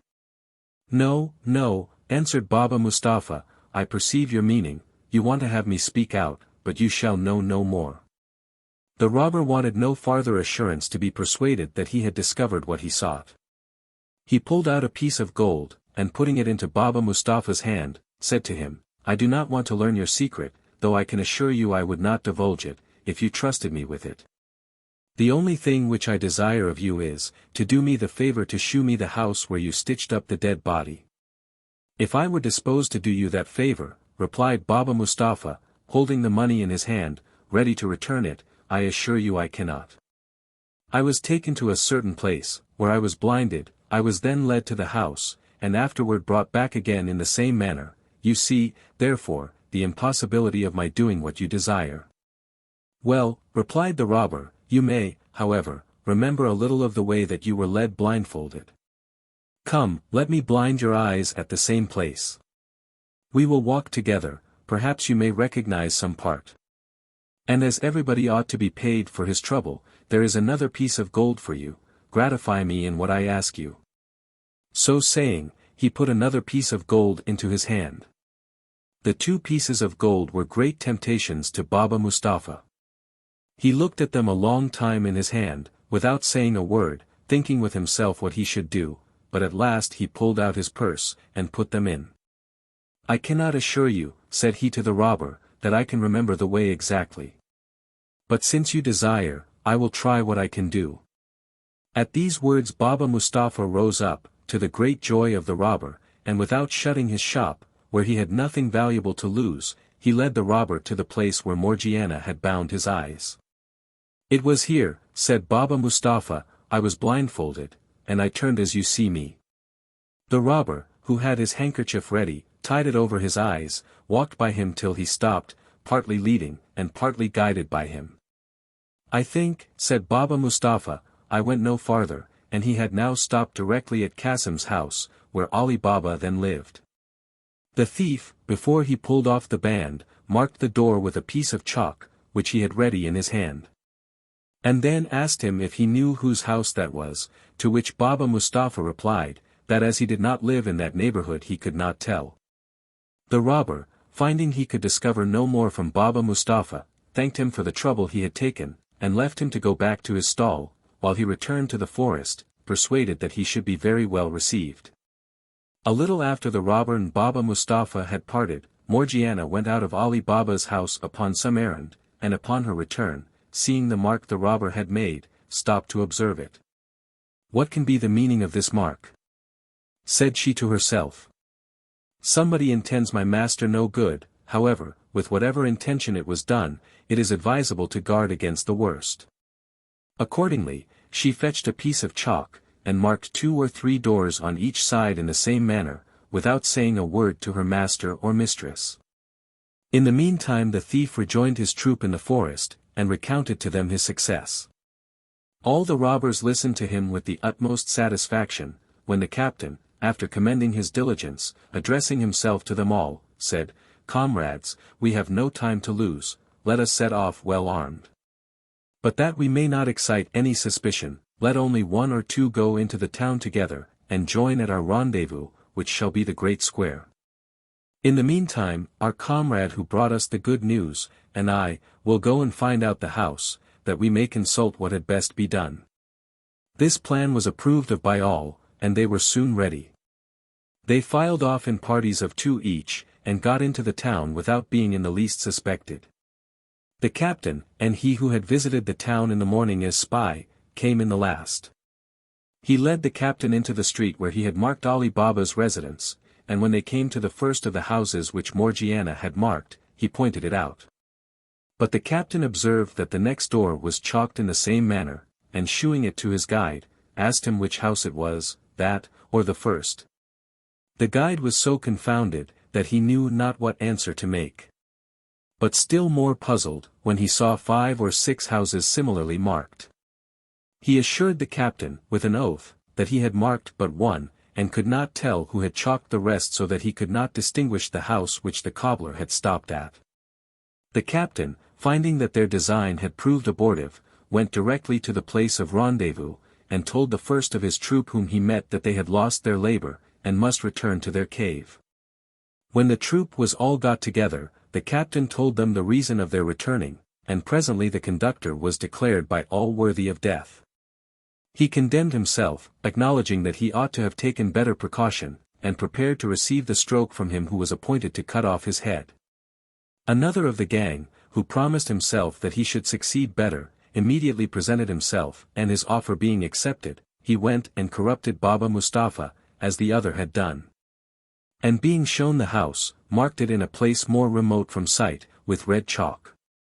Not long after, Morgiana, whose eyes nothing could escape, went out, and seeing the red chalk, and arguing with herself as she had done before, marked the other neighbors' houses in the same place and manner. The robber, at his return to his company, valued himself much on the precaution he had taken, which he looked upon as an infallible way of distinguishing Ali Baba's house from the others, and the captain and all of them thought it must succeed. They conveyed themselves into the town with the same precaution as before. But when the robber and his captain came to the street, they found the same difficulty, at which the captain was enraged, and the robber in as great confusion as his predecessor.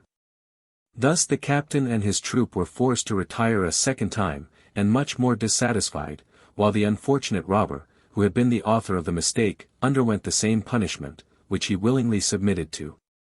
The captain, having lost 2 brave fellows of his troop, was afraid of diminishing it too much by pursuing this plan to get information of the residence of their plunderer.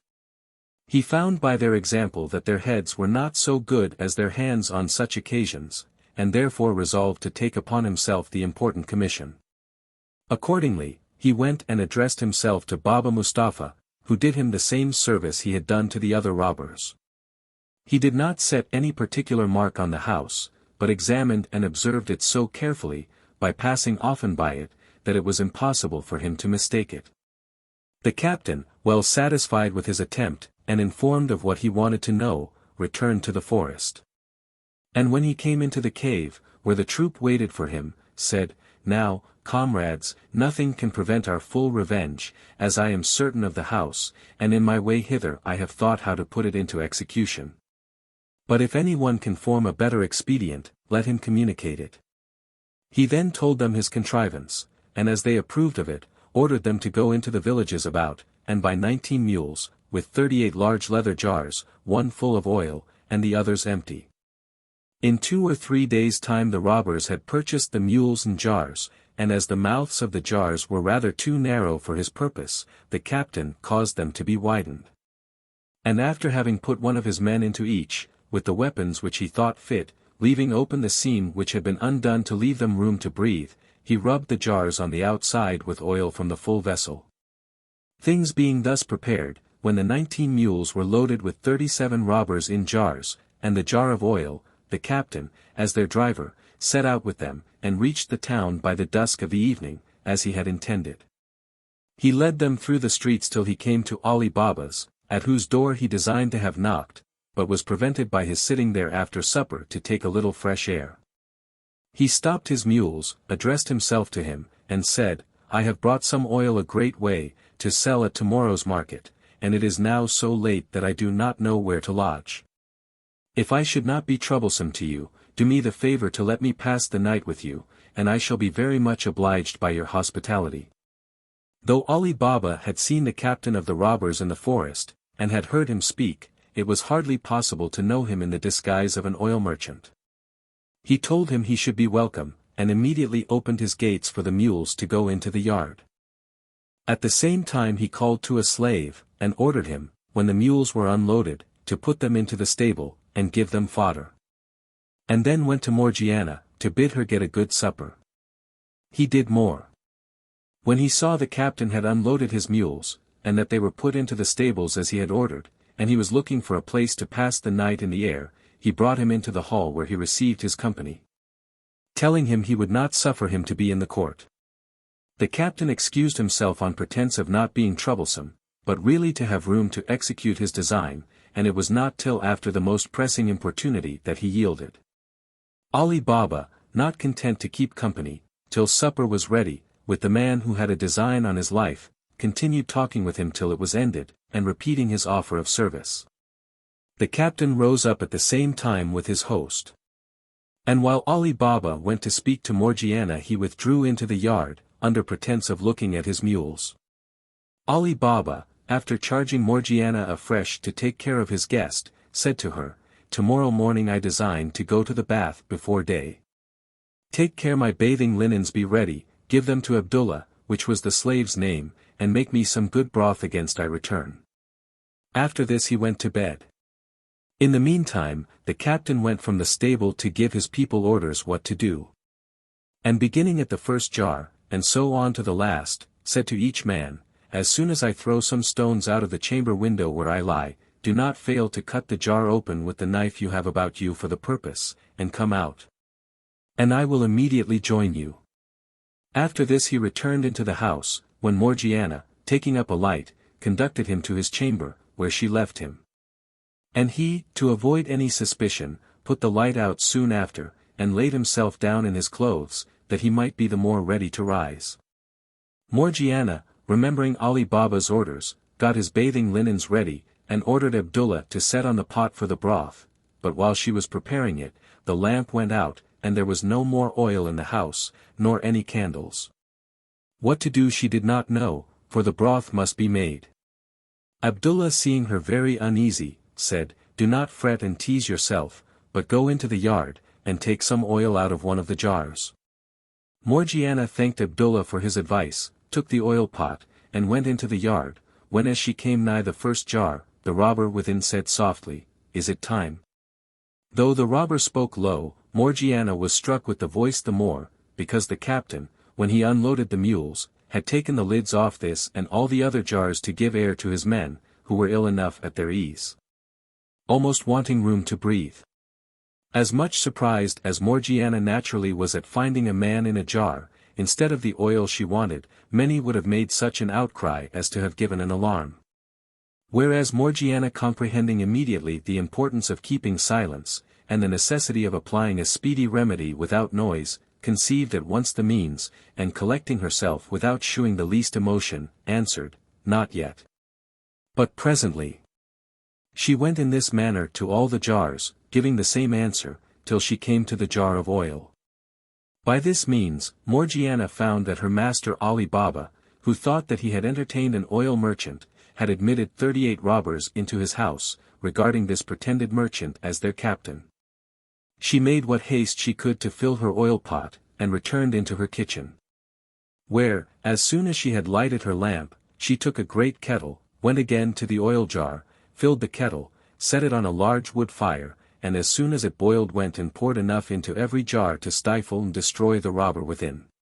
When this action, worthy of the courage of Morgiana, was executed without any noise, she returned into the kitchen with the empty kettle. And having put out the great fire she had made to boil the oil, and leaving just enough to make the broth, put out the lamp also, and remained silent. Resolving not to go to rest till she had observed what might follow through a window of the kitchen, which opened into the yard. She had not waited long before the captain of the robbers got up, opened the window, and finding no light, and hearing no noise, or any one stirring in the house, gave the appointed signal, by throwing little stones, several of which hit the jars. As he doubted not by the sound they gave. He then listened, but not hearing or perceiving anything whereby he could judge that his companion stirred, he began to grow very uneasy, threw stones again a second and also a third time. And could not comprehend the reason that none of them should answer his signal.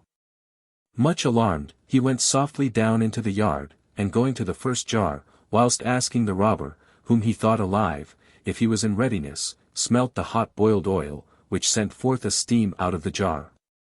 Hence he suspected that his plot to murder Ali Baba and plunder his house was discovered. Examining all the jars one after another, he found that all the members of his gang were dead. And by the oil he missed out of the last jar guessed the means and manner of their death.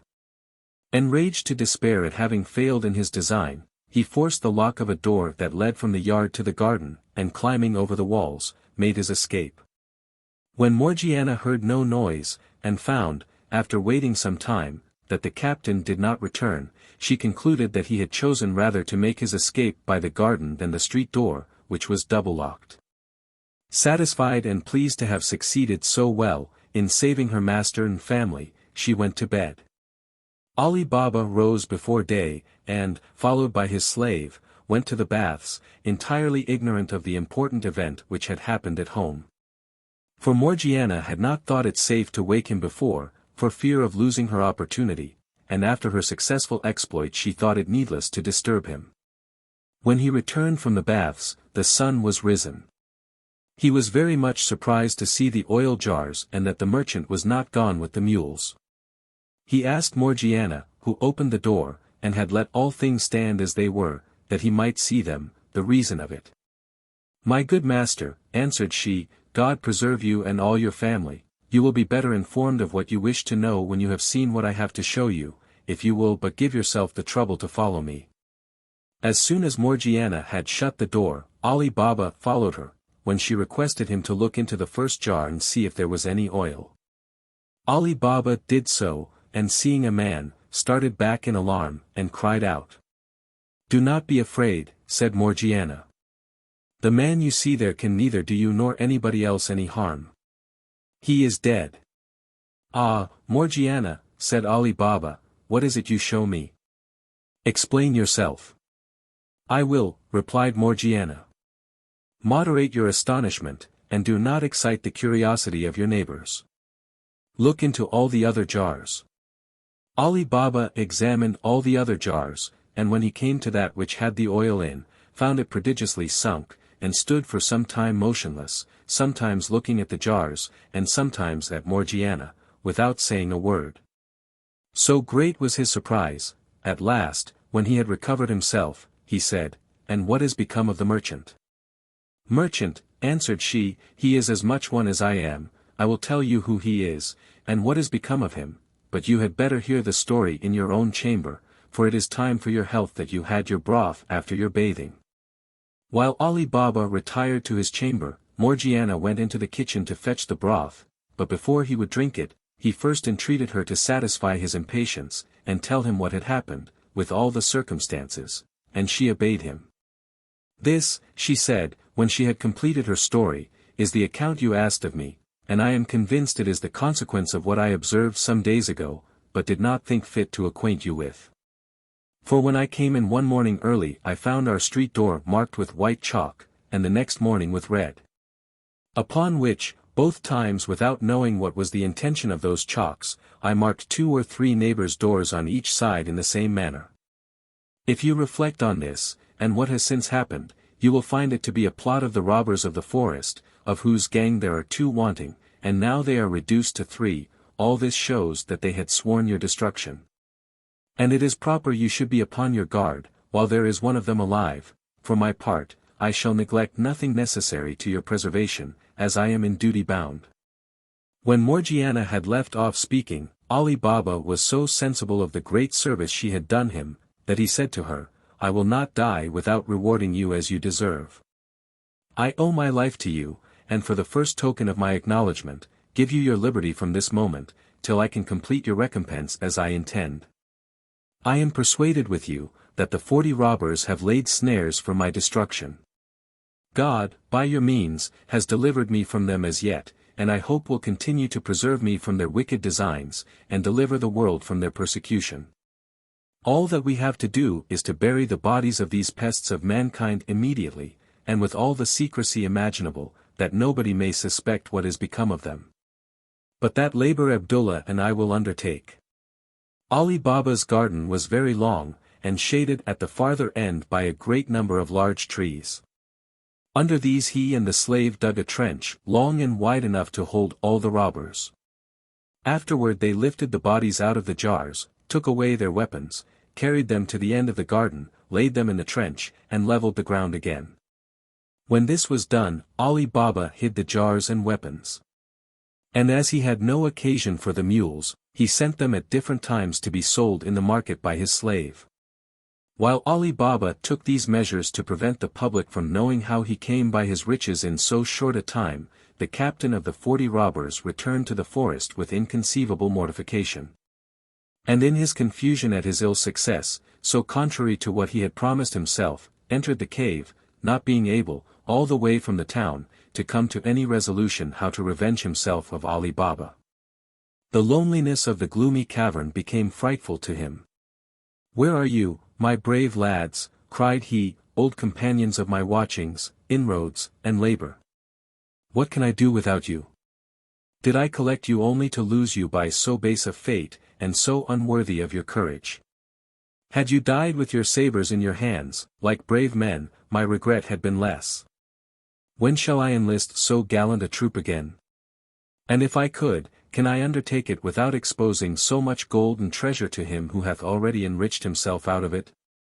I cannot, I ought not to think of it, before I have taken away his life. I will undertake that alone, which I could not accomplish with your powerful assistance. And when I have taken measures to secure this treasure from being pillaged, I will provide for it new masters and successors after me, who shall preserve and augment it to all posterity." This resolution being taken, he was not at a loss how to execute his purpose, but full of hopes, slept all that night very quietly. When he awoke early next morning, he dressed himself, agreeably to the project he had formed, went to the town, and took a lodging in a khan. As he expected what had happened at Ali Baba's might make a great noise, he asked his host what news there was in the city. Upon which the innkeeper told him a great many circumstances, which did not concern him in the least. He judged by this, that the reason why Ali Baba kept his affairs so secret, was for fear people should know where the treasure lay, and because he knew his life would be sought on account of it. This urged him the more to neglect nothing to rid himself of so cautious an enemy. The captain now assumed the character of a merchant, and conveyed gradually a great many sorts of rich stuffs and fine linen to his lodging from the cavern. But with all the necessary precautions imaginable to conceal the place whence he brought them. In order to dispose of the merchandise, when he had amassed them together, he took a warehouse, which happened to be opposite to Qasim's, which Ali Baba's son had occupied since the death of his uncle. He took the name of Khwaja Housen, and as a newcomer, was, according to custom, extremely civil and complaisant to all the merchants his neighbors. Ali Baba's son was from his vicinity one of the first to converse with Khwaja Housen, who strove to cultivate his friendship more particularly when, 2 or 3 days after he was settled, he recognized Ali Baba, who came to see his son, and stopped to talk with him as he was accustomed to do. When he was gone, the impostor learnt from his son who he was. He increased his assiduities, caressed him in the most engaging manner, made him some small presents, and often asked him to dine and sup with him. Ali Baba's son did not choose to lie under such obligation to Khwaja Housen, without making the like return, but was so much straitened for want of room in his house, that he could not entertain him so well as he wished. He therefore acquainted his father Ali Baba with his intention, and told him that it did not look well for him to receive such favors from Khwaja Housen without inviting him in return. Ali Baba, with great pleasure, took the treat upon himself. "Son," said he, "tomorrow being Friday, which is a day that the shops of such great merchants as Coudahousen and yourself are shut, get him to take a walk with you, and as you come back, pass by my door and call in. It will look better to have it happen accidentally, than if you gave him a formal invitation. I will go and order Morgiana to provide a supper. The next day Ali Baba's son and Coudahousen met by appointment, took their walk, and as they returned, Ali Baba's son led Coudahousen through the street where his father lived. And when they came to the house, stopped and knocked at the door. "This, sir," said he, "is my father's house, who, from the account I have given him of your friendship, charged me to procure him the honor of your acquaintance." Though it was the sole aim of Coudahousen to introduce himself into Ali Baba's house, that he might kill him without hazarding his own life or making any noise, yet he excused himself, and offered to take his leave. But a slave having opened the door, Ali Baba's son took him obligingly by the hand, and in a manner forced him in. Ali Baba received Coudahousen with a smiling countenance, and in the most obliging manner. He thanked him for all the favors he had done his son, adding withal, the obligation was the greater, as he was a young man not much acquainted with the world. Coudahousen returned the compliment, by assuring Ali Baba, that though his son might not have acquired the experience of older men, he had good sense equal to the knowledge of many others. After a little more conversation on different subjects, he offered again to take his leave, when Ali Baba, stopping him, said, "Where are you going, sir, in so much haste? I beg you would do me the honor to sup with me, though what I have to give you is not worth your acceptance, but such as it is, I hope you will accept it as heartily as I give it." "Sir," replied Coudahousen, "I am thoroughly persuaded of your good will. And if I ask the favor of you not to take it ill that I do not accept your obliging invitation, I beg of you to believe that it does not proceed from any slight or intention to affront, but from a reason which you would approve if you knew it." "And what may that reason be, sir?" replied Ali Baba, "if I may be so bold as to ask you?" "It is," answered Coudahousen, "that I can eat no victuals that have any salt in them, therefore judge how I should feel at your table." "If that is the only reason," said Ali Baba, "it ought not to deprive me of the honor of your company at supper. For, in the first place, there is no salt ever put into my bread, and as to the meat we shall have tonight, I promise you there shall be none in that. Therefore you must do me the favor to stay. I will return immediately." Ali Baba went into the kitchen, and ordered Morgiana to put no salt to the meat that was to be dressed that night, and to make quickly 2 or 3 ragouts besides what he had ordered, but be sure to put no salt in them. Morgiana, who was always ready to obey her master, could not help seeming somewhat dissatisfied at his strange order. "Who is this difficult man," said she, "who eats no salt with his meat? Your supper will be spoiled, if I keep it back so long." "Do not be angry, Morgiana," replied Ali Baba, "he is an honest man, therefore do as I bid you." Morgiana obeyed, though with no little reluctance, and had a curiosity to see this man who ate no salt. To this end, when she had finished what she had to do in the kitchen, she helped Abdullah to carry up the dishes. And looking at Coudahousen, knew him at first sight, notwithstanding his disguise, to be the captain of the robbers, and examining him very carefully, perceived that he had a dagger under his garment. "I am not in the least amazed," said she to herself, "that this wicked wretch, who is my master's greatest enemy, would eat no salt with him, since he intends to assassinate him, but I will prevent him." Morgiana, while they were eating, made the necessary preparations for executing one of the boldest acts ever meditated, and had just determined, when Abdullah came for the dessert of fruit, which she carried up. And as soon as he had taken the meat away, set upon the table. After that, she placed 3 glasses by Ali Baba, and going out, took Abdullah with her to sup, and to give Ali Baba the more liberty of conversation with his guest. Coudahousen, or rather the captain of the robbers, thought he had now a favorable opportunity of being revenged on Ali Baba. "I will," said he to himself, "make the father and son both drunk. The son, whose life I intend to spare, will not be able to prevent my stabbing his father to the heart.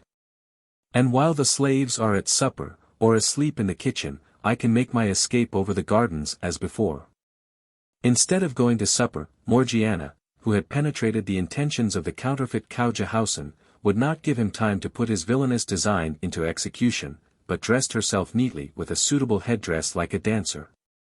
Girded her waist with a silver gilt girdle, to which there hung a poniard with a hilt and guard of the same metal, and put a handsome mask on her face. When she had thus disguised herself, she said to Abdullah, "Take your tabor, and let us go and divert our master and his son's guest, as we do sometimes when he is alone." Abdullah took his tabor and played all the way into the hall before Morgiana, who when she came to the door made a low obeisance, with a deliberate air, in order to draw attention, and by way of asking leave to exhibit her skill. Abdullah, seeing that his master had a mind to say something, left off playing. "Come in, Morgiana," said Ali Baba, "and let Khaujah Hausan see what you can do, that he may tell us what he thinks of you."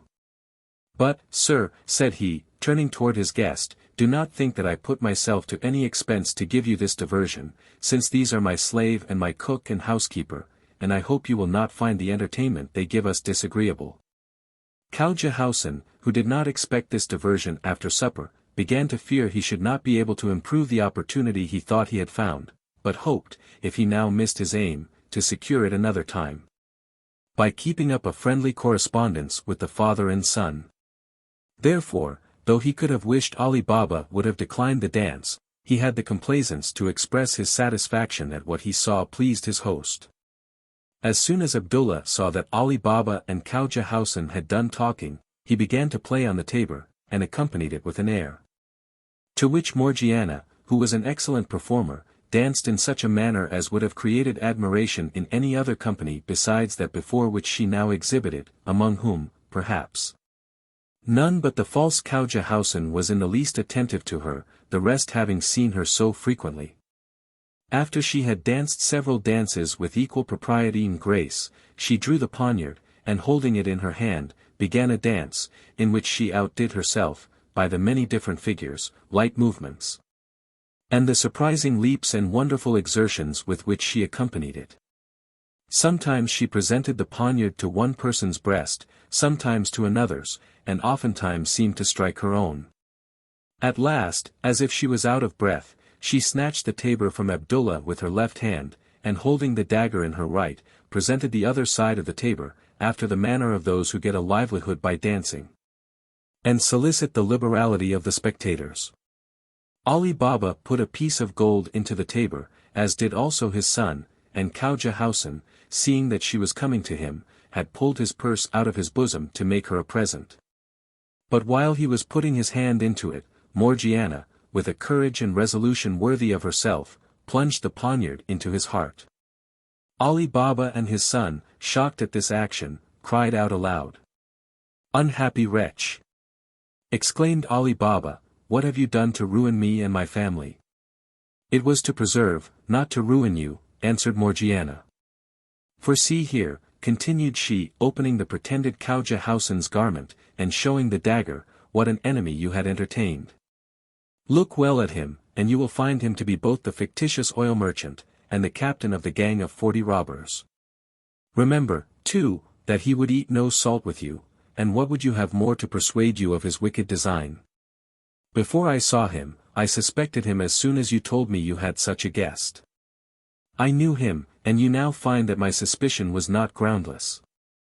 Ali Baba, who immediately felt the new obligation he had to Morgiana for saving his life a second time, embraced her. "Morgiana," said he, "I gave you your liberty, and then promised you that my gratitude should not stop there, but that I would soon give you higher proofs of its sincerity, which I now do by making you my daughter-in-law." Then addressing himself to his son, he said, "I believe you, son, to be so dutiful a child, that you will not refuse Morgiana for your wife. You see that Khaujah Hausan sought your friendship with a treacherous design to take away my life. And, if he had succeeded, there is no doubt but he would have sacrificed you also to his revenge. Consider, that by marrying Morgiana you marry the preserver of my family and your own." The son, far from showing any dislike, readily consented to the marriage, not only because he would not disobey his father, but also because it was agreeable to his inclination. After this, they thought of burying the captain of the robbers with his comrades, and did it so privately that nobody discovered their bones till many years after, when no one had any concern in the publication of this remarkable history. A few days afterward, Ali Baba celebrated the nuptials of his son and Morgiana with great solemnity, a sumptuous feast, and the usual dancing and spectacles. And had the satisfaction to see that his friends and neighbors, whom he invited, had no knowledge of the true motives of the marriage. But that those who were not unacquainted with Morgiana's good qualities commended his generosity and goodness of heart. Ali Baba forbore, after this marriage, from going again to the robber's cave, as he had done, for fear of being surprised, from the time he had brought away his brother Qasim's mangled remains. He had kept away after the death of the 37 robbers and their captain, supposing the other 2, whom he could get no account of, might be alive. At the year's end, when he found that they had not made any attempt to disturb him, he had the curiosity to make another journey, taking the necessary precautions for his safety. He mounted his horse, and when he came to the cave, and saw no footsteps of men or beasts, looked upon it as a good sign. He alighted, tied his horse to a tree, then approaching the entrance and pronouncing the words, "Open, Sesame." The door opened. He entered the cavern, and by the condition he found things in, judged that nobody had been there since the false Khwaja Housen, when he had fetched the goods for his shop. That the gang of 40 robbers was completely destroyed, and no longer doubted that he was the only person in the world who had the secret of opening the cave, so that all the treasure was at his sole disposal. Having brought with him a wallet, he put into it as much gold as his horse would carry, and returned to town. Afterward Ali Baba carried his son to the cave, and taught him the secret, which they handed down to their posterity, who, using their good fortune with moderation, lived in great honor and splendor. The history of CODADAD and his brothers. There formerly reigned in the city of Harran a most magnificent and potent sultan, who loved his subjects, and was equally beloved by them. He was endued with all virtues, and wanted nothing to complete his happiness but an heir. He continually prayed to heaven for a child, and one night in his sleep, a prophet appeared to him and said, "Your prayers are heard. You have obtained what you have desired, rise as soon as you awake, go to your prayers, and make 2 genuflections, then walk into the garden of your palace, call your gardener, and bid him bring you a pomegranate. Eat as many of the seeds as you please, and your wishes shall be accomplished." The Sultan, calling to mind his dream when he awoke, returned thanks to heaven, got up, prayed, made 2 genuflections, and then went into his garden, where he took 50 pomegranate seeds, which he counted, and ate. Some time afterward 49 of his wives presented him with sons, each one as vigorous as a young palm tree, but Piruz, the 50th wife, remained childless. The Sultan, therefore, took an aversion to this lady and would have had her put to death had not his vizier prevented him, advising rather that she be sent to Samaria, to her brother, Sultan Samar, with orders that she be well treated. Not long after Piruz had been retired to her brother's country, a most beautiful prince was born to her. The prince of Samaria wrote immediately to the Sultan of Harran, to acquaint him with the birth of a son, and to congratulate him on the occasion. The Sultan was much rejoiced at this intelligence, and answered Prince Samar as follows, "Cousin, all my other wives have each presented me with a prince. I desire you to educate the child of Piruz, to give him the name of CODADAD, and to send him to me when I may apply for him." The prince of Samaria spared nothing that might improve the education of his nephew. He taught him to ride, draw the bow, and all other accomplishments becoming the son of a sovereign, so that CODADAD, at 18 years of age, was looked upon as a prodigy. The young prince, being inspired with a courage worthy his birth, said one day to his mother, "Madam, I begin to grow weary of Samaria, I feel a passion for glory, give me leave to seek it amidst the perils of war. My father the Sultan of Harran has many enemies. Why does he not call me to his assistance? Must I spend my life in sloth, when all my brothers have the happiness to be fighting by his side?" "My son," answered Piruz, "I am no less impatient to have your name become famous. I could wish you had already signalized yourself against your father's enemies, but we must wait till he requires it." "No, madam," replied CODADAD, "I have already waited too long. I burn to see the Sultan, and am tempted to offer him my service, as a young stranger, no doubt but he will accept of it, and I will not discover myself till I have performed some glorious actions. Piruz approved of his generous resolutions, and CODADAD departed from Samaria, as if he had been going to the chase, without acquainting Prince Samer, lest he should thwart his design. He was mounted on a white charger, who had a bit and shoes of gold, his housing was of blue satin embroidered with pearls. The hilt of his scimitar was of one single diamond, and the scabbard of sandalwood, adorned with emeralds and rubies, and on his shoulder he carried his bow and quiver. In this equipage, which greatly set off his handsome person, he arrived at the city of Harran, and soon found means to offer his service to the Sultan. Who being charmed with his beauty, and perhaps indeed by natural sympathy, gave him a favorable reception, and asked his name and quality. "Sir," answered CODADAD, "I am son to an emir of Grand Cairo. An inclination to travel has made me quit my country, and understanding that you were engaged in war, I am come to your court to offer your majesty my service." The Sultan, upon hearing this, shewed him extraordinary kindness, and gave him a command in his army. The young prince soon gained the esteem of the officers, and was admired by the soldiers. Having no less wit than courage, he so far advanced himself in the Sultan's esteem, as to become his favorite. All the ministers and other courtiers daily resorted to CODADAD, and were so eager to purchase his friendship, that they neglected the Sultan's sons. The princes could not but resent this conduct, and all conceived an implacable hatred against him. But the Sultan's affection daily increasing, he was never weary of giving him fresh testimonies of his regard. He always would have him near his person. And to shew his high opinion of his wisdom and prudence, committed to his care the other princes, though he was of the same age as they, so that CODADAD was made governor of his brothers. This only served to heighten their hatred.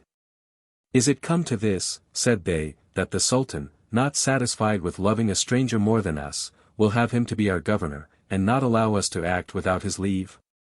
This is not to be endured. We must rid ourselves of this foreigner." "Let us go together," said one of them, "and dispatch him." "No, no," answered another, "we had better be cautious how we sacrifice ourselves. His death would render us odious to the Sultan. Let us destroy him by some stratagem. We will ask his permission to hunt, and, when at a distance from the palace, proceed to some other city and stay there some time.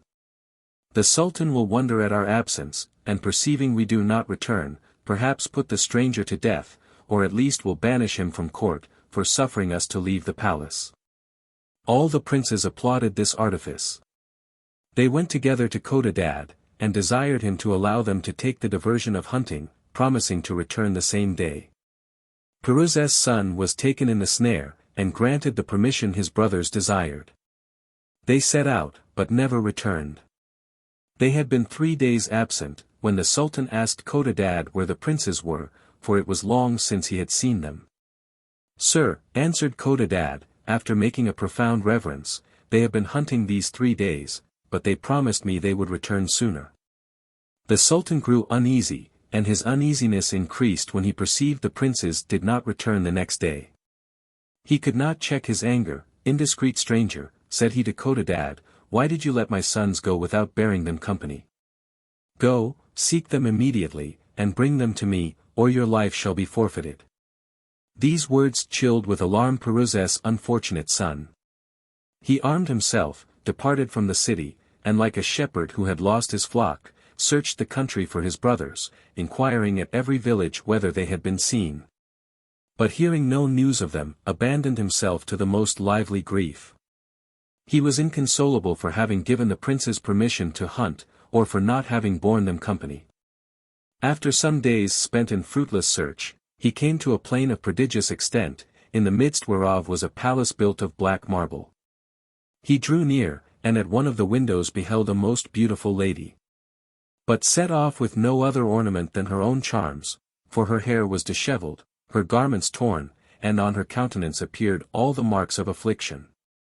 As soon as she saw CODADAD, and judged he might hear her, she directed her discourse to him, saying, "Young man, depart from this fatal place, or you will soon fall into the hands of the monster that inhabits it, a black, who feeds only on human blood, resides in this palace. He seizes all persons whom their ill fate conducts to this plane, and shuts them up in his dungeons, whence they are never released, but to be devoured by him. Madam, answered CODADAD, tell me who you are, and be not concerned for myself. I am a lady of quality of Grand Cairo, replied the captive. I was passing by this castle yesterday, on my way to Baghdad, and met with the black, who killed all my attendants, and brought me hither. I beg of you, she cried, to make your escape. The black will soon return. He is gone out to pursue some travelers he espied at a distance on the plain. Lose no time, but fly. She had scarcely done speaking before the black appeared. He was of monstrous bulk, and of a dreadful aspect, mounted on a large Tartar horse, and bore a heavy scimitar, that none but himself could wield. The prince seeing him, was amazed at his gigantic stature, directed his prayers to heaven to assist him, then drew his own scimitar, and firmly awaited his approach. The monster, despising so inconsiderable an enemy, called to him to submit without fighting. CODADAD by his conduct shewed that he was resolved to defend his life, for rushing upon the black, he wounded him on the knee. The monster, feeling himself wounded, uttered such a dreadful yell as made all the plain resound. He grew furious and foamed with rage, and raising himself on his stirrups, made at CODADAD with his dreadful scimitar. The blow was so violent, that it would have put an end to the young prince, had not he avoided it by a sudden spring. The scimitar made a horrible hissing in the air, but, before the black could have time to make a second blow, CODADAD struck him on his right arm with such force that he cut it off. The dreadful scimitar fell with the hand that held it, and the black, yielding under the violence of the stroke, lost his stirrups, and made the earth shake with the weight of his fall. The prince alighted at the same time, and cut off his enemy's head. Just then the lady, who had been a spectator of the combat, and was still offering up her earnest prayers to heaven for the young hero, uttered a shriek of joy, and said to CODADAD, Prince and Deliverer, finish the work you have begun. The black has the keys of this castle, take them and deliver me out of prison. The prince searched the wretch as he lay stretched on the ground, and found several keys. He opened the first door, and entered a court, where he saw the lady coming to meet him. She would have cast herself at his feet, the better to express her gratitude, but he would not permit her. She commended his valor, and extolled him above all the heroes in the world. He returned her compliments, and she appeared still more lovely to him near, than she had done at a distance. I know not whether she felt more joy at being delivered from the desperate danger she had been in, than he for having done so considerable a service to so beautiful a person. Their conversation was interrupted by dismal cries and groans. What do I hear, said CODADAD, whence come these miserable lamentations, which pierce my ears? My lord, said the lady, pointing to a little door in the court, they come from thence. There are I know not how many wretched persons whom fate has thrown into the hands of the black. They are all chained, and the monster drew out one every day to devour. It is an addition to my joy, answered the young prince, to understand that my victory will save the lives of those unfortunate beings. Come with me, madam, to partake in the satisfaction of giving them their liberty. Having so said, they advanced toward the door of the dungeon, where CODADAD, pitying them, and impatient to put an end to their sufferings, presently put one of the keys into the lock. The noise made all the unfortunate captives, who concluded it was the black coming, according to custom, to seize one of them to devour, redouble their cries and groans. In the meantime, the prince had opened the door. He went down a steep staircase into a deep vault, which received some feeble light from a little window, and in which there were above 100 persons, bound to stakes. Unfortunate travelers, said he to them, who only expected the moment of an approaching death, give thanks to heaven which has this day delivered you by my means.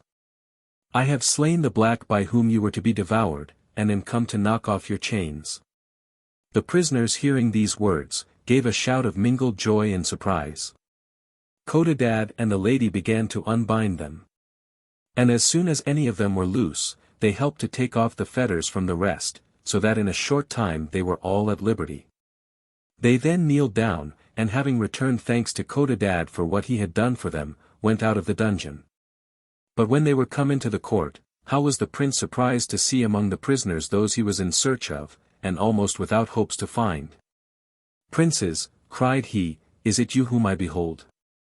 May I flatter myself that it is in my power to restore you to the Sultan your father, who is inconsolable for the loss of you? Are you all here alive? Alas! The death of one of you will suffice to damp the joy I feel for having delivered you." The 49 princes all made themselves known to CODADAD, who embraced them one after another, and told them how uneasy their father was on account of their absence. They gave their deliverer all the commendations he deserved, as did the other prisoners, who could not find words expressive enough to declare their gratitude. CODADAD, with them, searched the whole castle, where was immense wealth, curious silks, gold brocades, Persian carpets, China satins, and an infinite quantity of other goods, which the black had taken from the caravans he had plundered. A considerable part whereof belonged to the prisoners CODADAD had then liberated. Every man knew and claimed his property. The prince restored them their own, and divided the rest of the merchandise among them. Then he said to them, "How will you carry away your goods? We are here in a desert place, and there is no likelihood of your getting horses." "My lord," answered one of the prisoners, "the black robbed us of our camels, as well as of our goods, and perhaps they may be in the stables of this castle." "That is not unlikely," replied CODADAD, "let us examine." Accordingly they went to the stables, where they not only found the camels, but also the horses belonging to the Sultan of Harran's sons. All the merchants, overjoyed that they had recovered their goods and camels, together with their liberty, thought of nothing but prosecuting their journey, but first repeated their thanks to their deliverer. When they were gone, CODADAD, directing his discourse to the lady, said, "What place, madam, do you desire to go to? I intend to bear you company to the spot you shall choose for your retreat, and I question not but that all these princes will do the same." The Sultan of Harran's sons protested to the lady, that they would not leave her till she was restored to her friends. "Princes," said she, "I am of a country too remote from here. And, besides that, it would be abusing your generosity to oblige you to travel so far. I must confess that I have left my native country forever. I told you that I was a lady of Grand Cairo. But since you have shown me so much favor, I should be much in the wrong in concealing the truth from you. I am a sultan's daughter. A usurper has possessed himself of my father's throne, after having murdered him, and I have been forced to fly to save my life."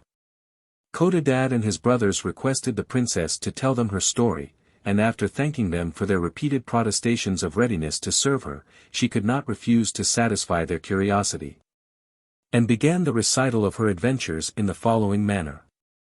"There was in a certain island," said the princess, "a great city called Durayabar, governed by a magnificent and virtuous sultan, who had no children, which was the only blessing wanting to make him happy. He continually addressed his prayers to heaven, but heaven only partially granted his requests, for the queen his wife, after a long expectation, brought forth a daughter. I am that unfortunate princess. My father was rather grieved than pleased at my birth. But he submitted to the will of God, and caused me to be educated with all possible care, being resolved, since he had no son, to teach me the art of ruling, that I might supply his place after his death. There was, at the court of Durayabar, an orphan youth of good birth whom the Sultan, my father, had befriended and educated according to his rank. He was very handsome, and, not wanting ability, found means to please my father, who conceived a great friendship for him. All the courtiers perceived it, and guessed that the young man might in the end be my husband.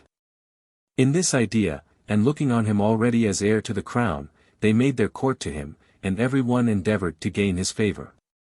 He soon saw into their designs, and forgetting the distance there was between our conditions, flattered himself with the hopes that my father was fond enough of him to prefer him before all the princes in the world. He went farther.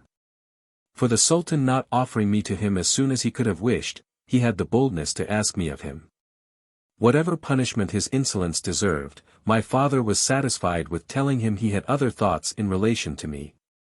The youth was incensed at this refusal, he resented the contempt, as if he had asked some maid of ordinary extraction, or as if his birth had been equal to mine.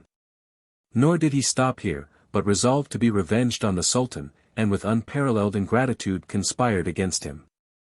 In short, he murdered him, and caused himself to be proclaimed sovereign of Durayabar. The Grand Vizier, however, while the usurper was butchering my father, came to carry me away from the palace, and secured me in a friend's house, till a vessel he had provided was ready to sail. I then left the island, attended only by a governess and that generous minister, who chose rather to follow his master's daughter than to submit to a tyrant.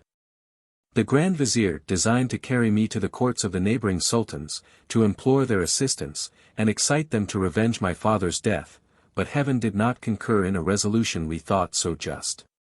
When we had been but a few days at sea, there arose such a furious storm, that our vessel, carried away by the violence of the winds and waves, was dashed in pieces against a rock.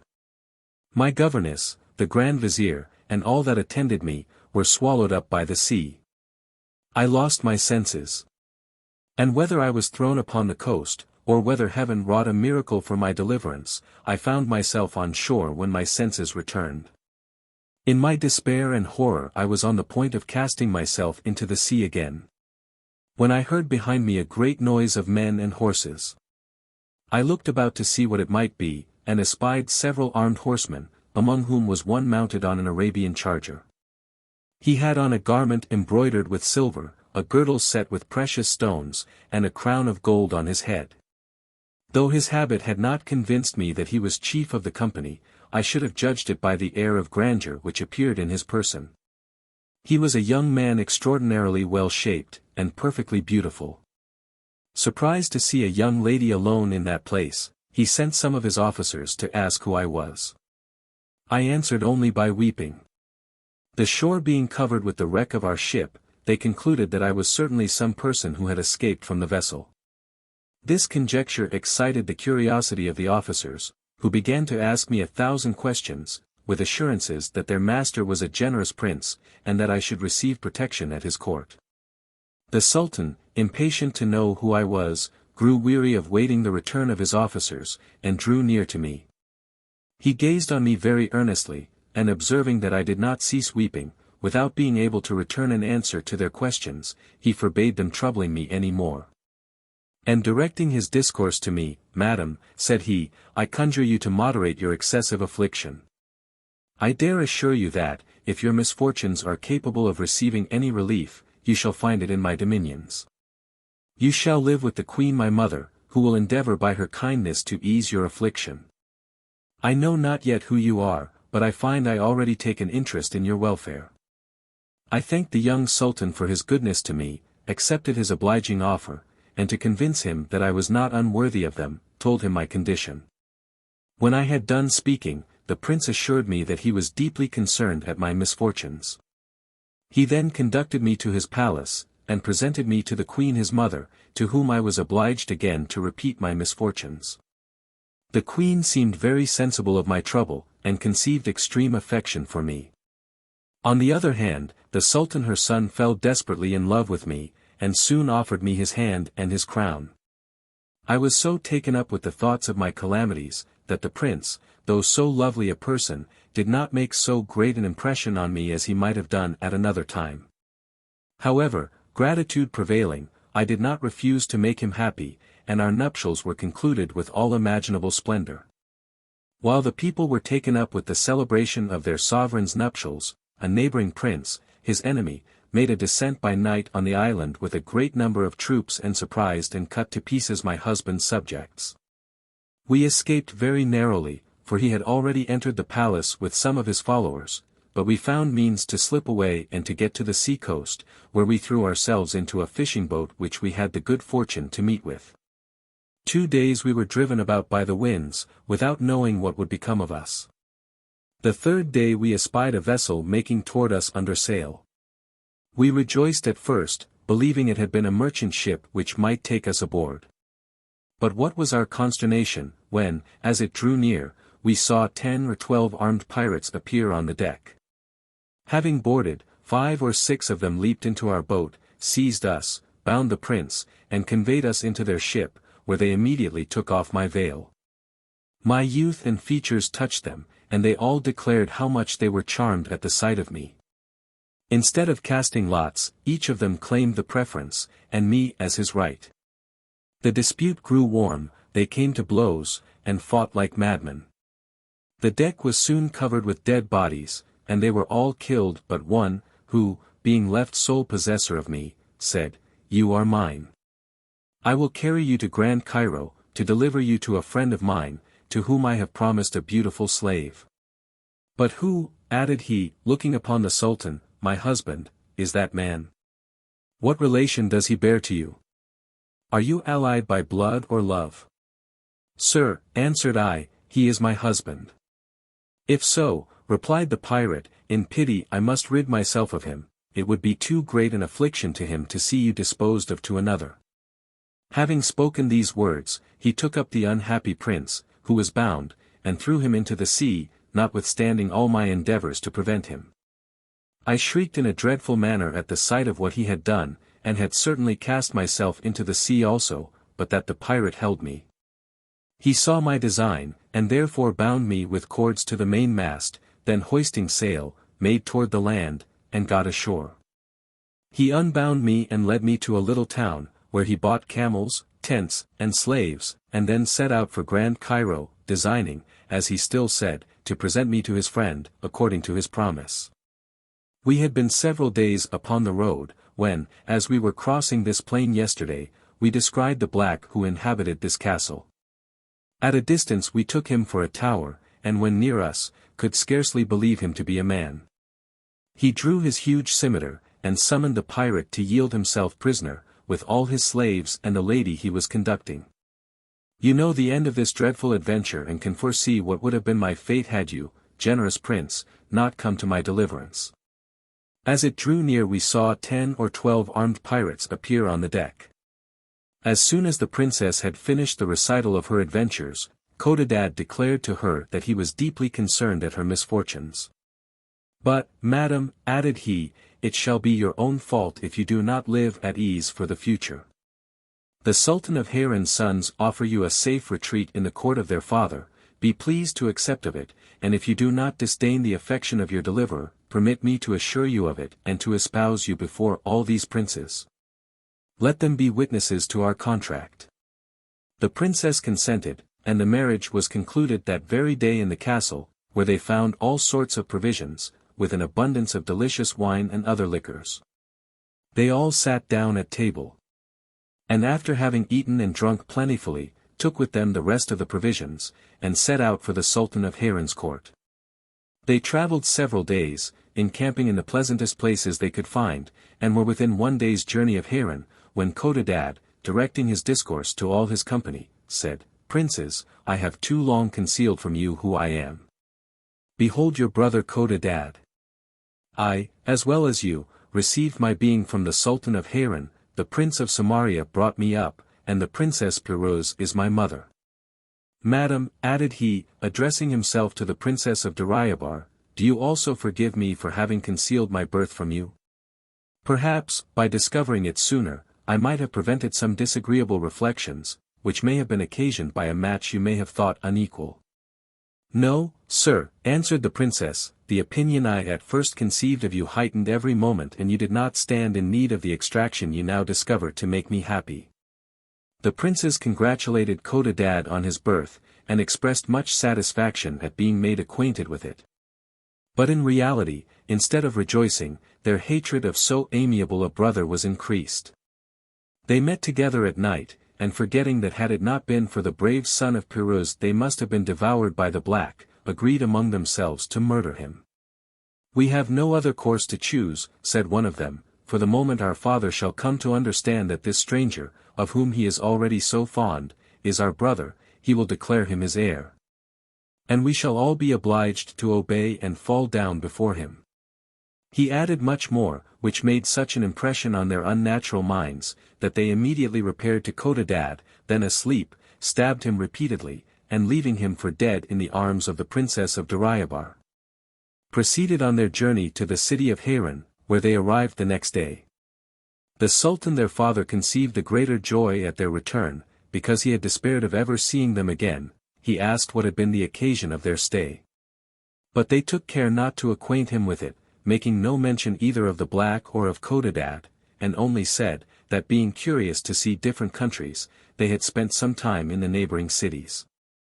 In the meantime CODADAD lay in his tent weltering in his blood and little differing from a dead man, with the princess his wife, who seemed to be in not much better condition than himself.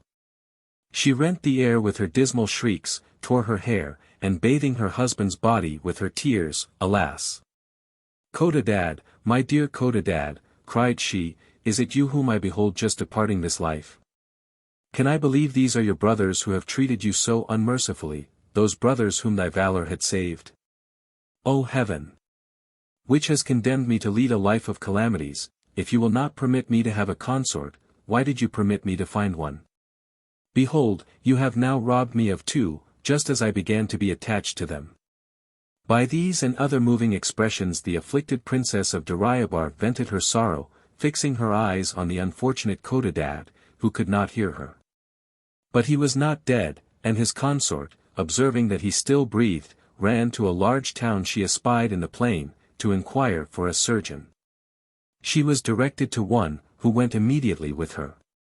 But when they came to the tent, they could not find CODADAD, which made them conclude he had been dragged away by some wild beast to be devoured. The princess renewed her complaints and lamentations in a most affecting manner. The surgeon was moved, and being unwilling to leave her in so distressed a condition, proposed to her to return to the town, offering her his house and service. She suffered herself to be prevailed upon. The surgeon conducted her to his house, and without knowing, as yet, who she was, treated her with all imaginable courtesy and respect. He used all his endeavors to comfort her, but it was vain to think of removing her sorrow. Madam, said he to her one day, be pleased to recount to me your misfortunes, tell me your country and your condition. Perhaps I may give you some good advice, when I am acquainted with all the circumstances of your calamity. The surgeon's words were so efficacious, that they wrought on the princess, who recounted to him all her adventures, and when she had done, the surgeon directed his discourse to her. Madam, said he, you ought not thus to give way to your sorrow. You ought rather to arm yourself with resolution, and perform what the duty of a wife requires of you. You are bound to avenge your husband. If you please, I will wait on you as your attendant. Let us go to the Sultan of Harran's court. He is a good and a just prince. You need only represent to him in lively colors, how Prince CODADAD has been treated by his brothers. I am persuaded he will do you justice. I submit to your reasoning, answered the princess. It is my duty to endeavor to avenge CODADAD, and since you are so generous as to offer to attend me, I am ready to set out. No sooner had she fixed this resolution, than the surgeon ordered 2 camels to be made ready, on which the princess and he mounted, and repaired to Harran. They alighted at the first caravanserai they found, and inquired of the host the news at court. Dariabar, said he, is in very great perplexity. The Sultan had a son, who lived long with him as a stranger, and none can tell what is become of the young prince. One of the Sultan's wives, named Piruz, is his mother. She has made all possible inquiry, but to no purpose. The Sultan has 49 other sons, all by different mothers, but not one of them has virtue enough to comfort him for the death of CODADAD. I say, his death, because it is impossible he should be still alive, since no intelligence has been heard of him, notwithstanding so much search has been made. The surgeon, having heard this account from the host, concluded that the best course the princess of Dariabar could take was to wait upon Piruz. But that step required much precaution, for it was to be feared that if the Sultan of Harran's sons should happen to hear of the arrival of their sister-in-law and her design, they might cause her to be conveyed away before she could discover herself. The surgeon weighed all these circumstances, and therefore, that he might manage matters with discretion, desired the princess to remain in the caravanserai, whilst he repaired to the palace, to observe which might be the safest way to conduct her to Piruz. He went accordingly into the city, and was walking toward the palace, when he beheld a lady mounted on a mule richly accoutred. She was followed by several ladies mounted also on mules, with a great number of guards and black slaves. All the people formed a lane to see her pass along, and saluted her by prostrating themselves on the ground. The surgeon paid her the same respect, and then asked a calender, who happened to stand by him, whether that lady was one of the Sultan's wives. "Yes, brother," answered the calender, "she is, and the most honored and beloved by the people, because she is the mother of Prince CODADAD, of whom you must have heard." The surgeon asked no more questions, but followed Pirroz to a mosque, into which she went to distribute alms, and assist at the public prayers which the Sultan had ordered to be offered up for the safe return of CODADAD. The surgeon broke through the throng and advanced to Pirroz's guards. He waited the conclusion of the prayers, and when the princess went out, stepped up to one of her slaves, and whispered him in the ear, "Brother, I have a secret of moment to impart to the Princess Pirroz, may not I be introduced into her apartment?" "If that secret," answered the slave, "relates to Prince CODADAD, I dare promise you shall have audience of her, but if it concern not him, it is needless for you to be introduced, for her thoughts are all engrossed by her son." "It is only about that dear son," replied the surgeon, "that I wish to speak to her." "If so," said the slave, "you need but follow us to the palace, and you shall soon have the opportunity." Accordingly, as soon as Pirroz was returned to her apartment, the slave acquainted her that a person unknown had some important information to communicate to her, and that it related to Prince CODADAD. No sooner had he uttered these words, than Pirroz expressed her impatience to see the stranger. The slave immediately conducted him into the princess's closet, who ordered all her women to withdraw, except 2, from whom she concealed nothing. As soon as she saw the surgeon, she asked him eagerly what news he had to tell her of CODADAD. "Madam," answered the surgeon, after having prostrated himself on the ground, "I have a long account to give you, and such as will surprise you." He then related all the particulars of what had passed between CODADAD and his brothers, which she listened to with eager attention. But when he came to speak of the murder, the tender mother fainted away on her sofa, as if she had herself been stabbed like her son. Her 2 women soon brought her to herself, and the surgeon continued his relation. And when he had concluded, Pirroz said to him, "Go back to the Princess of Dariabar, and assure her from me that the Sultan shall soon own her for his daughter-in-law. And as for yourself, your services shall be rewarded as liberally as they deserve." When the surgeon was gone, Pirroz remained on the sofa in such a state of affliction as may easily be imagined. And yielding to her tenderness at the recollection of CODADAD, "O my son," said she, "I must never then expect to see you more. Unfortunate CODADAD, why did you leave me?" While she uttered these words, she wept bitterly, and her 2 attendants, moved by her grief, mingled their tears with hers. Whilst they were all 3 in this manner vying in affliction, the Sultan came into the closet, and seeing them in this condition, asked Pirroz whether she had received any bad news concerning CODADAD. "Alas! Sir," said she, "all is over, my son has lost his life, and to add to my sorrow, I cannot pay him the funeral rites, for, in all probability, wild beasts have devoured him." She then told him all she had heard from the surgeon, and did not fail to enlarge on the inhuman manner in which CODADAD had been murdered by his brothers. The Sultan did not give Pirroz time to finish her relation, but transported with anger, and giving way to his passion, "Madam," said he to the princess, "those perfidious wretches who cause you to shed these tears, and are the occasion of mortal grief to their father, shall soon feel the punishment due to their guilt." The Sultan, having spoken these words, with indignation in his countenance, went directly to the presence chamber, where all his courtiers attended, and such of the people as had petitions to present to him. They were alarmed to see him in passion, and thought his anger had been kindled against them. He ascended the throne, and causing his Grand Vizier to approach, "Hassan," said he, "go immediately, take 1,000 of my guards, and seize all the princes, my sons. Shut them up in the tower used as a prison for murderers, and let this be done in a moment." All who were present trembled at this extraordinary command. And the Grand Vizier, without uttering a word, laid his hand on his head, to express his obedience, and hastened from the hall to execute his orders. In the meantime the Sultan dismissed those who attended for audience, and declared he would not hear of any business for a month to come. He was still in the hall when the Vizier returned. "Are all my sons," demanded he, "in the tower?" "They are, sir," answered the Vizier, I have obeyed your orders. This is not all, replied the Sultan, I have farther commands for you, and so saying he went out of the hall of audience, and returned to Piruz's apartment, the vizier following him. He asked the princess where CODADAD's widow had taken up her lodging. Piruz's women told him, for the surgeon had not forgotten that in his relation.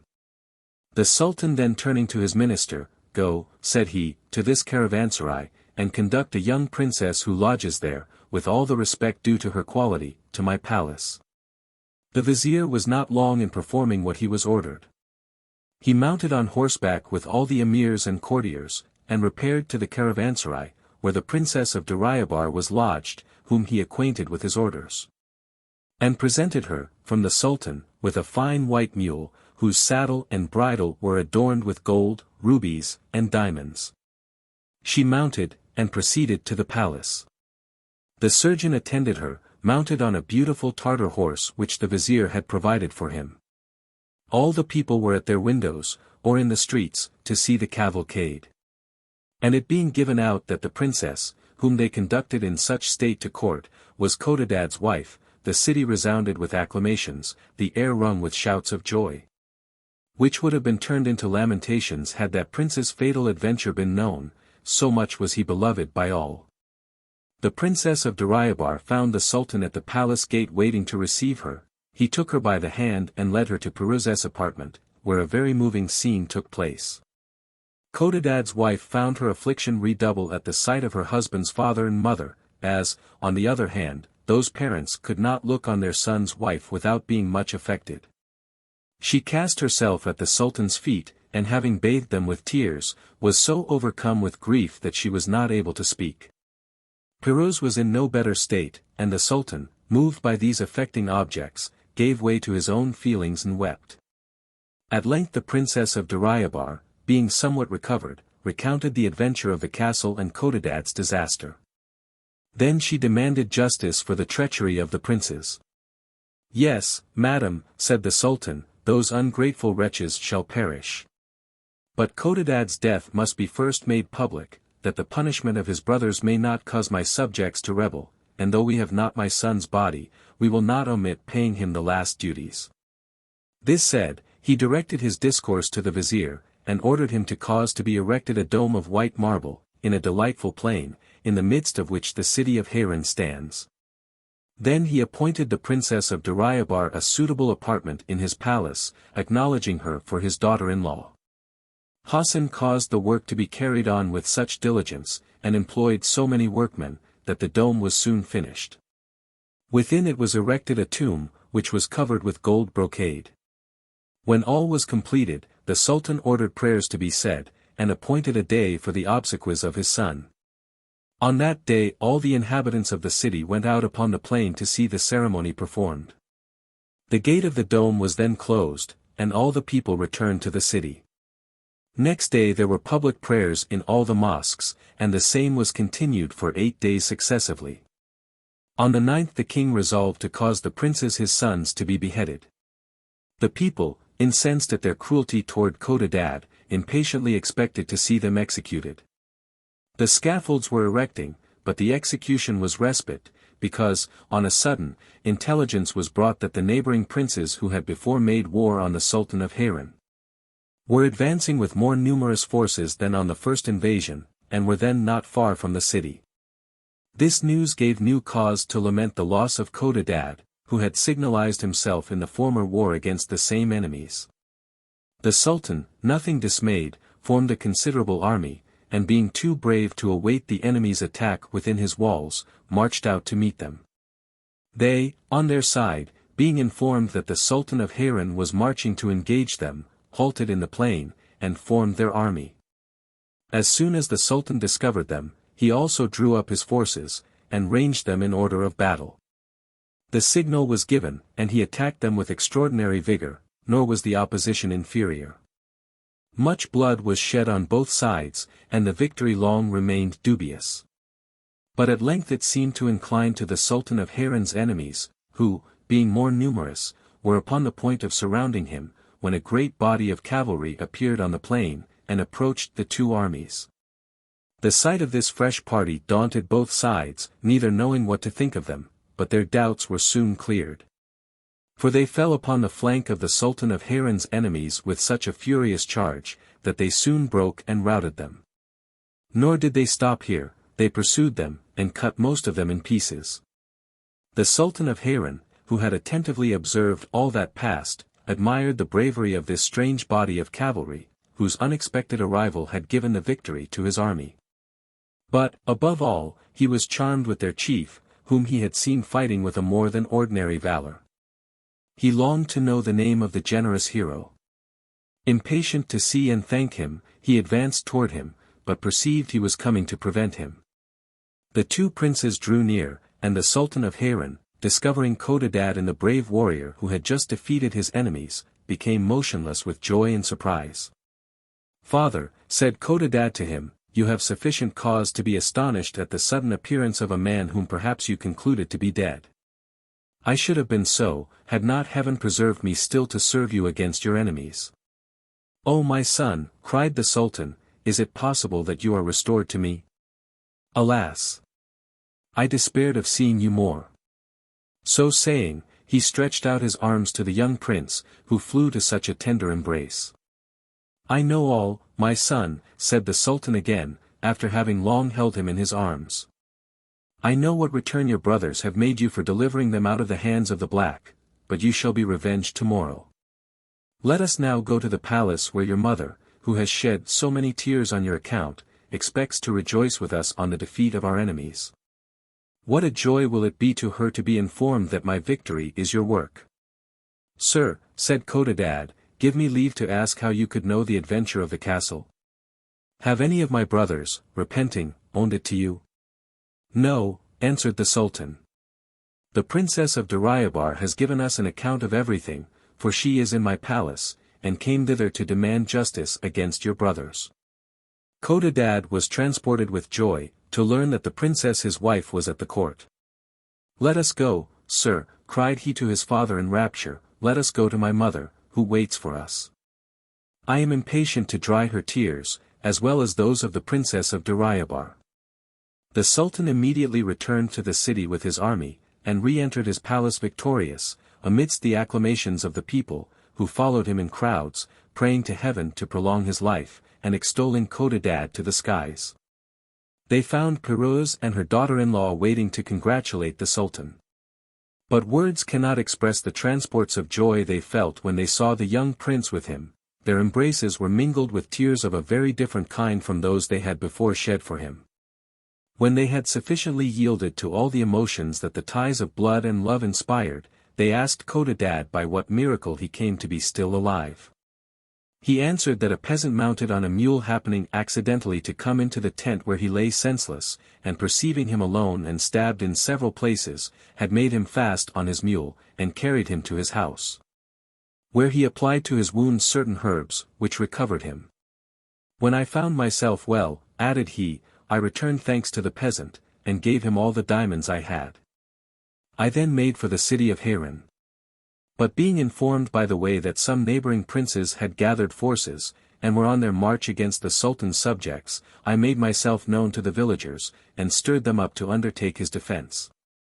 I armed a great number of young men, and heading them, happened to arrive at the time when the two armies were engaged." When he had done speaking, the Sultan said, "Let us return thanks to God for having preserved CODADAD. But it is requisite that the traitors who would have destroyed him should perish." "Sir," answered the generous prince, "though they are wicked and ungrateful, consider they are your own flesh and blood, they are my brothers. I forgive their offense, and beg you to pardon them." This generosity drew tears from the Sultan, who caused the people to be assembled, and declared CODADAD his heir. He then ordered the princes, who were prisoners, to be brought out loaded with irons. Piruz's son struck off their chains, and embraced them all successively with as much sincerity and affection as he had done in the Black's castle. The people were charmed with CODADAD's generosity, and loaded him with applause. The surgeon was next nobly rewarded in requital of the services he had done. The Princess of Durayabar and the court of Harran remained thereafter in perfect joy and felicity. The story of Sinbad the Voyager. In the reign of the Caliph Harun al-Rashid, there lived at Baghdad a poor porter called Sinbad. One day, when the weather was excessively hot, he was employed to carry a heavy burden from one end of the town to the other.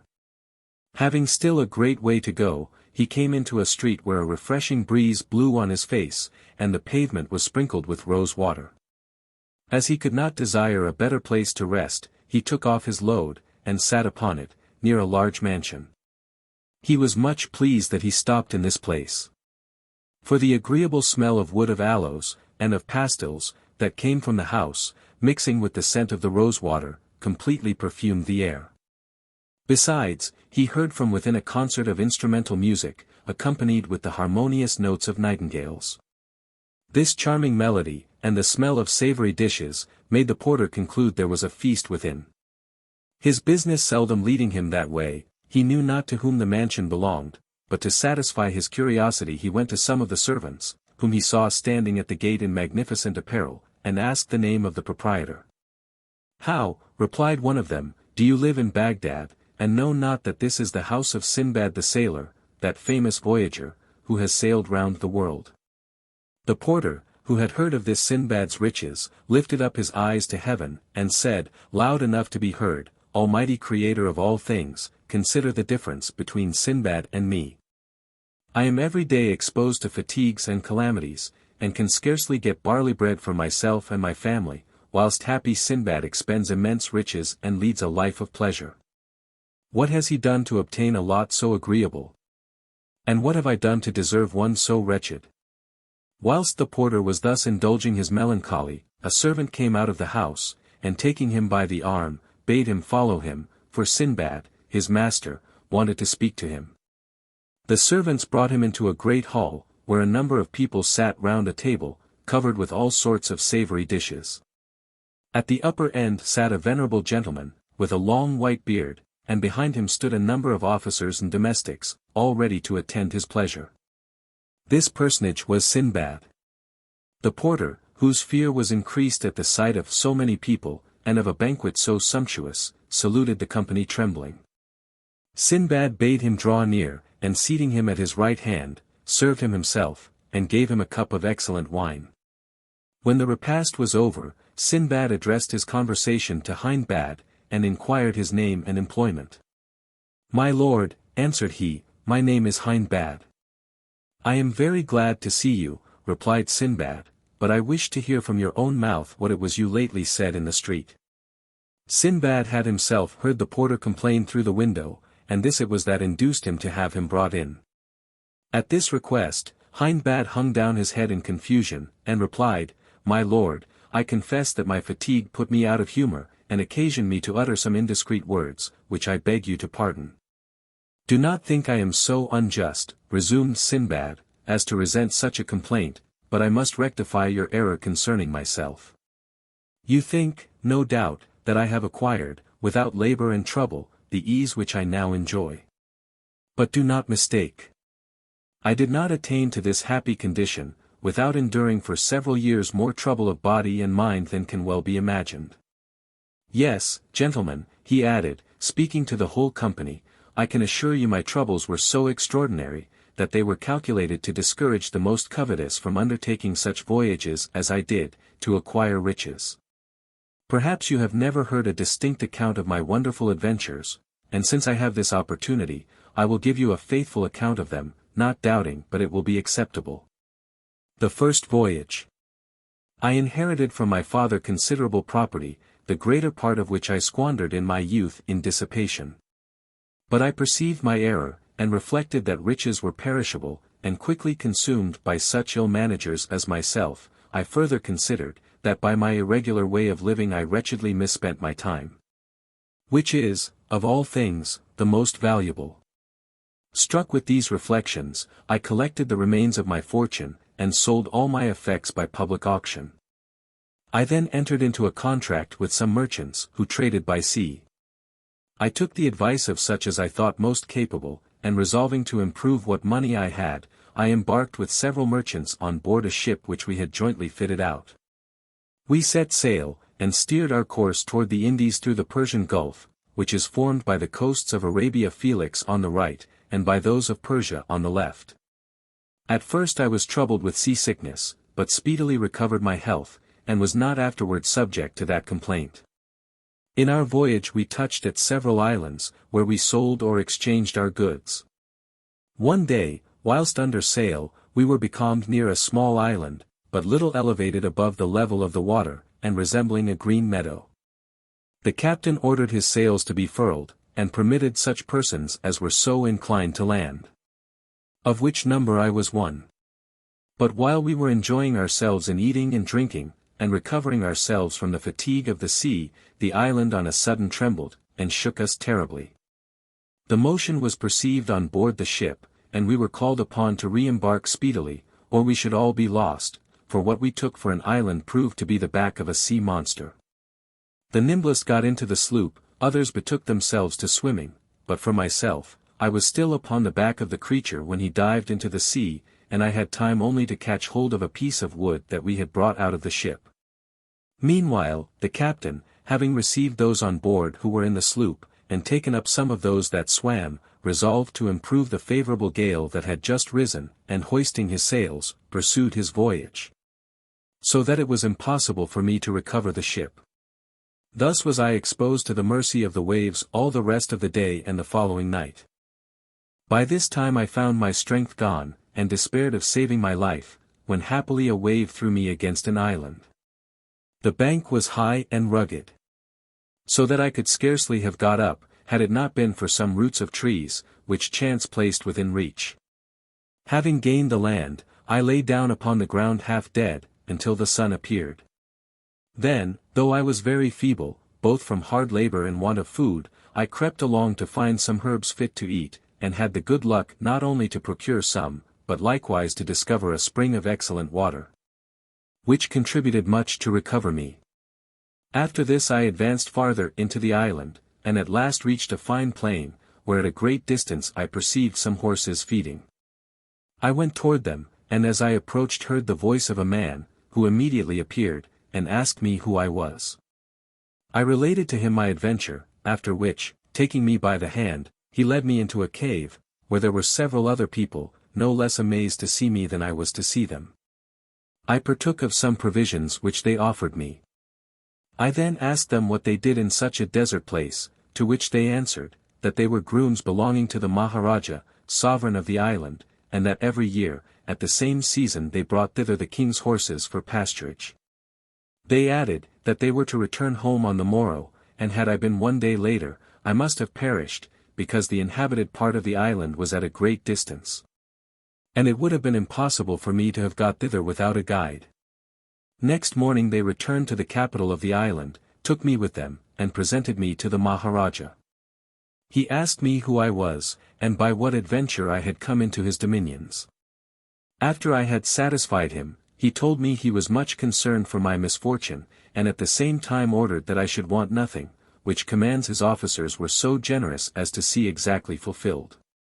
Being a merchant, I frequented men of my own profession, and particularly inquired for those who were strangers, that perchance I might hear news from Baghdad, or find an opportunity to return. They put 1,000 questions respecting my country. And I, being willing to inform myself as to their laws and customs, asked them concerning everything which I thought worth knowing.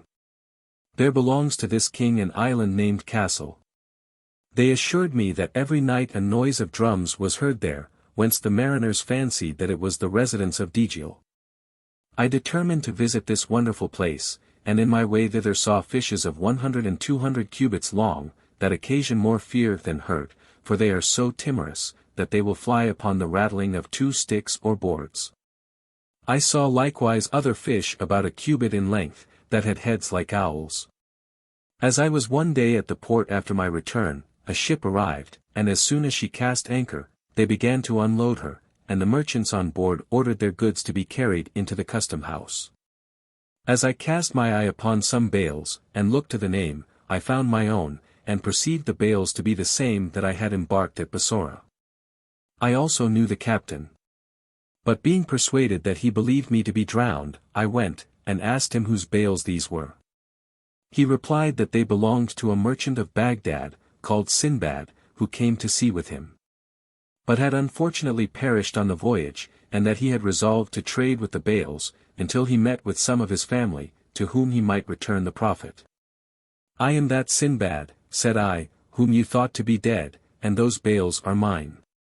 When the captain heard me speak thus, heavens, he exclaimed, whom can we trust in these times? There is no faith left among men. I saw Sinbad perish with my own eyes, as did also the passengers on board, and yet you tell me you are that Sinbad. What impudence is this? You tell a horrible falsehood, in order to possess yourself of what does not belong to you. Have patience, replied I, do me the favor to hear what I have to say. Then I told him how I had escaped, and by what adventure I met with the grooms of the Maharaja, who had brought me to his court. The captain was at length persuaded that I was no cheat, for there came people from his ship who knew me, and expressed much joy at seeing me alive. At last he recollected me himself, and embracing me, Heaven be praised, said he, for your happy escape. I cannot express the joy it affords me. There are your goods, take and do with them as you please. I thanked him, acknowledged his probity, and offered him part of my goods as a present, which he generously refused. I took out what was most valuable in my bales, and presented them to the Maharaja, who, knowing my misfortune, asked me how I came by such rarities. I acquainted him with the circumstance of their recovery. He was pleased at my good luck, accepted my present, and in return gave me one much more considerable. Upon this, I took leave of him, and went aboard the same ship, after I had exchanged my goods for the commodities of that country. I carried with me wood of aloes, sandal, camphire, nutmegs, cloves, pepper, and ginger. We passed by several islands, and at last arrived at Bassora, from whence I came to this city, with the value of 100,000 sequins. My family and I received one another with sincere affection. I bought slaves and a landed estate, and built a magnificent house. Thus I settled myself, resolving to forget the miseries I had suffered, and to enjoy the pleasures of life. Sinbad stopped here, and ordered the musicians to proceed with their concert, which the story had interrupted. The company continued enjoying themselves till the evening, when Sinbad sent for a purse of 100 sequins, and giving it to the porter, said, Take this, Hindbad, return to your home, and come back tomorrow to hear more of my adventures. The porter went away, astonished at the honor done, and the present made him. The account of this adventure proved very agreeable to his wife and children, who did not fail to return thanks to God for what Providence had sent them by the hand of Sinbad. Hindbad put on his best apparel next day, and returned to the bountiful traveler, who welcomed him heartily. When all the guests had arrived, dinner was served. When it was ended, Sinbad, addressing himself to the company, said, Gentlemen, be pleased to listen to the adventures of my second voyage, they deserve your attention even more than those of the first. Upon this every one held his peace, and Sinbad proceeded. The second voyage. I designed, after my first voyage, to spend the rest of my days at Baghdad, but it was not long ere I grew weary of an indolent life. My inclination to trade revived. I bought goods proper for the commerce I intended, and put to sea a second time with merchants of known probity. We embarked on board a good ship, and after recommending ourselves to God, set sail. We traded from island to island, and exchanged commodities with great profit. One day we landed on an island covered with several sorts of fruit trees, but we could see neither man nor animal. We went to take a little fresh air in the meadows, along the streams that watered them. Whilst some diverted themselves with gathering flowers, and others fruits, I took my wine and provisions, and sat down near a stream betwixt two high trees which formed a thick shade. I made a good meal, and afterward fell asleep. I cannot tell how long I slept, but when I awoke the ship was gone. I got up and looked around me, but could not see one of the merchants who landed with me. I perceived the ship under sail, but at such a distance, that I lost sight of her in a short time. In this sad condition, I was ready to die with grief. I cried out in agony, and threw myself upon the ground, where I lay some time in despair. I upbraided myself 100 times for not being content with the produce of my first voyage, that might have sufficed me all my life. But all this was in vain, and my repentance came too late. At last I resigned myself to the will of God. Not knowing what to do, I climbed up to the top of a lofty tree, from whence I looked about on all sides, to see if I could discover anything that could give me hopes. When I gazed toward the sea I could see nothing but sky and water. But looking over the land I beheld something white, and coming down, I took what provision I had left, and went toward it, the distance being so great that I could not distinguish what it was. As I approached, I thought it to be a white dome, of a prodigious height and extent, and when I came up to it, I touched it, and found it to be very smooth.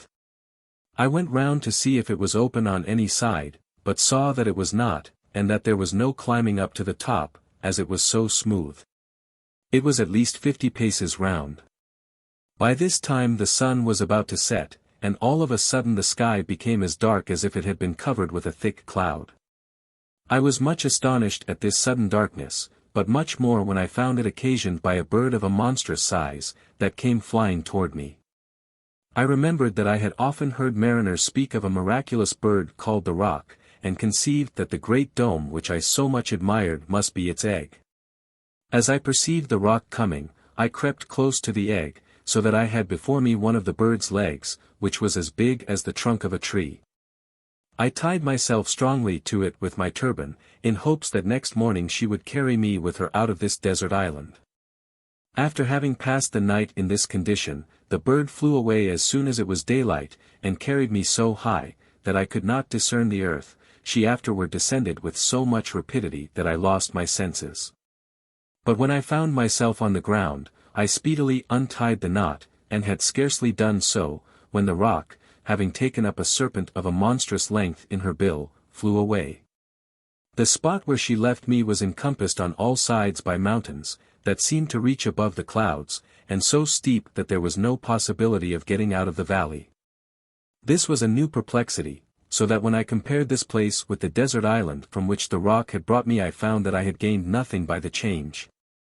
As I walked through this valley, I perceived it was strewed with diamonds, some of which were of a surprising bigness. I took pleasure in looking upon them, but shortly saw at a distance such objects as greatly diminished my satisfaction, namely, a great number of serpents, so monstrous, that the least of them was capable of swallowing an elephant. They retired in the daytime to their dens, where they hid themselves from the roc, their enemy, and came out only in the night. I spent the day in walking about in the valley, resting myself at times in such places as I thought most convenient. When night came on, I went into a cave, where I thought I might repose in safety. I secured the entrance with a great stone to preserve me from the serpents, but not so far as to exclude the light.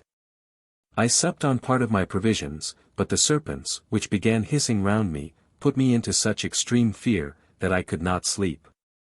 When day appeared, the serpents retired, and I came out of the cave trembling. I can justly say, that I walked upon diamonds, without feeling any inclination to touch them. At last I sat down, and notwithstanding my apprehensions, not having closed my eyes during the night, fell asleep, after having eaten a little more of my provision. But I had scarcely shut my eyes, when something that fell by me with a great noise awaked me. This was a large piece of raw meat, and at the same time I saw several others fall down from the rocks in different places. I had always regarded as fabulous what I had heard sailors and others relate of the Valley of Diamonds, and of the stratagems employed by merchants to obtain jewels from thence, but now I found that they had stated nothing but truth. For the fact is, that the merchants come to the neighborhood of this valley when the eagles have young ones, and, throwing great joints of meat into the valley, the diamonds upon whose points they fall stick to them. The eagles, which are stronger in this country than anywhere else, pounce with great force upon those pieces of meat, and carry them to their nests on the rocks to feed their young.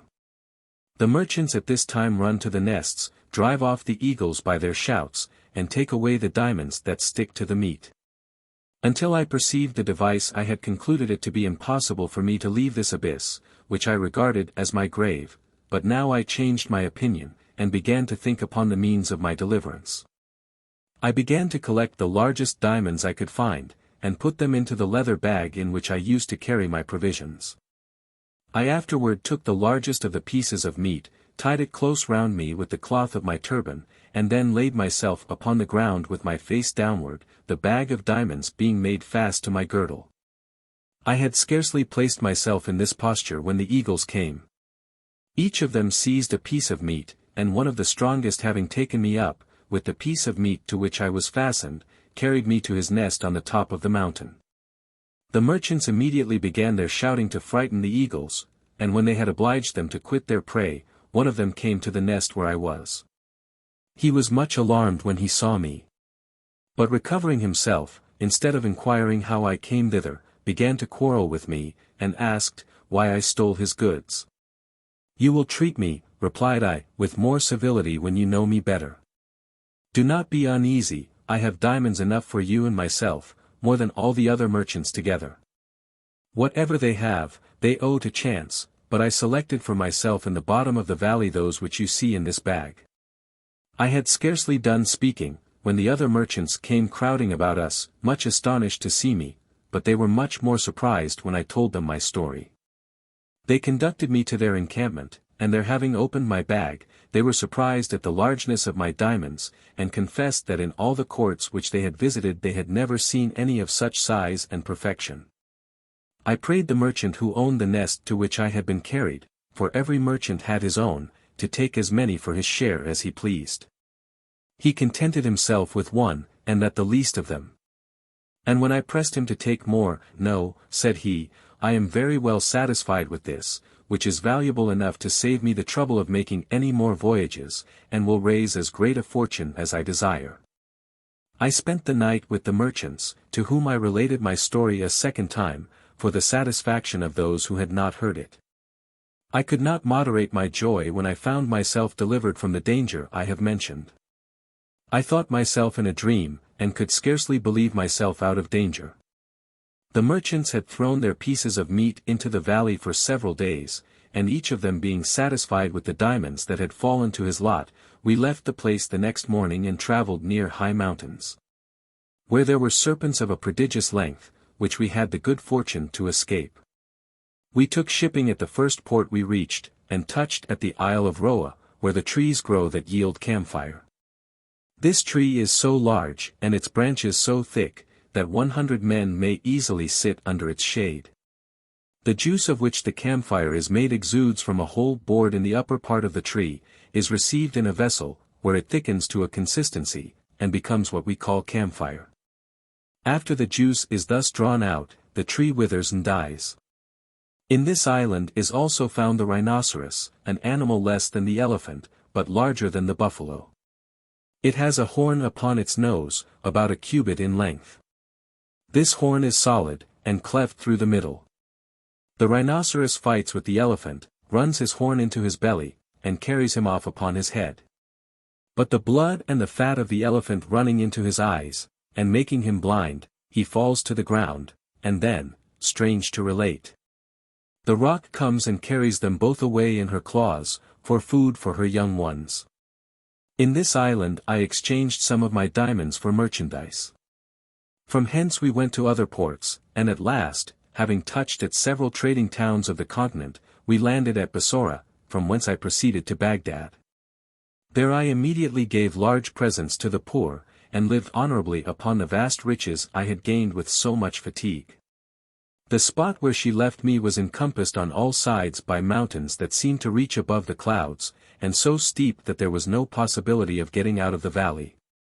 Thus Sinbad ended his relation, gave Hindbad another 100 sequins, and invited him to come the next day to hear the account of the third voyage.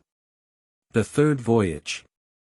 I soon lost the remembrance of the perils I had encountered in my 2 former voyages, said Sinbad, and being in the flower of my age, I grew weary of living without business, and went from Baghdad to Bassora with the richest commodities of the country. There I embarked again with some merchants. We made a long voyage and touched at several ports, where we carried on a considerable trade.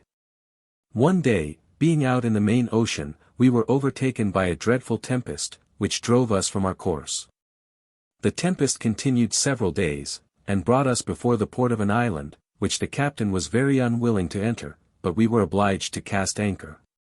When we had furled our sails, the captain told us that this, and some other neighboring islands, were inhabited by hairy savages, who would speedily attack us.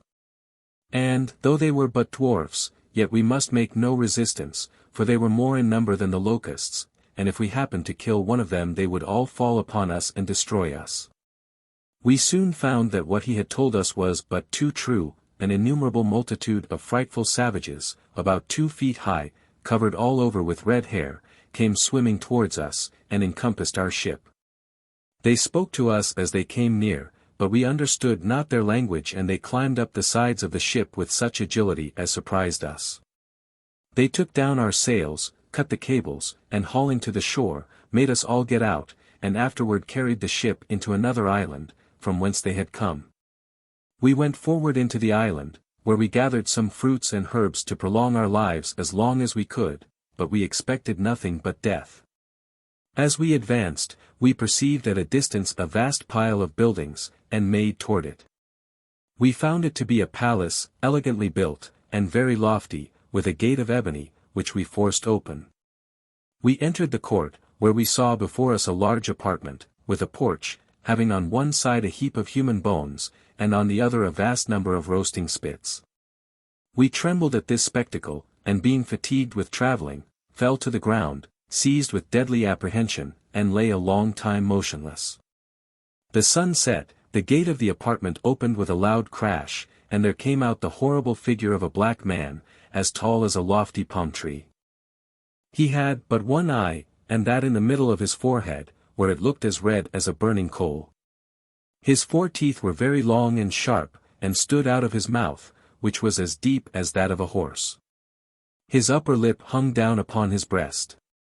His ears resembled those of an elephant, and covered his shoulders, and his nails were as long and crooked as the talons of the greatest birds. At the sight of so frightful a giant we became insensible, and lay like dead men. At last we came to ourselves, and saw him sitting in the porch looking at us. When he had considered us well, he advanced toward us, and laying his hand upon me, took me up by the nape of my neck, and turned me round as a butcher would do a sheep's head. After having examined me, and perceiving me to be so lean that I had nothing but skin and bone, he let me go. He took up all the rest one by one, and viewed them in the same manner. The captain being the fattest, he held him with one hand, as I would do a sparrow, and thrust a spit through him. He then kindled a great fire, roasted, and ate him in his apartment for his supper. Having finished his repast, he returned to his porch, where he lay and fell asleep, snoring louder than thunder. He slept thus till morning. As to ourselves, it was not possible for us to enjoy any rest, so that we passed the night in the most painful apprehension that can be imagined. When day appeared the giant awoke, got up, went out, and left us in the palace. When we thought him at a distance, we broke the melancholy silence we had preserved the whole of the night, and filled the palace with our lamentations and groans. We spent the day in traversing the island, supporting ourselves with fruits and herbs as we had done the day before. In the evening we sought for some place of shelter, but found none. So that we were forced, whether we would or not, to go back to the palace. The giant failed not to return, and supped once more upon one of our companions, after which he slept and snored till day, and then went out and left us as before. Our situation appeared to us so dreadful that several of my comrades designed to throw themselves into the sea, rather than die so painful a death. Upon which one of the company answered that it would be much more reasonable to devise some method to rid ourselves of the monster. Having thought of a project for this purpose, I communicated it to my comrades, who approved it. "Brethren," said I, "you know there is much timber floating upon the coast. If you will be advised by me, let us make several rafts capable of bearing us. In the meantime, we will carry out the design I propose to you for our deliverance from the giant, and if it succeed, we may remain here patiently awaiting the arrival of some ship. But if it happen to miscarry, we will take to our rafts and put to sea." My advice was approved, and we made rafts capable of carrying 3 persons on each. We returned to the palace toward the evening, and the giant arrived shortly after. We were forced to submit to seeing another of our comrades roasted, but at last we revenged ourselves on the brutish giant in the following manner. After he had finished his supper he lay down on his back and fell asleep. As soon as we heard him snore, according to his custom, 9 of the boldest among us, and myself, took each of us a spit, and putting the points of them into the fire till they were burning hot, we thrust them into his eye all at once and blinded him. The pain made him break out into a frightful yell. He started up, and stretched out his hands, in order to sacrifice some of us to his rage, but we ran to such places as he could not reach. And after having sought for us in vain, he groped for the gate and went out, howling in agony. We quitted the palace after the giant and came to the shore, where we had left our rafts, and put them immediately to sea. We waited till day, in order to get upon them in case the giant should come toward us with any guide of his own species, but we hoped if he did not appear by sunrise, and gave over his howling, which we still heard, that he would prove to be dead. And if that happened, we resolved to stay in that island, and not to risk our lives upon the rafts. But day had scarcely appeared when we perceived our cruel enemy, accompanied with 2 others almost of the same size, leading him, and a great number more coming before him at a quick pace. We did not hesitate to take to our rafts, and put to sea with all the speed we could. The giants, who perceived this, took up great stones, and running to the shore, entered the water up to the middle, and threw so exactly that they sunk all the rafts but that I was upon, and all my companions, except the 2 with me, were drowned. We rowed with all our might, and escaped the giants, but when we got out to sea we were exposed to the mercy of the waves and winds, and spent that night and the following day under the most painful uncertainty as to our fate. But next morning we had the good fortune to be thrown upon an island, where we landed with much joy. We found excellent fruit, which afforded us great relief and recruited our strength. At night we went to sleep on the sea-shore, but were awakened by the noise of a serpent of surprising length and thickness, whose scales made a rustling noise as he wound himself along. It swallowed up one of my comrades, notwithstanding his loud cries, and the efforts he made to extricate himself from it. Dashing him several times against the ground, it crushed him, and we could hear it gnaw and tear the poor wretch's bones, though we had fled to a considerable distance. As we walked about, when day returned, we saw a tall tree, upon which we designed to pass the following night, for our security, and having satisfied our hunger with fruit, we mounted it before the dusk had fallen. Shortly after, the serpent came hissing to the foot of the tree, raised itself up against the trunk of it, and meeting with my comrade, who sat lower than I, swallowed him at once, and went off. I remained upon the tree till it was day, and then came down, more like a dead man than one alive, expecting the same fate as my 2 companions. This filled me with horror, and I advanced some steps to throw myself into the sea. But I withstood this dictate of despair, and submitted myself to the will of God. In the meantime I collected a great quantity of small wood, brambles, and dry thorns, and making them up into faggots, made a wide circle with them round the tree, and also tied some of them to the branches over my head. Having done this, when the evening came I shut myself up within this circle, feeling that I had neglected nothing which could preserve me from the cruel destiny with which I was threatened. The serpent failed not to come at the usual hour, and went round the tree, seeking for an opportunity to devour me, but was prevented by the rampart I had made. So that he lay till day, like a cat watching in vain for a mouse that has fortunately reached a place of safety. When day appeared he retired, but I dared not to leave my fort until the sun arose. I felt so much fatigued by the labor to which it had put me, and suffered so much from the serpent's poisonous breath, that death seemed more eligible to me than the horrors of such a state. I came down from the tree, and was going to throw myself into the sea, when God took compassion on me and I perceived a ship at a considerable distance. I called as loud as I could, and taking the linen from my turban, displayed it, that they might observe me. This had the desired effect, the crew perceived me, and the captain sent his boat for me. As soon as I came on board, the merchants and seamen flocked about me, to know how I came into that desert island. And after I had related to them all that had befallen me, the oldest among them said that they had often heard of the giants that dwelt in that island, that they were cannibals. And as to the serpents, they added, that there were abundance of them that hid themselves by day, and came abroad by night. After having testified their joy at my escaping so many dangers, they brought me the best of their provisions.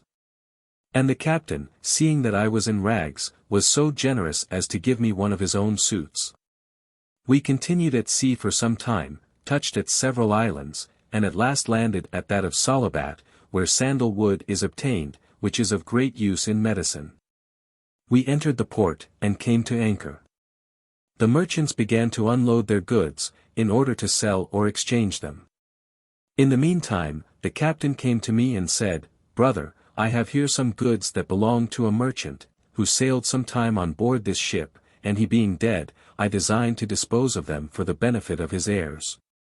The bales he spoke of lay on the deck, and showing them to me, he said, "There are the goods, I hope you will take care to sell them, and you shall have factorage." I thanked him for thus affording me an opportunity of employing myself, because I hated to be idle. The clerk of the ship took an account of all the bales, with the names of the merchants to whom they belonged, and when he asked the captain in whose name he should enter those he had given me the charge of, "Enter them," said the captain. "In the name of Sinbad." I could not hear myself named without some emotion, and looking steadfastly on the captain, I knew him to be the person who, in my second voyage, had left me in the island where I fell asleep.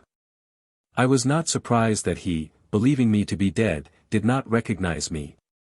"Captain," said I, "was the merchant's name, to whom those bales belonged, Sinbad?" "Yes," replied he, "that was his name. He came from Baghdad, and embarked on board my ship at Bassorah." "You believe him, then, to be dead?" said I. "Certainly," answered he. "No, captain," resumed I, "look at me, and you may know that I am Sinbad."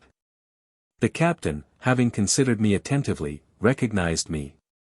"God be praised," said he, embracing me, "I rejoice that fortune has rectified my fault. There are your goods, which I always took care to preserve." I took them from him, and made him the acknowledgments to which he was entitled. From the Isle of Salabat, we went to another, where I furnished myself with cloves, cinnamon, and other spices.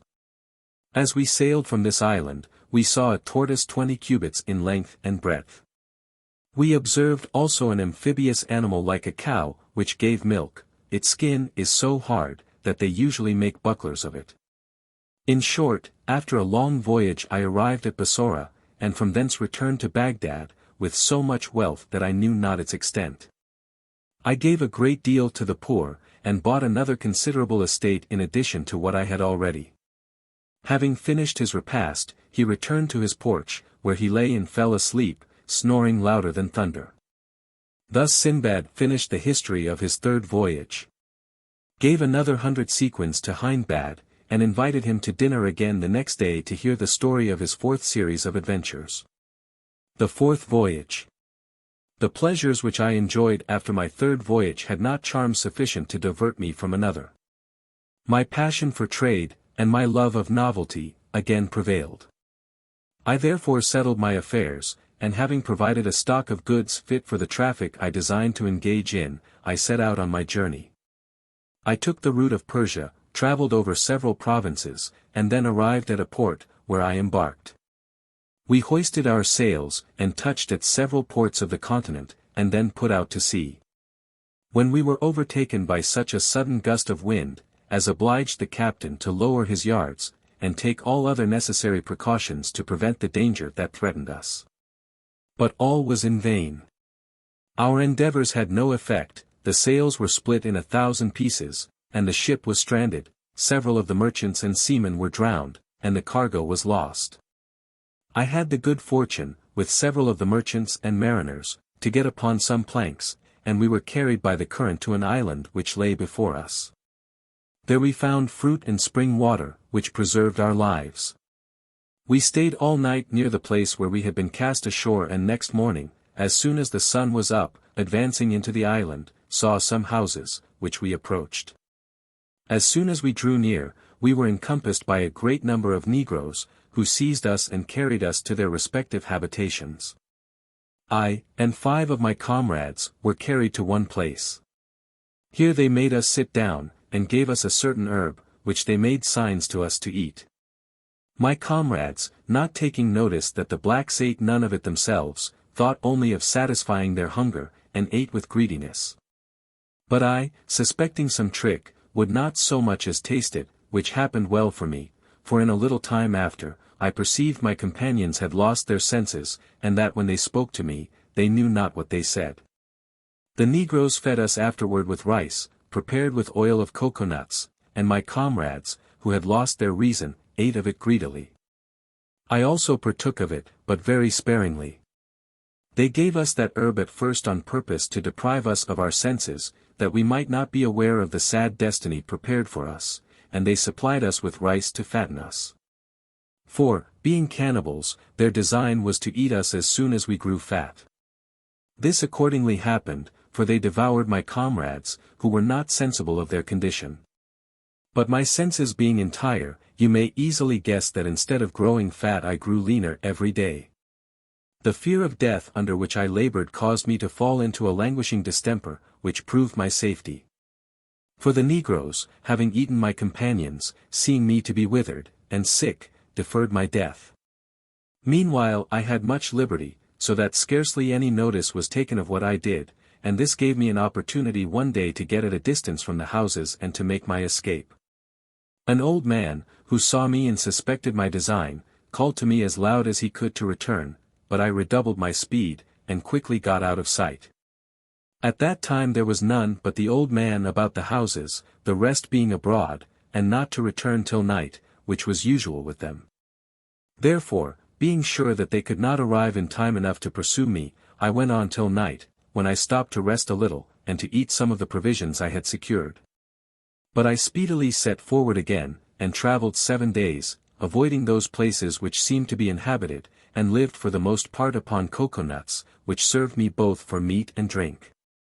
On the 8th day I came near the sea, and saw some white people like myself, gathering pepper, of which there was great plenty in that place. This I took to be a good omen, and went to them without any scruple. They came to meet me as soon as they saw me, and asked me in Arabic who I was, and whence I came. I was overjoyed to hear them speak in my own language, and satisfied their curiosity by giving them an account of my shipwreck, and how I fell into the hands of the negroes. Those negroes, replied they, eat men, and by what miracle did you escape their cruelty? I related to them the circumstances I have just mentioned, at which they were wonderfully surprised. I stayed with them till they had gathered their quantity of pepper, and then sailed with them to the island from whence they had come. They presented me to their king, who was a good prince. He had the patience to hear the relation of my adventures, and he afterward gave me clothes, and commanded care to be taken of me. The island was very well peopled, plentiful in everything, and the capital a place of great trade. This agreeable retreat was very comfortable to me, after my misfortunes, and the kindness of this generous prince completed my satisfaction. In a word, there was not a person more in favor with him than myself. And consequently every man in court and city sought to oblige me, so that in a very little time I was looked upon rather as a native than a stranger. I observed one thing which to me appeared very extraordinary. All the people, the king himself not excepted, rode their horses without bridle or stirrups. This made me one day take the liberty to ask the king how it came to pass. His Majesty answered, that I talked to him of things which nobody knew the use of in his dominions.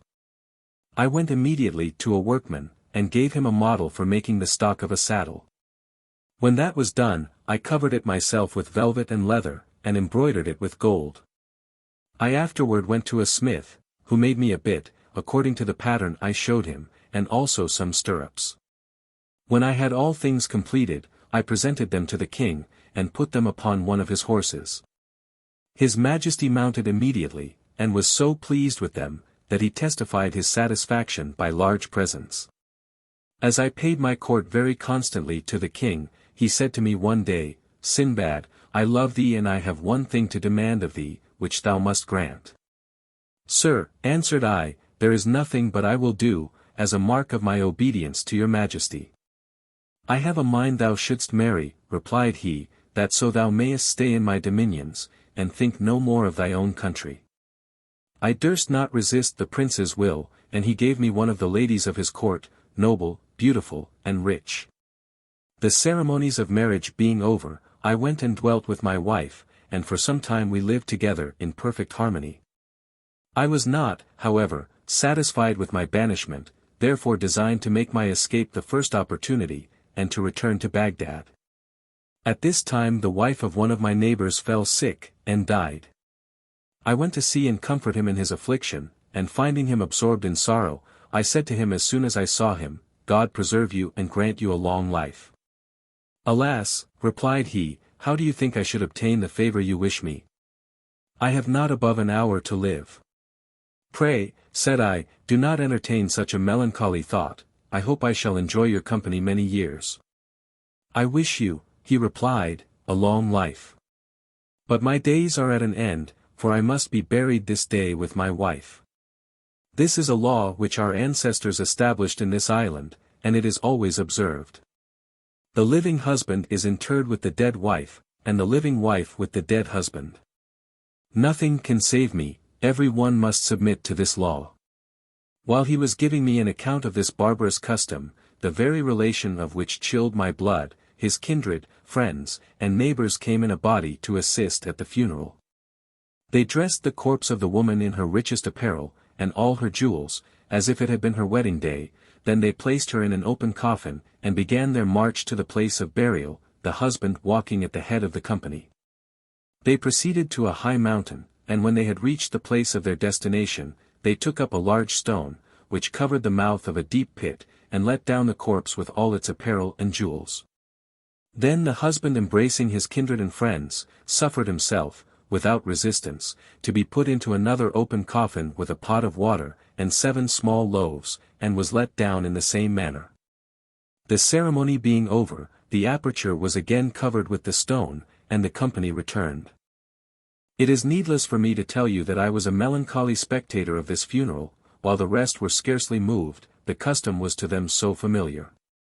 I could not forbear communicating to the king my sentiment respecting the practice. Sir, I said, I cannot but feel astonished at the strange usage observed in this country, of burying the living with the dead. I have been a great traveler, and seen many countries, but never heard of so cruel a law. What do you mean, Sinbad? Replied the king, it is a common law. I shall be interred with the queen, my wife, if she die first. But, sir, said I, may I presume to ask your majesty, if strangers be obliged to observe this law? Without doubt, returned the king, they are not exempted, if they be married in this island. I returned home much depressed by this answer.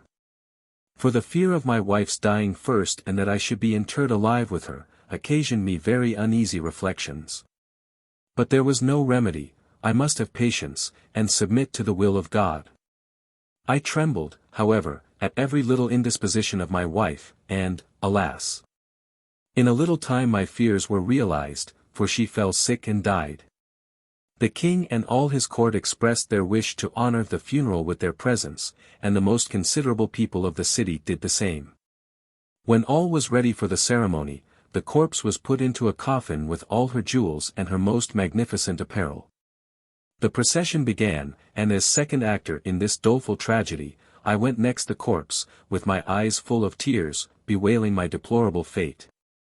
Before we reached the mountain, I made an attempt to affect the minds of the spectators. I addressed myself to the king first, and then to all those that were round me.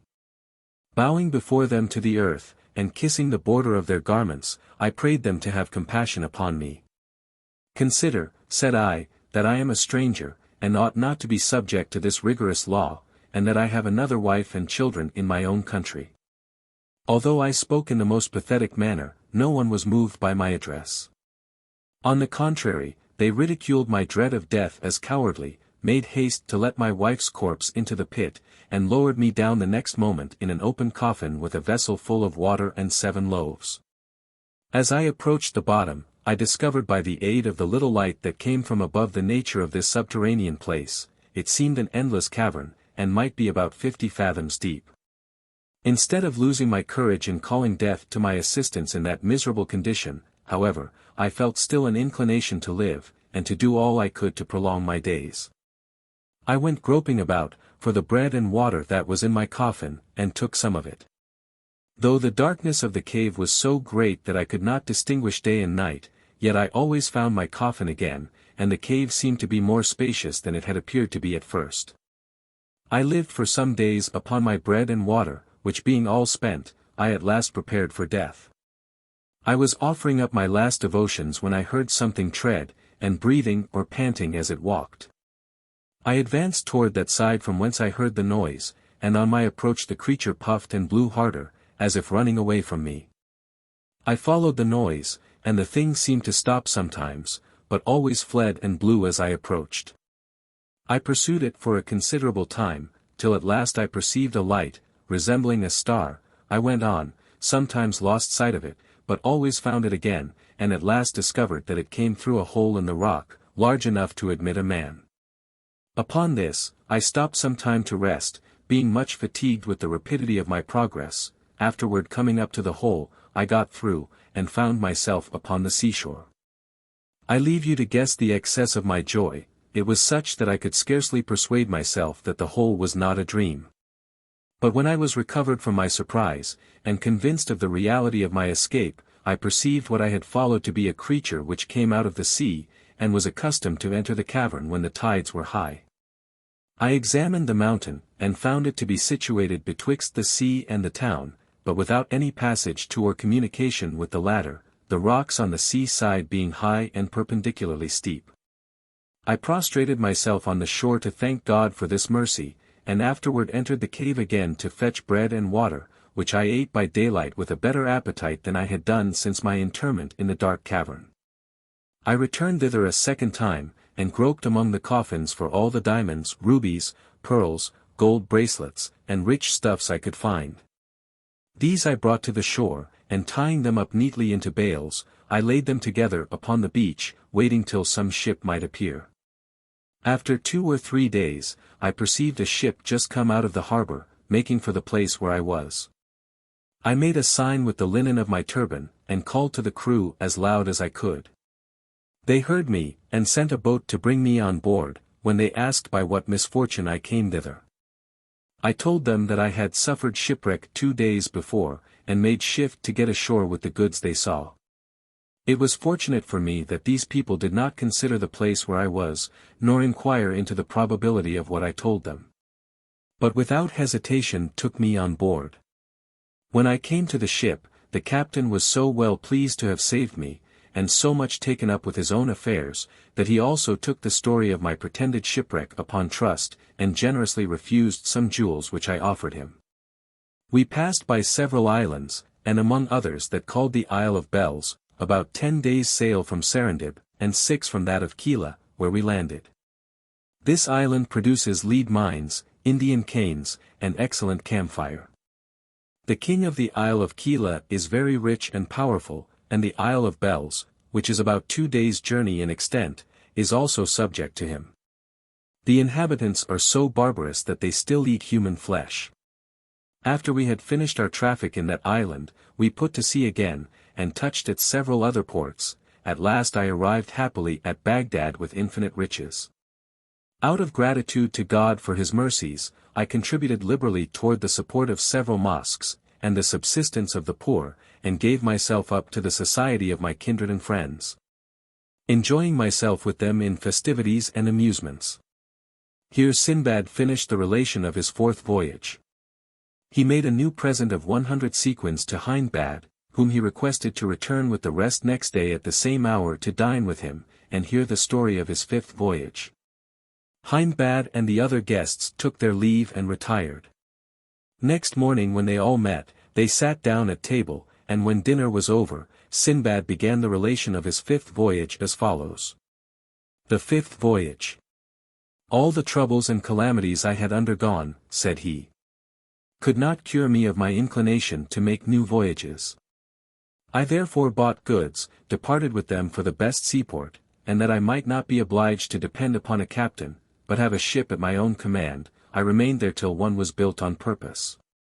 When the ship was ready, I went on board with my goods, but not having enough to load her, I agreed to take with me several merchants of different nations with their merchandise. We sailed with the first fair wind, and after a long navigation, the first place we touched it was a desert island, where we found an egg of a roc, equal in size to that I formerly mentioned. There was a young roc in it just ready to be hatched, and its bill had begun to appear. The merchants whom I had taken on board, and who landed with me, broke the egg with hatchets, pulled out the young roc, piecemeal, and roasted it. I had earnestly entreated them not to meddle with the egg, but they would not listen to me. Scarcely had they finished their repast, when there appeared in the air at a considerable distance from us 2 great clouds. The captain whom I had hired to navigate my ship, said they were the male and female roc that belonged to the young one, and pressed us to re-embark with all speed, to prevent the misfortune which he saw would otherwise befall us. We hastened on board, and set sail with all possible expedition.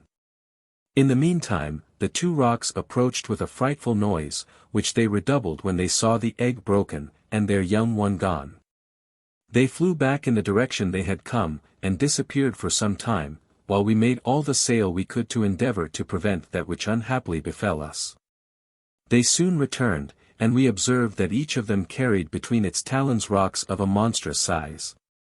When they came directly over my ship, they hovered, and one of them let fall a stone, but by the dexterity of the steersman it missed us. The other roc, to our misfortune, threw his burden so exactly upon the middle of the ship, as to split it into 1,000 pieces. The mariners and passengers were all crushed to death, or sank. I myself was of the number of the latter. But as I came up again, I fortunately caught hold of a piece of the wreck, and swimming sometimes with one hand, and sometimes with the other, I came to an island, and got safely ashore. I sat down upon the grass, to recover myself from my fatigue, after which I went into the island to explore it. I found trees everywhere, some of them bearing green, and others ripe fruits, and streams of fresh pure water. I ate of the fruits, which I found excellent, and drank of the water, which was very good. When I was a little advanced into the island, I saw an old man, who appeared very weak and infirm. He was sitting on the bank of a stream, and at first I took him to be one who had been shipwrecked like myself. I went toward him and saluted him, but he only slightly bowed his head.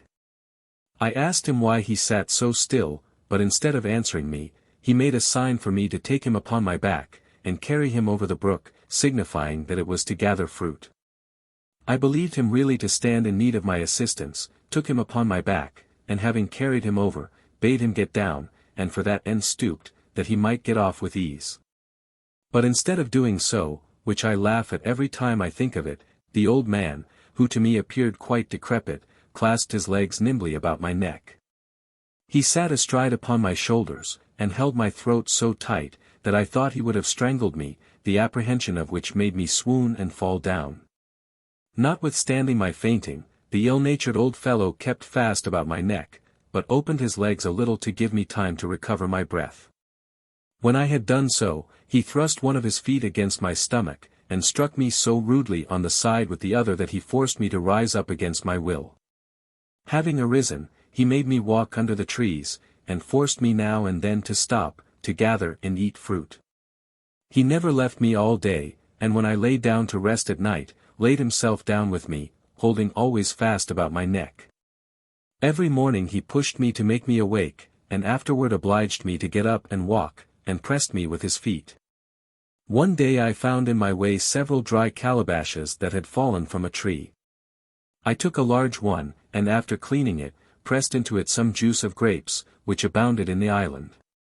Having filled the calabash, I put it by in a convenient place, and going thither again some days after, I tasted it, and found the wine so good, that it soon made me forget my sorrow, gave me new vigor, and so exhilarated my spirits, that I began to sing and dance as I walked along.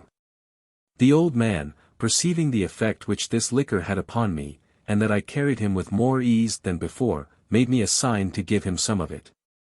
I handed him the calabash, and the liquor pleasing his palate, he drank it all off.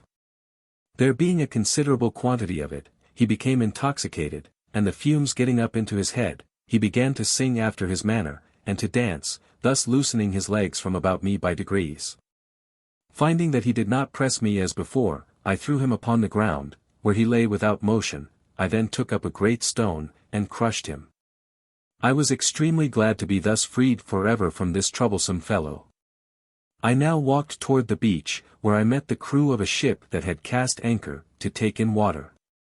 They were surprised to see me, but more so at hearing the particulars of my adventures. "You fell," said they, "into the hands of the old man of the sea, and are the first who ever escaped strangling by his malicious tricks.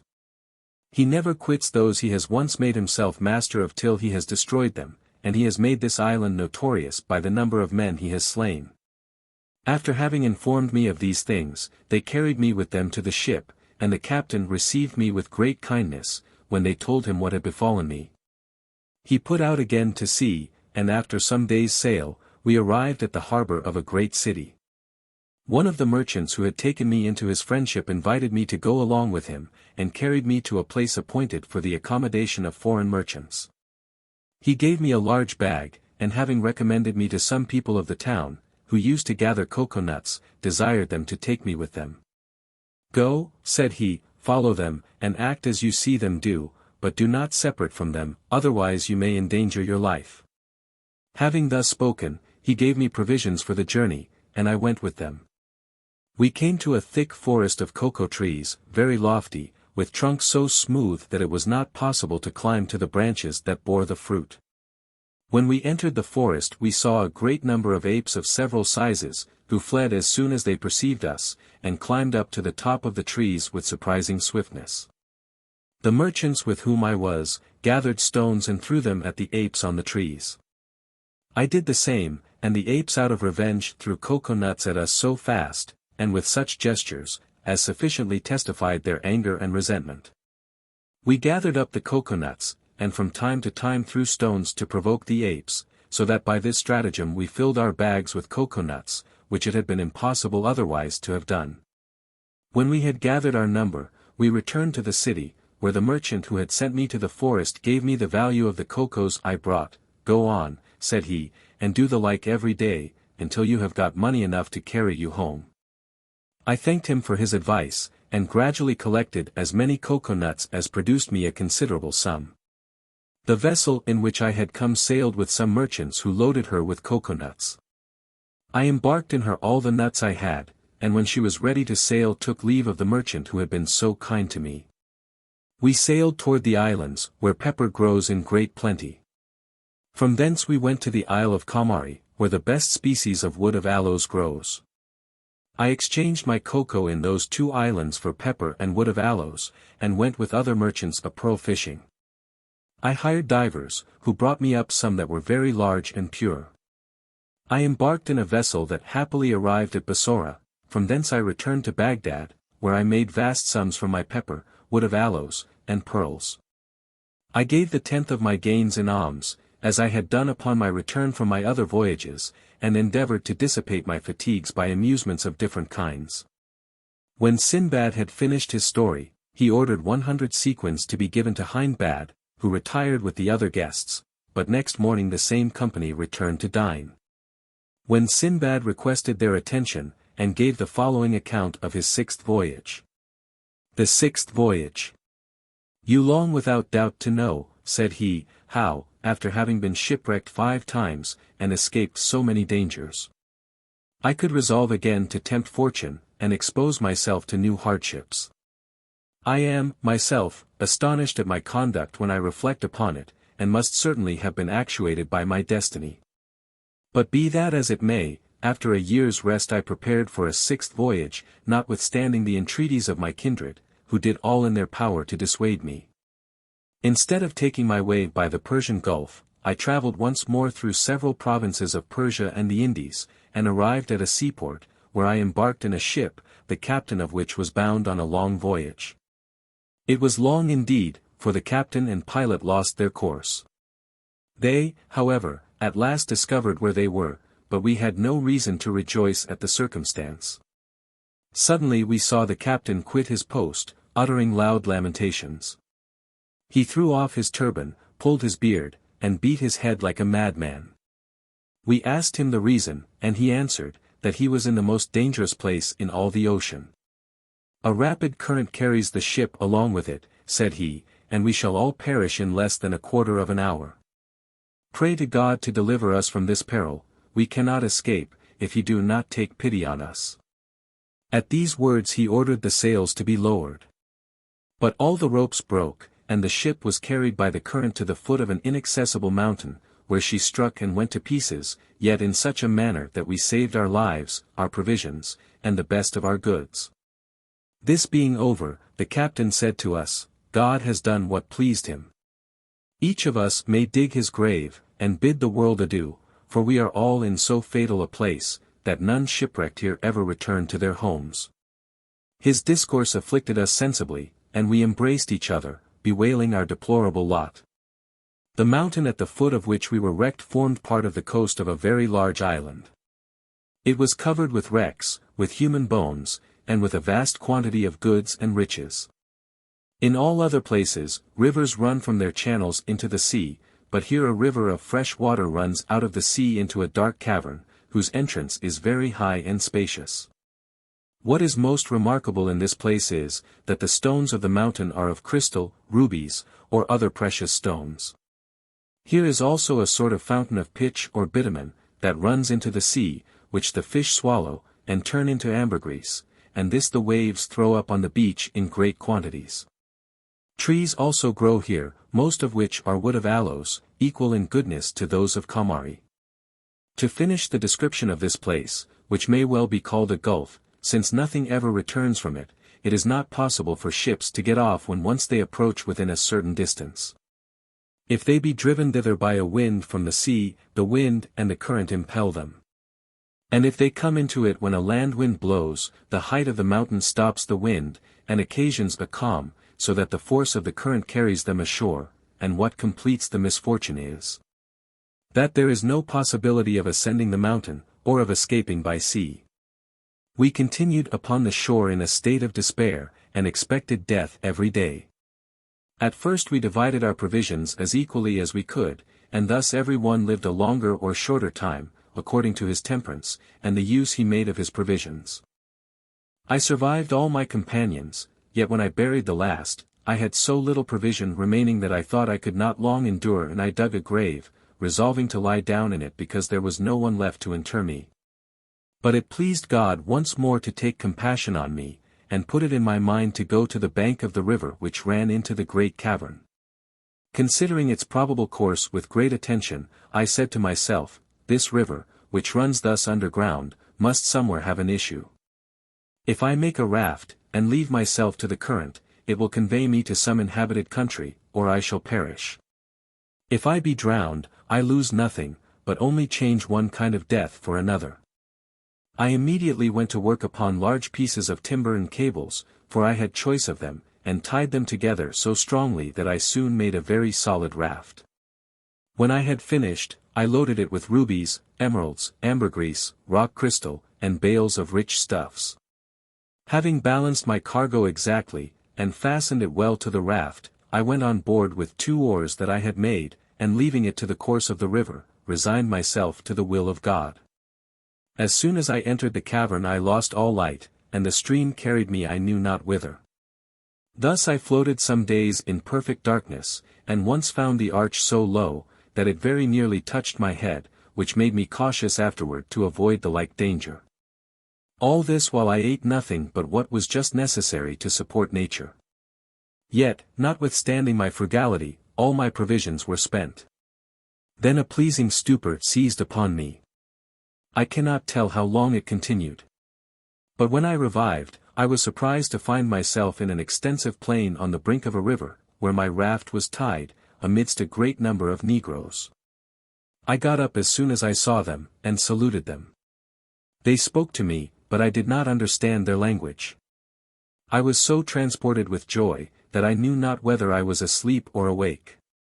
But being persuaded that I was not asleep, I recited aloud the following words in Arabic: "Call upon the Almighty, He will help thee.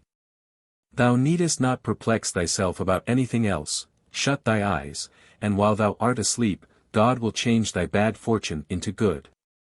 One of the blacks, who understood Arabic, hearing me speak thus, came toward me and said, "Brother, be not surprised to see us, we are inhabitants of this country, and came hither today to water our fields."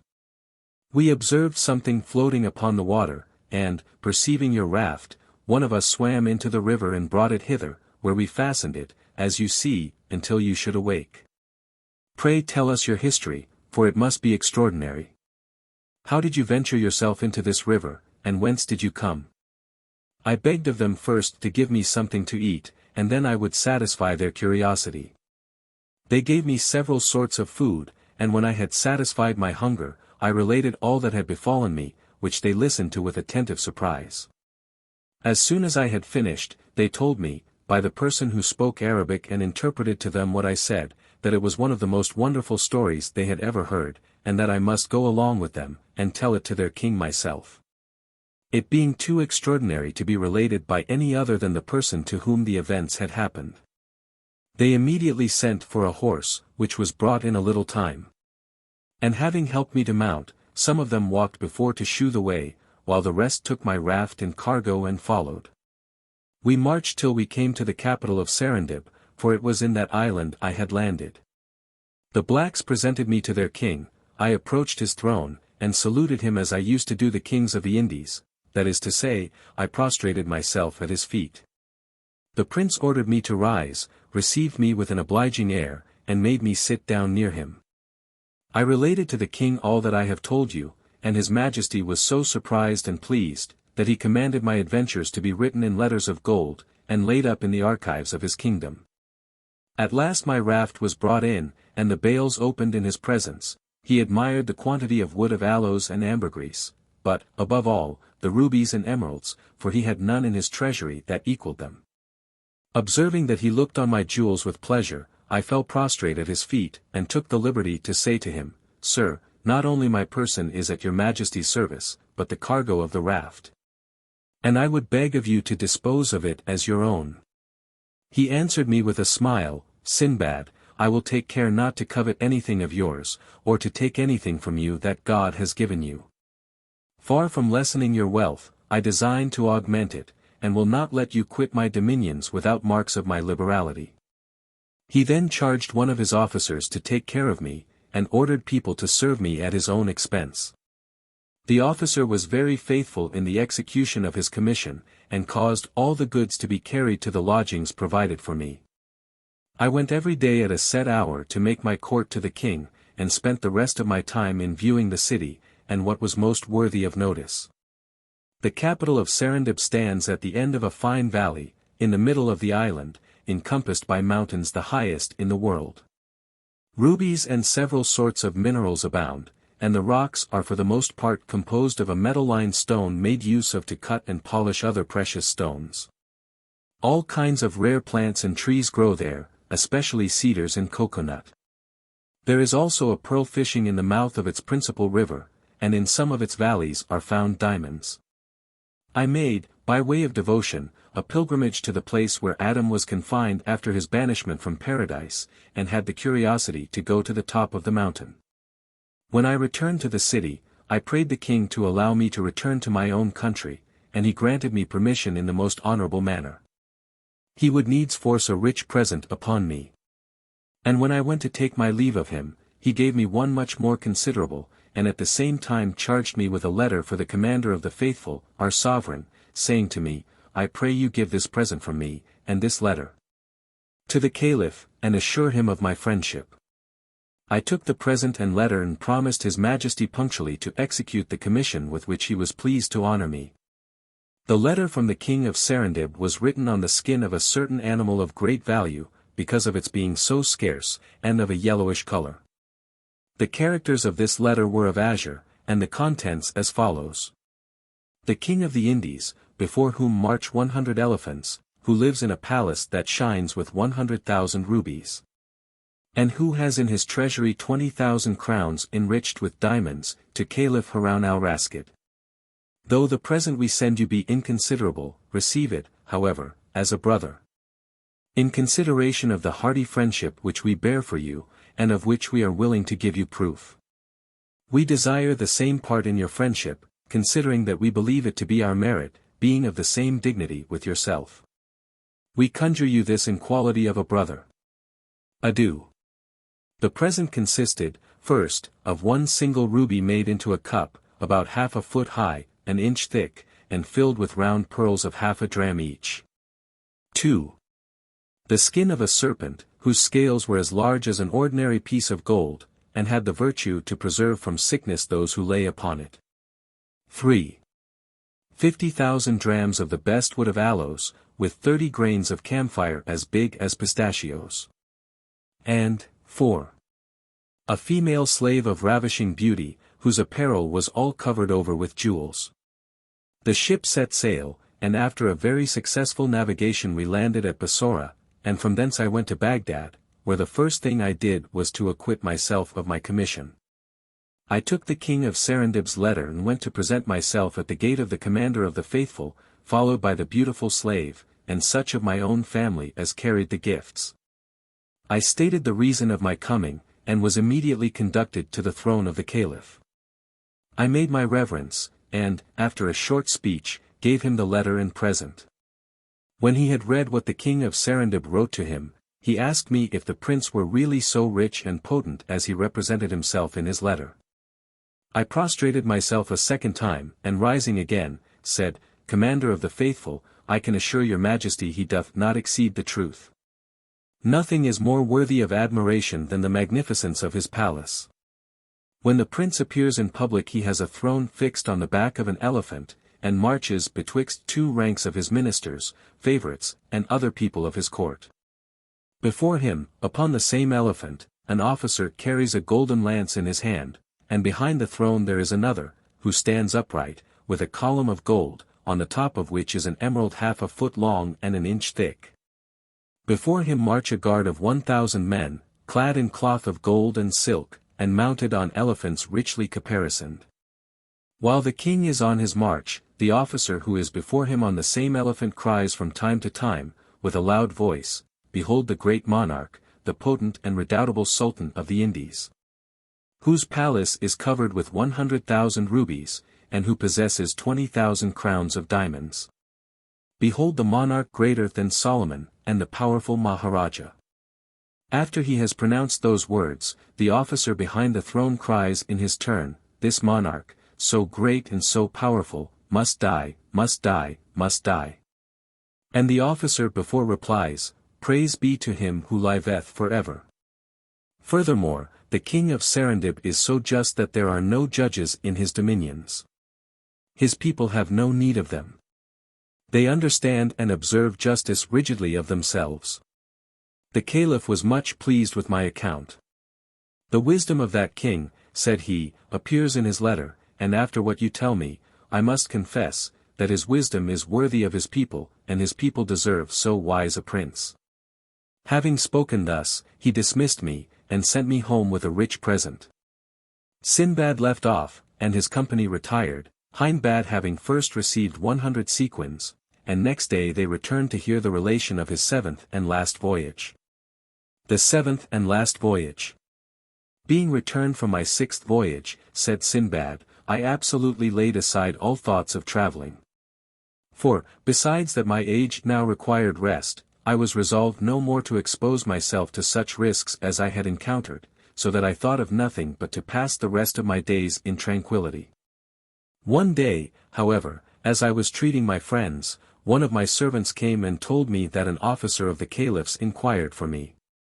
I rose from table, and went to him. The caliph, said he, has sent me to tell you that he must speak with you. I followed the officer to the palace, where, being presented to the caliph, I saluted him by prostrating myself at his feet. Sinbad, said he to me, I stand in need of your service, you must carry my answer and present to the king of Serendib. It is but just I should return his civility. This command of the caliph was to me like a clap of thunder. Commander of the faithful, I replied, I am ready to do whatever your majesty shall think fit to command. But I beseech you most humbly to consider what I have undergone. I have also made a vow never to go out of Baghdad. Hence I took occasion to give him a full and particular account of all my adventures, which he had the patience to hear out. As soon as I had finished, I confess, said he, that the things you tell me are very extraordinary, yet you must for my sake undertake this voyage which I propose to you.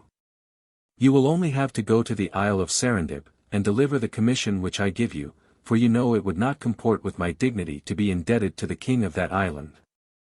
Perceiving that the Caliph insisted upon my compliance, I submitted, and told him that I was willing to obey. He was very well pleased, and ordered me 1,000 sequins for the expenses of my journey.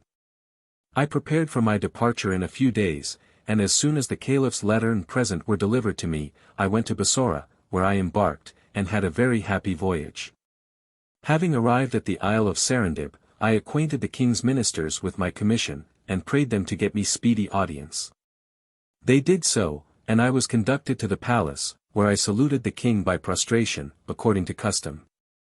That prince knew me immediately, and testified very great joy at seeing me. Sinbad, said he, you are welcome, I have many times thought of you since you departed, I bless the day on which we see one another once more.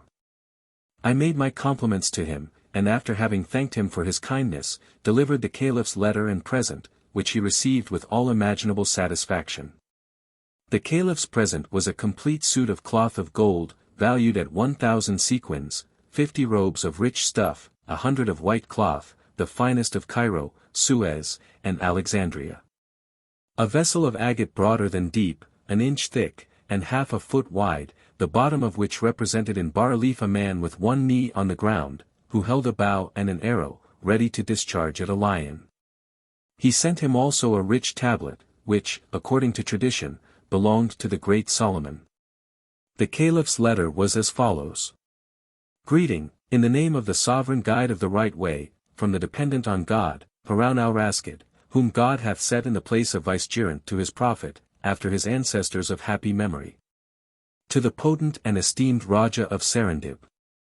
We received your letter with joy, and send you this from our imperial residence, the garden of superior wits. We hope when you look upon it, you will perceive our good intention and be pleased with it. Adieu. The king of Serendib was highly gratified that the Caliph answered his friendship. A little time after this audience, I solicited leave to depart, and had much difficulty to obtain it. I procured it, however, at last, and the king, when he dismissed me, made me a very considerable present. I embarked immediately to return to Baghdad, but had not the good fortune to arrive there so speedily as I had hoped. God ordered it otherwise. 3 or 4 days after my departure, we were attacked by corsairs, who easily seized upon our ship, because it was no vessel of force. Some of the crew offered resistance, which cost them their lives. But for myself and the rest, who were not so imprudent, the corsairs saved us on purpose to make slaves of us. We were all stripped, and instead of our own clothes, they gave us sorry rags, and carried us into a remote island, where they sold us. I fell into the hands of a rich merchant, who, as soon as he bought me, carried me to his house, treated me well, and clad me handsomely for a slave. Some days after, not knowing who I was, he asked me if I understood any trade. I answered, that I was no mechanic, but a merchant, and that the corsairs who sold me, had robbed me of all I possessed. But tell me, replied he, can you shoot with a bow? I answered, that the bow was one of my exercises in my youth. He gave me a bow and arrows, and, taking me behind him upon an elephant, carried me to a thick forest some leagues from the town. We penetrated a great way into the wood, and he bade me alight. Then, shewing me a great tree, climb up that, said he, and shoot at the elephants as you see them pass by, for there is a prodigious number of them in this forest, and if any of them fall, come and give me notice. Having spoken this, he left me victuals, and returned to the town, and I continued upon the tree all night. I saw no elephant during the night, but next morning, as soon as the sun was up, I perceived a great number. I shot several arrows among them, and at last one of the elephants fell, when the rest retired immediately, and left me at liberty to go and acquaint my patron with my booty. When I had informed him, he gave me a good meal, commended my dexterity, and caressed me highly. We went afterwards together to the forest, where we dug a hole for the elephant. My patron designing to return when it had fallen to pieces and take its teeth to trade with. I continued this employment for 2 months, and killed an elephant every day, getting sometimes upon one tree, and sometimes upon another. One morning, as I looked for the elephants, I perceived with extreme amazement that, instead of passing by me across the forest as usual, they stopped, and came to me with a horrible noise, in such number that the plain was covered, and shook under them. They encompassed the tree in which I was concealed, with their trunks extended, and all fixed their eyes upon me. At this alarming spectacle I continued immovable, and was so much terrified, that my bow and arrows fell out of my hand. My fears were not without cause, for after the elephants had stared upon me some time, one of the largest of them put his trunk round the foot of the tree, plucked it up, and threw it on the ground. I fell with the tree. And the elephant, taking me up with his trunk, laid me on his back, where I sat more like one dead than alive, with my quiver on my shoulder. He put himself afterward at the head of the rest, who followed him in troops, carried me a considerable way, then laid me down on the ground, and retired with all his companions. After having lain some time, and seeing the elephants gone, I got up, and found I was upon a long and broad hill, almost covered with the bones and teeth of elephants. I confess to you, that this object furnished me with abundance of reflections. I admired the instinct of those animals, I doubted not but that was their burying place, and that they carried me thither on purpose to tell me that I should forbear to persecute them, since I did it only for their teeth. I did not stay on the hill, but turned toward the city, and, after having travelled a day and a night, I came to my patron. As soon as he saw me, "Ah, poor Sinbad," exclaimed he, "I was in great trouble to know what was become of you. I have been at the forest, where I found a tree newly pulled up, and a bow and arrows on the ground, and I despaired of ever seeing you more. Pray tell me what befell you, and by what good chance you are still alive." I satisfied his curiosity, and going both of us next morning to the hill, he found to his great joy that what I had told him was true. We loaded the elephant which had carried us with as many teeth as he could bear. And when we were returned, "Brother," said my patron, "for I will treat you no more as my slave, after having made such a discovery as will enrich me, God bless you with all happiness and prosperity. I declare before him, that I give you your liberty. I concealed from you what I am now going to tell you.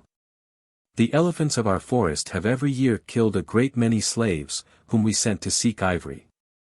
God has delivered you from their fury, and has bestowed that favor upon you only. It is a sign that he loves you, and has some use for your service in the world. You have procured me incredible wealth. Formerly we could not procure ivory but by exposing the lives of our slaves, and now our whole city is enriched by your means. I could engage all our inhabitants to contribute toward making your fortune, but I will have the glory of doing it myself." To this obliging declaration I replied, "Patron, God preserve you. Your giving me my liberty is enough to discharge what you owe me, and I desire no other reward for the service I had the good fortune to do to you, and your city, but leave to return to my own country." "Very well," said he, "the monsoon will in a little time bring ships for ivory. I will then send you home, and give you wherewith to bear your charges." I thanked him again for my liberty and his good intentions toward me. I stayed with him expecting the monsoon, and during that time, we made so many journeys to the hill that we filled all our warehouses with ivory. The other merchants, who traded in it, did the same, for it could not be long concealed from them. The ships arrived at last, and my patron, himself having made choice of the ship wherein I was to embark, loaded half of it with ivory on my account, laid in provisions in abundance for my passage, and besides obliged me to accept a present of some curiosities of the country of great value. After I had returned him 1,000 thanks for all his favors, I went aboard. We set sail, and as the adventure which procured me this liberty was very extraordinary, I had it continually in my thoughts. We stopped at some islands to take in fresh provisions. Our vessel being come to a port on the main land in the Indies, we touched there, and not being willing to venture by sea to Bassora, I landed my proportion of the ivory, resolving to proceed on my journey by land. I made vast sums by my ivory, bought several rarities for presents, and when my equipage was ready, set out in company with a large caravan of merchants. I was a long time on the way, and suffered much, but endured all with patience, when I considered that I had nothing to fear from the seas, from pirates, from serpents, or from the other perils to which I had been exposed. All these fatigues ended at last, and I arrived safe at Baghdad. I went immediately to wait upon the Caliph, and gave him an account of my embassy. That prince said he had been uneasy as I was so long in returning, but that he always hoped God would preserve me. When I told him the adventure of the elephants, he seemed much surprised, and would never have given any credit to it had he not known my veracity. He deemed this story, and the other relations I had given him, to be so curious, that he ordered one of his secretaries to write them in characters of gold, and lay them up in his treasury. I retired well satisfied with the honors I received, and the presents which he gave me, and ever since I have devoted myself wholly to my family, kindred and friends. Sinbad here finished the relation of his seventh and last voyage, and then, addressing himself to Hindbad, "Well, friend," said he, "did you ever hear of any person that suffered so much as I have done? Or of any mortal that has gone through so many vicissitudes? Is it not reasonable that, after all this, I should enjoy a quiet and pleasant life?" As he said this, Hindbad drew near to him, and kissing his hand, said, "I must acknowledge, sir, that you have gone through many imminent dangers. My troubles are not comparable to yours. If they afflict me for a time, I comfort myself with the thoughts of the profit I get by them. You not only deserve a quiet life, but are worthy of all the riches you enjoy, because you make of them such a good and generous use. May you therefore continue to live in happiness till the day of your death." Sinbad then gave him 100 sequins more, received him into the number of his friends and desired him to quit his porter's employment, and come and dine every day with him. That he might have ample reason to remember Sinbad the Voyager and his adventures.